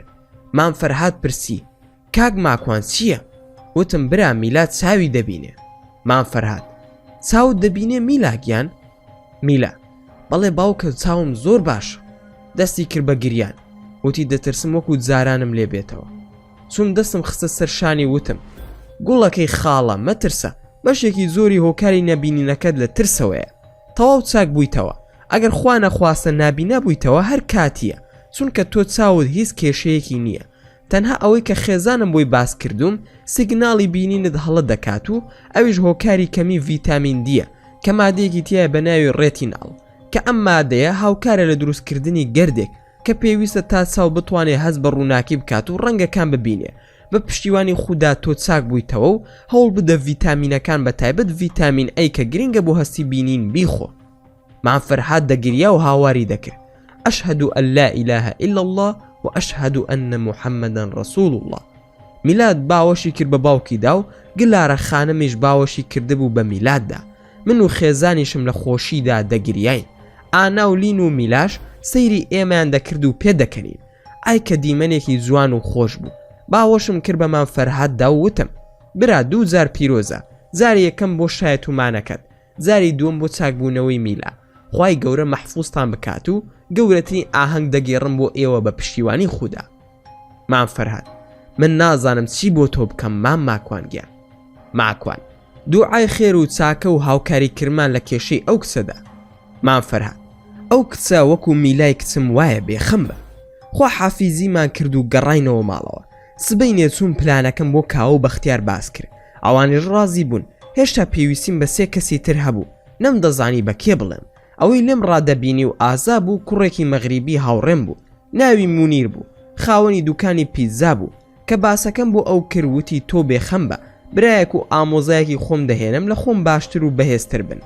ستافەکەم تەواو کرد. تەنها کڕۆنیکا مابوو کە ئاگاداری بکەمەوە. تەلەفۆنم بۆ کرد. سەرەتا لەگەڵ دایکی قسەم کرد. هەستم کرد دایکی زۆر خەفەتباری چیمەنی کچی بوو. بۆیە وتم دڵنیا بە کە کێشەکەی بە زووترین کات چارەسەر دەبێ.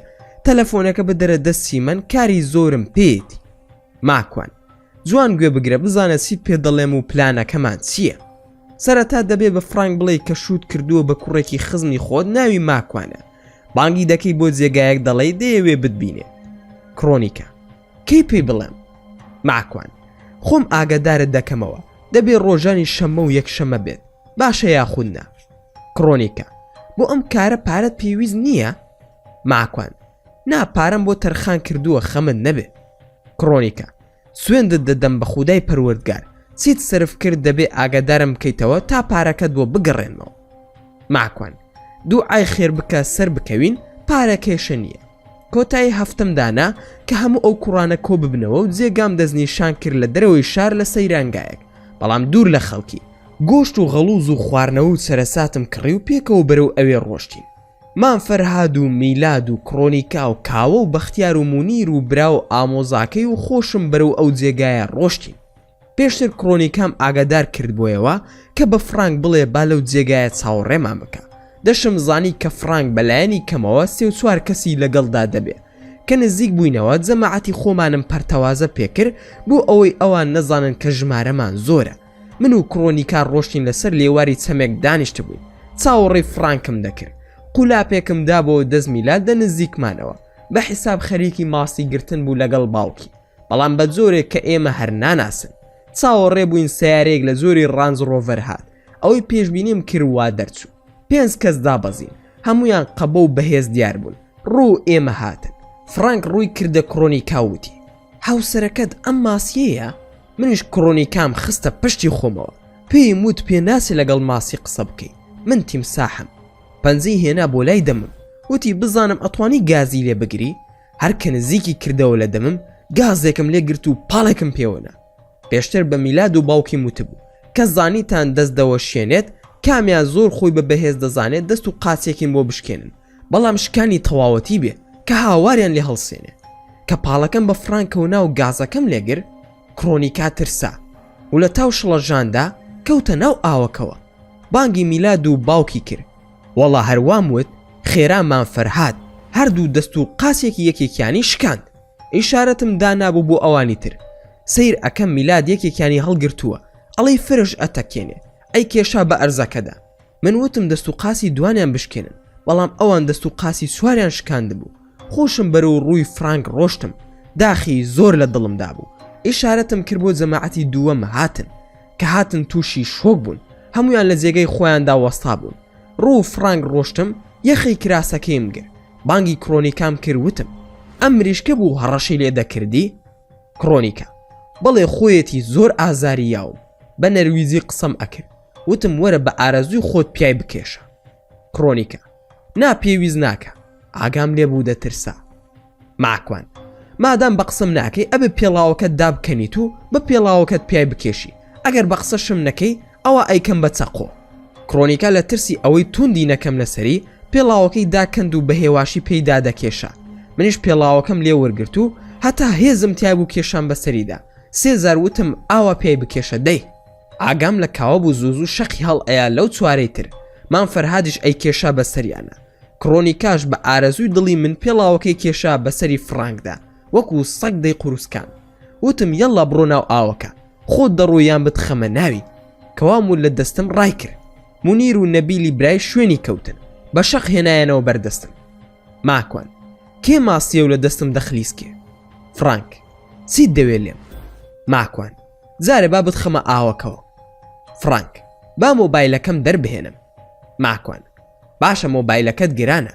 مۆبایلەکەی دەرهێنا و دایە دەستم. منیش فڕێمدایە ناو ئاوەکە وتم بزانم سەگێکی بە وەفای بچی بیهێنیتەوە. مۆبایلەکەیم فرێدایە ناو ئاوەکە و فرانک سوو بیهێنێتەوە. تا ئەو هاتەوە مام فەرهاد سویسی سیارەکەی لێ سند بوو. ئەوانش نیان ئەتوانی ڕابکەن، خۆ ئەگەر بیان ویستای ڕابکەن بە دەردی فرانک ئەچوون بێزگەلەوەی دەست و قاسیان کە لە پاسە ببوو. فرانک هاتە دەرەوە لە ئاوەکە و وتی چیت دەوێ؟ ئەگەر ئەو سۆزانیەت دەوێ بی بە بۆ خۆت. کەوای وەدیتە منیش شێت بووم. ئەوەندەم پیای کێشا. میلاد هاواری کروتی: کاک ماکوان بەسە دەستی خۆت بریندار بووە خوێنی لێدێ، بەسە باشێکی لێ نەیاد بەدەستەوە. پێم وت ئەبێ بچێ قۆنەرەکانی کڕۆنیکا ماز بکە. فرانک: ئیتر وازمان لێبێنن با بڕۆین. ماکوان: پێڵاوەکانی کڕۆنیکا ماز دەکەی یان لێرەدا وەکو سەگ بتۆپێنم؟ فرانک: پێڵاوی ماز ناکەم، بەڵام داوای لێبوردنی لێ دەکەم. ماکوان: کارێکی باشە ئادەی بتبینم. لەو کاتەدا یەکێک لە سەگەکانی فرانک وتی: ئازارم زۆرە وازمان لێ بهێنن با بڕۆین. وەڵا قسەکەی تەواو نەکردبوو. میلاد پەلاماریدا دەستێکی شکاندبوو، وەڵا ئەوەی تریشی قرتەی لێوە هات. دەبوو بە زمانی ئەوان قسەیان لەگەڵ بکەم، چونکە ئەمزانی ئەوان مافیان و ڕەحم لە دڵیاندا نییە، بۆیە نەدەبوو من بە ڕەحم بم بەرامبەریان. وتم فرانک ئێستا کاتی قسەکردنمانە، فێری قسەکردن بوو یان جارێ ماوتە فێرت بکەین، کەمێکی ترت پیا بکێشم یان بەسە؟ فرانک: فەرموو بزانم چیت دەوێ. ماکوان: ئەم هاتنەت میوانداری من بوو، بەڵام دڵنیا بە ئەم زارە من دێم بۆلات. باش بزانە کە من هەموو شتێک دەزانم. تۆ بە جۆرێک لە جۆرەکان خۆت بە مەفیوز دەزانی، بەڵام تۆ مریشکیت، من بە مەفیوزی لەدایک بووم. جیاوازیمان زۆرە. لێرە تۆ ناتوانی ئەوەی دەتەوێت بە کورد و فارس و عەرەبی بکەیت. ئێمە زۆرین، تۆ مریشکەکانت ئەگەر 10 کەسیش بن ئەوە ئێمە 100 کەسین. جا کارێک مەکە کە کار و ژیانت لێ تێک بدەم. ڕوونە ئێستا یاخودنە. فرانک: باشە با بڕۆین. ماکوان: ستێلای کچت خۆش دەوێ؟ فرانک: بە دڵنیاییەوە. ماکوان: ئاگاد لە کچەکەت بێ، ئاگاد لە کار و کاسبێکەشت بێت، تێگەیشتی یاخودنە. فرانک: باشە وازم لێ بهێنە با بڕۆین. ماکوان: هەڵسن ملتان بشکێن، وەکوتم چاوەڕێ بن ئێمە دەبینە میوان. فرانک: بە تۆنێکی هەڕەشە ئامێز وتی باشە چاوەڕێتانم. ماکوان: دەبێت زۆر باش چاوەڕوانم بی، بەڵام ئەم جارە خەڵکی بەهێزتر بانگ بکە با گیرفانیان پڕ بێ لە فیشک. فرانک: وازمان لێ دەهێنی بڕۆین؟ ماکوان: ملتان بشکێنن، چاوەڕێی چیت؟ تۆزێکی ترتان لێ بدەین یان دەڕۆن؟ فرانک: سویسی سیارەکەمان بنەوە. بە چاو ئیشارەتم کرد بۆ مام فەرهاد بیانداتەوە، ئەویش بۆی فڕێیان هەڵیان گرتەوە و ڕۆشتن. ئێمەش دەستمان کرد بە گۆشت برژاندن. ئاگام لێ بۆ عەرەبەکان زۆر سەرسان ببوون بە میلاد و باوکی. من و مام فەرهاد چووینە گوێی چەمەکە و کڕۆنی کاشمان لەگەڵ بوو. عەرزیانم کرد کە ئەم پلانی ئێمان سەرکەوتوو بوو. پلانی بی دەبێت تەواو بکەین بۆ ئەوی بزانین کاردانەوەیان چی دەبێت. مام فەرهاد: زۆر باشە، سوپاس بۆ خوا، زۆر باش بوو. ماکوان: ماشەڵڵا زۆر بەهێزی، خوای گەورە تەمەندرێژ و لەش ساغت بکە، بەڵام تخوا جگەرە مەکێشە بامان دوود نەکە. مام فەرهاد: ئینشاءڵڵا کەی پلانی بی دەست پێ بکەین. ماکوان: با بڕۆین لەگەڵ جەماعەت قسە بکەین، ئەوانیش ئاگادار بن. کڕۆنیکا زۆر بێدەنگ بوو. هەستم کرد کە زۆر ترسا بوو، زۆر شەرمەزار بوو کە ئەو هەموو کوڕە باشە هاتوون هاوکاری دەکەن، بەڵام شەرم وەکو چارشێ و دای پۆشی بوو. لەگەڵ هەموو ستافەکە کەوتینە قسەکردن و پلانی بی کەوتە جێبەجێکردنەوە. کاتمان دانا بۆ ڕۆژی سێشەممە. پێم وتن بەڵام ئەبێ ئەوە بزانن کە ئەم زارەیان زۆر ترسناکە، لەوانەیە لێدان بخۆین و ئازارمان پێ بگا یان ناڕەحەتمان بکەن لە ئێستا و ئەگەر ئەزانن لە تواناتاندان نییە و بۆتان ناکرێ با کەسێکی کا بخەمە شوێنەکەتان ئەمە بە مانای ترسنۆکی نییە مانای وایە تەنها ئەوەندەم پێ دەکرێت سوپاس بۆ خوا وەڵامی هەمویان پۆزەتیڤ بوو ئەوەی کە زیاتر خۆشحاڵی کردم مام فەرهاد بوو کە خۆی بە خاوەنی کێشەکە دەزانی لای عەرەبەکان وتمان کە کرۆنیکا کچی مام فەرهادە هەرچەندە ئەوان نیان دەزانی بە تەواوەتی کێشەکە چییە بەڵام زۆر هاوکار بوون بەڕاستی خەڵکی مەغریب زۆر مەرد و جوامێرن ڕۆژی سێشەممە کاژمێر سواری دوای نیوەڕۆ هەمومان بەیەکەوە ڕۆشتین بۆ پێشانگای سیارەی فرانک کوڕەکانم دابەش کرد من و کرۆنیکا بەیەکەوە ڕۆشتین قۆڵی کردبوو بە قۆڵمدا مام فەرهاد لە تەنیشمەوە دەڕۆشت میلاد لە تەنیش کرۆنیکاوە زۆر بەهێمنی خۆمان کرد بە پێشانگاکەدا بە هێواشی و لەسەر خۆ تەماشای سیارەمان دەکرد فرانک لە ئۆفیسەکەیەوە سەیری دەکردین یەکێک لەوانەی کە لەگەڵی دابوو بینیم دەستی لە ملیا بوو چوون بۆ لای وتم دەستت چۆنە وتی هاوڕێ لەعنەتیەکە زۆر ئازاری داوم لە سێ لاوە شکاوە ماکوان ئەگەر عاقڵ نەبن ئەمڕۆ کەلەتان ئەتەقێنین ڕوونە یاخودنە من پەیوەندیم بە هیچەوە نییە بڕۆ لەگەڵ فرانک قسە بکە کەوای ود خۆشحاڵ بووم زانیم ترس لە دڵیاندا دروست بووە هیچیان بۆ ناکرێت فرانک هاتە دەرەوە لە ئۆفیسەکەی هات بۆ لام و وتی چیت دەوێت زۆر گوێم پێی نەدا و مەشغوڵی سیرکردنی سیارە بووم دوای ماوەیەک بە دیارمەوە وەستا وتم پێم نەوتی من دێم دەبم بە میوانت تۆ زۆر بێ ئەدەبی و هیچ ئەتەکێتێک نازانی میوانداری چۆن وا دەبێ فرانک چیت دەوێ من وازم لە کرۆنیکا هێناوە بۆ تۆ تاو من بیری لێ ناکەمەوە ماکوان بیری لێ دەکەمەوە دەمێ کۆنتراکتی کیکبۆکسینەکە بەتاڵ بکەمەوە یان ئەتەوێ هەرسی سیارە هەیە لێرەیە هەمووی بسووتێنم بە فەرمانبەرەکەشەوە فرانک وەرە با بڕۆینە ئۆفیس قسە بکەین عاقڵ بە و هیچ مەکە ماکوان تۆ بڕۆ ئەم سیارەیە زۆر جوانە با تۆزێ تەماشای بکەم دێم لاسۆ لە بەرچاو جوانی ئەم سیارەیە هەیە منی کردوم کە تۆ دەبینم هەموو گیانم دەبێ بە بورکان زارێ بڕۆ ون بە لە بەرچاو کەوا موت خێرا ڕۆشت کاوە هات بۆ لاموتی لە فیلمی جۆن ویکس ئەچی ئەوەندە قورسی مەکە لە سەریان ئاگاد لیان نییە چۆن تۆقیون بیان کە بە هاوڕێ ماکوان نابا هەر دوور بن با نەمان ناسن دوای بزان کە ئەم ستافە تەنها لەبەر تۆڵەسندنەوە لەوان کۆبووینەتەوە ئەوە یەک دێن تۆڵەمان لێ دەکەنەوە هەرگیز ناهێڵم بمان ناسن کاوە ڕاست دەکەی ئەمانیان نییە ئەم کافرانە ماکوان دوور مەکەونەوە لە یەکتری هەمیشە تۆ بەختیار بەیەکەوە بن ئەو سێ مەغریبیەش با بەیەکەوە بن مونیرم بۆ بنێرە قسەی لەگەڵ دەکەم مونیر هات بۆ لام و وتی ئەبوو ئانا چی دەوێ ماکوان هەوڵ بدەن وەکو پاسەوان وابن چاوتان لە هەموو دەور و بەر بێ حەز بکەن کە بە دوای شەڕدا دەگەڕێن باشە یاخودنا هەوڵ بدەن لای دەرگای سەرەکیەوە بۆستن مونیر بێخەم بەوا دەکەین کرۆنیکان بردوو چوون بۆ ئۆفیسەکەی فرانک میلاد و باوکیشی لە نزیک ئۆفیسەکەەوە وەستا بوون فرانک چی دەخۆنەوە ماکوان باشە خەریکە فێری میوانداری دەبی من قاوەیەک دەخۆمەوە کرۆنیکاش ئاو فرانک هەڵسا خۆی قاوەیەکی بۆ من هێنا و ئاوێکشی خستە بەردەم کرۆنیکا وتی من ناتوانم ئەو کۆنتراکتە بەتاڵ بکەمەوە چونکە دەبێت کۆمپانیا بەتاڵی بکاتەوە بۆ شکاندنی فرانک لە بەرچاوی کرۆنیکا وتم ڕاست ئەکا کرۆنیکا بەڵێ ڕاست دەکا ماکوان چارە چییە ڕێگە چارەم دەوێت فرانک مانگی 3 ساڵی داهاتوو من هاوکاریتان دەکەم لەوێ بە وەرزشوانێک دەڵێم یان بزانم چۆن کۆتایی پێ بهێنم ماکوان تۆ ڕازگۆنی پێویستم بە تۆ نییە چونکە کێشەی تری بۆ دروست دەکەی فرانک پەیمان دەدەم کێشەکە چارەسەر بکەم ماکوان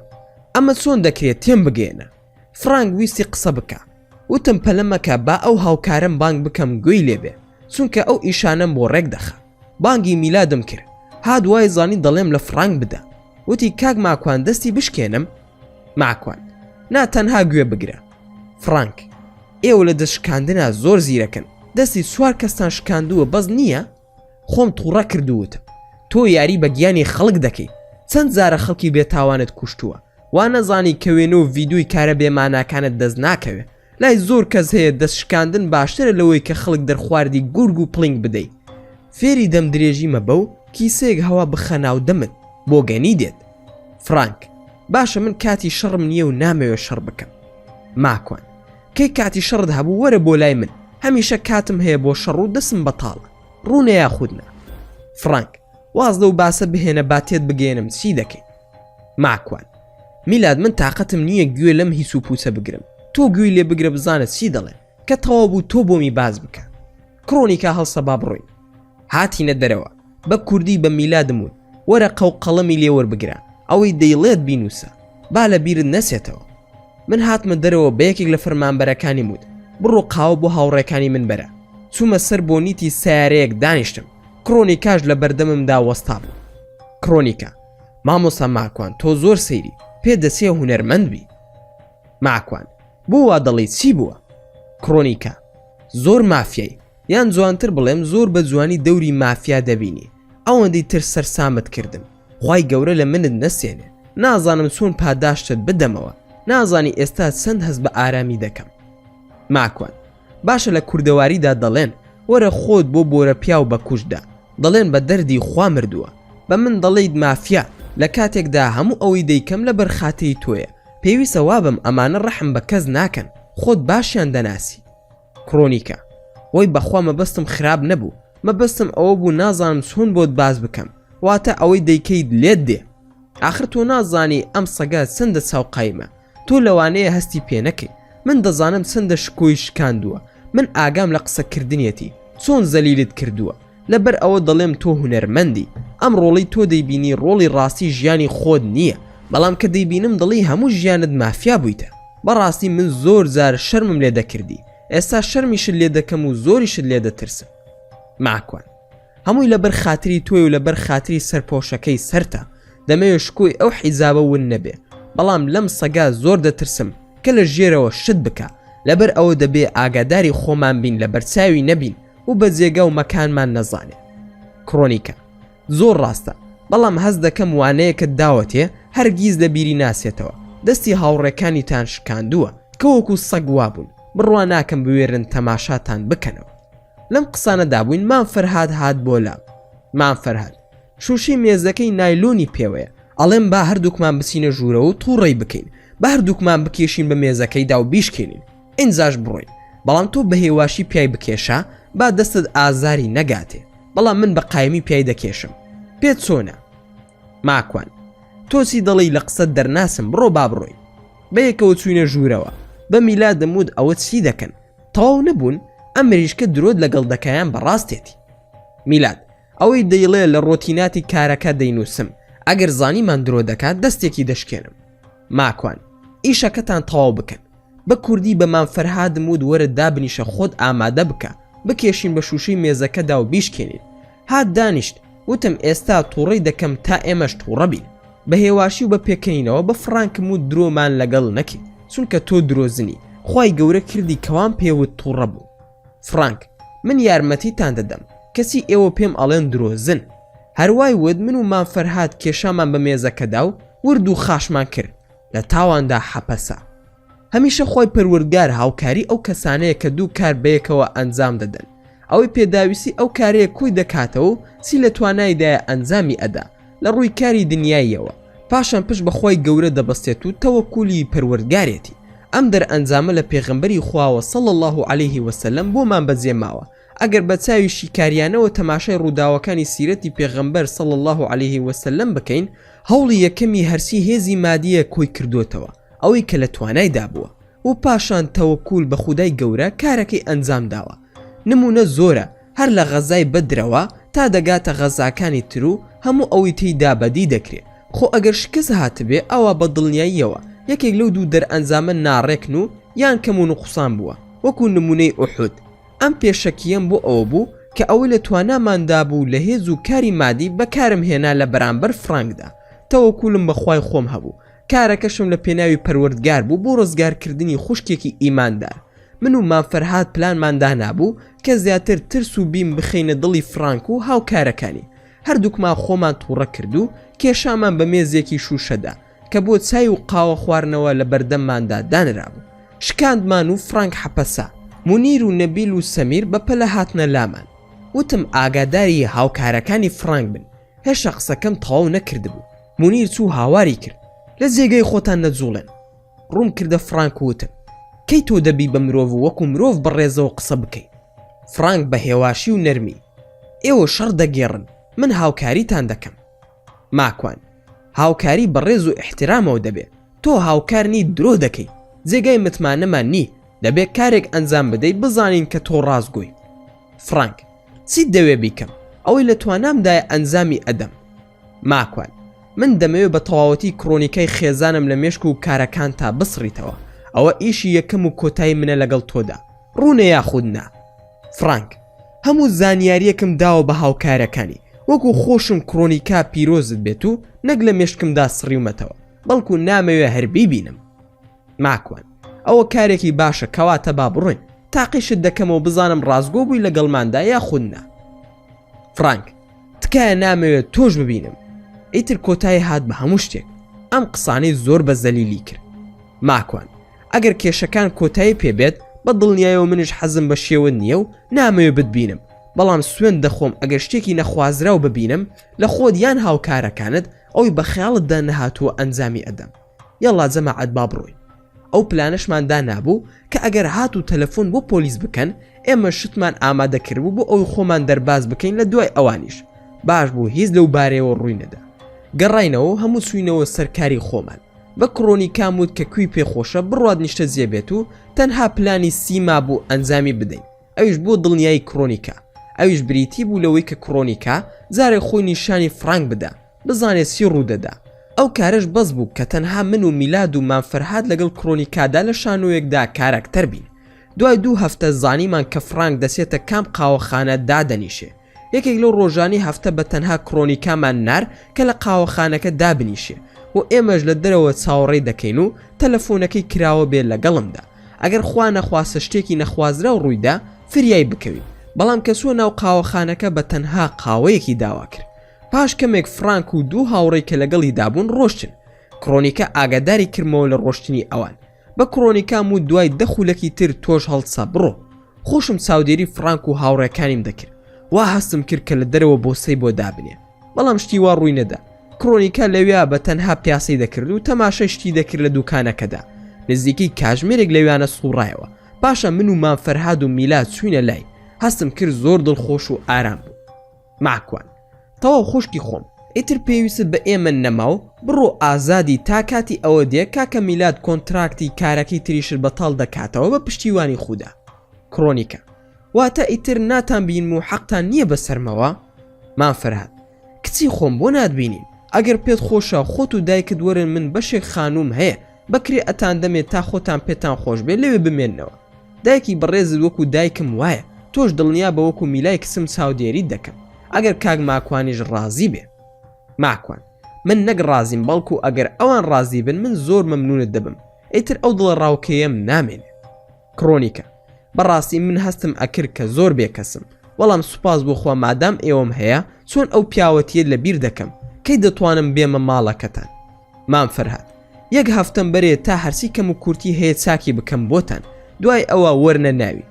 ماکوان بەڕاستی من زۆر خۆشحاڵ بووم بەم کارە. خوای گەورە هەموو لایەک سەلامەت بکە. بە میلادم وت کڕۆنیکا بگەڕێنەوە شوێنی خۆی. من و باوکت لە بازار دەبین تا تۆ دەگەڕێیتەوە. لەگەڵ مانفەرهاد بەیەکەوە چوین بۆ نان خواردن بۆ لای مونیر. خواردنم بان کرد و کاتێکی خۆشمان بەسەر برد. هەندێک پرسیاری نوێشکردنی لێ پرسییم بۆم باس کرد. هەندێک باسی گەورەی ئیسلامم بۆ کرد و ئەویش زۆر خۆشحاڵ بوو. میلاد گەڕایەوە باسی میلای بۆ کردم کە چەندە خۆشحاڵە و بەڕاستی ئەو چەند ڕۆژە هەموو خۆشحاڵ بوون. بەردەوام بووم لە ژیانی ڕۆژانەی خۆم و چەند ڕۆژێکی مابوو بە بۆنی لە دایکبوونی ئانای کچم. خێزانم تەلەفۆنی کردووەتی ئەمڕۆ دەچین بۆ بازار، دیاری بۆ ئانا دەکڕین بۆ ڕۆژی لە دایک بوونەکەی. وتم باشە لە کار گەڕامەوە بەیەکەوە دەڕۆین. لە ڕێگا بووم هاوڕێیەکم بە ناوی گیولا مامۆسای زانکۆی لە بەشی زانستە سیاسیەکان تەلەفۆنی بۆ کردم. ماکوان ئاگاداری ڕۆژنامەکانی ئەمڕۆی؟ ماکوان ناچی بۆ چی ڕوویداوە؟ چی نووسراوە؟ گیولا ئیتالیا حکمی بەسەرداوی. ماکوان چەندە حکمەکەم؟ گیولا نەنووسراوە بەڵام وا بزانم 9 مانگە. لەگەڵ ئەو قسەکانم تەواو کرد. خێرا تەلەفۆنم کرد بۆ خێزان وتم دەڵێن ئیتالیا حکمی داوە بەسەرمدا ئاگاداری؟ باران ئاگادارم بەڵام زۆر نادیارە دەڵێن 6 بۆ 9 مانگە. ماکوان واتە ڕوون نەکراوەتەوە چەندە؟ باران تا ئێستا نا. زۆرت ماوە بگەیتەوە ماڵەوە؟ ماکوان زۆرم نەماوە خۆتان ئامادە بکەن دەڕۆین بۆ بازار. مادام وعدم داوە بە ئانا دەبێ بڕۆین بۆ بازار. دوای کە گەڕاینەوە زیاتر تەماشای ڕۆژنامە و هەواڵەکان دەکەین. سوین بۆ بازاڕ و دیاریمان کڕی بۆ ئانا، بەڵام زۆر سترێس بووم، نەمدەزانی چی ڕوودەدا. جارێکی کات تەلەفۆنم کردەوە بۆ گیولەی هاوڕێم، وتم هیچ زانیاری دەست نەکەوت. گیولە: بەڵێ ئیتاڵیا سزای 9 ساڵ زیندانی بەسەردا سەپاندووی. ماکوان: لە کام ڕۆژنامە نووسراوە؟ گیولە: لە وێبسایتی ڕۆژنامەی VG. سوپاسی گیولەم کرد و خوا حافیزیم لێ کرد. بە خێزانم وت ئەڵێت حکومەکەم 9 ساڵە. کەوای وت زۆر سترێس بووم، بەڵام چارم نەبوو، هیچ دەسەڵاتێکشم نەبوو. گەڕامەوە بۆ ماڵەوە تەماشای هەموو دەستگا هەواڵەکانی نەرویزم کرد، هەمویان بڵاویان کردبووە کە 9 ساڵ زیندانی دراوە بەسەر ماکوان کەریم لە وڵاتی ئیتاڵیا. ئێستاش با بزانین سەرچاوی ڕووداوەکان لەکوێوە سەرچاوی گرتووە. لە ساڵی 2011 زیاتر کاری ڕۆشنبیری و فکری و بانگەوازم لەگەڵ مامۆستا کرێکار چڕ کردبوویەوە لە بواری دەستگای میدیایی و ماس میدیا و تۆڕە کۆمەڵایەتیەکاندا، بەگشتی و تۆڕی پاڵتاک بە تایبەتی. سایتێکمان دروست کرد لە ماڵی مامۆستا کرێکار بەیەکەوە باسی ئەم پێگە ئەلکترۆنیەمان کرد کە دەیەوێت شتێک دروست بکات لە تۆڕە کۆمەڵایەتیەکان بۆ پەروەردەکردنی کوردانی ئەوروپا. ئەویش بریتیە لە پەیمانگایەکی ئۆنلاین لە 3 قۆناغ. هەموو منهەج و کتێبەکانی بۆ باس کردم. ڕەوتی شاخ زیاتر بواری فکری و عقایدی لە خۆ دەگرێ، دوور دەبێت لە بواری سیاسی و کاری سیاسی. منیش هەموو ئامادەی خۆم بۆ دەربڕی کە هاوکاری تەکنیک و نووسینی ئیدارەی دەکەم. دەستمان پێ کرد و مامۆستا لە ساڵی 2012 دەستگیر کرا و من بەردەوام بووم لەگەڵیدا. هەر لەو ساڵدا مامۆستا لە زیندان بوو. کێشە دروست بوو لە نێوانی من و خالیدی برای مامۆستا. مامۆستا نامەیەکی ناردە دەرەوە کە گوایە من لە کارکردن سڕ کراوم و دەبێ ماوەی 6 مانگ سزا بدرێم. کێشەکە لەوەدا نییە کە مامۆستا وەکو برایەکیان مامۆستایەکی عەزیز تووڕە بێ لە من، چونکە بە دڵنیایە و ڕێزی دەگرم و قسەی ناشکێنم، بەڵام بەداخەوە ڕەوشەکە بەو شێوەیە بوو. ئەو ئێوارەی من سوبم بۆ زیندان بۆ سەردانی و بەیەکەوە بووین. قسەمان کرد و نێوانی من و ئەو زۆر ئاسایی بوو، بەڵام گرژیەکی زۆر لە نێوانی من و خالیدی برای ڕوویدا. هەر لەوێدا کۆتایی هات. بۆ ئێوارەکەی مانگی ڕەمەزان بوو. بربانگم کردەوە، تەماشام کرد ئەو نامەی کە ئاماژەم پێدا لە پێگەی دووربین بڵاو کراوەتەوە کە گوایە من سڕ کراوم لە کار بۆ ماوەی 6 مانگیش دوور خراومەتەوە. کە بەداخەوە هەموو ئەمەی ڕوویدا ویستی مامۆستا خۆی نەبوو، بەڵکو ویستی خالیدی ڕەنجدەری برای بوو بۆ ئەو نامەیە. لەبەر ئەوەی بەڵگە کەوتە دەستم کە مامۆستا و خالیدی برای دەیانەوێت بە نامە من بترسێن و کوردستانم لە قەدەغە بکرێ، من هیچ گوێم پێی نەدا.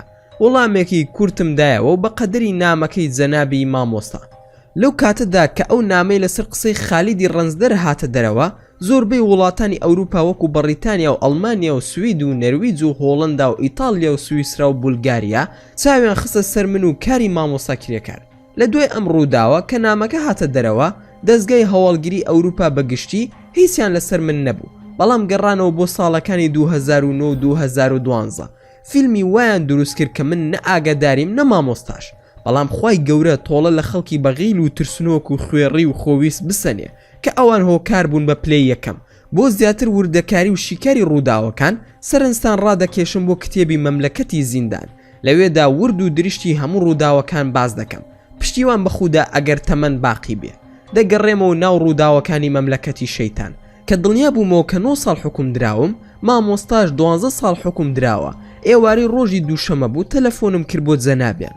من هەرگیز دڵم لە مامۆستا نێشاوە، چونکە دەمزانی کە منی خۆش دەوێ. هەموو جار دەیوت ئەگەر حیزبەکانی کوردستان هەرچیان هەبێ من ماکوانم هەیە.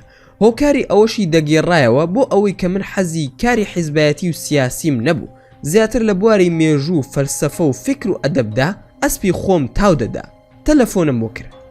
مامۆستا: بەڵێ ئەسەلام عەلەیکوم. ماکوان: وعەلەیکوم ئەسەلام. مامۆستا دەنگ و باست چۆنە؟ مامۆستا بە پێکەنینەوە: کاک ماکوان، دەیانەوێت لە ئیتاڵیا فێری پیتزای گوێدرێژمان بکەن. لە ئیتاڵیا باشترین گۆشت لای ئەوان گۆشتی گوێدرێژە. ساڵانە بە ملیۆن تەن لە میسر و ئەفریقیاوە هاوردەی وڵاتی ئیتاڵیا دەکەن. ماکوان: بەڕاستی مامۆستا من نازانم چی بڵێم، جەنابەت چی لێ تێدەگەی؟ مامۆستا: هەر زۆر قسەیەکی بێمانە و پڕ درۆ و فش و فیشاڵە. آخر خۆ من و جەنابەت ئیتاڵیامان هەر نەبینیوە، هەز دەکەم یاریەکی سیاسیە و دژمان دەکەین. ماکوان: پێت وایە ڕادستی ئیتاڵیامان بکەن؟ مامۆستا: بڕوا ناکەم، جارێ ئەوە زۆر دوورە، ئەگەر شتی واش بێت پێی دەسێ. دوای چەند خولەکێک لە قسەکردن ماڵ ئاوایم کرد و مەشغوڵ بووم بە نان خواردنەوە. هەموو قسەکانمان پێنج بۆ 10 خولەکی نەبر. دوای ئەوەی تەلەفۆنەکەم لەگەڵ مامۆستا داخستەوە خێزانم وتی مامۆستا دەستگیر کرا. مەشغوڵ بوو بەوەی کە سەیری هەواڵەکان و ڕووداوەکان بکات تا زانیاری زیاتر بەدەست بهێنێ بۆ من. ماکوان بە دڵنیاییەوە ئێستا دێن منیش دەستگیر دەکەن. بە دڵنیاییەوە دەمتوانی ڕابکەم، بەڵام بۆ کوێ؟ باشترین جێگا بۆ من نەرویزە. خۆ ئەگەر بگیرێم هاوڵاتی ئەو وڵاتم هەرچۆنێک بێت بەرگریەک دەکا لە ڕەگەزنامەکەی.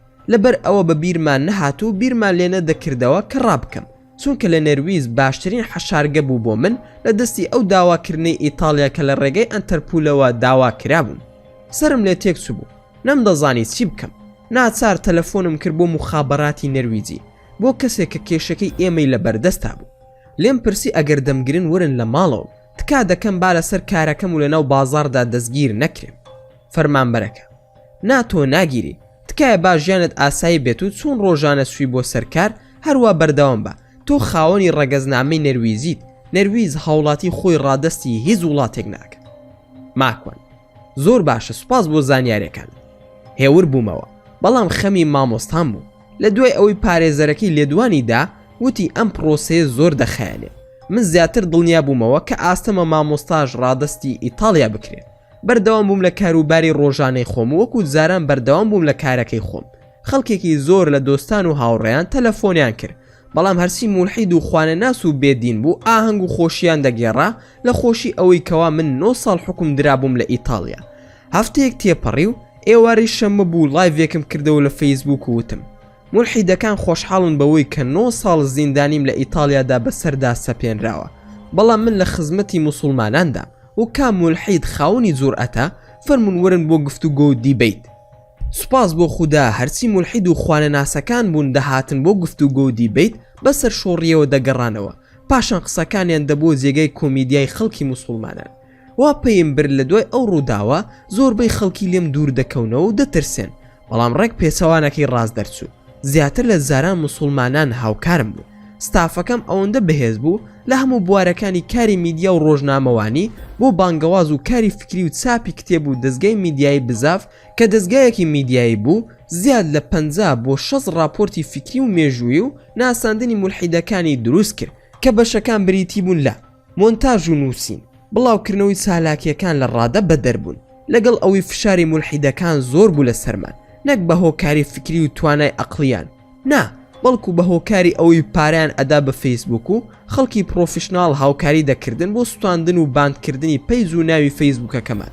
بەڵام سوپاس بۆ خوا هیچ کاریگەری ئەو تۆی دروست نەکرد لە سەرمان، بەڵکو بگرە بەهێزتر بووین. ئێوارەیەک بۆ نوێژی عەسر ڕۆ و مزگەوت دەڕۆشتم لە ڕێگا وەرماشم لێ پەیدا بوو. وەرماش سڵاو ماکوان، بەردەوام دڵت لێم عاجزە؟ ماکوان ها چیت دەوێت و چیت لە ژێر سەردایە؟ دوژمنی خودا. وەرماش ئەو 9 ساڵەی زیندانەکەتم زۆر پێ ناخۆش بوو، بەڕاستی نازانم چۆن هاوخەمیت بم و هاوکارت بم. ماکوان پێویستم بە هاوکاری تۆ نییە، هیچم ناوێ. وەرماش ئەخۆ تۆ فرانکت زەلیل کردووە، چیترت بۆ بکەم؟ ماکوان وەکو وتم هیچم ناوێ. وەرماش ئەی ناتەوێت لەم کێشەی ئیتالیا ڕزگارت بێ؟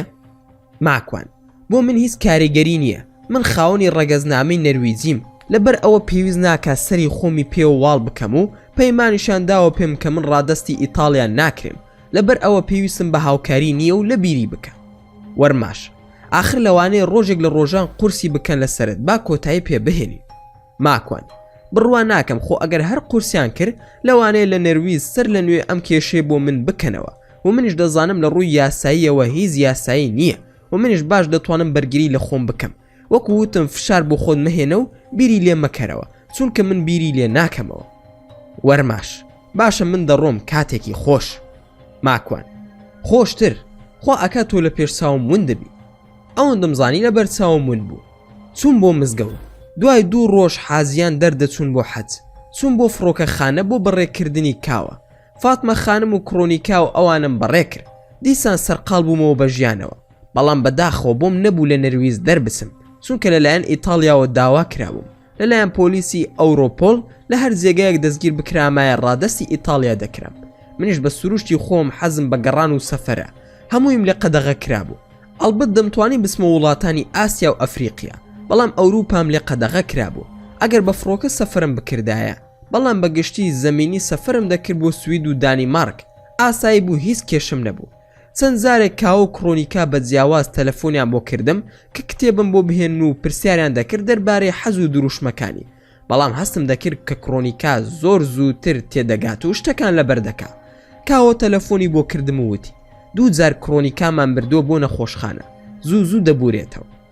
ماکوان هیچ نییە بەو گەرمایە ڕانەهاتوو. خۆم پەیوەندیم پێوە کرد و وتم چییە دەڵێن بە تەمای بمرید؟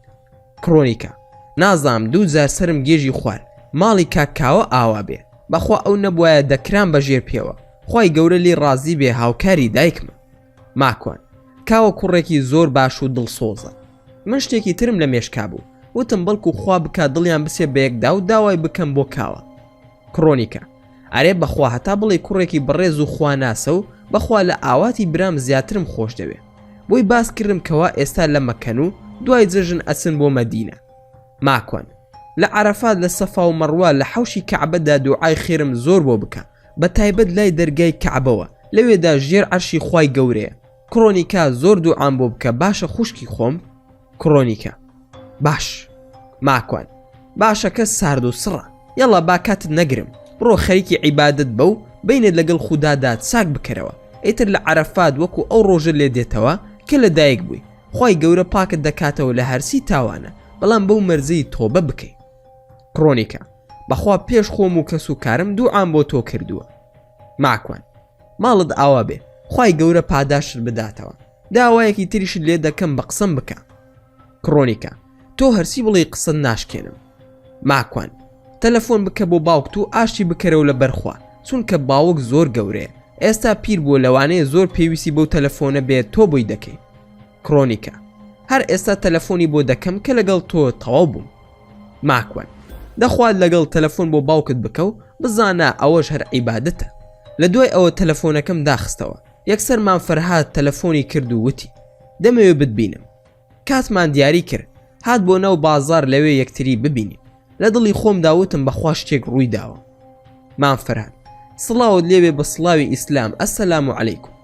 ماکوانش بە پێکەنینەوە و عەلەیکم ئەسەلام دەنگ و باسن، میلاد و میلا و دایکیان چۆنن، باشن شکر؟ مانفەرهاد وەڵا هەمووان باشن، هەواڵت دەپرسن، سڵاویان بۆت هەیە. ماکوان دەنگ و باسی میلای کچت چاوی چۆنە؟ مانفەرهاد بەخوا وەکو ئەو وایە هیچ ڕووی نەیابێ، ئەو ڕۆژە برمە لای دکتۆرەکەی هەرسی سەری هێنا و بردی لی تێنەگەیشت، چاوی چۆن چاک بۆتەوە؟ عیبی نەماوە، تا لە کۆتاییدا وتم قورئان چاکی کردوتەوە. ماکوان ئەلحەمدولیلا، یاخوا هەر باش بیت. ئەی میلاد چۆنە لەگەڵ وەرزشەکەی؟ مانفەرهاد خەمی میلادت نەبێ، ماشەئەڵڵا لاشەی ئەڵەی بەردە، خۆشم سەرسامم پێی، هیلاک نابێ، لاشەی زۆر باشە، سوپاس بخوا، وەزنی خۆشی دابەزاندووە لەی مەترسە، ئەوەی لە مێشکتدایە ئەنجامی ئەدا بە پشتیوانی خۆی پەروەردگار. ماکوان ئەی سوپاس بخوا، ئەی خۆت چۆنی، وەزعت چۆنە؟ مانفەرهاد زۆر بێتاقەتم، زۆر حەزم ئەکرد بچم بۆ حەز لەگەڵ فاتەخان و چیمەنی کچی، ئەمڕۆ زۆر بێزار بووم، وتم با بڕۆم بۆ لای خاڵە ماکوان. بەخوا لای تۆ ئارامیم دەست دەکەوێت، بۆیە تەلەفۆنم بۆ کردی، خۆ لە کاتم نەگرتووی.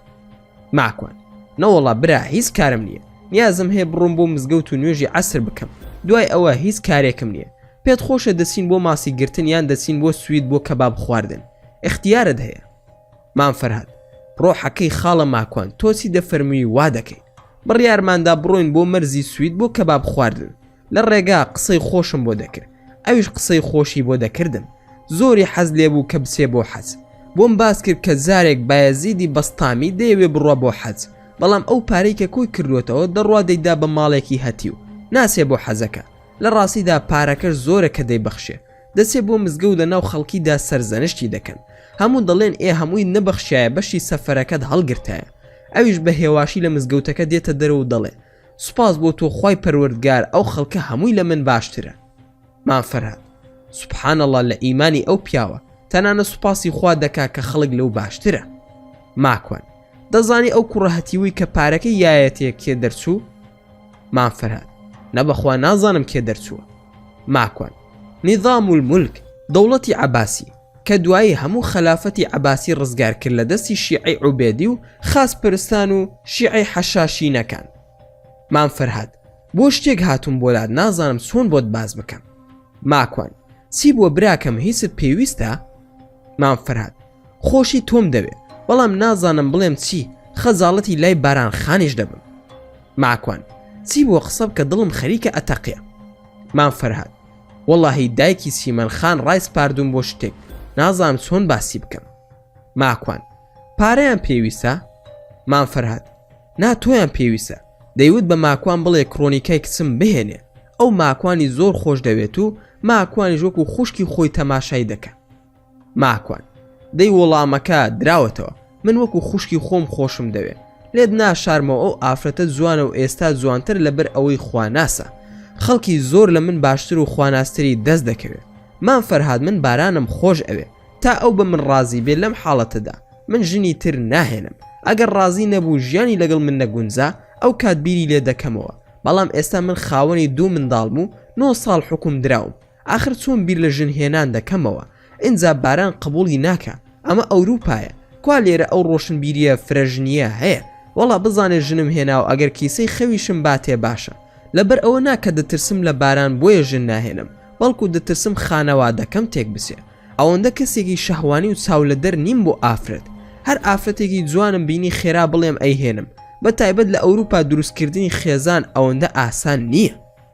مام فەرهاد ئەی ئافرین بڕوا بکە جار لە دوای جار خۆشەویستتر دەبی لەلام، با بەڕاستی شتێکی تریشت پێ بڵێم.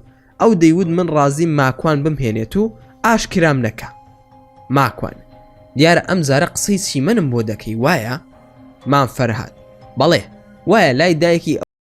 پەیامەکەم لەلایەن مام فەرهادەوە پێگەیشت. وەڵامەکەیم دایەوە کە من بە تەمای ژن هێنان نیم، بەڵام زۆر بەرز نرخاندم. ئەوە جێگەی ڕێز و حورمەتە، ئافرەتێک ئامادە بێ بۆ دروستکردنی خێزان لە ڕێگەی پەیوەندی خێزانی و شەرعیەوە.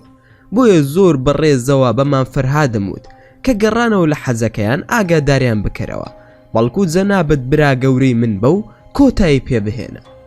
مام فەرهاد دەمەوێت شتێکت پێ بڵێم، ئەمەیان پەیوەندی بە خۆمەوە هەیە، ماکوانش بە پێکەنینەوە، ناشێت تۆ نەتەوێت ژن بهێنی. مام فەرهاد کوورە ژنی چی براگیان، خۆی گەورە گلارەم لێ نەسێنێ، تازەکەی من لە ڕێگای ژن هێنان ماوە. ماکوان خێر ئەمرکە. مام فەرهاد کە موسڵمان بووم نازانم ئاشکرای بکەم، چونکە هیچ کام لە خزم و کەس و کارم نازانن، ئاشکرای بکەم یان هەر بەنهێنی بێ. ماکوان مام فەرهادی عەزیز کوا ئێستا خەڵکی لەو شتا دەپرسێتەوە، من پێم وایە ژیانی ئاسای خۆت بکە و هەر باسشی مەکە، خۆگریمان زانیان کە موسڵمان بووی، زۆر بە ئاسایی وەری بگرە، با ئەوان باسی بکەن تۆکو موسڵمانێک لەگەڵ کەسوکاری خۆت بژی، ئەگەر پرسیان وەڵام دانەوەی زۆر ئاسانە. مام فەرهاد بڕوا بکە هەروە ئاسان نییە، ئاخر چی بڵێم؟ ماکوان بڕوا بکە زۆر ئاسانە، سەرەتا تۆ لە ناو کۆمەڵگەی یەرسانیەکاندا نی، پاشان ئێرە ئەوروپایە، پێم بڵێ چەند یەرسانی نەک هەر باوەڕی بە ئاینی یەرسانی نییە، بگرە هەر مولحید و بێدینیشە، مەگەر وانیە. مام فەرهاد بەرێوەڵڵا زۆربەی ئەو یارسانیانی کە من ئەیان ناسم هەر باوەڕشیان بە خودا نییە. ماکوان ئەی ڕەحمەتت لێبێ، خۆی گەورە هیدایەتی یاویت و بە چاوی خۆش شیفای کچەکەت بینیوە، بۆچی بە ڕاستگۆییەوە بۆیان باز ناکەی کە پرسیاریان لێ کردی بۆچی موسڵمان بوویت و ئیسلامت هەڵبژاردووە، تۆش وەڵامیان بدەرەوە. مام فەرهاد فەرمایشتەکەت زۆر ڕاستە و حەقی خۆیەتی. ماکوان من ناڵێم بڕۆ خۆت بکە بە بانخواز و جاڕی بۆ بدە، خۆ ئەگەر لە تواناتە هەبێت کارێکی باشە، من دەزانم تۆ کەسێکی بەڕێز و بێدەنگیت و خەریکی ژیانی تایبەتی خۆتی، پێویست ناکە زۆر بیر لەو باسانە بکەیتەوە، دڵنیام خەڵک ئەوەنی بە دوای سەروەت و سامان و پارەوەن، ئەوەندە بە دوای ئاینەوە نین. مام فەرهاد وەڵا ڕاستە برا وایە، خەڵک بەگشتی سەرقاڵی زەندەگیە. ماکوان من باسێکت بۆ دەکەم بۆ ئەوەی تۆ بەو باسە بتوانی وەڵامی ئەو پرسیارە قەبەی خەڵکی بدەیتەوە کە بۆ ئیسلامت هەڵبژاردووە. مام فەرهاد وەڵڵاهی مەمنونت دەبم ئەوە گوێم بۆ گرتووی. ماکوان بڕوا بکە لە ژیانی ئەم ماکوانەدا نە باوکم و نەدایکم و نە مام و نەپور و نە کەس و کارم ڕۆژێک لە ڕۆژان بە منیان نەوتوە نوێژ بکە یان دینداری بکە و خوا ناز بە، لە ڕاستیدا وتویانە سیاسەت مەکە، ئامۆژگاریان کردوم کە کەسێکی باش بم و دەست پاک و داوێن پاک و چاکە خواز بم، نەک بۆ ئەوەی خوا لێم خۆش بێت، نا، بەڵکو لەبەر ئەوەی کوڕی پیاوێکی باش و ناودار بووم.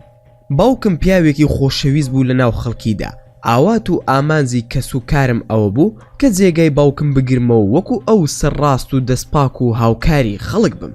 ئەوەی باسی دەکەم ساڵی 1992 بۆ 1999 ژیانم وەکو هەموو گەنجێک بردوۆتە سەر، بەڵام لە کۆتایی ساڵەکانی 2000 دنیایەک پرسیارم بۆ دروست بوو. زۆرم دەخوێندەوە لە کتێبی فەلسەفی و فکری و سیاسی، فکری سیاسی و ئەدەب و شعر و شانۆ و زۆرێک لە بوارەکانی تر و هەتا دوای.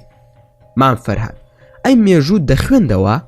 ماکوان بەڵێ بە دڵنیاییەوە مێژوو خولیای منداڵیم بوو، بە هەر حاڵ ڕۆژی وا هەبوو 7 بۆ 8 کاژمێرم بە خوێندنەوە بەسەر دەبر. دەچووم بۆ کتێبخانەی گشتی ئۆسلۆ، لەوێدا ئەنیشتم بە 5 سەعات بەس خەریکی خوێندنەوە بوو. ئەوەی ڕۆشنبیر و سیاسی و دانشمەند و خاوەن فکر بوایە حەزم بە هاوڕێیەتی دەکرد. کۆمەڵێک هاوڕێی زۆرم هەبوو لە هەموو بوارەکاندا، لە هەموو چین و توێژەکان هاوڕێم پەیدا کردبوو، لە مەسیحی و یەهودی و زەردەشتی و مارکسی، لە بێدین و وجودی و هونەرمەند و گۆرانی بێژ و نووسەر و ڕۆژنامەنووس و دکتۆر و هەتا دوایی. ڕۆژ بە ڕۆژ مێشکم ئاڵۆز دەبوو، یەک دنیا پرسیار لە مێشکمدا بوو، دەم و داخۆ من بۆچی دروست بووم، کارم چییە، چیم پێسپێردراوە، بۆچی هاتووم، هەروەها بۆ کوێ دەچم، دوای ڕۆشتنم لەکوێوە سەر دەردەهێنم، مردن چییە، ڕۆح چییە و خوا چییە، ئەی پێغەمبەر چییە. یەک دنیا پرسیار لە مێشکمدا بوو دەخولانەوە، خۆم بە دەوری خۆمدا دەخولامەوە، نە مارکس و لینین و نە جیڤارا و جان جاک ڕۆسۆ، نە ژان پۆل سارتەر، نە ئەسمۆندی بۆ فوارە، نە کانت و دیکارت و هەتا دوایی. کەسیان نەیانتوانی تونوێتی فکر و برسیەتی ئەقلم تێر بکەن. بۆ زانیاریت من هەر کەسێکی موسڵمان بووم ئەو کاتەش، بەڵام موسڵمانێکی کلاسیکی و ئاسایی بووم، وام دەزانی دین بۆ بنیادنانی کەسایەتیە و بۆ ئەوەی بڵێن کوڕی چاکە و خەڵکی متمانم پێ بکەن و بڵێن ماشەڵڵا خاوەنی شەخسیەتە. من ئاوا لە دین تێگەیشتە بووم، وردە وردە بە دوای خۆمدا دەگەڕام تا خۆم دۆزیەوە. ئەو پرسیارانی کەلام دروست ببوو تەنها ئیسلام وڵامی دایەوە. ئیسلام توانی من دروست بکە، وا نەزانی وەکو ڕازی بوون من زۆر لە خۆم ڕازیم. نا، من ناڵێم کەسێکی باشم، بەڵام بە دڵنیاییەوە ئیسلام باشی کردوم، ئیسلام گۆشی کردم. بڕوا بکە یەک کەس نەیتوانیوە ئەمرێکم بەسەردا بکات جێبەجێی بکەم. بەخوای گەورە کە دەیانوت ماکوان شەڕمەکە، مەبەستم کەس و کارەکەمە، من زیاتر شەڕم دەکرد. دەیانوت لەسەر خۆبە، من زیاتر بە قسەی کەسم نەدەکرد، نەکبەت و وێڵ و سەرگەردان بووم، ئەوەی گوێم پێنە ئەدا قسەی خەڵکی باش بوو. بەڵام ئیسلام کارگەی دروستکردنی مرۆڤی چاکە.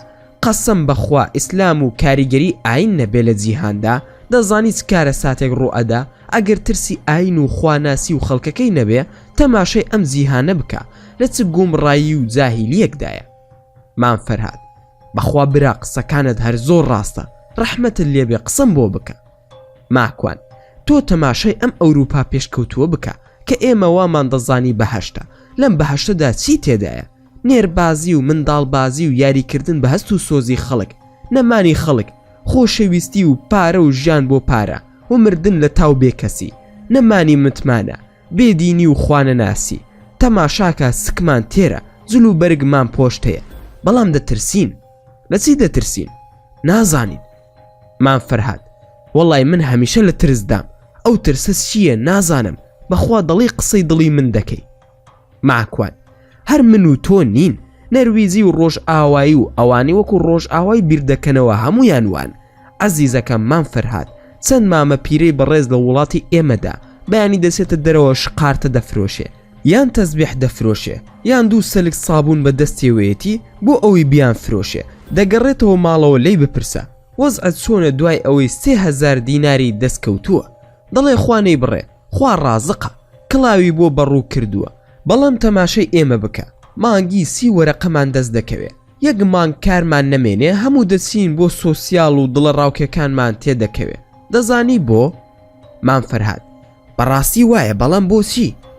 ماکوان وەڵامەکە ئاسانە، کڕینی ماڵمان بە قەرزی بانکە، سیارەمان هەروایە، خواردنمان نازانین حەڵاڵەیان حرامە، جارێک گوێ بە حەڵاڵ و حرام هەر نادەین، ئەوەی هۆکاری ترس و دڵە ڕاوکێکەمان. بێزگە ئەوەی ئەم سیستەمی ڕۆژ ئاوا منداڵمان ئەبا، ژیانمان دەبا هەست و سۆز و عاتیفە و دین و شەرەف و کەرامەتت دەبا تەنها بۆ ئەوەی سکت تێر بێت و ڕازی بی ئەوەیە هۆکاری ترسەکە.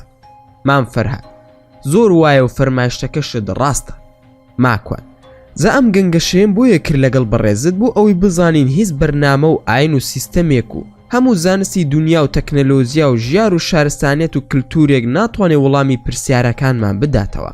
تەنها و تەنها ئیسلام دەتوانێت وەڵاممان بداتەوە. پێمان بڵێ بۆچی هاتووی، بۆ کوێ دەچی، کارت چییە و مردن چییە، دوای مردن چی ڕوودەدات و چی دەکەی، خوا کێیە و دین چییە.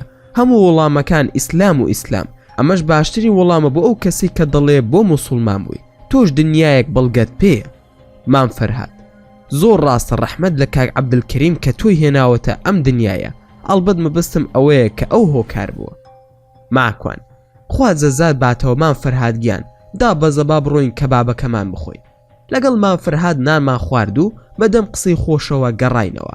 ماوەیەکی پێچوو هەموو دۆستان و هاوڕێیان و خوشک و براکانمان لە حەز گەڕانەوە.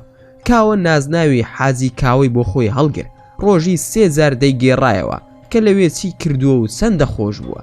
ئێوارەیەکی سەرەتای پاییز گەڵای دارەکان دەستیان کردبوو بەوەرین. ڕێگەوبان بە گەڵای دارەکان ڕازێنرابوونەوە. حەسقیلم لێ پەیدا بوو. حەسقیل وتی بۆ کوێ دەچی؟ ماکوان لە نوێژی عەسر بووم. تۆ کوێت پێخۆشە بۆ ئەوێ دەچین؟ حەسقیل هاتووم بۆلات لەگەڵ سەسیل و میە. شێخ بەرقان وتی بە ماکوان بڵێن با خۆی ئامادە بکە لەم هەفتەیەدا کۆڕەکەی بۆ دەگرین. ماکوان بە خۆشحاڵیەوە حەزەکیان، بەڵام باسی چی بکەم؟ ئێوە داواتان هەیە لەسەر چی؟ لە ژیانمدا کۆڕم بۆ جنۆکە نەگرتووە. باسی چی بکەم؟ هیچ ناو نیشانێک لای ئێوە ئامادەیە یان خۆم ئازادم؟ لەم قسانەدا بووم سەسیل و میا سڵاویان کرد بە سڵاوی ئیسلام و وەڵامی ئەوانماندایەوە بەیەکەوە بەرەو کەناری دەریا ڕۆشتی. حەسقیل شێخ بەرقان وتی بە ماکوان بڵێن باسی ڕۆڵی ئێمە بکا لە ئیسلامدا. ماکوان جا وەڵڵاهی نازانم ڕۆڵی ئێوە چی بووە لە ئیسلامدا. هیچ سەرچاوەیەکم لا نییە لەو بارەیەوە، هیچم نەخوێندۆتەوە. سەسیل هەوڵ بدە بزانە کام کتێبە باسی جنۆکە دەکا لەوە زیاتر دەربهێنە. ماکوان ئاخر خۆستەلی برام ئێوە بەرزەسە نین تا کتێبتان لەسەر نووسرا بێ. میە ئێوەرە بۆ کتێبخانەی لازین لەوێ زانیاری زۆری لێیە. ماکوان جا ئەمە لەکوێ و من چۆن بگەمە ئەوێ؟ حەسقیل ئەوە بیرۆکەیەکی باشە، بەڵام کتێبەکانی ئێمە وەکو کتێبی ئێوە نییە. وەرەقە و یەک لە دوای یەک هەڵیان بینەوە. هەز دەکەم قورس بێ. سەسیل دەتوانی سوود وەربگری لە هەندێک لە کتێبەکانی کتێبخانەی لازین، بەڵام وەک حەسقیل وتی دەبێ بزانی چۆن بتوانی سوودیان لێ وەربگری ئەو نووسراوانە. ماکوان چۆنن ئەو نووسراوانە؟ لەسەر پێستەیە یان چۆنە؟ حەسقیل نا لەسەر توێکڵی دار و لاسکی گەڵایە بەهێزی هەردوو شاخە، بەڵام نووسراوەکان بە زمانی خۆمان نووسراون، زمانی ئێوەی مرۆڤ نییە. ئەو وشانە تۆ لێی تێ ناگەی. ماکوان تەنها چارەسەر ئەوەیە کە ئێوە بۆم بخوێننەوە.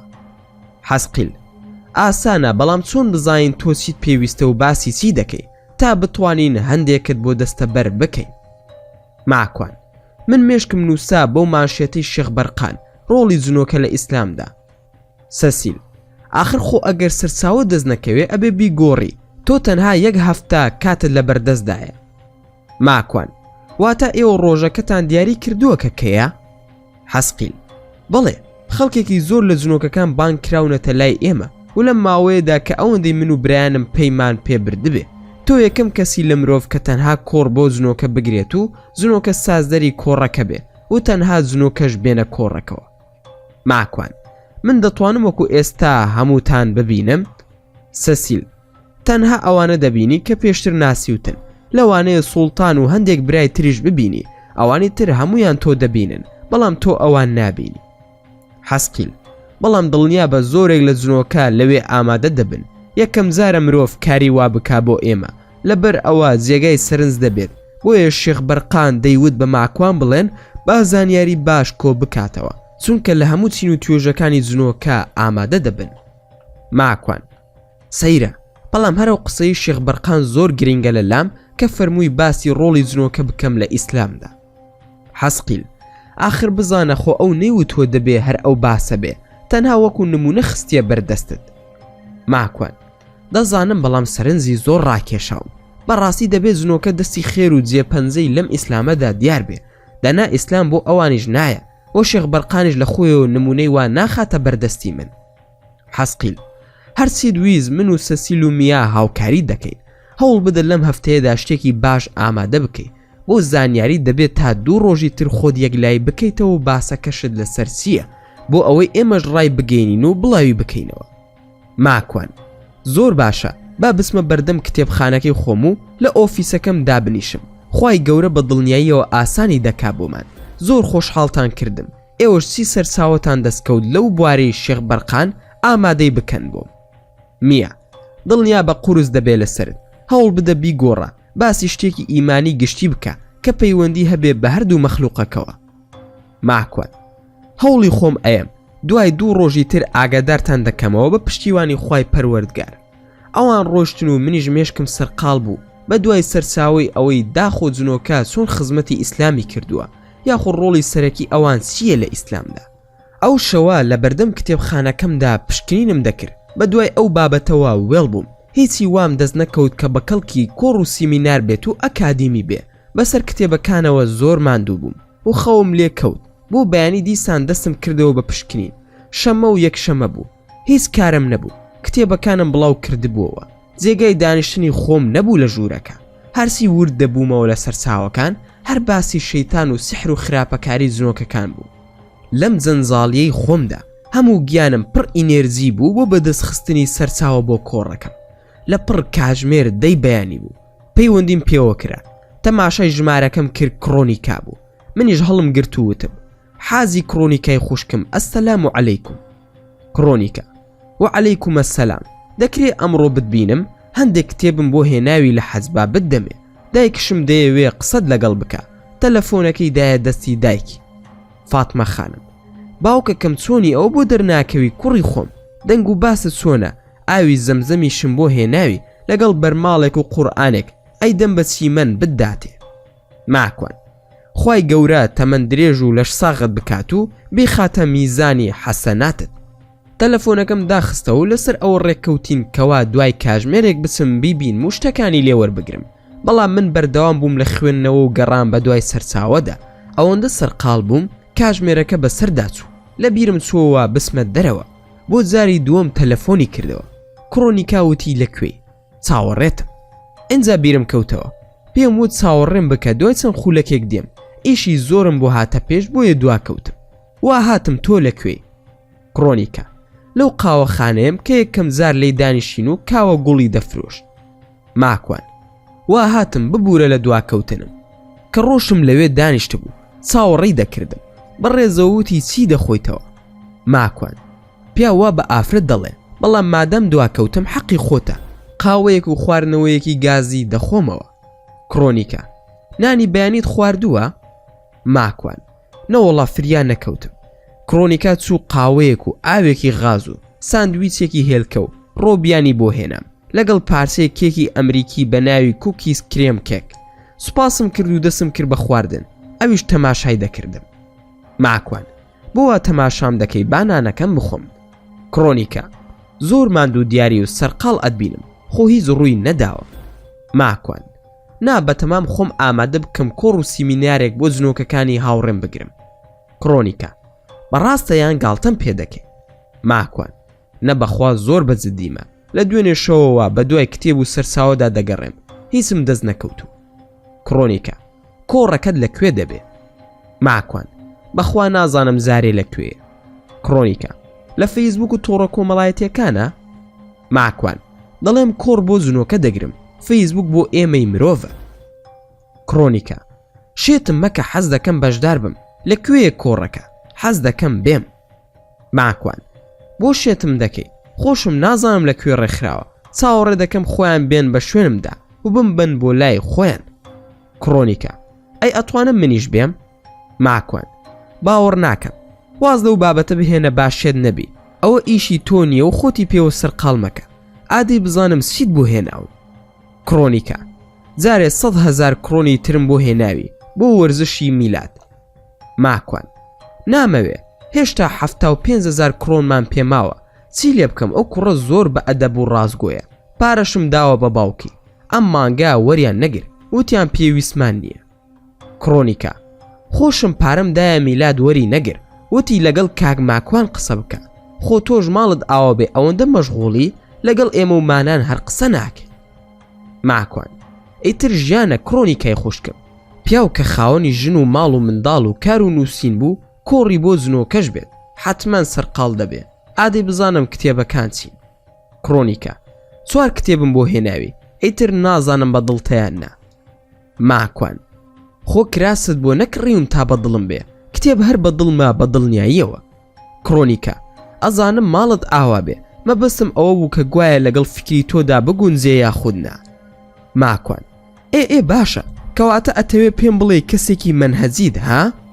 کڕۆنیکا خۆت فێرت کردوم لە کتێبی گفتوگۆی قەڵەم ئایدۆلۆژیا و باسەکانی ئایدۆلۆژیات کردووە زۆر پێی معجب بووم ئەمەش کتێبەکانە هەموو فەرموودە قودسیەکانم بۆ هێناوی. ئەم کتێبە باسی نەقدی ئیسلامیە لە لاهود بۆ فەلسەفەی عەرەبی.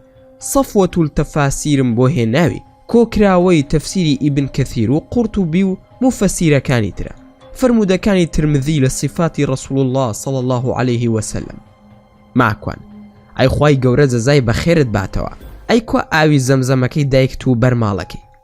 کڕۆنیکا تەزبیحێک و قورئانێکشی لەگەڵدایە لە بیرت چوو وایە؟ ماکوان وایە کوا بێنە. کڕۆنیکا فەرموو ئەوە هەموویەتی ئەڵێ من لێم داگیر کردووی و لێم دەسەنیتەوە. ماکوان ئەو دیارانەی کە لە حەجەوە بۆم دێت زۆر عەزیزن. کڕۆنیکا خەریک بۆ عەبایەکی سەرشانت بۆ بهێنم زۆر جوان بوو بەڵام وتم لەوانەیە حەزی لێ نەکە. ماکوان وەڵا بەعەکسەوە زۆرم حەز لێتی بۆ نەدهێنا یان ڕەزیل بوویت و وتت گرانە. کڕۆنیکا تخوا وا لە من تێگەیشتویت؟ ماکوان نە بەخوا دەزانم خوشکێکی بەڕەحمیت و هەموو شتێکی باشت بۆ من دەوێ ئەوە هەر بۆ خۆشی وا دەڵێن. کڕۆنیکا تۆ لە نێوان شەیتان و فریشتە یاری بە من دەکەی. ماکوان چی؟ کڕۆنیکا بەڵێ هەموو جارێک خەنجەرێکم لێ دەدەیت و بە برینداری بەجێم دەهێڵی لەخوا ناترسی؟ ماکوان ئەوە ئەڵەی چی تێناگەم. کڕۆنیکا تۆ تێناگەی یان خۆتم لێ هەڵە دەکەی؟ ماکوان چیت دەوێ؟ کڕۆنیکا تۆم دەوێ. ماکوان بۆ من مەدالیام یان کەرەستە و شتومەکەم حازی گیان منت بۆ چییە؟ ئەترسم بە دەڕنەفیز و پلایس تێگەیشت بێتی. کڕۆنیکا تخوا ماکوان گاڵتە مەکە وەڵای سحرت لە دڵم کردووە لە ناوی دەرناسی. ماکوان من چۆن سحر لە دڵ دەکەم پەنا بەخوا بۆت بەتاڵ بکەمەوە ئەو سحرە بە ڕوقی شەرعی؟ کڕۆنیکا نامەوێ ئەو سحرە با بمێنێ ئەگەر سحر وا بێت زۆر پێی ڕازی. ماکوان خۆت ناتەوێ بەتاڵی بکەیتەوە من چی بکەم؟ کڕۆنیکا لەخوا بترسە ئەزانی من داوا لێ دەکەم بە حەڵاڵی ببمە خێزانت بۆ هەموو جارێک ڕەفزی دەکەیتەوە. مام فەرهاد وتی ماکوان وتوێتی سوپاسی دەکەم من ناتوانم ژن بهێنم و خۆم ژنم هەیە و ماڵی تر دروست ناکەم. ماکوان بەڵێ ڕاست دەکا من ناتوانم ماڵی تر دروست بکەم چونکە کۆڵم زۆر قورسە نامەوێ قورستری بکەم واتا کۆڵی بەرپرسیارەتیم قورسە. کڕۆنیکا ئەی لە ئیسلام ڕێگە نەدراوە پیاو چوار ژنی هەبێ؟ ماکوان بەڵێ ڕێگا دراوە بەڵام خۆ فەرز نییە ئەتوانیت هەر ژنیشت نەبێ. کڕۆنیکا باشە من نامەوێت تۆ بیتە لای من بەس هەر دەمەوێ مارەم بکەیت و بڵێم ژنی ماکوانم. ماکوان ئاخر جا چۆن شتی وا دەکەم باشە من پرسیارێکت لێ بکەم ئەم هەموو خەڵکی تر هەیە بە دوای ژندا دەگەڕێ هەزارەها لە من باشتر و قۆستر و پیاوتر هەن دەوڵەمەندن و مەمنونی تۆن و ژنیشیان نییە ئەی بۆ شوو بەوان ناکەی. کڕۆنیکا ماکوان خۆ کێشە لە پیاوە نییە من بێزگە لە تۆ کەسی تر ناسێتە دڵم خۆ من پێش تۆ ئەزمونم زۆرە لەگەڵ پیاوەندا ئەزانم بە چاوی سووک تەماشام دەکەی. ماکوان وانییە من بە چاوی سووک تەماشای هیچ مەخلوقێکی خوای پەروەردگار ناکەم لە کاتێکدا تۆ خوشکی ئیمانداری منی. کڕۆنیکا ساڵی 2003 یەکەم داواکارم هات ڕازی بووم بەڵام کە تەماشام کرد لە پیاو نەدەچوو کەسایەتیەکی زۆر مناڵانەی هەبوو نازانم منیش حەزم بە کەسێکە زۆر پیاوانە ڕەفتار بکە. دوای 6 مانگ کۆتاییم بە هەموو شتێک هێنا لەگەڵی بە باوکمم وت من شتی وام ناوێ. پاشان ساڵی 2005 کوڕێکی تر هاتە داوام بێزگە من 4 ئافرەتی تری هەڵخەڵەتاند بوو لەویش پەشیمان بوومەوە هەرسی داوای لێبوردنی کردوتم تەواو. ماکۆن زارێ ئەم دوانە خەڵکی کوێ بوون؟ کڕۆنیکە هەردووکیان کورد بوون. ماکۆن دەی خوای گەورە موفەقت بکە، باسی سێم و چوارەمم بۆ مەکە. کڕۆنیکە کوڕێکی تر هاتە داوام ساڵی 2006 بەڵام نەخۆشی نەفسی هەبوو. هەفتەیەک دەچوو بۆ کڵێسا و هەفتەیەکیش دەچوو بۆ مزگەوت و چەند جارێک چوینە دەرەوە بەیەکەوە. لە بازار کوردەکانی تر پێیان ڕادەبوەر، زۆر بێشەخسیەت بوو، ئەویش ڕێک نەکەوت. ماکۆن دوای ئەو کڕۆنیکە کۆتاییان بەرپرسێکی بێشەرەف بوو. خوا ڕەحمی پێکردم زۆر ڕزگارم بوو لە دەستی، بە هەردوو دیوەکەیدا کاری دەکرد. ماکۆن بە هەردوو دیوەکەیدا کاری دەکرد واتای چی؟ بەخوا من ئەو مستەڵەحاتانە نازانم.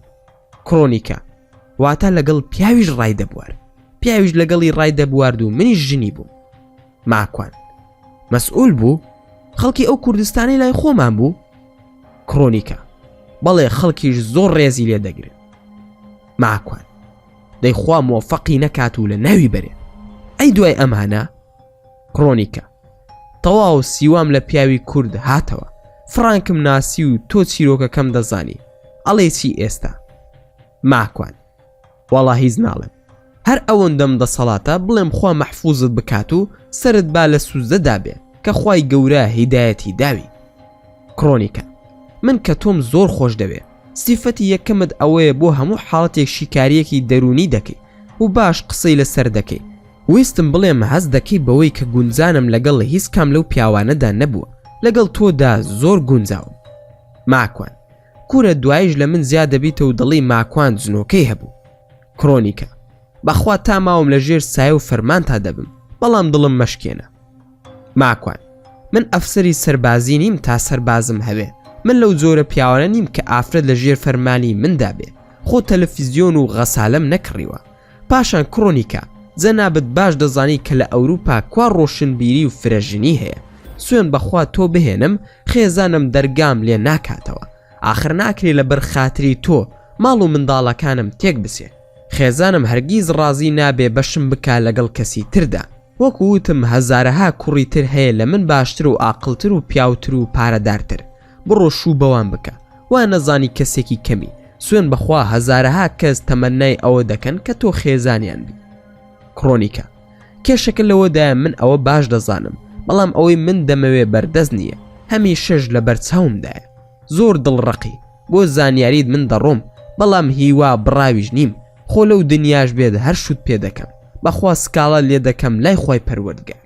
گفت و گۆمان لەگەڵ کڕۆنیکا بڕاندەوە لەسەر ئەوەی کە ناتوانم بە هیچ شێوەیەک لەگەڵیدا هاوسەرگیری بکەم. لە کۆتاییدا کڕۆنیکا تووڕە بوو و بەجێی هێشتم و وتی سکاڵەت لێ دەکەم لای خۆی پەروەردگار. بە هێواشی و دەنگێکی نزم وتی خۆ لەم دنیایش هاوسەرگیریت لەگەڵ نەکەم، لەو دنیا هەر دەیکەم، هیوا بڕاو نیم. دوای چەند ڕۆژێک حەسقیل گەڕایەوە بۆ لام، وتی خۆت ئامادە بکە، ئێوارەی هەینی کۆڕەکەت بۆ ساز دەکرێت، ئامادە باشی بۆ کراوە، هەوڵ بدە هیچ شتێکی نەخوازراو نێتە پێشت تا کارەکەمان لێ تێک بدە. ماکۆن بێخەم بە من ئامادەم. حەسقیل ناو نیشانی کۆڕەکەم بدەرێ یان هەر ئەوەی شێخ بەرقان بێ. ماکۆن پێم وا بێ هەر ئەوەی شێخ باشترە، بەڵام تۆزێک ئەدەبیتری دەکەین. کاریگەری جنۆکە لە ئیسلامدا و ئاوێتە بوونیان بە ژیانی پێغەمبەر صلی الله عليه وسلم. حەسقیل زۆر باشە، ئێستا ئەچم هەواڵیان ئەدەمێ.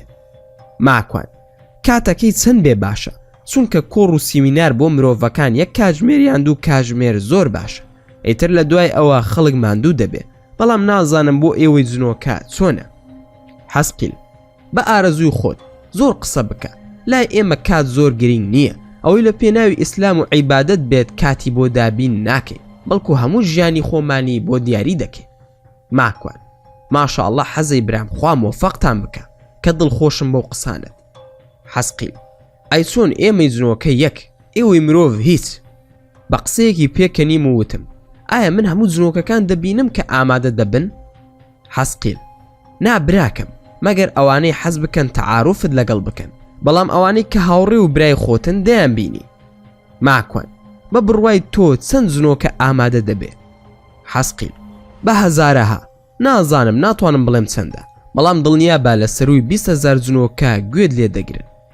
ماکۆن یەکجار زۆرە، چین و توێژەکانی زنۆکە کێن و چین؟ حەسقیل لە هەموو زۆرێکە، بەڵام زیاتر ئەوانن کە سەربازی سوڵتانن. ماکوان حەسقیل ئەم سوڵتانە کێیە؟ زۆر باسی دەکەن، تۆزێکم بۆ باز بکە. حەسقیل کەسێکی زۆر دادپەروەرە، ئیسلامی زۆر خۆش دەوێ، زۆر ئازا و چاو نەترسە، هاوڕێیەتی زۆر هەیە لەگەڵ مرۆڤەکان، بەڵام من نازانم شێخ بەرقان بۆی باس کردم، بە تایبەت لەگەڵ زانا و سەرکردە ئیسلامیەکان کە لە گۆڕەپانی جیهاددان. ماکوان ئەی زانستی و ئاسی خوێندەواری چۆنە؟ حەسقیل زۆر بەرزە، زۆر وریایە و زوو لە شت تێدەگا و خۆ بەکەم زانە و منداڵی زۆر خۆش دەوێ، هەموو مسلمانێکی جنۆکە و مرۆڤی خۆش دەوێ، بەرگری کاری سەرسەختی ئیسلامە، بۆ ئیسلام دەژی و بۆ ئیسلام دەمرێ. ماکوان وەڵا وا باسی دەکەی مشتاقت کردم بۆ ناسین و بینینی. حەسقیل شێخ بەرقان و کازۆڵ باسی تۆیان بۆ کردووە، سوبحان الله، ئەویش وتی مشتاقتان کردم بۆ ئەوەی ماکوان بناسم. ماکوان خۆشحاڵ دەبم، بە پشتیوانی خوای پەروەردگار ڕۆژی دیاریکرا و ئامادە دەبم. حەسقیل بە پشتیوانی خوای پەروەردگار کازۆڵ و میادێن بە شوێن تا لەگەڵ ئەواندا دەی.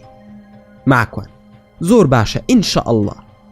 خوا حافیزیم لە حەسقیل کرد و زیاتر سەرقاڵ بووم بە خوێندنەوە و لێکۆڵینەوە لەو باسی کە ناو نیشانەکەیم نارد بۆ برایانی زنۆکە و لە هەوڵی بەدەستهێنانی زانیاری بووم.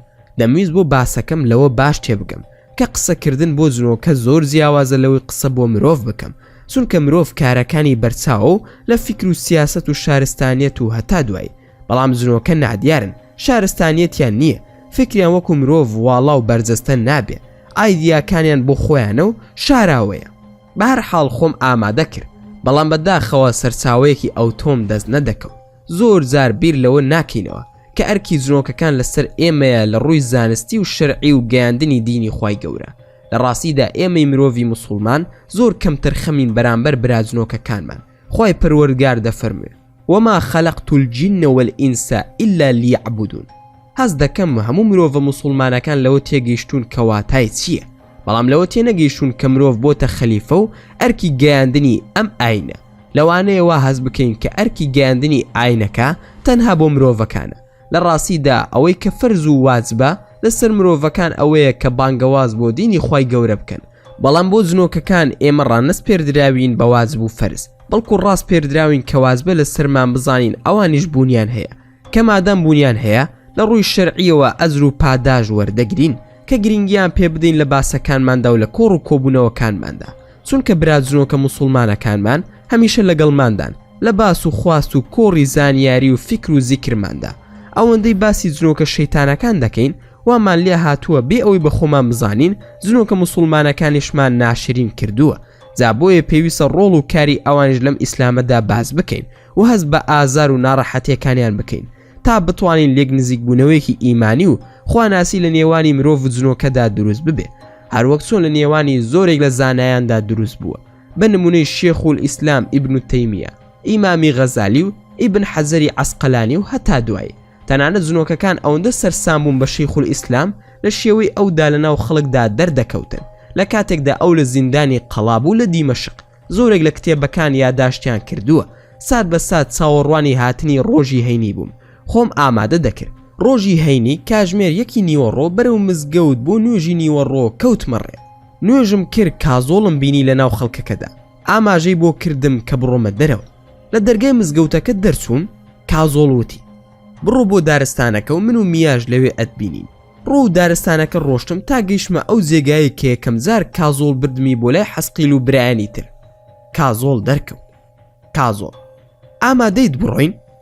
ماکوان هەر زۆر ئامادەم.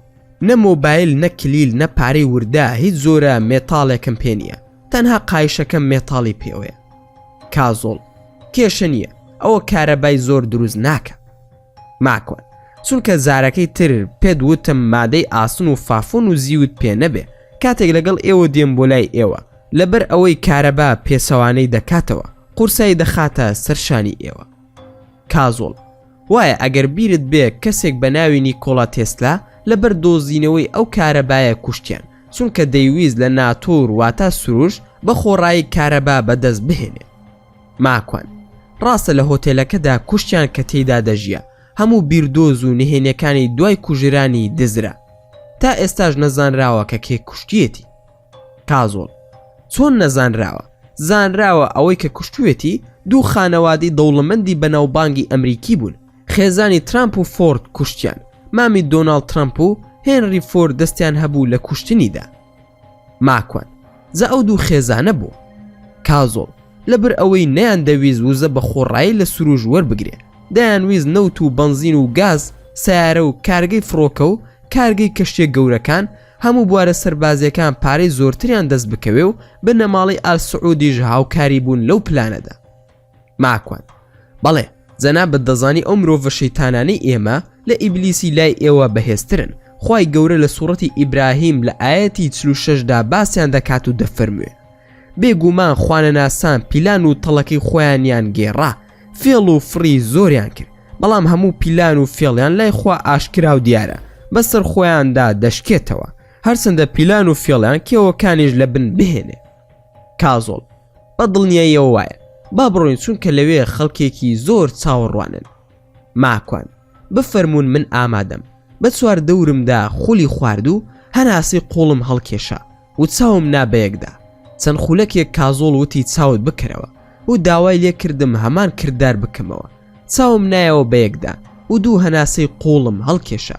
کاتێک چاوم کردەوە شێخ بەرقان لە بەردەممدا بوو، سڵاوی لێ کردم و زۆر خۆشحاڵی خۆی دەربڕی بە ئامادەبوونم. داوای کرد کازۆڵ و میە جەنابی سوڵتان ئاگادار بکەنەوە کە ماکوان هاتووە.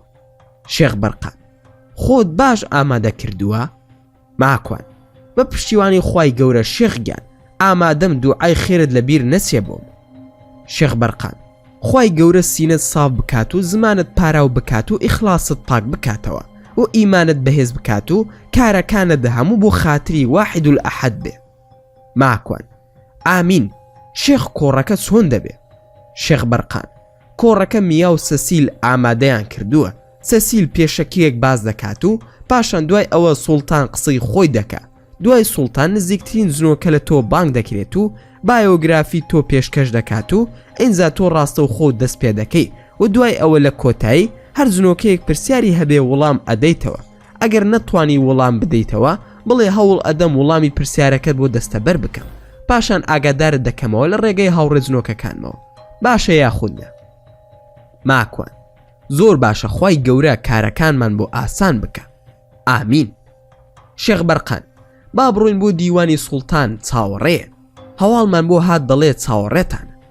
ماکوان: بفەرموو لە خزمەتتاندا. لەگەڵ شێخ بەرقان کەوتینە ڕێ، چوینە ناو باڵەخانە و قەڵایەکی جوانی پڕ ڕەنگ و سوورەیە، پڕ لە چل و چرا و بۆنی خۆش و بێدەنگ و پڕ ئارامی، هەروەها سامناک. تەنها گوێم لە دەنگی پێکانی خۆم بوو تەقەی دەهات. لەگەڵ شێخ بەرقان لە بەردەم دەرگایەکی زۆر گەورە خۆمان بینیەوە. نەخشی سەر دەرگاکە وەکو قەلغانی دەستی پاڵەوانەکان بە ڕەنگی ئاڵتونی لەسەر دەرگاکە کێشرا بوو. دەرگاکە لە جوانترین زۆری داری ساز بوو، ڕەنگی ڕەش بوو کە وەکو دەرگای سنتەرە گشتیەکان بۆمان کرایەوە و چوینە ناو دیوان و ساڵۆنێکی گەورە، هۆڵێکی پڕ لە پایە نەخشێنراوە. سەقف و دیواری ناو هۆڵەکە هەموو نەخشی ڕەنگا و ڕەنگ و زەخرەفە و گوڵ و ئاەتەکانی قورئان بوو.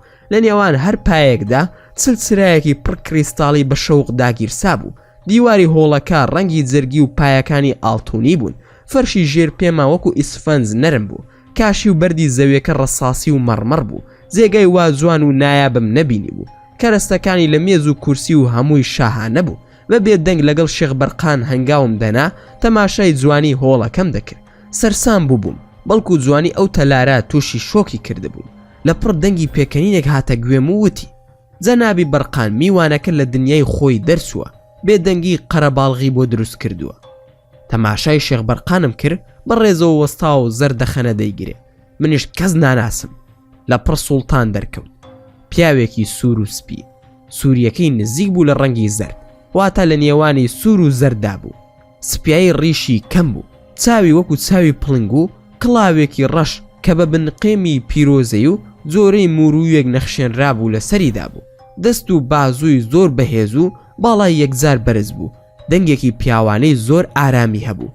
زەردەخەنە لەسەر لێوی یاری دەکرد. وتی: حاجی ماکوان بەخێر بێ بۆ وڵات و مەملەکەتی خۆت. ماکوان: خوای پەروەردگار سەربەرزت بکات جەنابی سوڵتان، پایدار و سەربەرز و سەربڵند بیت قوربان. سوڵتان: ئەمڕۆ هەموومان میوانی تۆین، چیت بۆ ئامادە کردوین؟ ماکوان: لە ماڵی خاوەن کەرەمەکاندا هەمیشە من داواکار بووم، ئەوە منم میوان بوو لە خزمەت جەنابت و شێخدا داوای دوعای خێر دەکەم، بەڵکو بە زانیاری و کەڕەم و بەخشندەی خۆتان ئێمە دەوڵەمەند بکەن و تینوتیمان بشکێنن.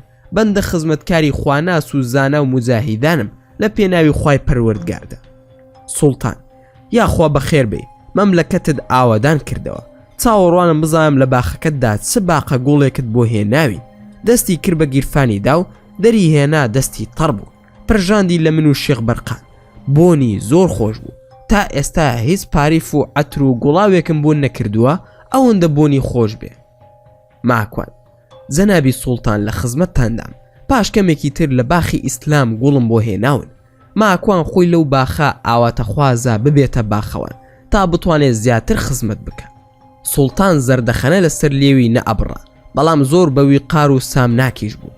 تەماشای شێخ بەرقانی کردووتی: ڕاستت فەرموو، خۆیەتی خوای گەورە هەموو لایەک بە ئاشتەوایی بهێڵێتەوە. هەرچەندە لەو قسانە هیچ تێنەگەیشتم. سوڵتان وتی: با بڕۆین. لەگەڵ جەنابی سوڵتان بەڕێکەوتم و نەمدەویست پێشی بکەوم، ئەویش دەیویست لەگەڵمدا هەنگاو بنێ. تەماشای ڕیشی کردم و وتی: ڕیشت نوری تێکەوتووە، دڵخۆشی کە سپی تێکەوتووە یان حەزت دەکرد ڕەش بواە؟ ماکوان: پێغەمبەری خوا صلی الله علیه وسلم دەفەرموێ کاتێک کە ڕیشی موسڵمان سپی دەبێت نورە. هەروەها دەفەرموێ ڕیش سپی کە سەر دەکاتە سوزدا، خوای گەورە شەرم لە ڕیشی سپی دەکات. چۆن دڵخۆش نیم کە سپی تێکەوتووە، خوای گەورە لێمان قبول بکە. لەناو ئەم دینەدا ڕیشم سپی کردووە، بە ڕیش سپێتی نەهاتومەتە ناوی. سوپاسی خوای گەورەی لەسەر دەکەم، سرم بە سپێتی ڕیشم بەرزە. سوڵتان: خوای پەروەردگار سەربەرزت بکە. خۆشەویستی حازی ماکوانی برامان، لەم قسانەدا بووین چوونە بەڵەکۆنەیەکی گەورە لە باڵەخانەکەدا. ئەوەی جنۆکە بوو کە ناسی بووم لە موسڵمانەکان لەوێ ئامادە بوون. حەسقیل و سەسیل و ڕاقی و شێخ بەرقان و کازۆڵ و سوڵتان و میا و حەنانە لەوێ بوون. لە بەڵەکۆنەکەدا ماینەوە لە شێوەی زریوەی ئەستێرەی شەوان و ڕەنگی بریقەی کریستاڵ ئەو ناوچەی داگیر کردبوو. دەشتایەکی بەرفراوان و سەوزایەکی زۆر جوان و لاکانی بە شاخ و کۆتایی دەشتەکەش قەراغ دەریا بوو. سەسیل: ماکوان ئەو جریوە و ڕەنگانە دەبینی؟ هەموو جنۆکەن، بە هەزارەها ئامادەن. ئێستا من دەست پێ دەکەم، دوای من سوڵتان دێت و پاشان حەسقیل دێت و ئەو ئەدناسێنێت. خۆت باش ئامادە بکە. ماکوان: تەوەکوول بەخوا من ئامادەم، کاری خۆتان بکەن. سەسیل: بە بسم الله دەستی پێکرد و پاشان بە خێرهاتنی ئامادەبوانی کرد و سوپاسی سوڵتانی کرد کە هەمیشە لە خزمەت دین و زانست و جیهاددایە. داوای کرد هەموو دوعای خێری بۆ بکەن و خوای گەورە زیاتر هێز و توانای پێ ببەخشێ بۆ بەرپاکردنی دادپەروەری و بانگەواز و جیهاد. ئێستاش جەنابی سوڵتان پەیامی دەگەێنێتە ئێوەی بەڕێز. سوڵتان: بسم الله، درود و سەلام بۆ سەرگیانی پێغەمبەری ئازیزمان صلی الله علیه وسلم. ئامادەبوانی بەڕێز، کوڕ و کچە بەڕێزەکانم، دایک و باوک و خوشک و براکانم، بە ناوی هەمووتانەوە بە خێرهاتنی حازی ماکوانی خۆشەویست دەکەم کە ئەمە جاری چوارەمە کە مرۆڤ کۆڕ بۆ جنۆکە دەگێڕێ لەم جێگایەوە. پێشتر زۆر ڕووی داوە، منیش لە سوڵتانەکانی باوکمەوە ئەم کارم پەرە پێداوە و تا قیامەت بە پشتیوانی خودا لە ناونەوەکانماندا دەمێنێتەوە. ئەوەی شایانی ئەم جێگایە بوو لە مرۆڤەکان بانگی دەکەین تا پەیوەندی نێوانمان بەردەوام بێ لەسەر ئیمان و خواناسی و جیهاد و کۆشش لە پێناوی ئەم ئیسلامەدا. زۆر حەزمان دەکرد حازی ماکوان لە کۆنگری ساڵانی جنۆکەکان بەشدار بووایە، بەڵام ئەو کات لەلایەن وەزیرەوە کازۆڵ ئاگادار کرایەوە کە کێشەی بۆ دروست ببوو، نەیتوانی لەو کاتەدا ئامادە بێ. بۆیە لەسەر داوای جەنابی شێخ بەرقان و مشتاق بوونی خۆمان بۆ ئەم مرۆڤە خواناسە کە ناسراوی هەمومانە و ناوی حازی ماکوانە، خۆشحاڵ بووم بە هاتنی بۆ مەملەکەتەکەمان و گوێبیست دەبین سیمان پێشکەش دەکات. دوای تەواوبوونی جەنابی سوڵتان، سەسیل گەڕایەوە بۆ بەردەم بەڵەکۆنەکە وتی: ئەو مرۆڤانەی کە پەیوەندی لەگەڵ جنۆکە موسڵمانەکان دروست دەکەن دوو شێون. شێوەی یەکەم لە ڕێگەی گەیاندنی زانست و زانیاری و خواناسی و جیهاد. شێوەی دووەم جنە شەیتانەکان لە ڕێگەی سیحر و جاد و بانکردنی بۆ کاری خراپە. پاشان کردارەکە پێچەوانە دەبێتەوە و مرۆڤ جنۆکەکان موسڵمان دەکات و کاریگەری باشیان لەسەر دروست دەکات. بۆ زانیاری هەموو لایەک عەبدوڕەحمانی حەسقیل و خۆشم کە دوو کەسی خراپەکار و لە تەرەفی شەیتان بووین جەنابی حاجی ماکوان کردی نییە تەرەفی خۆی پەروەردگار زانزیکترین زنۆکە لە ئێمە حەسقیلە بۆیە داوا دەکەم لە جەنابی حەسقیل ئەو بایۆگرافی حاجی ماکوان کەریممان پێشکەش بکە. حەسقیل: بسم الله، درود و سڵاو بۆ سەرگیانی پێغەمبەری ئیسلام صلی الله عليه وسلم. ئەم ئێوارەیە کەسێک خانە خوێ کە تەنها ناوەکی بۆ خۆی پێشەکیە، ئەویش ماکوان کەریمی براو ئازیزمە. ماکوان ئەو مرۆڤە چاوکراوە و ئازایەیە کە لە شەپۆلی ڕەشەبای شەیتان و سحر و خراپەکاریدا توانی کەشتی ژیانی ئێمە ئاراستەکەی بگۆڕێت و بەو هەموو هێز و توانایەوە توانی پێچەوانی ئاراستی کەشتی خۆی و ئێمەش بگەینێتە کەناری دەریای ئارامی و دوور لە شەپۆلی ترسناکی خراپەکاری. ماکوان ئەو مرۆڤە بوو توانی فێرمان بکە کە دژی مرۆڤ نەبی. پاشان کۆمەڵی قسەی تری کردو ماکوان کەریمی ناسان. دواتر ماکوان کەریم هات قسەی خۆی بکە. ماکوان: سڵاوتان لێبێ بە سڵاوی ئیسلام. ئەسەلام عەلەیکم و ڕەحمەت الله و بەرەکاتوه. سەڵاواتی زۆر بۆ سەرگیانی پێغەمبەر موحەممەد و هەموو پێغەمبەرانی برای. ڕەحمەت و بەزەی گەورە بڕژێ بەسەر هەموو چاکەکاران و چاکە خوازانی مرۆڤ و جن لەم زەویەدا. برایان و خوشکانی جنۆکەم، ئەوی عەبدوڕەحمان حەسقیلی برام فەرمووی لە ڕاستیدا لە چاوی خۆیەوە و لە کردداری بەڕێزانێکی وەکو سوڵتان و شێخ بەرقان و کەسانی تری ئێوەوە تەماشای منی کردووە. دەنا من نەک لە ئاستی ئەوەدا نیم، بەڵکو خۆم زۆر لەوە بەکەمتر دەزانم. ئێستا ئەو شەرەفەتان بە من بەخشیوە، لێرەدا قسە بۆ ئێوەی بەڕێز و محتەرەم بکەم. بەڕێزان، لایەن گیرانی ئیسلام و خوای پەروەردگار پێغەمبەری خوا صلی الله عليه وسلم لە فەرمودەیەکدا باسی ئاوێتەبوون و تێکەڵاوی ئێوەی جنۆکە دەکا کە چۆن لە مرۆڤەکان باشترن و زیاتر ئیمان جوڵاوترن بۆ قورئان و ئاینی پەروەردگار لە کاتێکدا ئێمەی مرۆڤ ڕاست پێردراوین بە گەیاندنی ئاینەکە و خەلیفە بین لەسەر ئەم زەویەدا.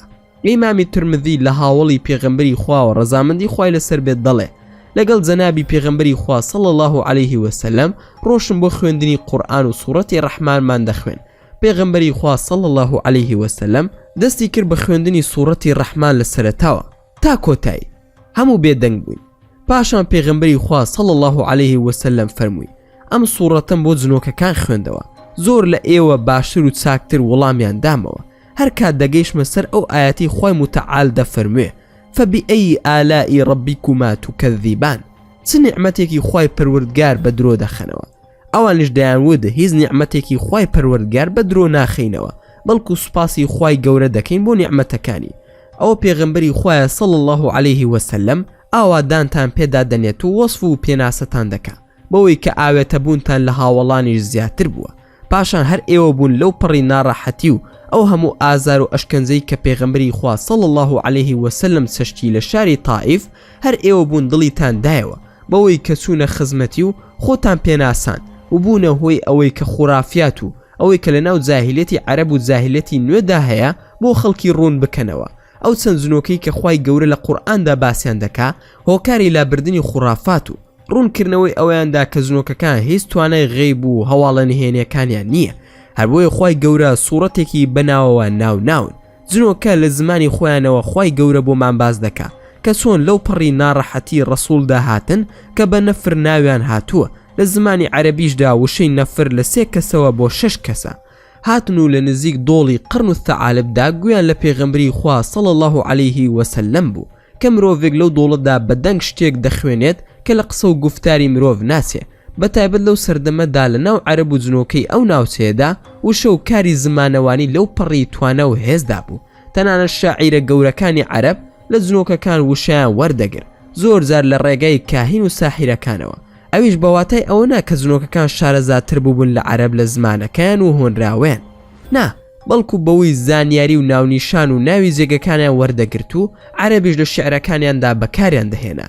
بەڵام ئەو چەند جنۆکەیە لە دۆڵەکەدا گویان لە پێغەمبەر بوو صلی الله عليه وسلم. هەموو هەسوو سۆزێکیان زوڵە و نەیانتوانی خۆیان ئاشکرا نەکەن بۆ پێغەمبەری خوا صلی الله عليه وسلم. ڕاستەوخۆ زانیان ئەم وتانە قسەی مرۆڤ نییە، کاریگەری لەسەریان دروست کرد. هەر ئەوان بوون. واتە مەبەستم ئەو چەند جنۆکەیە بوون کە چوونە خزمەتی پێغەمبەری خوا و بیر و باوەڕی مرۆڤیان ڕاست کردەوە کە پەنا بەخوا لە ناو عەرەب و فارس و بتپەرستەکاندا باو بوو کە خوای پەروەردگار پەنا بەخوا ژنی لە جنۆکەکان هێنا و لە جنسی خوا و جنۆکە و مەلائیکەت دروست بووە.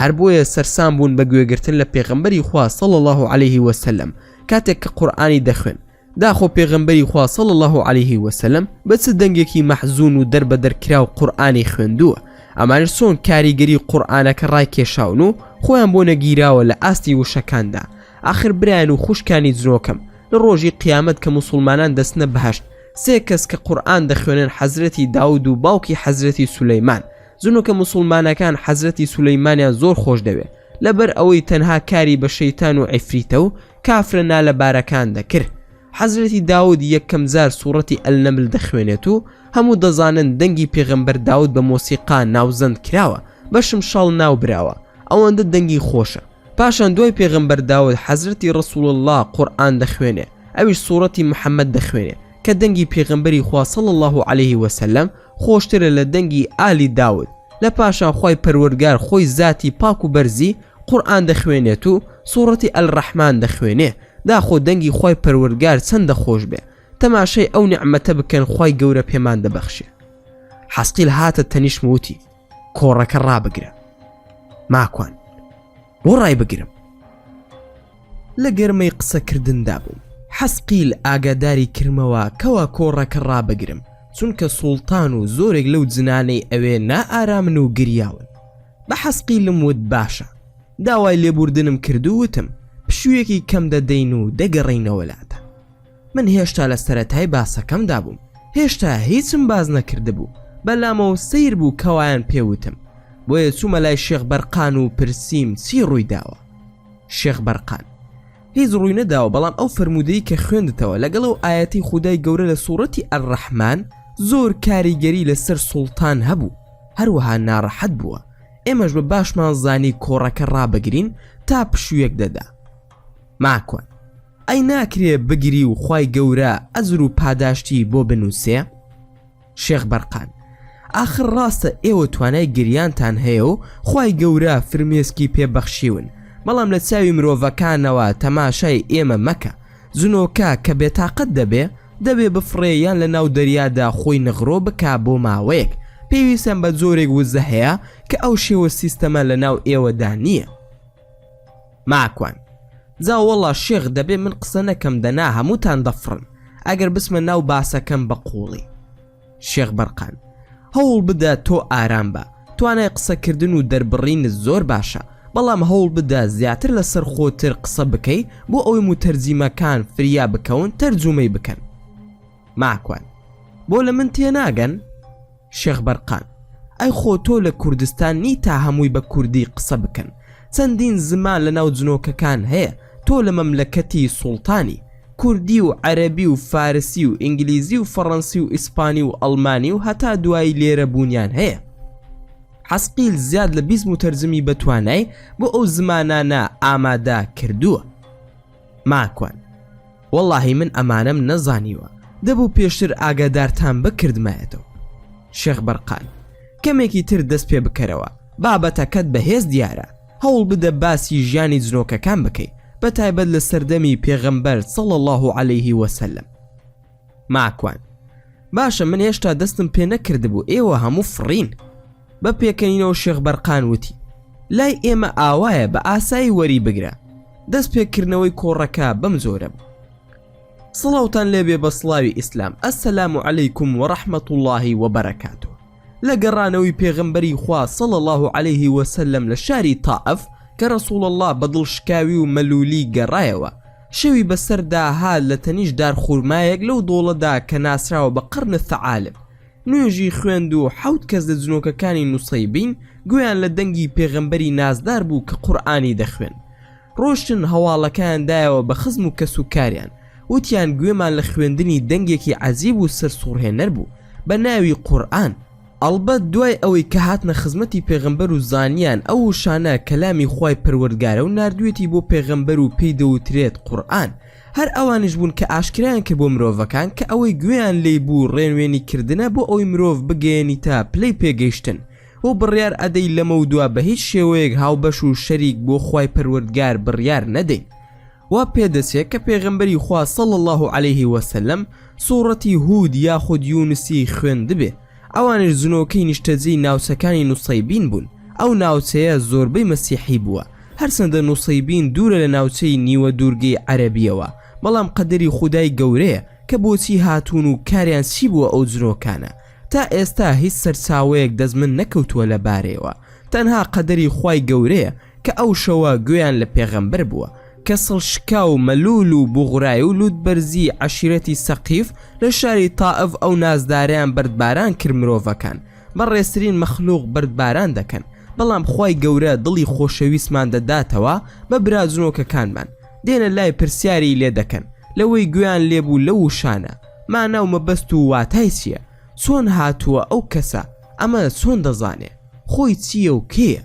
ئەم هەموو پرسیارە بەدەر نییە لە ناوامیسی خوای پەروەردگار، واتە یاساکانی کەون، بۆ ئەوەیە کە لە دواییدا ئەو ڕووداوە خوای گەورە بە کۆمەڵێک وشەی کەم بەڵام پڕ ئاسمانێک مانا لە سوورەتێکدا بە ناوی جنۆکە بۆمان باز دەکا کە لە یەکتاپەرستیەوە دەست پێ دەکا بە زۆری ژیان و هەڵس و کەوت و ئاداب و تەنانەت جیاوازی ڕاو بۆ چوونیان و جیاوازی لە طریقەت و بیر و باوەڕیان. هەرچەندە کۆمەڵێک لە زانایان دەفەرمون گویان لە پێغەمبەری خوا دەبێت کە قورئان دەخوێنێت دەگەڕێنەوە بۆ یەمەن، چونکە نوسەیبین لە وڵاتی یەمەنیش هەیە و خەڵکەکەی جوولەکە بوون. نوسەیبین لای مووسڵ یاخود نەینەوە هەن کە مەسیحین، لە هەردوو حاڵەتەکەدا جنۆکەکان ئاوێتە بوون لەگەڵ قورئان و بانگەوازی ئیسلامیان بڵاو کردوتەوە. پێغەمبەری خوا صلی الله علیه وسلم ناوی ئێوەی بە هاوڕێ نەبردووە وەکو هاوڵەکانی، بەڵکو ئیبن مەسعود دەڵێ شەوێک پێغەمبەری خوا صلی الله علیه وسلم لە نێوانماندا خەوتە بوو کە هەڵساین لە خەو دیار نەمابوو. کاتێک کە گەڕایەوە فەرمووی جنۆکەکان بانگیان کردم، چوون بۆ لایەن و قورئانم بۆ خوێندن، پاشان جێگای دانیشتن و ژوانەکەی نیشانی هاوڵاندا کە هێشتا پشکۆی ئاگرەکە مابوو نەبوو بۆیە ژی لەمەوە. پاشان پێغەمبەری خوا صلی الله علیه وسلم فەرمووی بسم الله لە خواردن بکەن و ئێسقان بۆ برا جنۆکەکانتانە، خۆتانی پێپاک مەکەنەوە و خواردنی ئەوانە. هەڵبەت فەرمودەکە زۆرترە و باسەکە لە ئیبن مەسعودەوە دەگێڕدرێتەوە. لێرەدا مەبەستم ئەوەیە کە پێغەمبەری خوا صلی الله علیه وسلم ئێوەی کردوتە برا و پشت و پەنا بۆ ئێمەی مرۆڤ و هەروەها ئێمەش براین بۆ ئێوە، هاوکاری و پشتیوانتانین. لە ڕاستیدا ئەمە نێوانی ئێمە و ئێوەی جنۆکەیە، بەڵام بەداخەوە لە جاهیلیەتی نوێدا و هەروەها لە کۆنیشدا وا کراوە لە ئێوەی جنۆکەی خواناس و ئیماندار کە هەموو بە چاوی شەیتان و خراپەکاری تەماشاتان بکەن. زۆرێک لە خوڕافیات و خوڕافەکاری تەنانەدا هەندێک لە مرۆڤەکان هەر بڕوای بەبوونتان نییە. ئەوەی لێرەدا خاڵی گەوهریە و باسی بکەم ئەوەیە کە جنۆکەکان خۆیان ئاماژە بەوە دەکەن کە توانای زانینی هیچ زانیاریەکی غەیبی و نهێنیە ئاسمانیەکانیان نییە.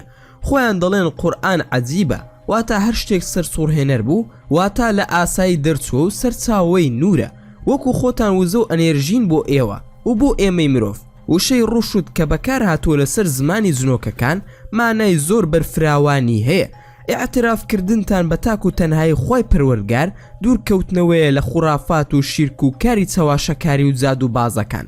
بۆ یەکەم جار وشەی وەلوەجد بەکاردەهێنن جنۆکەکان کەواتەی عەزەمەتی ئەلعوزما خوای پەروەردگارە، دوور لە هەموو چەواشەکاری و هەڵخەڵەتاندنێک کە یەکانگیرە لەگەڵ مەقامی خوای پەروەردگاری پاک و بێگرد لە زیکر و تەسبیحاتی خوای متعال.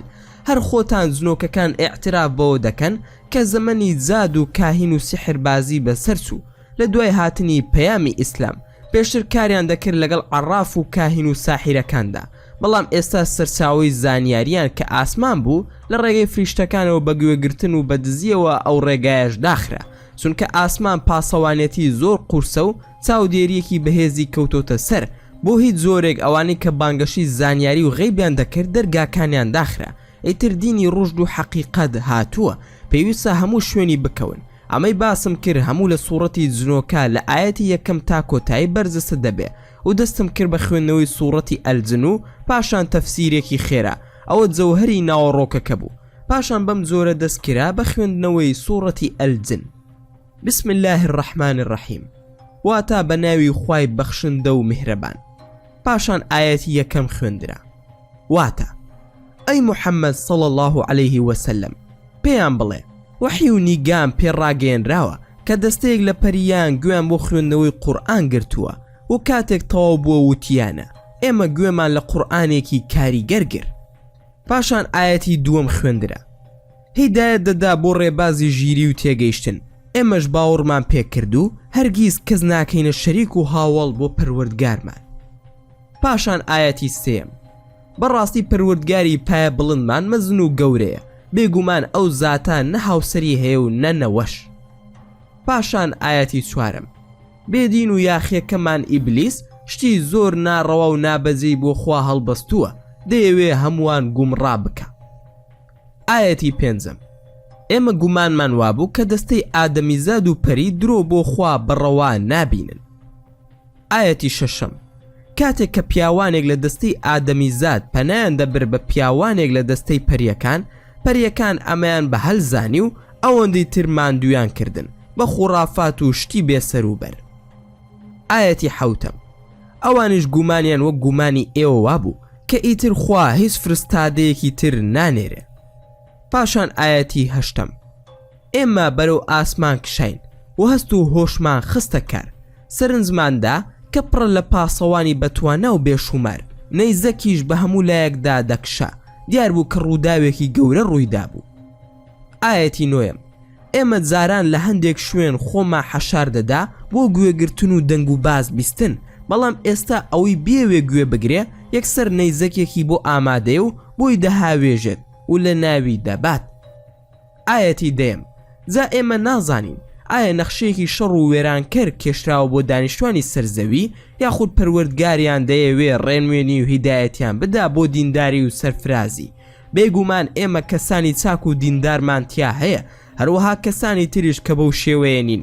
ئێمە جاران ڕێگە و ڕێباز و بەرنامەی هەمە زۆرمان گرتبوویە بەر، بەڵام ئێستا بەرنامەی ئیسلام ڕوون و دیارە. ئاەتی دوانزە ئێمە دڵنیا بووین کە هەرگیز لە ژێر دەسەڵاتی خوا دەرناسین لە زەویدا، هەروەها بە هەڵهاتن و خۆدزینەوەش لە ئاسمانەکاندا لێی ون نابین، چونکە ئەو زاتە ئاگاداری گەردیلە و لە گەردیلەش بچووکترە. ئاەتی سیانزە ئەوسا ئیتر ئێمە کە گوێمان لە بانگەوازی هیدایەت بوو یەکسەر باوەڕمان پێکرد، جا ئەوەی ئیمان بێنێ بە پەروەردگاری ئیتر ناترسێ لەوەی کردەوە چاکەکانی بێنرخ تەماشا بکرێ، لە گوناهەکانشی چاوپۆشی نەکرێت. ئاەتی چواردە هەروەها لەناو ئێمەدا کەسانی موسڵمان و خواناز هەیە، کەسانی بێدین و خوانەناس و سەرکەشیش، جا ئەوەی موسڵمان دەبێت دیارە کە ڕێبازی سەرفرازی دۆزیوەتەوە. ئاەتی پانزە بەڵام خوانەناس و سەرکەشەکان بەسەریانەوە ناچێت، بەڵکو دەبنە سوتەمەنی دۆزەخ، لێرەدا گفتاری پەریە ئیماندارەکان تەواو دەبێت. ئاەتی شانزە جا ئەگەر ئەو خەڵکە ڕێگەی ئیسلامەتی و دینداری بگرنە بەر، ئێمە بارانی پڕبەرەکەتیان بەسەردا دەبارێنین. ئاەتی حەفدە تا بەوەش تاقییان بکەینەوە و بە تەواوی دەرکەوێ کێ بەندەی ڕاستەقینەیە و کێش بە دنیا هەڵدەخەڵەتێ، جا ئەوەی لەیاد و بەرنامەی پەروەردگاری لا بدا تووشی سزا و ئازارێکی بەردەوام و ناسۆری دەکا. ئاەتی هەژدە بیرتان نەچێت کە بەڕاستی مزگەوتەکان تایبەتی خوای گەورن، دەبێ هەر ئەوی تیادا بپەرسترێت و ناوی تر نەکرێتە شەریک بووی، ناوی کەس نەکرێتە هاوتای ئەو زاتە. ئاەتی نۆزدە جا کاتێک کە بەندەی خوا محەممەد صلی الله عليه وسلم بانگەوازی بۆ شوێنکەوتنی بەرنامەی خوا کرد، ئەو خەڵکە بە دەستەی ئادەمیزاد و پەریەوە خەریک بوو لە ناوی بەرن و نوری خوا بکوژێننەوە. ئاەتی بیست پێیان بڵێ من هەر بەردەوام دەبم، هەر بانگەواز دەکەم بۆ لای پەروەردگارم، کەسیش ناکەمە هاوڵ و شەریکی. ئاەتی 21 هەروەها پێیان بڵێ من هیچ زۆرە زەرەر و زیانێکم بەدەست نییە، هەروەها هیدایەتیش بەدەست من نییە، ئەگەر خۆتان بیر نەکەنەوە بە زۆر قەناعەت دروست نابێ. ئاەتی 22 وە بڵێ خوا بیەوێ تووشی زیانێکم بکە کەس ناتوانێ پەنام بدا و هەرگیز کەس نابێتە پشتیوان و یاری دەدەرم. ئاەتی 23 بەڵکو من تەنها گەیاندنی پەیام و بەرنامەی خوام لەسرە، جا ئەوەی لە خوا و پێغەمبەرەکەی یاخی ببێ ئەوە با دڵنیا بێ کە دۆزەخی بۆ ئامادەکراوە لەگەڵ ژیانی نەبڕاوەدا بۆ هەمیشە و هەتا هەتایی. ئاەتی 24 ئەو موشریکانە کاتێک کە هەڕەشەکان یەخیان پێدەگرێ ئەو کاتە ئیتر دەزانن کێ پشتیوانی لاوازە و ژمارەی کەمە، ئەگەر بەراورد بکرێ لەگەڵ ژمارەی ئیمانداران و فریشتەکان و سەربازە بێشومارەکانی خوای گەورەدا. ئاەتی 25 هەروەها پێیان بڵێ کە من نازانم ئایا هەڕەشەکانی خوا نزیکە یاخود دوای ماوەیەک پەروەردگارم پێشی دەهێنێ. ئاەتی 26 ئەو زاتەی زانای نهێنی و شاراوەکانە کەس لە نهێنی و شاراوەکانی نازانێ. ئاەتی 27 مەگەر بۆ فرستادەیە کە خوا خۆی ڕازی بێ بەوەی هەندێ نهێنی بزانێ ئەو کاتە فریشتە دەکاتە پاسەوانی لە بەر و پشتەوە تا پەری و شەیتانەکان بتوانن زەفەری پێبەرن. ئاەتی 28 تا خوا چاک بزانێت و ئاگادار بێ لەوەی کە بەڕێک و پێکی پەیام و ڕێنوێنی پەروەردگاریان گەیاندووە، هەرچەندە خوا بە هەموو ئەو شتانەش ئاگادارە کە کردویانە و پێی هەستاون و هەموو شتێک لای ئەو زاتە سەرژمێر کراوە، هیچ شتێکی لێون نابێ. پاشان لە کۆڕەکە تەواو بووم، داوام کرد ئەگەر پرسیارێک هەیە من لە خزمەتتاندا دەبم. حەسقین 3 پرسیار هاتووە. پرسیاری یەکەم دەڵێ بۆ مرۆڤەکان بە گشتی لە جنۆکە دەترسن. ماکوان بە 2 هۆکار. هۆکاری یەکەم لە ڕاستیدا خوا لە ناس و کافرەکانتان ئازاری مرۆڤەکان ئەدەن ئەگەر سی دەسەڵات و توانە و وزەیان نییە، بەڵام خودی مرۆڤەکان ئەو دەسەڵاتە دەبەخشنە جنۆکە شەیتانەکان. هۆکاری دووەم لەبەر ئەوەی نابینرێن و خەڵکی هەر هەواڵی ئێوەی بیستووە، ئەمەش هۆکاری ئەو ترسێ و زۆر جار مرۆڤەکان لە خۆیانەوە فەنتازیا دروست دەکەن. حەسقیل پرسیاری دووەم بۆچی هەندێک لە ئێوەی مرۆڤ کار لەگەڵ شەیتانەکان دەکەن بۆ ئەوەی دژایەتی خودی مرۆڤ بکەن؟ ماکوان مرۆڤ بە سروشتی دروستکراوێکی لاوازە، بۆ ئەوەی لاوازیەکانی پڕ بکاتەوە پەنا بۆ لاوازتر دەبات لە خۆی. شەیتانەکان ڕقی ئەویان لە دڵدایە کە نەبوونەتە جێنشین لەسەر ئەم زەویەدا بە هەڵخەڵەتاندن ئەو پەیوەندیە دروست دەکەن. بۆ نمونە کاتێک ئیبلیس باوکە ئادەمی ئێمەی هەڵخەڵەتان پێیوت لەو دارا بخۆ، ئەبیتە فریشتە و بە خلودی و نەمری دەمێنیتەوە.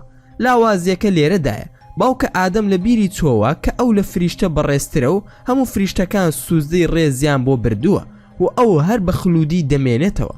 خوای گەورە نایخاتەوە ئەدەم، کەسی باوکە ئادەم هەڵخەڵەتا و بە قسەی شەیتانی کرد و دایکە حەواش چاوی لێکرد.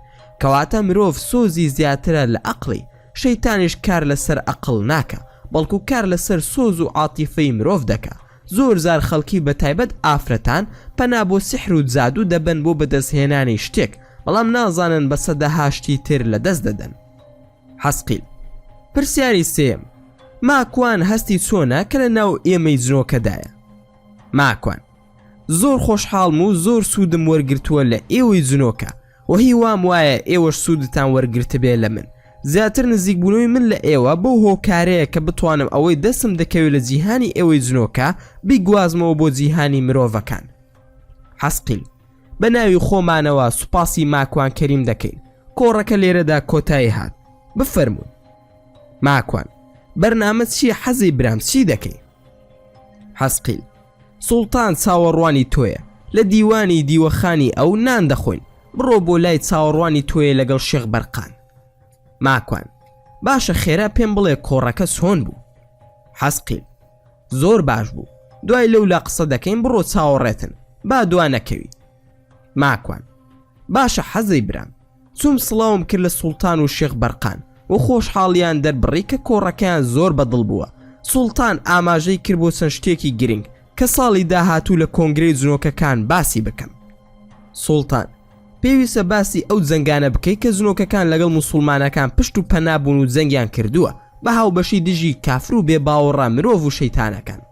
ماکوان جەنابی سوڵتان لە ڕووی زانستیەوە لە ناو ئێمەی مرۆڤدا ئەگەر بەڵگەیەک یان دەقێکی قورئان و فەرموودەی لەسەر نەبێ من ناتوانم باسی بکەم، چونکە دنیای ئێوە نادیارە. ئەگەر بێت و ئەو شتانی کە من دەیزانم باسی بکەم خەڵکی تر سوودی لێوەردەگرن بۆ کاری خراپە و چەواشەکاری. دەکرێت لە ڕێگای بەڵگەی شرعی هەندێکیان باز بکەم، بەڵام هەندێکی تریان لەگەڵ خۆم دەبەم بۆ گۆڕ و نابێ کەس بزانێت. سوڵتان بەڕاستی نازانم چیت پێ بڵێم، خۆشحاڵت کردم لەو بیر و بۆچوون و عەقیدەیەت. بڕوا بکە زۆر زار پیاوچاکانمان کردوتە هاوڕێی خۆمان، تێککەوتووە ئەوەندە داوای شتی لێ کردوین، بەڵام ئەوەی منی سەرسام کردووە تۆ داوا لە ئێمە ناکەی، بەڵکو هەر پێمان دەبەخشی. شێخ بەرقان آخر جەنابی سوڵتان هەر ئەوە وای کردووە کە ماکوانمان خۆش بوێ و زیاتر هاوڕێیەتی بکەین، تاکە کەسێکە نە لە ئێمە و نە لە جنۆکە شەیتانەکان داواکاری نییە. ئەوەی لێرە بۆ من و ماکوان ڕوون بۆیەوە ئەوە بوو کە ئەگەر داوا لە جنۆکە موسڵمانەکان بکرێ دەبێتە هۆی دوورکەوتنەوەیان لێت و داواکاری لە زنۆکەی شەیتان دەبێتە هۆکاری کوفر و سحر. ماکوان سوپاسی هەستی ئێوە دەکەم، پاشان دەبێ ئەوە بزانن کە هاوڕێیەتی منفعەت نییە، هاوڕێیەتی مانای تێکەڵبوونە لە خۆشی و ناخۆشیدا. شەکوا و سکاڵام لە لای هیچ کەس نەکردووە، بۆیە سکاڵام هەر لای پەروەردگارە، ئەوەی سکاڵا بەرێتە لای غەیری پەروەردگار زەلیل دەبێ. عەرەب دەڵێ ئەلشەکوا لغەیری اللهی مذلە، هەمیشە داوام لە خوای گەورەیە. سوڵتان حازی ماکوان بەڵام دەبێ ئەوە بزانی کە منهەجی ڕاست و دروست منهەجی میحنەتە، خۆتی بۆ ئامادە بکە، چونکە بە دڵنیاییەوە تووشی ناڕەحەتی زۆر دەبی، خۆتی لەسەر ڕابهێنە. ماکوان جەنابی سوڵتان لەبەرچاوما کە تووشی فیتنەی زۆر دەبم، دەشزانم هەموو فیتنەکان نیعمەتن. شێخ بەرقان ئەی ئافرین، وشەی فیتنە خەڵک بە خراپ لێ تێگەیشتووە، وشەی فیتنە واتە پاکردنەوەی خەوش و خاڵ و پیسی، ئاڵتون دەسووتێنن تا ئاڵتونە سافەکە دەردەچێت. ماکوان ئاخریا شێخ ئافاتەکە ناوی فیتنەیە کە دەبێت تەحەمولی بکەیت تاوەکو ئاڵتونەکە دەردەچێت. سوڵتان بە پشتیوانی خوای پەروەردگار بەرگەی دەگرین و ڕێگای زۆرێک لە خواناسانی ئێمە و ئێوەش بوو. تەماشای ئیمام ئەحمەد بکەن یان ئیبن تەیمیە و هەتا دوایی فەرموو بانانەکەمان بخۆین. پێش ناو خواردن کازۆڵی بان کردووتی کوا دیارەکەی ماکوان. کازۆڵ چوو هێنای لە ناو سندوقێکی زیوی دابوو، دایە دەستی و ئەویش پێشکەشی منی کرد. ماکوان خوای گەورە پاداشی خێرت بداتەوە، بەڵام من نەمکردەوە تا بزانم چی تێدایە. لە مێزەکە لە تەنیش خۆمەوە دامنە و ئەوان سەرقابوون بە قسەکردنەوە. حەسقیل دوور بوو لێمەوە، من لە نێوانی سوڵتان و شێخ بەرقان دانیشتە بووم، خەریک بوو دڵم ئەتەقی بۆ ئەوەی بزانم ناو ئەو سندوقا چی تێدایە و یەک دوو جار دەستم بۆ برد بیکەمەوە. بۆم نەکرایەوە، لە جێگای خۆی دامنایەوە. هەروەها بە ئاسایی سپاندم بەگوێی شێخ بەرقان و وتم ئەم سندوقە چییە؟ شێخ بەرقان ئەوە دیاری جەنابی سوڵتانە، خۆی پێت دەڵێت چی تێدایە. ماکوان زۆر باشە، زامن لە دنیادا ڕقم لە جدیات و ئەتەکیاتە، چاوەڕێین بزانین جەنابی سوڵتان دیارەکەی چییە. دەستکرا بەنان خواردن، خواردنێکی زۆری ئاویان هێنا کە پێیان دەود میوەی دەریا.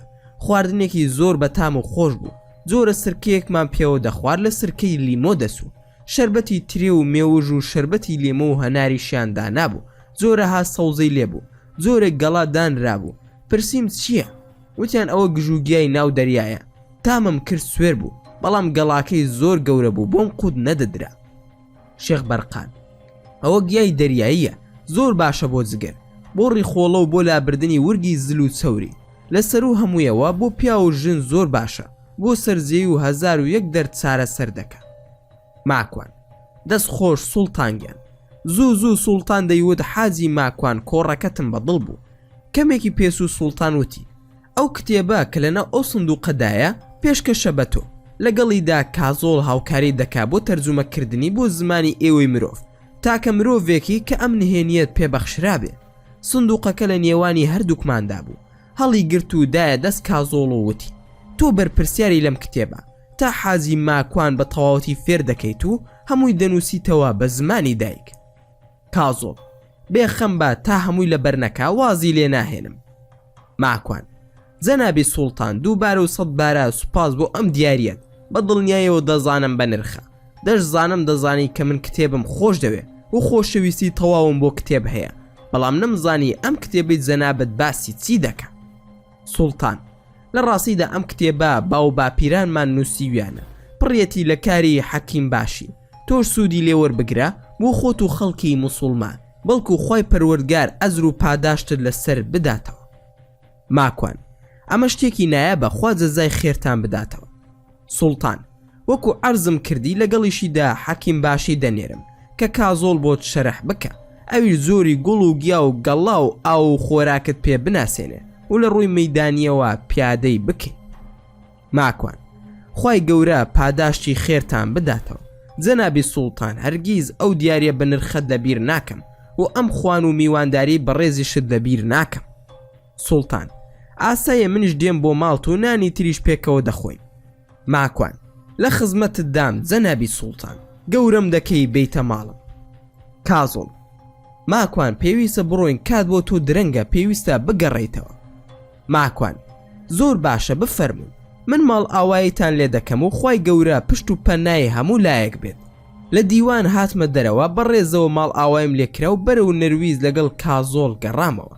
هاتمە ئەو جێگایی کە لێوەی دەرچووم لە دارستانەکەدا. ماڵ ئاوایم لە کازۆڵ کردو وتم کتێبەکەت بیر نەچێت. کازۆڵ: بێخەم بە، ئەوە فەرمانی سوڵتانە، لە بیرمان ناسێتەوە بە پشتیوانی خوای پەروەردگار. گەڕامەوە بەرەو ماڵەوە. تەماشای مۆبایلەکەم کرد. میلاد زیاد لە 10,000 پەیوەندی پێوە کردبووم. خێرا پەیوەندیم پێوە کردەوە. وتم میلاد باشی خێرچی بووە؟ وا 10,000 تەلەفۆنت کردووە. ببوورە لە دەرەوە بووم. تەلەفۆنەکەم لە ماڵ بەجێ هێشتە بوو. میلاد: کاک ماکوان فرانک تەلەفۆنی بۆ کردم، دەیوت یاریەکان ناکرێت. ماکوان: بۆ؟ ئەم هەتیوە وا بزانم چاک ئیسعازمان دەکا. میلاد: نا کاک ماکوان، لە سوودی ئێمە، چونکە بە بۆنەی ئەم نەخۆشیەوە کۆڤید ناکرێت. وتی بە ماکوان بڵێ دەتوانێت کۆنتراکتەکەی کڕۆنیکا هەڵبۆشێنێتەوە بە هۆکاری نەکردنی یاریەکە. ماکوان: دەی مادام وایە سوپاس بۆخوا، وەڵا ئەوە شتێکی دڵخۆشکەرە، ئیتر لەو خەمەش ڕزگارم بوو. زۆر باشە تۆ لەگەڵی بە و کۆنتراکتەکەی پێ هەڵبوەشێنەوە. ئەی حاجی فاتم و کڕۆنیکا باشن؟ میلاد: وەڵا باشن، بەڵام ئەو شتێکی تری وت، زۆرم لا سەیر بوو، بۆیە تەلەفۆنم بۆ کردی. ماکوان: چییە میلاد گیان خێرە؟ میلاد: دەیوت ماکوان خۆی هەڵبژاردووە بێت بۆ کیک بۆکسیم، ڕاست دەکا؟ ماکوان: نەوەڵات درۆ دەکاشتی وا نییە، جا لەگەڵ ڕێزم بۆ تۆ من چۆن بەم تەمەنەوە کاری وا دەکەم کە لە توانە و هێزمدا نەبێت. میلاد: باشە کاک ماکوان تۆ جنسی فینلەندی دەیە یان نەرویجی؟ ماکوان: من جنسی نەرویجیم هەیە. میلاد: واللهی ئەو فرانکە دەیوت ماکوان کەریم جنسی فینلەندی هەیە و یەکەمی کیکبۆکسینە لە وڵاتی فینلەندا. ماکوان: ئەوە من نیم، ئەو بێعەقڵا لی تێکچووە، کوڕێکی کوردی خەڵکی کرماشانی لای ئێوەیە، ئەویش زۆر بەهێزە، ڕاستە لە فینلەندا دەژی، بڕۆ گۆگڵ ناوەکەی لێ بدە ئەیبینی، هەر تۆزێکش لە من ئەچێ. میلاد: واللهی کاک ماکوان تووشی شۆکی کردم، وتم بڵێ کاک ماکوان بڕات و بە من نەڵێ، زا خۆشیت دەبووم کەسێک بۆکسێکت لێ بدە. ماکوان: قوربانی تۆ بم میلاد گیان، با شتێکی خۆشت بۆ بگێڕمەوە. ساڵی 2017 چوون بۆ وڵاتی فینلەندا، بانگێش کرابووم بۆ مەولودی پێغەمبەر صلی الله عليه وسلم. لە گەڕانەوەمدا لە فڕۆکەخانەیە هەلسنکی لە فینلەندا زۆر ڕێزم لێگیرە، وتم تۆ بڵێ لە بەر مەولودی پێغەمبەر بێ. دوای بۆم دەرکەوت کە پاسەپۆرتەکەم نووسراوە ماکوان کەریم، وایان زانی بوو ئەو ماکوانم. ئیتر ڕێزیان گرتم و لە VIPەوە بردمیانە ناو فڕۆکەکە، تا دوای زانیان کە ئەو نیم، هەر حسابشیان بۆ نەکردم.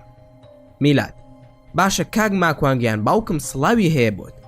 ماکوان: حورمەتی زۆرم بۆ باوکو و دایکی بەڕێزت هەیە. ئەی میلاخانی خوشکت چۆنە؟ میلاد: دوعای خێرت بۆ دەکا، هەمیشە دایکم گلەیت لێ دەکات و دەڵێ بۆ نایەت بۆ ماڵمان. ماکوان: دایکت خوشکی گەورەی منە، لەم نزیکانە بە خزمەتی دەگەم. ماڵ ئاوایم کرد لە میلاد، ماندوو بووم خەوم لێکەوت، بۆ بەیانی چوون بۆ ماسی گرتن. لە ڕێگا وەرماشم لێ پەیدا بوو. وەرماش: چیە لەوەتەی سوڵتانت ناسیوە سڵاو لە ئێمە ناکەی؟ ماکوان: جاسوسیش دەکەی بەسەرمەوە تەڕەماش؟ وەرماش: من ئاگاداری ورد و درشتی تۆ ئەوانیشم. ماکوان: جا کام کێوە بەرزە بیگرە.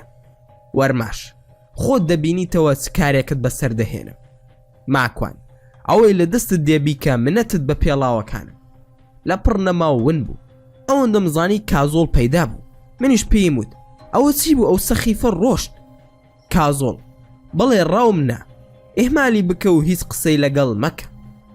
ماکوان: جاسوسی هەیە لە ناوتانە، زانیوێتی من لای ئێوە بووم. کازۆڵ: دەزانم، بەڵام خوای گەورە پاداشی تۆ بداتەوە، کاریگەری لەسەر جاسوسەکەی دانابوو، هات بۆ لامان و ئێستا دژی خۆی بەکاری دەهێنینەوە، بەڵام نێوانی خۆمان بێ. ماکوان: سوپاس بۆخوا، وەڵڵاهی خۆشحاڵت کردم، بەڵام من لە ئێوەی جنۆکە تێناگەم. ماوەیەک ئێوە لەو ڕاتان دەکرد، ئێستاش ئێوە ئەو ڕاودەنێن. ئەم تۆم و جێریە چییە تێناگەم؟ کازۆڵ: ئاگاد لە خۆت بێ، زارێکی تر بۆت باز دەکەم، خواد لەگەڵ زارێ. ماکوان: خواد لەگەڵ هاوڕێ کازۆڵ. هەستم دەکرد کە شتێک لە ئارادا هەیە، بەڵام نەمدەزانی چییە. نەزنۆکەی شەیتان قسەی دەکرد نە جنۆکەکانی هاوڕێم. وەکو کورد دەڵێت دڵم خەبەری دابوو کە ناڕەحەتیەکی گەورە و لە ڕادە بە دەربەسەر من دادێ. چییە نەمدەزانی بۆم لێک نەدەدرایەوە. ڕۆژ بە ڕۆژ ترسەکە لە دڵمدا زیادی دەکرد. زۆر زار خەیاڵم دەچوو بۆ ئەوەی کە مولحیدەکان لە پیلانی کوشتن و هەوڵدا بن بۆ لە ناوبردنم، یان ترسی ئەوەم هەبوو نەرویز لەسەر کێشەی ئیتالیا داوام لەسەر تۆمار بکات و لە وڵاتی نەرویز دادگایی بکرێم، یان دەموت بڵێ لە نەرویز دادگایی بکرێم، یان دەموت لەسەر ئیتالیا لێرە زیندانی دەکرێم. هەموو جارێک پرسم بە چەند پارێزەرێک دەکردەوە دەیانوت ئەوە ئەستەما نەرویز هاوڵاتی خۆی ڕادستی وڵاتێکی تر بکە. هەروەها ئەستەما کە لەم وڵاتەدا هیچت لەسەر نییە بانگێشتی دادگا بکری لەسەر کێشەی ئیتالیا. بە هەر حاڵ خۆم بۆ کۆنە دەکرایەوە، نەمدەزانی خۆم چۆن ڕێک بخەم، بەڵام دڵم دەیوت کارە ساتێک بەڕێگاوەیە. چییە نازانم. ڕۆژان دەهات و دەچوو لەگەڵ کات و زەمەندا، دەجوڵام و ڕۆژانە سەرقاڵ بووم بە کار و کەسابەتی خۆم. چالاکی ئاینیم بەردەوام بوو، نووسینی بەردەوامم هەبوو. ڕۆژێک بڕیارمدا بڕۆم لە وڵاتی نەرویز و ئەوروپا بەگشتی نەمێنم. دوای لە دڵی خۆم داوتم ڕاکردنە، ڕاکردنیش نیشانەی ترسنۆکیە، بەڵام دڵم حەزی دەکرد هەموو ئەوروپا بەجێ بهێڵم. ڕۆژێک لەگەڵ جەنابی مامۆسا عەلی باپیر قسەم کرد، وتم ڕاکردن جائیزە لەم ئەوروپایە لە کاتێکدا هیچ شتێکی ترسناکم لەسەر نییە لەم وڵاتە، بەڵام لە خۆمەوە دەترسم. مامۆستا عەلی باپیر فەرمووی کاک ماکوان ڕاکردن لە سونەتی پێغەمبەرانە، خۆ ئەگەر بشترسێن عیب نییە. حەزرەتی موسا ڕای کرد لە دەستی فرعون، بەڵام باوەڕ ناکەم نەرویز ڕادەستت بکە، سەر لە خۆت تێگمەیە. هەڵبەت زۆر دڵسۆز و باوکانە قسەی بۆم کرد، چونکە خوێندنەوەی هەموو لایەکمان هەروە بوو. نەرویز لە یاساکانیدا چەسپاوە کە هاوڵاتی خۆی ڕادەستی هیچ وڵاتێک ناکە. لەگەڵ جەنابیان تەواو بووم. کڕۆنیکا تەلەفۆنی بۆ کردم وتی کاک ماکوان کارم پێتە ئەمەوێ بتبینم. ماکوان لە خزمەتتان، بەڵام تخوا ئەگەر بۆ باسی زەواز و قەوانەکەی خۆتا بانێم زۆر سەرقاڵم و مێشکم زۆر ئاڵۆزە. کڕۆنیکا نانا قسە ڕق بۆ ئەوە نییە، زەرورە بتبینم. کڕۆنیکا تەلەفۆنی بۆ کردم بۆ ئەوی بمبینێ. منیش وامزانی باسی ئەوە دەکات هاوسەرگیری بکەین، بۆیە وتم بانێم من لە خۆم بێزارم، خۆم کۆڵ و بار بووم بەسەر خۆمەوە، لەوە دەترسام کە جارێکی تر باسی ئەوە بکە کە پێکەوە هاوسەرگیری بکەین. ئەویش دووپاتی کردەوە کەوازی لەو باسە هێناوە و جارێکی تر لەگەڵ مندا ئەو باسە ناکاتەوە، بەڵام خۆی و هاوڕێیەکی نەرویزی بە ناوی ئیملی دەیانەوێ من ببینن. ژوانێکمان ڕێخست و بڕیارماندا یەک ببینین. من لە کاتی خۆیدا ڕۆشتم و هەردووکیانم لە کتێبخانەی گشتی شار بینی. چوینە کافتریای کتێبخانەکە و دوای سڵاو و ئەحواڵ پرسین کڕۆنیکا دەستی کرد بە قسەکردن بە نەرویزی. کڕۆنیکا ئەمیلی هاوڕێی منە و خوشکێکی هەیە ناوی هەیدیە. باوکو و دایکیان زۆر هاوکاری منیان کردووە، کێشەیەکی زۆریان بۆ دروست بۆ بە هۆکاری خوشکەکەی. ماکوان کێشەکەی چییە؟ کڕۆنیکا جنۆکە سۆتە لاشەی. ماکوان چۆن دەزانی؟ کڕۆنیکا خۆیان وا دەڵێن. ماکوان ئیمیلی دەتوانی خۆت بۆم باز بکەی؟ کڕۆنیکا بە کوردی وەڵامی دایەوە، وتی یعنی بڕوا بە قسەی من ناکەی؟ ماکوان نا بەڵکو دەمەوێ باشتر تێبگەم، ئەو خوشکێتی و باشتر دەیناسێ، هەر ئەویش بۆ تۆی باز کردووە، جا بێ زەحمەت و بە ئەرگ نەبێت دەمت دابخە و با ئێملی بۆم باز بکە. بفەرموو ئێملی. ئێملی وتی هەیدی خوشکم تەمەنی 27 ساڵە لە زانکۆ دەخوێنێ، ماوەی ساڵێک بەر لە ئێستا تووشی حاڵەتی نەفسی بوو، وازی لە زانکۆ هێنا و گەڕایەوە بۆ ماڵەوە، هەر لای دایکم و باوکم دەژیا. ئەوە ماوەی 6 مانگە باری دەرونی زۆر خراپ بووە، چەند زار ویستوێتی خۆی بکوژێ. ماکوان ئەی بردووتانە بۆ لای دکتۆری دەرونی؟ ئیمێڵی بەڵێ زۆر دکتۆرمان پێ کردووە، تەنانەت 2 جار بردوومانەتە ژاپۆن و جارێکش بۆ ویلایەتە یەکگرتوەکانی ئەمریکا. لێرەش 2 پرۆفیسۆر لێکۆڵینەوە لەسەر باری دەرونی و حاڵەتەکەی دەکەن. ماکوان بڕواتان بەخوا و ئاین و شت هەیە یان بپرسم دینداری دەکەن یاخودنا؟ ئیمێڵی من بڕوام بە هیچ نییە، دەتوانم بڵێم ئەگنۆستیکم، دایکم و باوکم بڕوادارن، بەڵام پابەند نین بە دینەوە. ماکوان ئەی خوشکەکەت؟ ئیمێڵی بڕوای بەخوا هەبوو، بەڵام بڕوای بە ئاین نییە. لە کۆتاییدا ساڵی ڕابردوو چوە کڵێسا و ئێستا چەند پریستێک هاوکاری دەکەن، بڕوای بە خازەیە. ماکوان داوا لە من چییە؟ من چیم پێ دەکرێ؟ ئێملی لە فەیسبوک لەگەڵ کڕۆنیکا قسەمان دەکرد، باسی وەزعی خوشکەکەم بۆی کرد، ئەویش باسی بەڕێستانی کردووتی لەو بوارانەدا توانای هەیە، جا ئەگەر هاوکاریمان بکەی زۆر سوپاست دەکەین. ماکوان بێزگە لە تۆ کڕۆنیکا کەیتر دەزانێت کە تۆ ئەو داوایە لە من دەکەی. ئێملی ئەگەر ڕازگۆ بم لەگەڵت من سربەخۆ هاتووم و بە کەسم نەوتووە. ماکوان زۆر باشە، من هاوکاری دەکەم، بەڵام بەو مەرجەی دایکت و باوکت و هەدیە و پرێست و پرۆفیسۆر و دکتۆرەکانی ئاگادار بکەیتەوە. ئێملی باشە، هەوڵ ئەیەم بە هەمویان بڵێم.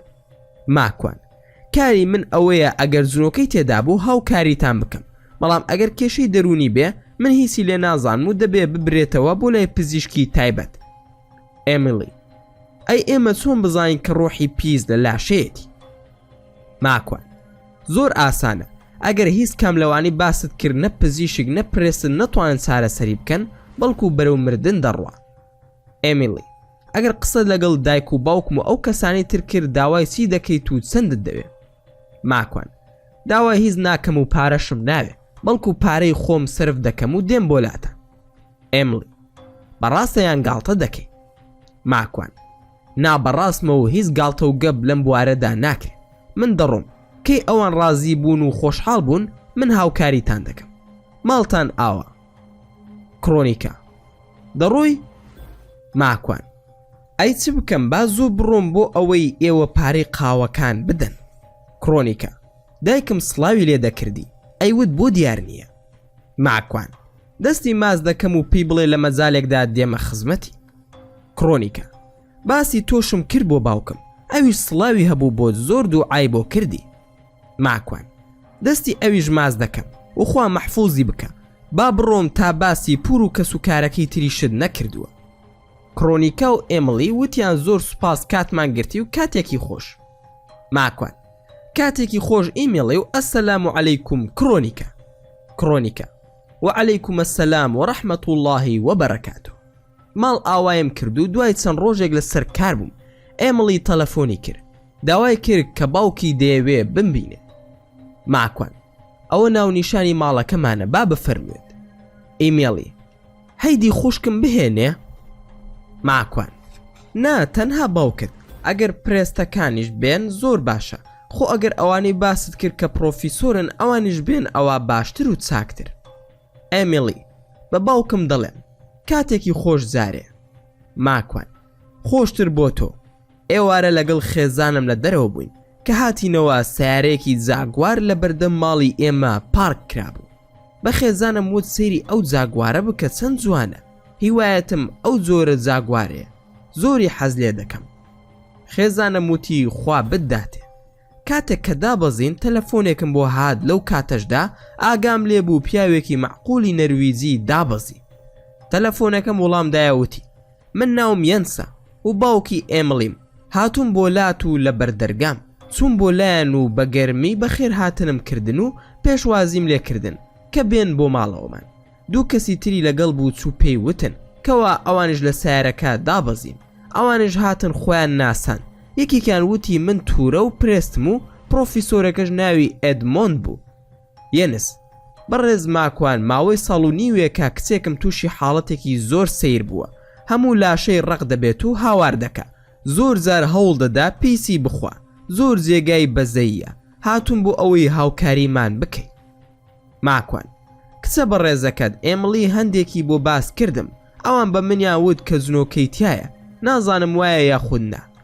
یەنس من نازانم زەنابی پرێستش هەروە دەڵێ. ئاگام لە سەری پرێست بوو کە بە ئاماژەی سەری قسەکانی ئەوی پژڕاست کردەوە.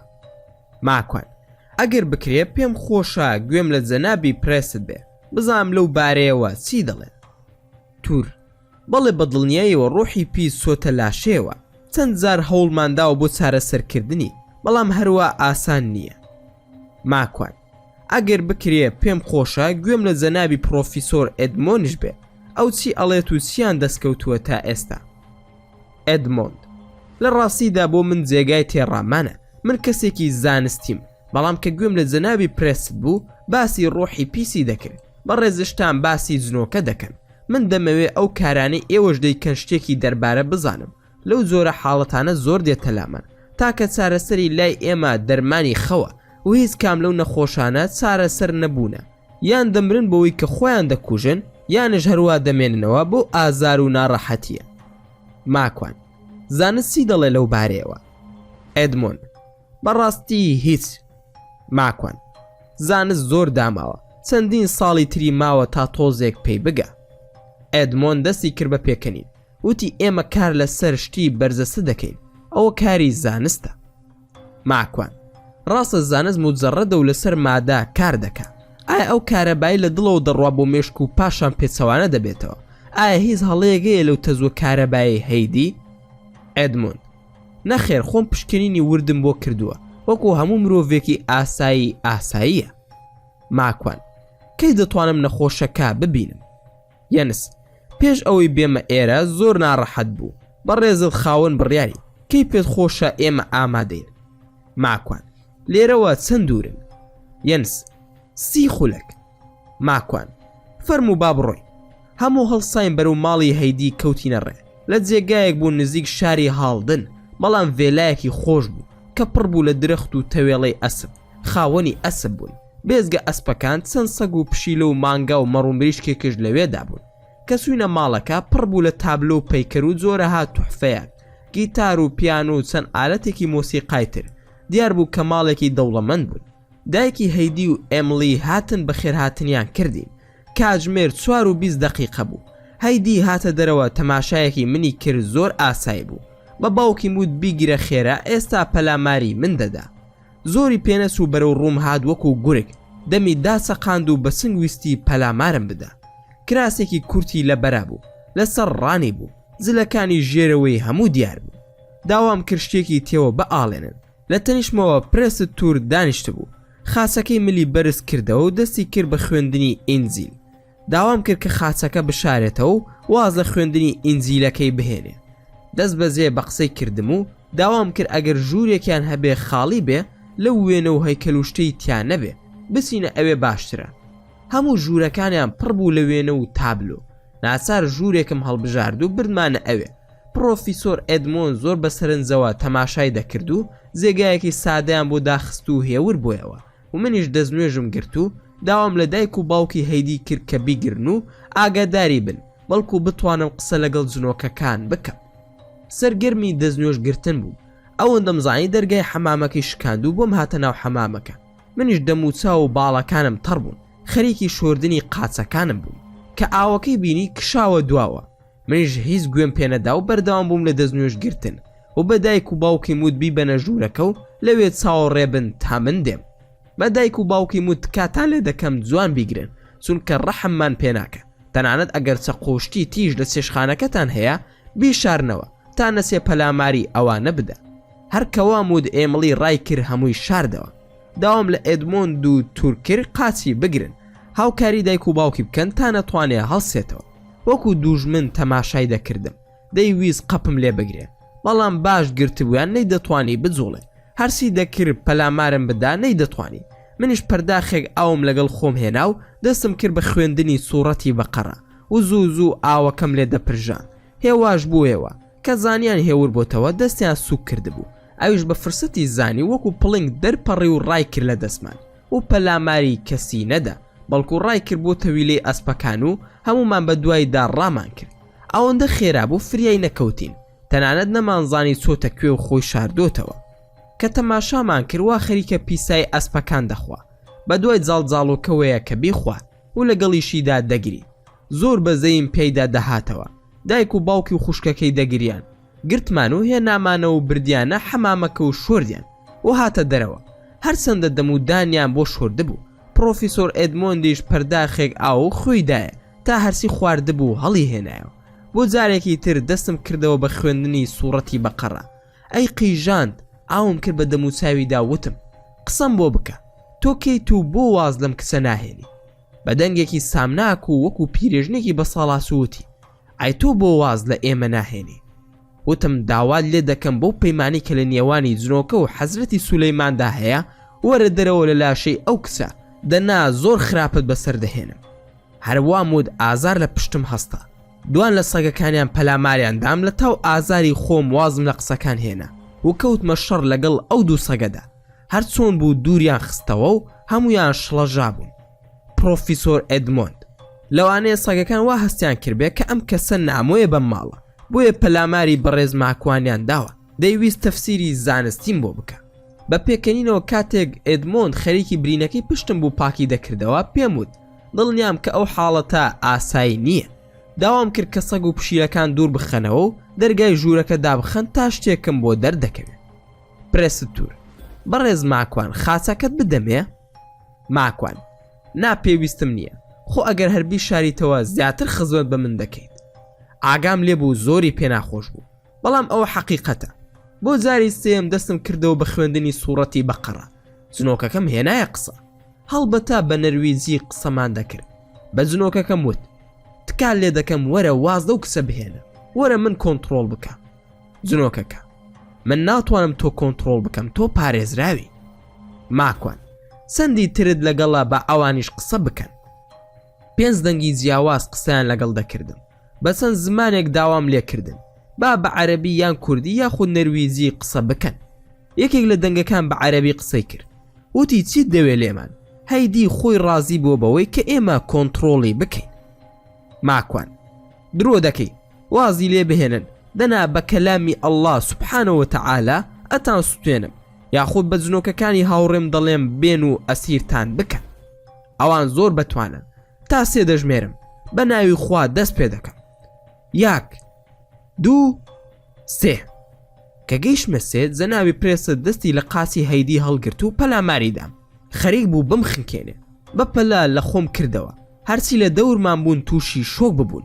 تا لەو نەجاتم بوو هەیدی هەڵسایە و پەلاماریە، بە چنگی شان و قورگی بریندار کردم. هەر بەڕاستی خەریک بوو بمکوژێ.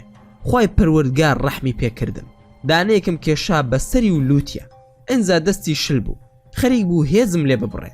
ناچار بووم داوای لێبوردنم کرد و وتم ئیشم بۆ ناکرێت. پێویستم بە هاوکاری هەیە بۆ ئەوەی پارێزراو بم، مەگەر بیخەنە کاتێکی تر. بەڵام مەهێڵن پرێست هیچی بۆ بخوێنێ، پرێست خۆی گیرۆدەیە، پێویستی بە چارەسەرە. پرێست توور ببوورە، نازانم بۆ وام کرد، لە کۆنتڕۆڵی خۆم دەرچوو.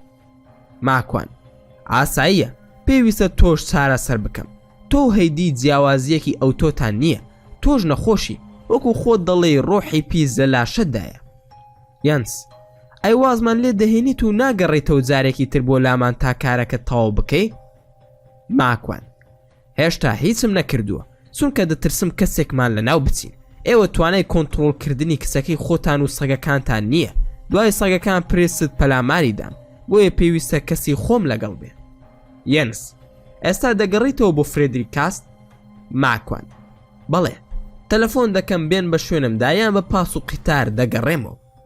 ئێدمۆند من ئەتگەڕێنمەوە، پەلەمەکە بەیەکەوە دەڕۆین.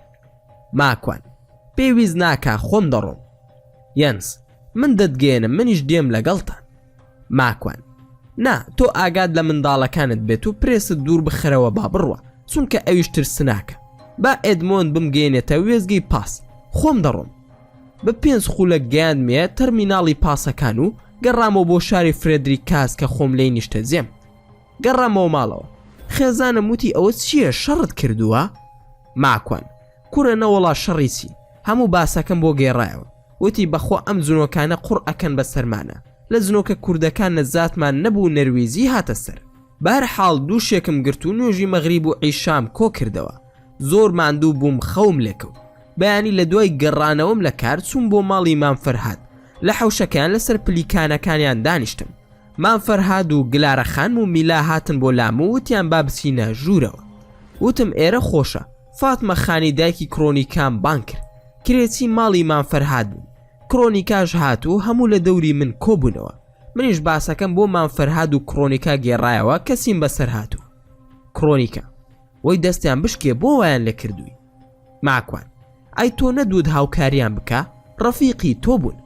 کڕۆنیکا جا من سوزانم ئەوا شێت و وێرانن. ماکوان زۆر داماوە گوناحن، بەڵکو مام فەرهاد و میلاد لەگەڵم بێن، نامەوێ کاوە و بەختیار ببم، ئەترسم کاتێک پەلامارم ئەیەن ئەوانش دەست بووە شێنن. مام فەرهاد وەڵا چی بە من بکرێ لە خزمەتم، میلاد لە ماڵ نییە، ئێستا تەلەفۆنی بۆ دەکەم بگەڕێتەوە. ماکوان ناوازی لێ بهێنە خۆ ئێستا ناسین ئەگەر خۆیان پەیوەندیان کردەوە هاتن ئەوە تۆ میلادش لەگەڵم وەرن. کرۆنیکە تخوا با منیش بێم بزانم چی دەکەن. ماکوان من پیاوم پێویستە. کرۆنیکە تۆ بۆ کوێ دێی؟ کرۆنیکە بڕوا بکە لەوەتی تۆم ناسیوە منیش بووم بە پیاو. مان فەرهاد پێ دەکەنی هەندێک قسەی خۆشم لەگەڵ فاتمەخانی دایکی کرۆنیکا کرد و ماڵ ئاوایم لێکردن. لە ڕێگا حەسقیل خۆی کرد بە ناو سیارەکەمدا. نیوە ڕۆح بوو وتم ئەرێ ئەحمێک سەلامێک کەلامێک فڕێک بکە ترسام. حەسقیل سەلام عەلەیکوم کاتم نەبوو بۆ ئەوە هاتم پێت بڵێم سوڵتان سڵاوی بۆت هەبوو و ئەیود ئەگەر بتوانێت لە کاتی دەرکردنی ئەو شەیتانەدا ئاگریەکی بچووک لە نزیکی خۆی بکاتەوە هەمیشە با ئاوی لابێت پێیدا بپرژێنێ جامێک ئاو لەگەڵ قوڕاو تێکەڵ بکە بۆ ئەوەی نەمرێ با یەکێک لە کەس و کارەکەی ئەو قوڕاوی تێ هەڵسوێت بەڵام نابێ ماکوان دەستی بەری بکەوێت. ماکوان عەلەینا و عەلەیکومە سەلام ئەی هەروەکو جاران ئەو سوورەتانە بخوێنم کە پێشتر خوێندومە؟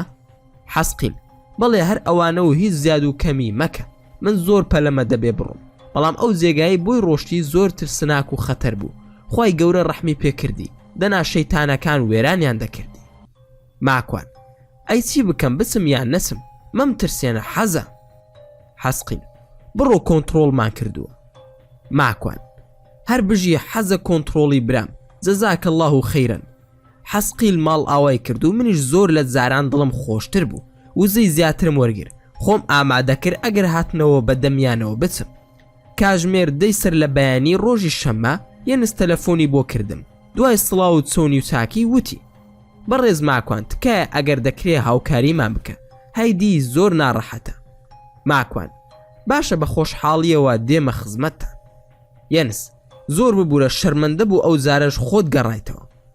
ماکوان ناوا مەڵێ من ئاگاداری حاڵی تۆم گلەی لە تۆ ناکرێ بەڕێز یەنس ماڵ ئاوایم لێ کرد و تەلەفۆنم بۆ مان فەرهاد کرد کە بێن لەگەڵم ئەوانیش ئامادەییان دەربڕی چوون بە شوێنیاندا تەماشا دەکەم کرۆنیکا خۆی ئامادە کردووە بێت لەگەڵماندا.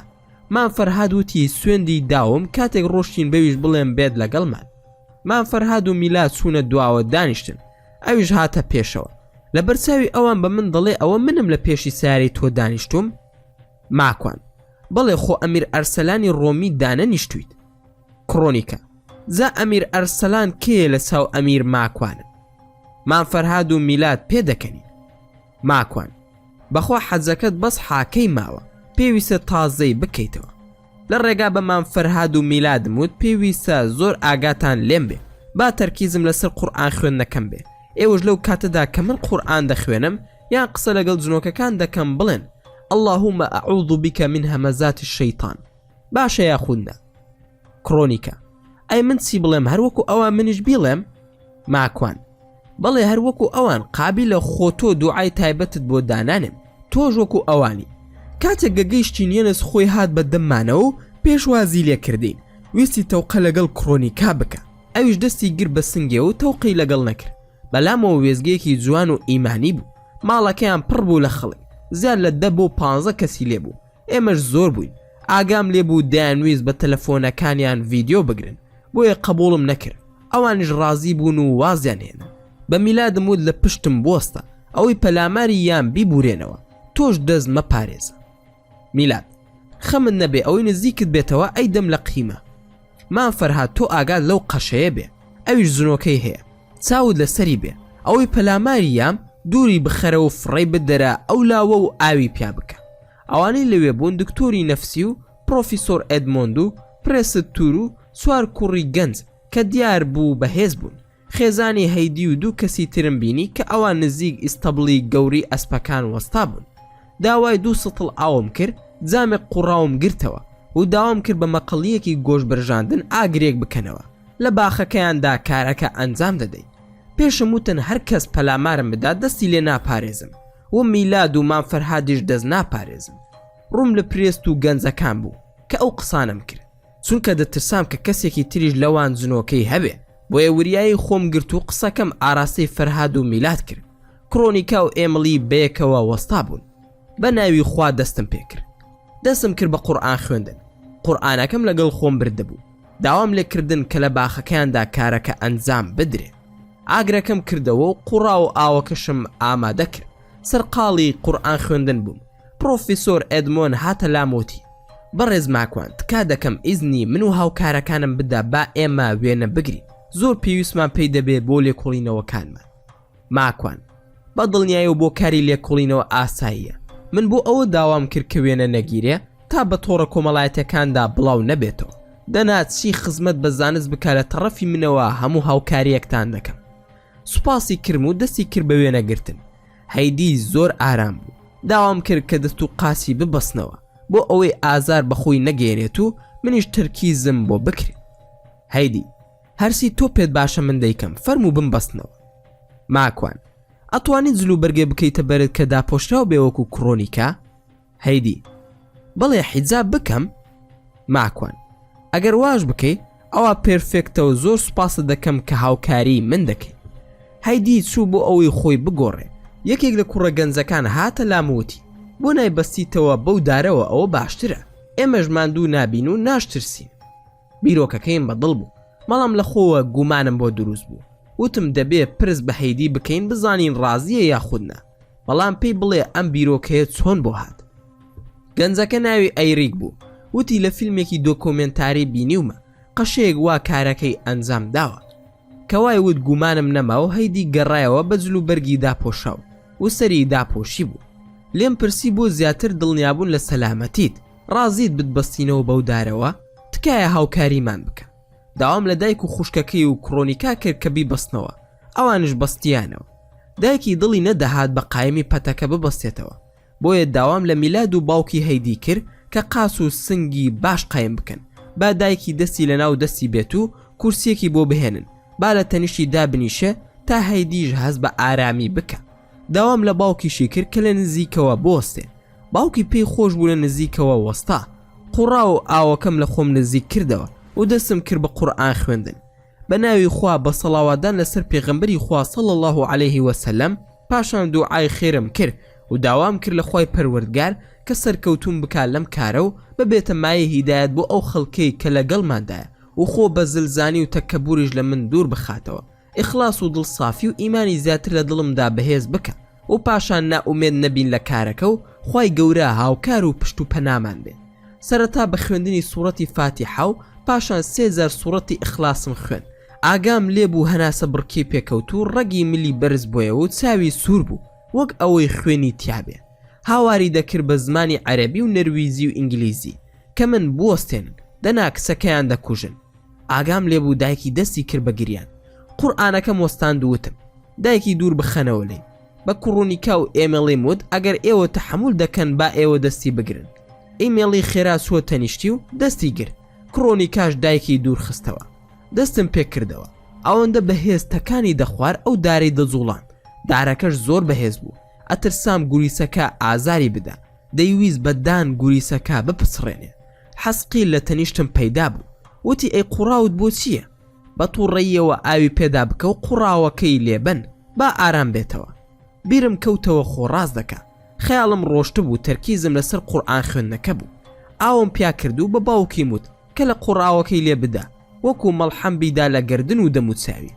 دیستان دەستم پێ کردەوە. کاتێک کەینس قوڕاوەکەی لێدا زۆر ئارام دەبووەوە.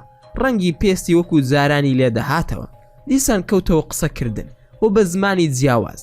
منیش بە نەرویزی وتم ناوی خۆتان بڵێن. دەنا بەو پەیمان و کۆنتراکتەی لە نێوان حەزرەتی سولەیمان و جنۆکەدا هەبووە. ڕاستگۆ بن لەگەڵ ما و واز لەم کچە بهێنن. ئەوا منیش ئازارتان نادەم. بەڵام سوێن بەخۆی پەروەردگاری تاک و تەنها کە کەلامی خۆی ناردووە و قورئانە. ئەگەر واز نەهێنن لەم کچە هەمووتان دەسووتێنم. لەو کاتەدا ئاگرەکەم نزیک کردەوە لە هەیدی. لە تاواندا دەیقیژان. یەکێک لە جنۆکەکان هاواری کرد من وازی لێ دەهێنم بەڵام جادووەکە بەتاڵ بکەرەوە. ماکوان ناوت چییە؟ جنۆکەکە لیس. ماکوان سحرەکە چییە و لەکوێدایە؟ لیس لە تەویلەی ئەسپەکاندایە. ماکوان شوێنەکەیم پێ بڵێ با بڕۆین بیهێنی. هەرکەوام وت قەشەکە ویستی پەلامارم بدە بەڵام مامفەرهاد گرتی و خستێ سەر زەوی. وتم بە میلاد هاوکاری باوکت بکە. مامفەرهاد نامەوێ با ئاگای لە تۆ بێ کۆنتڕۆڵم کردووە. ئاگام لێبوو کە مامفەرهاد قەشە تووری تاساندە بوو.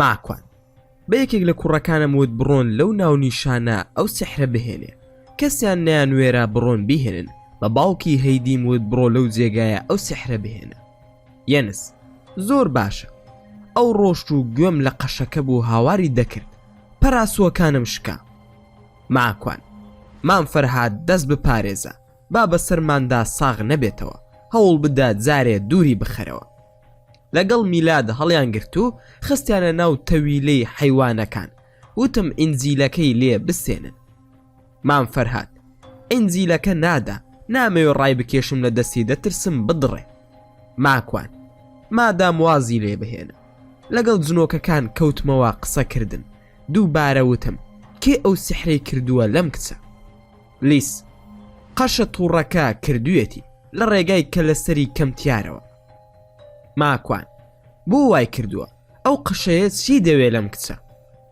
لیس 35 ساڵە حەزی لە دایکێتی لە ڕاستیدا جادوەکەی لە دایکی هەیدی کردووە بەڵام دایکی هەیدی جادوەکە کاریگەری لێ نەکردووە و سحرەکە بە هەیدیەوە نووساوە دایکی هەیدیم بان کردو ناوی هێڵدەبوو باوکی سحرەکەی هێنا کە لە سەرێکی کەمتیار بوو ئێسقانەکەی و ددانەکانی هەمووی ڕەش بوو شتێکی لە شێوەی خاصێکدا وەکو چەقۆوا بوو لە ئێسقانەکە چەقێنرا بوو خوێنی پێوە بوو نەم دەزانی چۆن بەتاڵی بکەمەوە یەکەم جار بوو سحری وا ببینم پرسییم ئێوە چەند جنۆکەن کە لەگەڵ ئەم کچەن و کۆنتڕۆڵتان کردووە تکایە وازی لێبێنن دیارێکتان پێشکەش دەکەم کە لە دنیا و لە قیامەتیش خۆشحاڵتان بکە لیست ئەو دیاریە چییە ماکوان بانگتان دەکەم بۆ هێز و قودرەتێک کەشتی واتان نەبینیوە و نەبیستووە ئەویش ئاینی ئیسلامە موسڵمان بن بڕوا بۆ قورئانە بهێنن و واز لە بەرەی شەیتان بهێنن بەرەو خوای حەق و خاوەندە سەڵات و تاک و تەنها بڕۆن لیس ناتوانین چونکە ئەگەر موسڵمان بین ئەمان کوژن ماکوان بڕۆن بۆ مەملەکەتی سوڵتان و ئەوان ئەتان پارێزن و لەوانەیە لێرە هەندێک لەو هاوڕێیانەمی لێبێ و ئێستا گوێیان لێمان بێت ئەوانە هەمویان جنۆکەی ئیماندار و ڕاستگۆن و هاوکاریتان دەکەن تکایە وازی لێ بهێنن ئەو کچە گوناحە لیس من وازی لێ دەهێنم و هاوڕێکانت بانگم دەکەن بەڵام حەقی ئەوانی ترم نییە ماکوان چەندی ترماوە ئەگەر تۆ بڕۆی لیس 6 جنۆکەی تری لەگەڵ دەمێنێتەوە ماکوان هەمووتان ئافرەتن لیس بەڵێ مەینەین ماکوان ئەوەتان کە بە عەرەبی قسەتان دەکرد با قسەم لەگەڵ بکات لیس من وازی لێ دەهێنم بە قسەت دەکەم دەڕۆن ئەوە ناهۆمە کە عەرەبی دەزانێ ناهۆم ماکوان چی دەوێ لێمان ماکوان دەمەوێ واز لەو کچە بهێنن تۆ عەرەبی دەزانی هێزی قورئان لە ناوتان دەبا وەرە موسڵمان بە ئاگاد لە قیامەتت بێ ناهۆم ناتوانین دەمان کوژن ماکوان لەگەڵ لیز بڕۆن بۆ لای هاوڕێکانی من لە مەملەکەتی سوڵتان پارێزراو دەبن بە پشتیوانی خودا بە زمانی عەرەبی قسەم لەگەڵ دەکرد هەموو ئەوانی لەوێدا بوون سەریان سوڕما بوو پرۆفیسۆر ئێدمۆند بە کامێرا وێنەی دەگرت ناهۆم باشە منیش دەڕۆم ماکوان نا ئەوانی تریش هەمویان بەرە لەگەڵ خۆن دەنا تووڕە دەبم و ئەیان سوتێنم ماندوو بووم کاتم نەماوە بۆ قسەکردن پێش ئەوەی بڕۆیت پێم بڵێ چۆن ئەو سحرا بەتاڵ بکەمەوە ناهۆم چەند خولەکێکم بدەرێ ئەوە کازۆڵ دەڵێ وەکو هەموو سحرەکانی تر بەتاڵ دەبێتەوە ماکوان کازۆڵ دەبینیت ناهۆم بەڵێ ئەو قسەمان لەگەڵ دەکا ماکوان بە قسەی بکەن کەوای وت زۆر دڵخۆش بووم و وازم لە هەیدی هێنا و چوومە سەر ئێسقانەکە و دەستم کرد بە خوێندنی قورئان و بەتاڵکردنەوەی سحر و بەسە کوش و بەرد ئێسقانەکەم ورد و خاس کرد و خسمە ناو سڵە ئاوەکە بۆ ئەوەی دوای فڕێ بدەما ناو دەریاوە پرسیارم کرد لە ناهۆم کە ئایا قەشە جنۆکەی هەیە ناهۆم ئەوە درۆ دەکا قەشە نییە بەڵکو ساحیرە و خەریکی سحرە ماکوان لەکوێ سحر دەکا ناهۆم لە ژوورەکەی خۆی لە کلێساکە هەموو خاسەکانی سەر و خواردانەوە بڕۆن تەماشای بکەن ماکوان تکایە زوو ئەو کچە بەجێ بهێڵن با پشوو بدە لەخوا بترسن زۆر ماندووتان کردووە ناهۆم هەموو پەیمانمان داوە کە وازی لێ بهێنین داوا دەکەین کە تۆ شاهید بیت کە کازۆڵ بمان پارێزێ ماکوان من بڕوام بە کازۆڵ هەیە و ڕازگۆی و زۆر ئەمینە سیقە و متمانەی پێ بکەن. بەردەوام قسەم دەکرد تا ناوی زنۆکەکانی ترم پێ بڵێ، بەڵام هەیدی وەڵامی دایەوە وتی لێت تێ ناگەم چی دەڵێ. ماکوان هەیدی ئێستا هەز بە چی دەکەی؟ هەیدی زۆر ئارامم و برسیمە و تینومە، هەز دەکەم مێشکم پشووی دەوێ، حەزم لێیە بخەوم. داوام کرد کە بیکەنەوە بڕوات نان بخوات و پشوو بدە، قەشەکە بانگ بکەن تا بزانین بۆ وا دەکا. یەنز هات بۆ لام و وتی بەڕێز ماکوان با ئەم بۆ شای جنێوێکیدا با بیکوژم و نەجاتمان بێ بەدەستێەوە، نازانی چی پێکردووی. ماکوان پەلەمەکە با بزانین ماڵی چەند کەسی تری وێران کردووە، بیر لە کوشتن مەکەوە، بیر لەوە بکەوە خۆشی ڕزگار بکەین لەو داوای کە تێی کەوتووە. هەر چۆنێک بوو یەنسم هێور کردەوە و من و مام فەرهاد و میلاد چوین بۆ تەویلەی ئەسپەکان، قەشەکەمان هێنا. میلاد وتی عاقڵ بە هیچ نەکەی، دەنا ئەو کەم بە خۆراکی سەگەکان. توورە نادڵنیا بە هیچ ناکەم، لە دەسەڵاتی خۆمدا نەبوو ئەو کارەی کردم، نازانم بۆ ئەم کرد. ماکوان توورەی بەڕێز دەکرێت ئەو خاچە لە ملت بکەیتەوە، ئەو ئینزیلە بدەیتە من تا بەیەکەوە تەنها چەند خولەکێ قسە بکەین. توورە دەستی کرد بە گریان وتی ئاخر ئەو دوانە دەمپارێزن، با هەمیشە پێم بێ.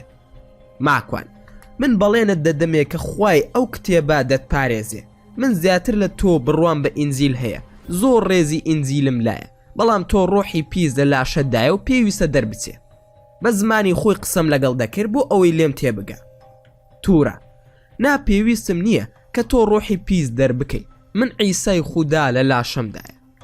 ماکوان نا تۆ ڕازگۆنی، تۆ کەسێکی جاد و بازی، تۆ هۆکاری ئەوە بووی کە ئەو جنۆکانە کۆنتترۆڵی هەیدی بکەن و ئازاری بدەن، تۆ سحرت لێ کردووە بۆ زانیاریشت جنۆکەکان کە لەگەڵی بوون هەموو شتێکیان دەرکاند و وازیان لێهێنا. تەنانەت ئەوەشان وت کە تۆ چەندین ساڵە حەزت لە هێڵدی دایکی هەیدیە، واتە خێزانی یەنسی هاوڕێت و جادوەکەشت لەو کردووە. توورە ناڕاز ناکەن، من هەرگیز کاری وام نەکردووە، یەنز هاوڕێمە و هاوڕێ ئەم خێزانم و هیچ پەیوەندیەکی خۆشەویستی دوور و نزیک لە نێوانماندا نەبووە. من ژێگلانەیە هەرگیز بیرم لە خێزانی یەنز نەکردوتەوە کە پەیوەندی سۆزداری لە نێوانماندا هەبێ، بەڵکو وەکو کەسێکی ئاسایی بووە لەلام. ماکوان ئەشێ تۆ ڕاز بکەی، چونکە جنۆکەی کافر تا موسڵمان نەبن درۆ زۆر دەکەن. ئەگەر بێت و ئێستا یەنز ڕازی بێت بێنە ناو کڵێساکە و ژوورەکەی تۆ لەوێ، ئەوە لە 100% بڕوات پێ دەکەم. ئایا ڕازیت؟ قەشە توورە ڕازیم بێنە ناو کڵێساکە، بەڵام ژووری من پرایڤتە و تایبەتە بەخۆم و کەرەستی خۆمی لێ و حەز ناکەم کەس بیبینێ. ماکوان خاچی ناو ژوورەکە سەر و خوار هەڵواسیوە مەگەر وان نییە؟ لە ناو ئاینی مەسیحیدا ئەگەر خاچ سەر و خوار هەڵبواسرێ زۆر بێڕێزیە و کوورە لای نەسرانیەکان. قەشە توورە ناڕاز نییە، شتی وام نەکردو، تۆ بۆچی دادگایم دەکەی؟ ماکوان من دادگایت ناکەم، بەڵام ئامۆژگاری دەکەم بەوەی کە ڕێگامان بدەیت بینە ژوورەکەت، پاشان هەموو ئەو جادوانی کە کردوتە بەتاڵی بکەینەوە، خۆشت ڕزگار بکەین. ویان ئامۆژگاری یەنس و ئەو بەڕێزانە دەکەم لێرە کە هاوڕێتی نەکەن و دەرت بکەن لە ماڵ و هاوڕێتیان. یەنس ئەگەر قسەی بەڕێز ماکوان قبول بکەی بێنە ناو ژوورەکەت، ئەوە وەکو جاران هاوڕێتی دەکەم، خۆ ئەگەر ڕازی نەبێت فەرموو لە ئێستاوە لێرە بڕۆ، نامەوێت بە هیچ شێوەیەک بتبینم. توورە من دەڕۆم زۆر ئاسایە، بەڵام ئەو قسانەی ئەم کەسە ڕاز نییە و هاوکارە لەگەڵ ڕۆحە پیچەکان. یەنس بەڕێز ماکوان لەگەڵ هەر کەس هاوڕێ و هاوکار بێ، من بە کەسێکی ڕازگۆی دەزانم، پیاوێکە نزیکە لەخوا، هەرچەندە من تەمەنم 62 ساڵە بڕوای تەواوم بە خوایەک نییە، بەڵام دڵنیام کە ماکوان هێزێکی پاک پاڵپشتێتی. توورە ماکوان یەکێکە لە کەسە جاد و بازەکانی کڵێسای شەیتان، دوورە لە هێڵینی ڕاستەقینە. ماکوان چۆن دەزانی من لەگەڵ شەیتانەکان کار دەکەم و پێوەری هێڵینی ڕاستەقینە چییە؟ توورە تۆ کەسێکی ئیسلامیت، ئیسلام ناتوانێ هێڵین بکە. ماکوان من نەم شاردۆتەوە بە ئاشکرا وتومە کە موسڵمانم و ئاینم ئیسلامە، وا بزانم هەمووتان شاهێدی ئەوەم بۆ ئەیەن.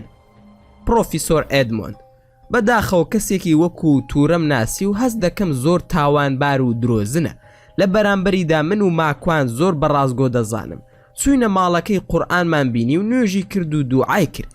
ئەنجا دەستی کرد بە کارەکەی خۆی. بەڵام ماوەی 4 ساڵە تۆ دەناسم، یەک ڕۆژ تۆم نەدیوە بپاڕیتەوە لە خوا و نوێژ بۆ عیسا بکەیت. هەر بۆیە من بە قسەی ماکوان دەکەم و لەم ساتەوە بە هیچ زۆرێک قسەت لەگەڵ ناکەم. یەنس فەرموو هەڵسە بڕۆ لێرە مەمێنە، دەنا خراپت پێ دەکەم. تووڕە هەڵسا ڕۆژ لە نزیک دەرگای حەوشەکە بانگم کرد و وتم بۆ کۆتا جار پێت دەڵێم با هاوکاریت بکەم و واز لە کاری خراپە بهێنە. وەڵامی نەدامە و ڕۆشت. بانگی کرۆنیکا و دایکی هەیدیم کرد و وتم بەڕێز هێڵدە دەنگ و باسی کچەکەت. هێڵدا باشە نانی خوارد و چوو پشوو بدا، زۆر ماندوو بوو. ماکوان تکا دەکەم کە لە ژوورەکەی داوێنەی ڕوت و هەیکەلی تێدا نەبێ. ئەگەر گرنتی بدەم بە ئێوە کەوای لێ نەیاتەوە تاکە پەیمانێک کە بیدەم بە ئێوە ئەویش موسڵمان بوونیەتی. یەنس واتە دەشی وای لێ بێتەوە چارەسەر نەبووە بە تەواوەتی؟ ماکوان بەڵێ بە دڵنیاییەوە ئەوانەی کە جنۆکە کۆنتترۆلیان دەکات زۆر ئاسانە جاری تر ئەو جنۆکانە بگەڕێنەوە و دووبارە کۆنتترۆلی بکەنەوە تاکە پەرژین و پاراستنێک زیکری خۆی پەروەردگارە بە تەنها و موسڵمان بوونیەتی. پرۆفیسۆر ئێدمۆند ئەمەی جەنابەت باسی دەکەی وەکو ئەوە وایە کە ئەگەر موسڵمان نەبێ وای لێ دێتەوە و تۆ مەرزی موسڵمان بوونی بەسەردا دەسەپێنی. ماکوان بە دڵنیاییەوە مەرزەکە باز دەکەم، بەڵام نایسەپێنم، بەڵکو داواتان لێ دەکەم دەنا ئێوە کچەکەشتان ئازادن. ئەوەی من داوای دەکەم کاری خراپ و پارە و سەروەت و سامان و شتی ناپەسەند نییە. من داوای خواناسی لێ دەکەم، داوای حیا و حورمەت و گەڕانەوەی بۆ لای پەروەردگاری دەکەم. داواکردن و سەپاندن دووشتی زۆر جیاوازن، وایە یان نا پرۆفیسۆر؟ ئێدمۆند بەڵێ بەڵێ تێگەیشتم ببوورە ئەگەر قسەکەم لە جێگای خۆیدا نەبوو بێت. ماکوان نا بەڕێز من کارم تەواو بوو بەجێتان دەهێڵم و خوای گەورە هیدایەتتان بدات. یەنس حەز دەکەم ئێوارە میوانداریتان بکەم. ڕاستە هیچ ئامادە نەکراوە، بەڵام لە دەرەوە نان داوا دەکەین و بەیەکەوە دادەنیش. ماکوان ببوورە من کاتم نییە، هاوڕێیانی تر ئازادن. میلاد و مامفەرهاد وتیان ئێمەش دەبێت بڕۆین. کرۆنیکا لە ژوورەوە بوو، وتم بانگی بکەن با بڕۆین. یەنس من زۆر حەز دەکەم بەیەکەوە نان بخۆین، خواردنی حەڵاڵتان بۆ داوا دەکەم. ماکوان بە دڵنیاییەوە دەزانم، بەڵام من هەر دەبێ بڕۆم، تکایە کرۆنیکا ئاگادار بکەنەوە دەڕۆین. یەنس دەکرێت کرۆنیکا لێرە بێ، من خۆم دوایی دەهێنمەوە، بەڵام دەمەوێت قسەیەکی تایبەت لەگەڵ بەڕێزت بکەم، بە یارمەتیت با پیاسەیەک بکەین. ماکوان فەرموو لە خزمەتە. هەڵساین دوور کەوتینەوە لە مەجلیسەکە. یەنس بەڕێز ماکوان چەندت پارە دەوێت کایە ئاگاداری کچەکەم بە؟ ماکوان من بە پارە کار ناکەم و هیچم ناوێت و خوای گەورە ئاگاداری هەمووانە. یەنس واتە بەخۆڕای ئەم کارت کردووە؟ ماکوان بەڵێ بۆ نابێت؟ یەنس دەبێ، بەڵام بەلامەوە سەیرە چەند کەسم بان کردووە کە کاری هێڵین دەکەن داوای پارەیان کردووە. ماکوان آخر من کاری هێڵین ناکەم و موسڵمانم. ئەو قەشە مەسیحیانی کە ئەو ناویان لە خۆیان ناوە کردویانە بە پیشە کە ناویان ناوە هێڵین. یەنس واتە تۆنت کردووە بە پیشە؟ ماکوان نەوەڵە ئەگەر بزانم ئێوەش پارەتان پێویستە پارەتان ئەدەمێ. یەنس من نازانم چۆن سوپاس بکەم و زۆر بە گەورە ئەینرخێنم و ژیانی کچەکەمت ڕزگار کرد. باوەشی پیا کردم و یەک دوو جار لە وڵاتی نەرویز پیاوان یەکتری ماز ناکەن. ماکوان زۆر ئاسایە، تکایە من دەبێ بڕۆم، ماڵتان ئاوا و کاتێکی خۆش. کرۆنیکە هاتە لام و وتی من دوایی دێمەوە. ماکوان بڕۆ پێشم بکەوە، لەگەڵ مندا هاتوویت و لەگەڵ منیشدا دەگەڕێیتەوە، با قسە نەکەم لە بەرچاوی ئەو خەڵکە. دەی خێراکە. خێراچ و بەوانی وت دەبێ بڕۆم، دایکم تەنهایە و وەمزانی پەرستار دێ بۆ لای، بەڵام ئاگاداریان کردمەوە کە ناتوانێت بچێت بۆ لای. یەنس تکایە با کاتی تر یەکتری ببینین. ماکوان بە دڵنیاییەوە ئەگەر بمێنن و نەمرین زۆر خۆشحاڵ دەبم. پرۆفیسۆر ئێدمۆند بەڕێز ماکوان من و هاوڕێکانم زۆر حەز دەکەین زیاتر قسە بکەین لەگەڵت، تکایە با چاومان بە یەکتر بکەوێتەوە. ماکوان زۆر خۆشحاڵ دەبم کەی ویستان من ئامادەم بتان بینم. ماڵ ئاواییمان کرد و گەڕاینەوە، چوومە بەر دەرگای ماڵی مامفەرهاد بۆ ئەوەی ئەوان بگێنم. ئەوەی سەرنجی ڕاکێشا بووم ئەوە بوو کە کرۆنیکا لە ڕێگادا بێدەنگ بوو، هیچ قسەی نەکرد. هەستم کرد بە جۆرێک لە جۆرەکان بە قسەکەم تێکچووە. دابەزین لەگەڵ میلاد خوا حافیزیان لێ کردم. منیش مەشغوڵ بووم بە قسەکردن لەگەڵ مام فەرهاد. میلاد هاواری کردوتی باوکە فریاکەوە چیمەن خان بورایەوە. هەردووکمان ڕامان کرد لە تاواندا شڵەژاین. من خەیاڵم بۆ ئەوە چوو کە ترسا بێت و جنۆکە چوو بێتە لاشەی. دەستم کرد بە قورئان خوێندن بە ئاگا نەهات. ئینجا زانیم کە نەخۆشی جەستەییە. خێرا خسمە ناو سیارەکەم تا بیبین بۆ نەخۆشخانە. دەرچوین بردمانە نزیکترین عەیادەی شەوانە لە نزیکی خۆیان. بردیانە ژوورەوە. خێزانی مام فەرهادی لەگەڵدا بوو. بە گریان هاتە لامان و وتی تەندروستی زۆر نازێگیرە و بە ئەمبوڵانس بردویانە بۆ خەستەخانەی کاڵنێس. ماکوان ئەی تۆ بۆ نەچووی لەگەڵیدا؟ گلارە خانم ئاخر نەیان هێشت. مام فەرهاد خێرا با بڕۆین بۆ نەخۆشخانەی کاڵنێس. لەوێ ماوەیەک ماینەوە. دوای چەند خولەکێک دکتۆرێک هاتووتی پشکنینی خوێنمان بۆ کردووە و چاوەڕی وەڵامەکەین تا بزانین بۆ وای لێ هاتووە. دوای ماوەیەک هاتەوە وتی لە پشکنینەکەدا دەرکەوتووە کە تووشی شێرپەنجە بووە. تەندروستی زۆر نازیەگیرە و دەبێت لێرە بمێنێتەوە. لە مام فەرهادم پرسی کە ئایا پێشتر بە ئێوەی وتووە کە نەخۆشە یان ئەمە یەکەم جارە وای لێبێ؟ مام فەرهاد جارێکی تر ئامبوڵانس هات. من چوومە دەرەوە وامزانی فاتمە خان نەخۆشە بەڵام کڕۆنیکایان برد. ئەو کاتە پێم وتن ئەگەر دەڵێن بایان خۆمیان خێزانم بێ لەگەڵتان وتیان پێویست ناکە. ماکوان واتە ئەمە یەکەم جار نییە وای لێبێ؟ خوای گەورە ڕەحمی پێ بکات چونکە گوناحە. میلاد کاک ماکوان بە دایکمی وتبوو کە شێرپەنجەی سنگی هەیە و ئەمەلیاتی بۆ کراوە. هەرچەندە وەکو خوشکم وایە هەردوو مەمکیان بڕیوەتەوە بەڵام تەشەنەی کردووە و ئەندامەکانی تریشی گرتوتەوە مەگەر خوای گەورە ڕەحمی پێ بکە. ماکوان ئەم زانیاریانە چۆن دەزانی؟ میلاد دایکم پێیوتم داوای کردبوو کە ئاگاداری بین بەڵام وتبووی با کاک ماکوان و باوکم نەزانن. ماکوان چارەسەری هەیە؟ میلاد ئەوەندەی من بزانم دەبێت چارەسەری کیمیایی بۆ بکەن بۆ ئەوەی لە جێگایەکدا بیوەستێنن و نەهێڵن لەوە زیاتر تەشەنە بکە بەڵام تخوا با نەزانێت کە من پێم وتوو. ماکوان نابێ خەم بە هەر ناهێڵم بزانێت کە ئێمە زانیومانە. کاتێک بە ئاگا هاتو چوینە لای وا خۆمان نیشان دەدەین هیچ نازانین بەڵام زۆر خەمبار بووم بەڕاستی. خوای گەورە شیفای بدا. دکتۆرەکە جارێکی تر هاتەوە لامان وتی ئەگەر دەتانەوێت دەتوانین بیبینین بەڵام ماندووی مەکەن پێویستی بە ئیسراحەتە چونکە سارەسەری کیمیایی دەکەین و پێویستە پشوو بدە. چوومە ژوورەکەی زۆر بەزەیم پیایدا هاتەوە و چاوم پڕ بوو لە فرمێسک. تەماشام دەکرد و فرمێسکیش لە چاوم دەخلیسکا و بە قوڵی هەناسەم هەڵدەکێشا و تەماشام دەکرد. بە دەنگی هەناسە و گریانەکەی من چاوی بەرز کردەوە و وتی ماکوان بۆ من دەگری؟ زەردەخەنە گرتی و چاوی نایەوە بەیەکدا. ئەو زەردەخەنەی زۆر قسەی تیا بوو. ئەوەندەی تر دڵی پڕ کردم. پشتم تێ کرد کە بڕۆم. دیسان وتی ماکوان بەجێم دەهێڵی؟ ماکوان نالات دەبم بەڵام با ئیزعازت نەکەم لە دەرەوە دەوەستم. کڕۆنیکە هیچ کات بە تۆ ئیزعاز نابم. کە چوومە ژوورەکەی خەوی لێکەوت بوو. زۆر بەزەیم پێیدا هاتەوە. زانیم کە کۆتایی تەمەنیەتی. فرمێسک لە چاوم هاتە خوارەوە و هەناسەم هەڵدەکێشا. بە دەنگی هەناسە و گریانم بە خەبەر هات. زەردەخەنەیەکی زۆر نایە بوو جوانی کرد. خۆشحاڵ بوو کە منی بینی بۆی دەگریم. هەستی کرد کە خۆشم ئەوێ. پشتم تێ کرد کە بڕۆمە دەرەوە. وتی ماکوان بەجێم دەهێڵی؟ ماکوان نادەسمە دەرەوە دانیشم با ئیزعازت نەکەم. کڕۆنیکا ژووتی هەرگیز بە تۆ ئیزعاز نابم تکایە بەجێم مەهێڵە. ماکوان دڵنیا بە بەجێت ناهێڵم تخوا گردنم ئازاد بکە کە ئێوارە لێت تووڕە بووم. زۆر بە ناشرینی وتم پێشم کەوە با بڕۆین.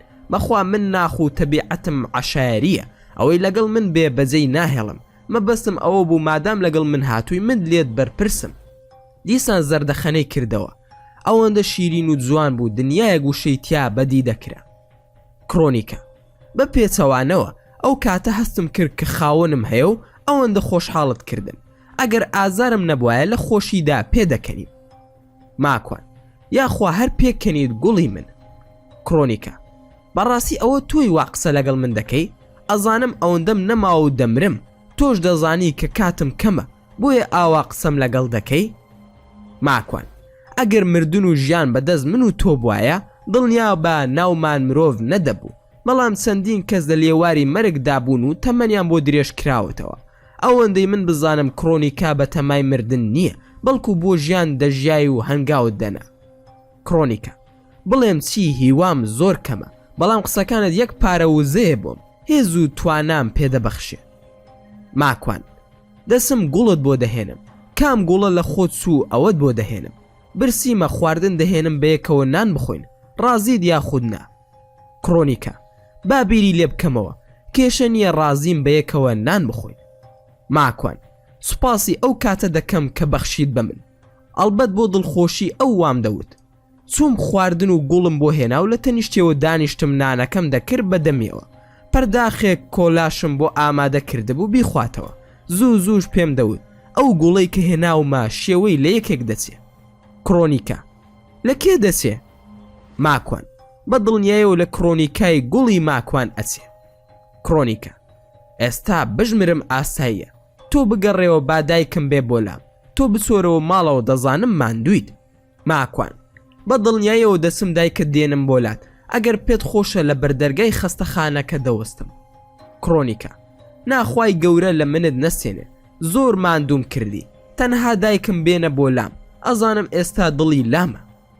ماکوان: بەسەر چاو، ئێستا دەچم دەیهێنم. کاتژمێر 10 شەو بوو کە دایکی کرۆنیکان برد بۆ خەستەخانە و گەڕامەوە ماڵەوە. ماندوێتی زۆری بۆ هێنام و خەوم لێکەوت.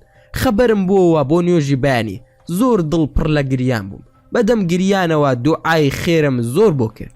پاشان خەوم لێکەوتەوە کە بە خەبەر هاتم ڕاستە و خۆ بەرەو نەخۆشخانە بەڕێکەوتم. لە ڕێگا حەسقیل و سەسیل و شێخ بەرقان هاتن بۆلام. بەیەکەوە بەدەم قسەکردنەوە بەرەو نەخۆشخانە ڕۆشتین. شێخ بەرقان: هەرچی بڵین و قسە بکەین ماکوان ئاگای لە ئێمە نییە، ماکوان سەرقاڵە بە دڵیەوە. ماکوان: یا شێخ نازانم بڵێم چی، لە خۆ هەز بە تاوانباری دەکەم. شێخ بەرقان: بۆ؟ خۆ تۆ تووشی سەرەتانت نەکردووە، بەڵکو ئەوەی تۆ بۆت کردووە هیچ کەس بۆی نەکردووە. پێویستە من قسەت لەگەڵ بکەم دەربارەی کارەکەی دوێنێت کە زۆر سەرکەوتوو بووی، بەڵام چەند شتێکت ماوە کە پێویستە ئاگاداری بیت و بیکەی. ماکوان: یا شێخ بڕوا بکە، مێشکم هیچ وەرناگرێت، با کاتێکی کا قسە بکەین. شێخ بەرقان: باشە حازی ماکوان گیان، خواد لەگەڵ. ماکوان: خواد لەگەڵ، دەمویست بفڕم تا بە زووترین کات بگەمە لای کرۆنیکا. گەیشتمە نەخۆشخانە و بەپە لە خۆم گەیاندە بەشی شێرپەنجە. کە چووم جێگاکەی چۆڵ بوو، دڵم خوورپەیە، وتم مردووە. ئاگام لە خۆم نەما و کۆنتڕۆڵم لە دەستیە. پرسیارم کرد کێ بەرپرسە لێرە؟ ئافرەتێک بەدەمەوە هاتووتی: فەرموو با هاوکاریت بکەم. ماکوان: دوێنێ نەخۆشێکمان هێنا کە دایکی لەلای بوو، ئێستا لەکوێیە؟ پەرستارەکە: پەلەمەکە با بپرسم. ڕۆژ پاش 10 خولێک گەڕایەوە وتی: بەیانی بە ئامبوڵانس بردوویانە بۆ نەخۆشخانەی رادیۆم هۆسپیتال. ئەم نەخۆشخانەیە تایبەتە بە نەخۆشیەکانی شێرپەنجە. سوپاسم کرد و گەڕامەوە بۆ ماڵەوە. ماندوێتی دوێنێ شەوم هێشتا نەحەسابووەوە، زۆر ماندوو شەکەت بووم، خەوم لێکەوت. ئێوارە درەنگ خەبەرم بۆیەوە، وتم تازە درەنگە، بەیانی دوای کار دەچم بۆ لایەن بۆ نەخۆشخانە. بەیانی لەسەر کار بووم، لەلایەن پۆلیسەوە تەلەفۆنم بۆ کرا کە هەندێک دۆکۆمنتیان لایە دەبێ بچم وەری بگرم. کاتێک چووم وەرم گرت، بە ئیتاڵی بوون و کۆپیەکشیان لێ وەرگێڕابوو بۆ زمانی کوردی. بڕیارەکەی دادگای ئیتالیا بوو کە بۆسی سزای 9 ساڵ زیندانی داوە بەسرمدا کە بینیم ئەوەندەی تر بێزاری و خەمۆکی دایگرتم کە تەماشام کرد لەسەرەوە ناوەکەم بە هەڵە نووسرا بوو. 9 ساڵ زیندانیان دابوو بەسەر نەریمان کەریم محەممەددا کە بینیم وتم ئەمە سەرەتاکەیەتی هەڵەیە، داخۆ ناوەڕۆکەکەی چی تیابێ. گەڕامەوە ماڵەوە، دیسان کات درەنگ بوو، فریانە دەکەوتم کە بچم بۆ لای کرۆنیکا، چونکە ئەو نەخۆشخانەیە کاتی تایبەتی هەیە بۆ سەردانی نەخۆش. لە ماڵەوە دانیشتم، دەستم کرد بە خوێندنەوەی بڕیارەکە. نووسرا بوو کە ماوەی مانگێک کاتت هەیە بۆ تێ هەڵچوون لە بڕیارەکەی دادگا. ئەو شەوە چەند جارێک نوسخا وەرگێڕاوەکەم خوێندەوە. پاشان خێزانم تەواوی بڕیارەکە کە بە ئیتاڵی نووسرا بوو تایپی کردو لە گوگل ترانسلیت وەری گێڕا. کە سەیرم دەکرد ئەوەی کە وەرگێڕدراوە بەدەست من گەیشتووە و ئەوەی کە لە ئیتاڵیادا نووسراوە زۆر جیاوازن، لە هەردووکیان داشتی وا فەنتازیای تێدا نووسرا بوو. بۆیە ئەمود ئەمە بۆ من نییە، چونکە ئەم شتانە هیچی من نیم و دوورن لە ڕاستی و هەمووی درۆ دەلەسن، ئەبێ سزای 9 ساڵ بەسەر کەسێکی تردا درابێ. کە ئەو حاڵەتەم بینی ئەوەندە بێزار بووم کە تەنانەت تااقەتی خۆشم نەبوو.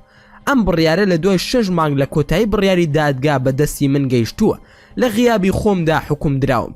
چەندین جار داوام کرد کە هیچ نەبێت با لە ڕێگای ڤیدیۆوە ئامادەی دادگای کردنەکە بم و هیچ نەبێ بتوانم دیفاعێک لە خۆم بکەم. قبوڵیان نەدەکرد. لە نەرویجیش بە من دەوترا بەردەوام کە تۆ تەسلیمی ئیتالیا ناکریت و تۆ هیچ لەسەر نییە و زیندانی ناکری. هەرچۆن بوو دانیشتم وەڵامی خاڵ بە خاڵی درۆکانی ئیتالیامدایە و ناردم بۆ پارێزەرە ئیتالیەکەم. ئەویش بە نامە و ئیمێل قسەی لەگەڵ دەکردم. ئینگلیزی نەدەزانی، بە ئیتالی دەینوسی و لە گۆگڵ ترانسلیت وەری دەگێڕا بۆ ئینگلیزی و دەینار بۆ من. ناچار ئێمە داواکەمان نووسی و وەرمان گێڕا بۆ 4 زمان و بۆمان ناردن: کوردی و عەرەبی و نەرویجی و ئینگلیزی، بۆ ئەوەی هیچ حوجە و هەنجەت و بیانویەکیان بەدەستەوە نەمێنێ. سەرقاڵ بووم بەو کارەوە، خۆم لە بیر کردبوو. دوای چەند ڕۆژ وتم هەرچۆنێک بێت دەبێ مەجالێک بدۆزمەوە بچم بۆ نەخۆشخانە سەردانی کڕۆنیکا بکەم. ڕۆژی هەینی بوو کاتێک لە کار تەواو بووم، ویستم بەرەو ئۆسلۆ بکەومە ڕێ. لە ڕێگا سیارەکەم وەستا و فریا گوزاری هات بەدەمەوە. خۆم و سیارەکەممان بردەوە بۆ نزیکترین شار تا لە شەریکا سیارەکەم بۆ چاک بکەنەوە. کە چوومەوە کۆمپانیا وتیان بەلایانی کەمەوە هەفتەیەکی پێدەچێت. چارم نەما خۆم بە قیتار گەڕامەوە بۆ ماڵەوە. بۆ بەیانی ڕۆژی شەمە لە هەوڵی پەیداکردنی سیارەدا بووم. کاژمێر 12 نیوەڕۆ یەنس تەلەفۆنی بۆ کردم و وتی: ئەمڕۆ کاژمێر 2 نیوەڕۆ دێین بۆ ماڵتان ئەگەر گونجاو بێ. منیش بووم بە قسەی خۆمە وتم بەخێر بێن چاوەڕێتانم. میوانەکانم هاتن 3 کەس بوون: پرۆفیسۆر ئێدمۆند و یەنس و ئافرەتێکی دەروون ناس کە هاوکاری ئێدمۆند بوو بە ناوی کریستینا. هاتبوون بۆ لام. گوڵێکی جوان و تابلۆیەکیان بە دیاری بۆ هێنابووم. دوای هەواڵ پرسین و چۆنی و چاکی هەواڵی کچەکەیم پرسی و وتم حاڵی چۆنە. یەنس: سوپاس بۆ تۆ، وەکو جاران حاڵی باش بۆ و زۆر سەرقاڵە، بۆیە ئەمڕۆ نەهاتن لەگەڵمان، ڕۆشتون بۆ لای کڕۆنیکا. کاتێک بیسمان زۆر ناڕەحەت بووین بەوەی کە نەخۆشە، بەڵام هیچ لە کللتور و ژیانی ئێوە نازانم، بۆیە تا ئەم ساتە وەختەش نازانم چۆن و چی بکەم تا پاداشتی ئەو چاکەیەت بدەمەوە. پرۆفیسۆر ئێدمۆند: ئەو قسەی یەنس زۆر تەواوە، هەمومان تووشی شۆک بووین. ماکوان: بۆچی بووە تا تووشی شۆک بن؟ پرۆفیسۆر ئێدمۆند: تکایە ڕێگەم بدە با قسەکان تەواو بکەم. دەمەوێ قسەی دڵی خۆمت بۆ بکەم و واقعەکەت بۆ ڕوون بکەمەوە. ماکوان: ببوورە فەرموو بە ئیسراحەتی خۆت قسە بکە. پرۆفیسۆر ئێدمۆند: کە دەڵێم تووشی شۆک بووین وا ماوەی 4 ڕۆژە ئێمە سەیری ئەو ڤیدیۆیە دەکەین کە لە کارەی تۆ گرتومانە.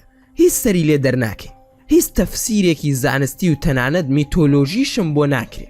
8 کەس لە لێکۆڵەرەوان تەماشامان کردووە، هەر یەکە و قسەیەک دەکات و لێکدانەوەیەکی بۆ دەکات. لە دواییدا هەمومان پەشیمان دەبینەوە. دەمەوێت ڕازگۆ بم لەگەڵت. ئەو ناوانەمان لێ ناوی وتومانە کەسێکە کاری هێڵین دەکە، بەڵام لەوان ناچیت. وتمان زاد و بازە، بەڵام دژی ئەوانی. وتمان بە کڵێسا و سەلیب کار دەکە، بەڵام تۆ موسڵمانی. وتمان چەکرا بەکاردەهێنێ، بەڵام تۆ بڕوات پێی نییە. لە کۆتاییدا وتمان لەوانەیە شامانیزە، بەڵام لەوانەیە هەرنەش زانی چییە. بەڕاست تۆ چیت و تەفسیری کارەکەت چییە؟ ماکوان: تەواو بووی جەنابی پرۆفیسۆر؟ ئێدمۆند: بەڵێ فەرموو. ماکوان: سەرەتا من کەسێکی زۆر ئاسایی و مرۆڤێکی نۆرماڵم. ئەوەی من کردم و فێری بووم هەموو کەسێک دەتوانێت فێری ببێ، تایبەت نییە بە ماکوان. کێشەکەی ئێوە لەوەدایە کە لێکدانەوە و تەفسیرتان لە ڕێگەی بایۆلۆژیەوە یاخود زانستی ئەکادیمیەوەیە و بیر دەکەنەوە. ئێدمۆند: تۆ بڕوات بە زانستی ئەکادیمی نییە؟ ماکوان: ڕێگام بدە تا قسەکانم تەواو بکەم. خۆ من یوراڵێڤ ئێرستاد نیم تا بڕوام بە زانست و ئەکادیمیان نەبێ. بڕوای تەواوەتیم بە زانست و ئەکادیمیای زانستی هەیە. ئێدمۆند: زۆر ببوورە، یوراڵێڤ ئێرستاد چۆن دەناسی؟ ماکوان: من لە نەرویز دەژیم، خۆ لە ئاسمانەوە نەهاتووم، ئەویش خەڵکی ئەم وڵاتێ و لە ناوچەی سنۆسا ژیاوە. ئێدمۆند: بڕوات پێیەتی؟ ماکوان: بە دڵنیاییەوە نەخێر، بە ساختەچی و فرتوفێڵ و ساحیری دەزانم. یەنس: بڕوا بکە بەڕێز ماکوان، لە نەرویز 50,000 کەسی لە نەخۆشی چاک کردوتەوە. ماکوان: لە کوردستان هاوشێوەی ئەو پیاوەی لای ئێوە زۆرە. بڕوا بکە ئەو کەسی تۆ باسی دەکەی خوشکەکەی خۆی بە ساختەچی زانیوە. ئێدمۆند: تکایە ماکوان با پرسیار بکەم وەڵام بدەرەوە، مێشکم ئالۆز بووە.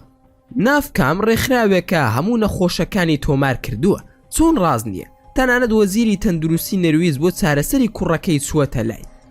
ماکوان بە دڵنیاییەوە بەشێکی کارەکەی زادو و سیحر بووە، زنۆکە بۆیان کردووە. بەشێکی تری ساختەچێتی بووە. ڕەخنەگرێکی ئەمریکی هاتە لای و وتی 1 ملیۆن دۆلارت ئەدەمێ بۆ ئەو کارانەی کە دەیکەی. من نەخۆشێکت بۆ دێنم لە ژێر چاودێری و پاراستنی ئێمەدا چارەسەری بکە. قبوڵی نەکرد و نەیتوانی بیکە. ئەو ڕێکخراوی باسی دەکەی سنۆسمان خۆی خاوەنی بووە بۆ زانیارێت ئەو کەسەی کە ملیۆن دۆلارەکەی دایە ناوی جێمز ڕاندی بوو. هەروەها پرۆفیسۆر تۆرکۆ لارسن بە ئاشکرا باسی ئەوەی کرد کە سنۆسمان واتە یۆرلاف پیاوێکی ساختەچی و خەڵک هەڵخەڵەتێنەرە. خوێندنەوەی من بۆ ئەو کاری وەزیری تەندروستی کاتێک ئەو کارێ کرد کە لە کاتی هەڵبژاردنەکان و سەروبەندی بانگێشی هەڵبژاردنەکان ئەو کارێ کرد تەنها کارێکی سیاسی بوو. جەنابەت باش دەزانی کە سنۆسمان لە پارتی کاری نەرویزی کاری کردووە، کەسێکی سیاسی بوو، بڕوای بە زانست و ئەکادیمیان نەبوو، تا پۆلی پێنجی بنەڕەتی خوێند بوو. ئەو کارانەی کە دەیکرد زۆربەی کاری زنۆکەکان و سحر بوو، هیچ پەیوەندی بە دینەوە نەبوو، هەرچەند ئەو خۆی بە پیاوێکی ئاینی دەناسان. تەنانەت لە ساڵی 2016 کەناڵی ئارکۆ فیلمێکی دیکۆمنتاری لەسەر دروستکرا کە 125 ملیۆن کڕۆنی تێچوو، خۆی بە پێغەمبەری ناوچەی سنۆس دەزانی، جا بۆیە من بڕوام پێی نییە. ئەدمۆند زانیاریەکانت تەواون، ئەی بڕوات بە کاری چاکرا هەیە؟ ماکوان نەوەڵا نەک بڕوام پێی نییە، بەڵکو بە حرامیشی دەزانم. ئەوە بەشێکە لە عیبادەتی بوزایی کە زیاتر پەیوەندی بە یۆگاوە هەیە. ئەدمۆند واتە بڕوات بە یۆگا نییە؟ ماکوان نا من پێم وایە ئەو کارەی کە لە یۆگادا دەکرێت پەیوەندی بە ئاینی چینیەکان و هیندۆسەکانەوە هەیە، چونکە پێک هاتووە لە 7 بەشی سەرەکی.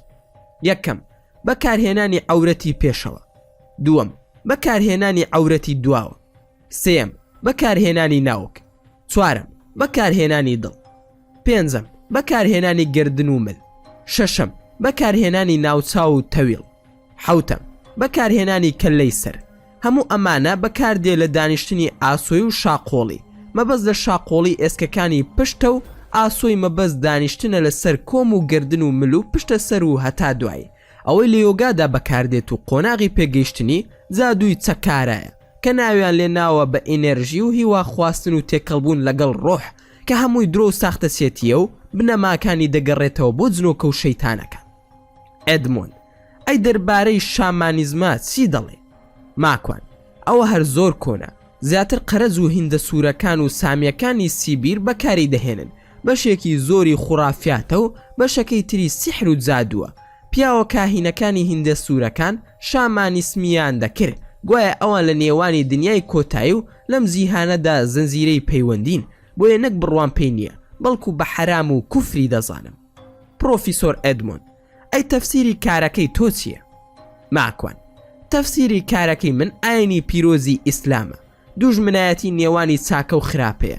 زانست ناتوانێت لە چاک و خراپ بکۆڵێتەوە، زانست دەستنیشانی چۆنێتی دەکات، نازانێ هاتوو چۆنە. ئەدمۆند تێناگەم مەبەستت لە هاتوو چییە؟ ماکوان زانست بۆ گەڕانەوەی سەرچاوە زۆر دواکەوتووە، هێشتا لە سەرەتاشدا نییە بۆ ئەو کارە، بۆیە پەنا بۆ فەلسەفە دەبا. بۆ نمونە ئەگەر بە زانست بڵێن سەرچاوی یەکەم خانە و پێکهاتەکانی ناوک و سایتۆپلازما چۆن هاتووە، دەتبات بۆ ئەلکترۆنەکان و موجەب و سالب. زۆری بۆ بهێنە دەتبات بۆ زانستی مجەڕەدە، یان دەڵێ نازانم، یاخود دەڵێ بە سوودفە و ڕێکەوت دروست کراوە، یان دەڵێ ئەمە هەر هەبووە. نایەوێت دان بنێ بە دروستکەری یەکەم و سەرچاوی هەموو شتەکان کە پەروەردگارە. ڕوونە یاخود نا؟ ئەدمۆند ڕاستە وایە، زانست لەگەڵ شتی بەرجەستە مامەڵە دەکات. ماکوان من و تۆ هەرگیز بەیەک ناگەین، تۆ بە زانست داوا لە من دەکەیت، منیش بە دین وەڵام دەدەمەوە. دوو هێڵی تەری بین بەیەکەوە درێژ دەبینەوە، خاڵی هاوبەشمان نییە، خاڵی هاوبەشمان نییە بۆ گەیشتنمان بەیەک، تەنها یەک فولکە هەیە کە بمان وەستێنێتەوە. ئەدمۆند ئەو فولکە و گرەیە چییە کە زانست و دین بەیەکەوە دەبەستێتەوە؟ ماکوان عەقڵ. ئەدمۆند منیشتی عەقلیم دەوێ. ماکوان نا تۆ بە دوای عەقڵەوە نی، تۆ داوای شتی بەرجەستە دەکەی، وایە یاخود نا؟ ئەدمۆند مەگەر عەقڵ بەرجەستە نییە.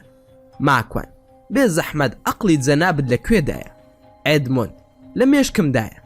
ماکوان مێشک هیچ پەیوەندی بە عەقڵەوە نییە، بەڵکو سنتەری کۆنتڕۆڵی سیستەمی گیان لە بەرانە، تۆ داوای بەرجەستەبوون دەکەی وەک هەستەکان، تام و بینین و بۆن و بیستن و بەرکەوتن.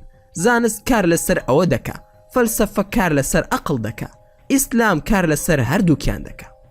ئەدمۆن، پێویستم بەوە هەیە کە چەند ساڵێک لای تۆ بخوێنم. ئایا ئامادەیت ئەم باسە بەنووسین یاخود کۆڕێک پێشکەش بە ئێمە بکەی؟ هەموو کات ماندووبوونەکەشت لەسەر زانکۆ دەبێت.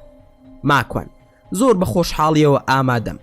ئەدمۆن، سەرەتای سێمستەری یەکەمی ساڵی خوێندن دەست پێ بکە. ئێمە ناتوانین سەرپەرشتیارت بین، چونکە تۆ باسی بەڕەت بۆ ئێمە دەکەی.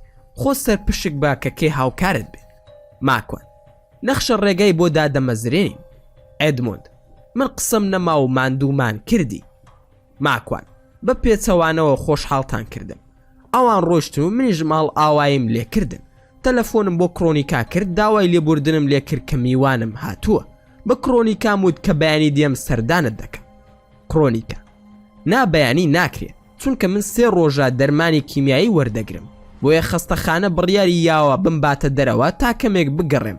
دەچم بۆ ئۆپێرای ئۆسلۆ. بیخەرە دوو بەیانی. باشە یاخودنا؟ ماکوان، زۆر باشە. هەر تۆ خۆشحاڵ بیت منیش خۆشحاڵ دەبم. بۆ بەیانی کاژمێر دەی بەیانی حەسقیلم لێ پەیدا بوو. بە گەرمی هەواڵی پرسیم و وتی هاوڕێیان سڵاویان هەیە بوون، بەڵام ڕوخساری زۆر خەفەتبار دیار بوو. ماکوان، حەزەی برام بۆە بێتاقەتی. خۆ هیچ ڕووی نەداوە کەس و کارم. هیچ هەواڵێکی ناخۆشت پێیە؟ پێم بڵێ ئەوەندە هەواڵی ناخۆشم بیستووە بەرگەی هەموو ناخۆشیەک دەگرم. ڕاهاتوم 7 برا قسەم بۆ بکە. حەسقیل، نا هیچ ڕووی نەداوە.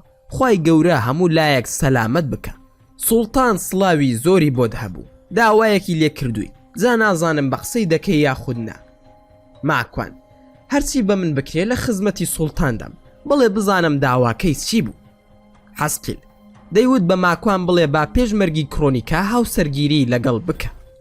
ماکوان، سەیرە ئەو لە لێواری مەرگدایە بۆ ئەم داوایە لە من دەکرێت. حەسقیل، نازانم ئەو داوایی لێت هەبوو.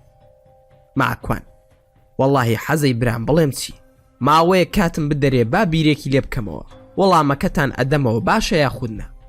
حەسقیل، زۆر باشە، من هەواڵەکە دەگەێن و تۆش ئاگاد لە خۆت بێ. ماکوان، ئەوە بۆ وا قسەم لەگەڵ دەکەی ئەڵێ من بەرەو مردن دەچم. حەسقیل دەستی کرد بە گریان و ڕۆژ بێ ئەوەی خواحافیزیم لێ بکە. زۆر سرم سوورما بەو کاری.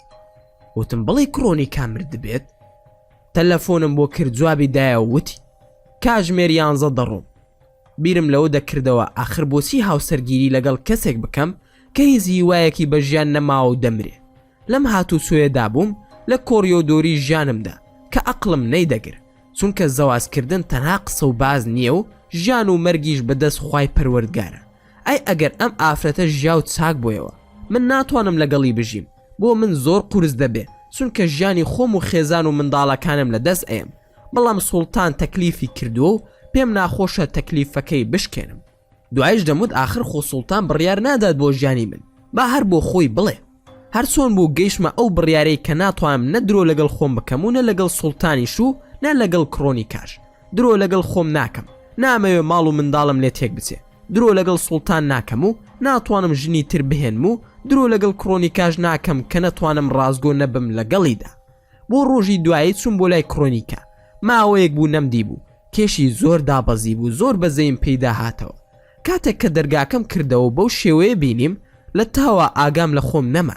کاتێک کە سڵاوم کرد لە خۆی و دایکی، دەرگاکەم داخستە و پەنجەم کەوتە بەر دەرگاکە و ئازارێکی زۆرم پێگەیشت و کەمێک خوێنی لێ هات کە ئەو حاڵەتەی بینی وەک شێتی لێ هات. خێرا هەڵسایە و ڕۆ من هات و وتی چی بوو؟ من خۆم لا گرنگ نەبوو، کەسی ئەو هاواری دەکرد. کڕۆنیکا، نازانم بۆ دایم مێشکت مەشغوڵە و ئاگاد لە خۆت نییە. پەنجەمی گر بوو ئەوەی خوێنی لێنێ، هیچی دەست نەکەوت لێی بە ئاڵێنێ، لە تاواندا پەلاماری سەرپۆشەکەی خۆیدا تا پەنجەم بۆ ببەستێ. تەماشام کرد کە قژی پێوە نەما بوو. ئەو ئاگای لە خۆی نەبوو، بەڵام من کە بینیم تۆشی شۆک بووم. کە زانی سەرپۆشەکەی بەسەرەوە نەماوە تەریق بۆیەوە و منیش نەم دەزانی چی بڵێم. پەنجەم لە دەستی دەرهێنا و سەرپۆشەکەم دایەوە بەسەریە. ماکوان، خوا عەفوت بکە، خۆ فیشەکم بەر نەکەوتووە. وازی لێ بهێنە بەو کلێنسا دەی پێچم، خوێنەکەی دەوەستێ، خوا جەزات باتەوە. کڕۆنیکا، ناشرین بووم، ببوورە کە ئاوا دەرکەوتم. دایکی دەستی کرد بە گریان کە گوێی لە کڕۆنیکا بووایوت. ماکوان بە پێسەوانەوە لەو ڕۆژەی کە ئیمان لە دڵ تا چەکەرەی کردووە لای من لە هەرچی شازوانی جیهانە جوانتری، لەبەر ئەوە جوانی لە لاشەدا نییە، بەڵکو جوانی لە ڕەوشت و ڕۆح و قسە و کردارایە. تۆ لای من هەر جوانی. کڕۆنیکا ئاهێکی هەڵکێشە. پێم وتن ئەم ئێوارەیە بەیەکەوە نان دەخۆین، دەچم پیتزا دەهێنم. چوم بۆ لای دەلاکێک سرم تاشی و وەکو ئەوم لە خۆم کرد. پیتزایەکم کڕی و چوومەوە بۆ لایەن. ئینجا کە منی بینی تووشی شۆک بوو. وتی ئەوە بۆ وات لە خۆت کردووە. ماکوان لەبەر ئەوەی زۆر لە تۆ جوان بوو حەزم کرد لاسایی تۆ بکەمەوە. وامزانی وەکو تۆ جوان دەبم، بەڵام ببوورە من لە تاوانبار دەچم و تۆش لە منداڵێکی ناسک کە تازە سەری مووی لێدێ. ئێستا زانی جیاوازیەکە چەندە زۆرە؟ فاتمە خان وەی بە ساقەت بم ماکوانگیان، بەخوا ڕۆڵە هەر جوان خاس و پڕڕەوشتی. دوعای خێر بۆ ئەم کچە بکە، یاخوا مەرگتان نەبینم ڕۆڵەکانم. ماکوان خوای گەورە تۆش تەمەن درێژ بکە. 2 ڕۆژی تر جەژنی قوربانە ئینشاءالله، هەموو دەچینە دەرەوە و کڕۆنیکاش چاک دەبێتەوە. دوای ئەوەی نانمان خوار من چووم دەستم بشۆم و لە کافتریا 2 قاوە بۆ خۆم و کڕۆنیکا بهێنم. لە ڕێگا حەسقیل و کازۆڵم بینی. حەسقیل سوڵتان و جەماعەت هەموو لێرن. سوڵتان تکات لێ دەکا کە داوای زەوازی لێ بکەی. ماکوان حەزە ئاخر هەروە ئاسان نییە، بڕوا ناکەم بتوانم ئەوە بکەم. کازۆڵ نەک تەنها سوڵتان داوات لێ دەکا، بەڵکو ئەوە داوای هەموو هاوڕەکانتە. ماکوان قسەمان مەشکێنە. هەردووکیان ڕۆشتن و بەجێیان هێشتم بەبێ ماڵ ئاوای و خواحافیزی. منیش چووم قاوەکانم هێنا و قاوەیەکم دایە دەستی کڕۆنیکا وتم ئینشاءالله ساڵێکی تر بەیەکەوە دەچینەوە بۆ حەج، تازە ئەم ساڵ فریا نەکەوتی. کڕۆنیکا ئینشاءالله. دایکی لە خۆشییا وتی هەموو مەسرەفەکەتان لەسەر من.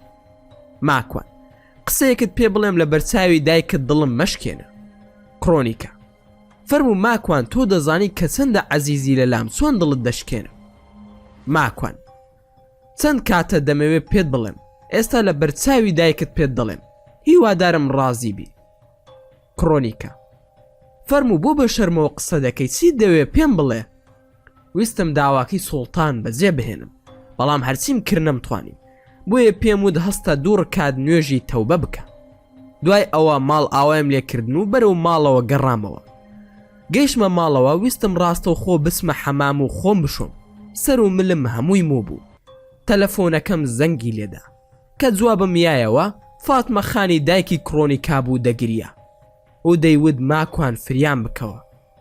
چیمەن مرد. بەپەلە گەڕامەوە بۆ ئۆسلۆ.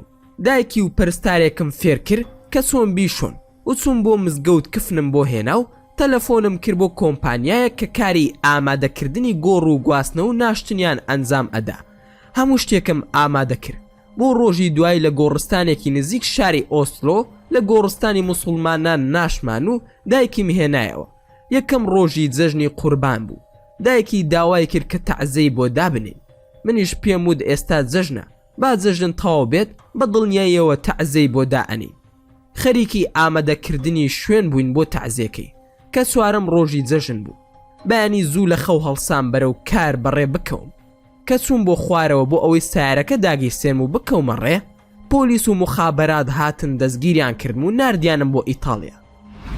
ئەم بەشە لێرەدا کۆتایی هات و چاوەڕوانی سەرەتایەکی پڕ ناسۆر بن لە کتێبی داهاتوو بە ناوی مەملەکەتی زیندان لە دوورگەی شەیتان. ماکوان کەریم ڕۆژی یەکشەممە 11/12/2022. لێرەش کۆتاییمان بە کتێبی چوارەمی مەملەکەتی شەیتان هێنا. هیوادارم توانی بێتین لە ماوەی ئەم چەند مانگەدا خزمەتی ئێوەی ئەزیز و خۆشەویستمان کردبێت و زۆر داوای لێبوردن دەکەین بۆ درەنگ بڵاوکردنەوەی پارتەکان. هیوادارین بە گەوری خۆتان بمانبورن و سوودێکتان لەم زنجیرە کتێبا وەرگرت بێت. بەم جۆرەش گەیشتینە کۆتایی ڤیدیۆکەمان.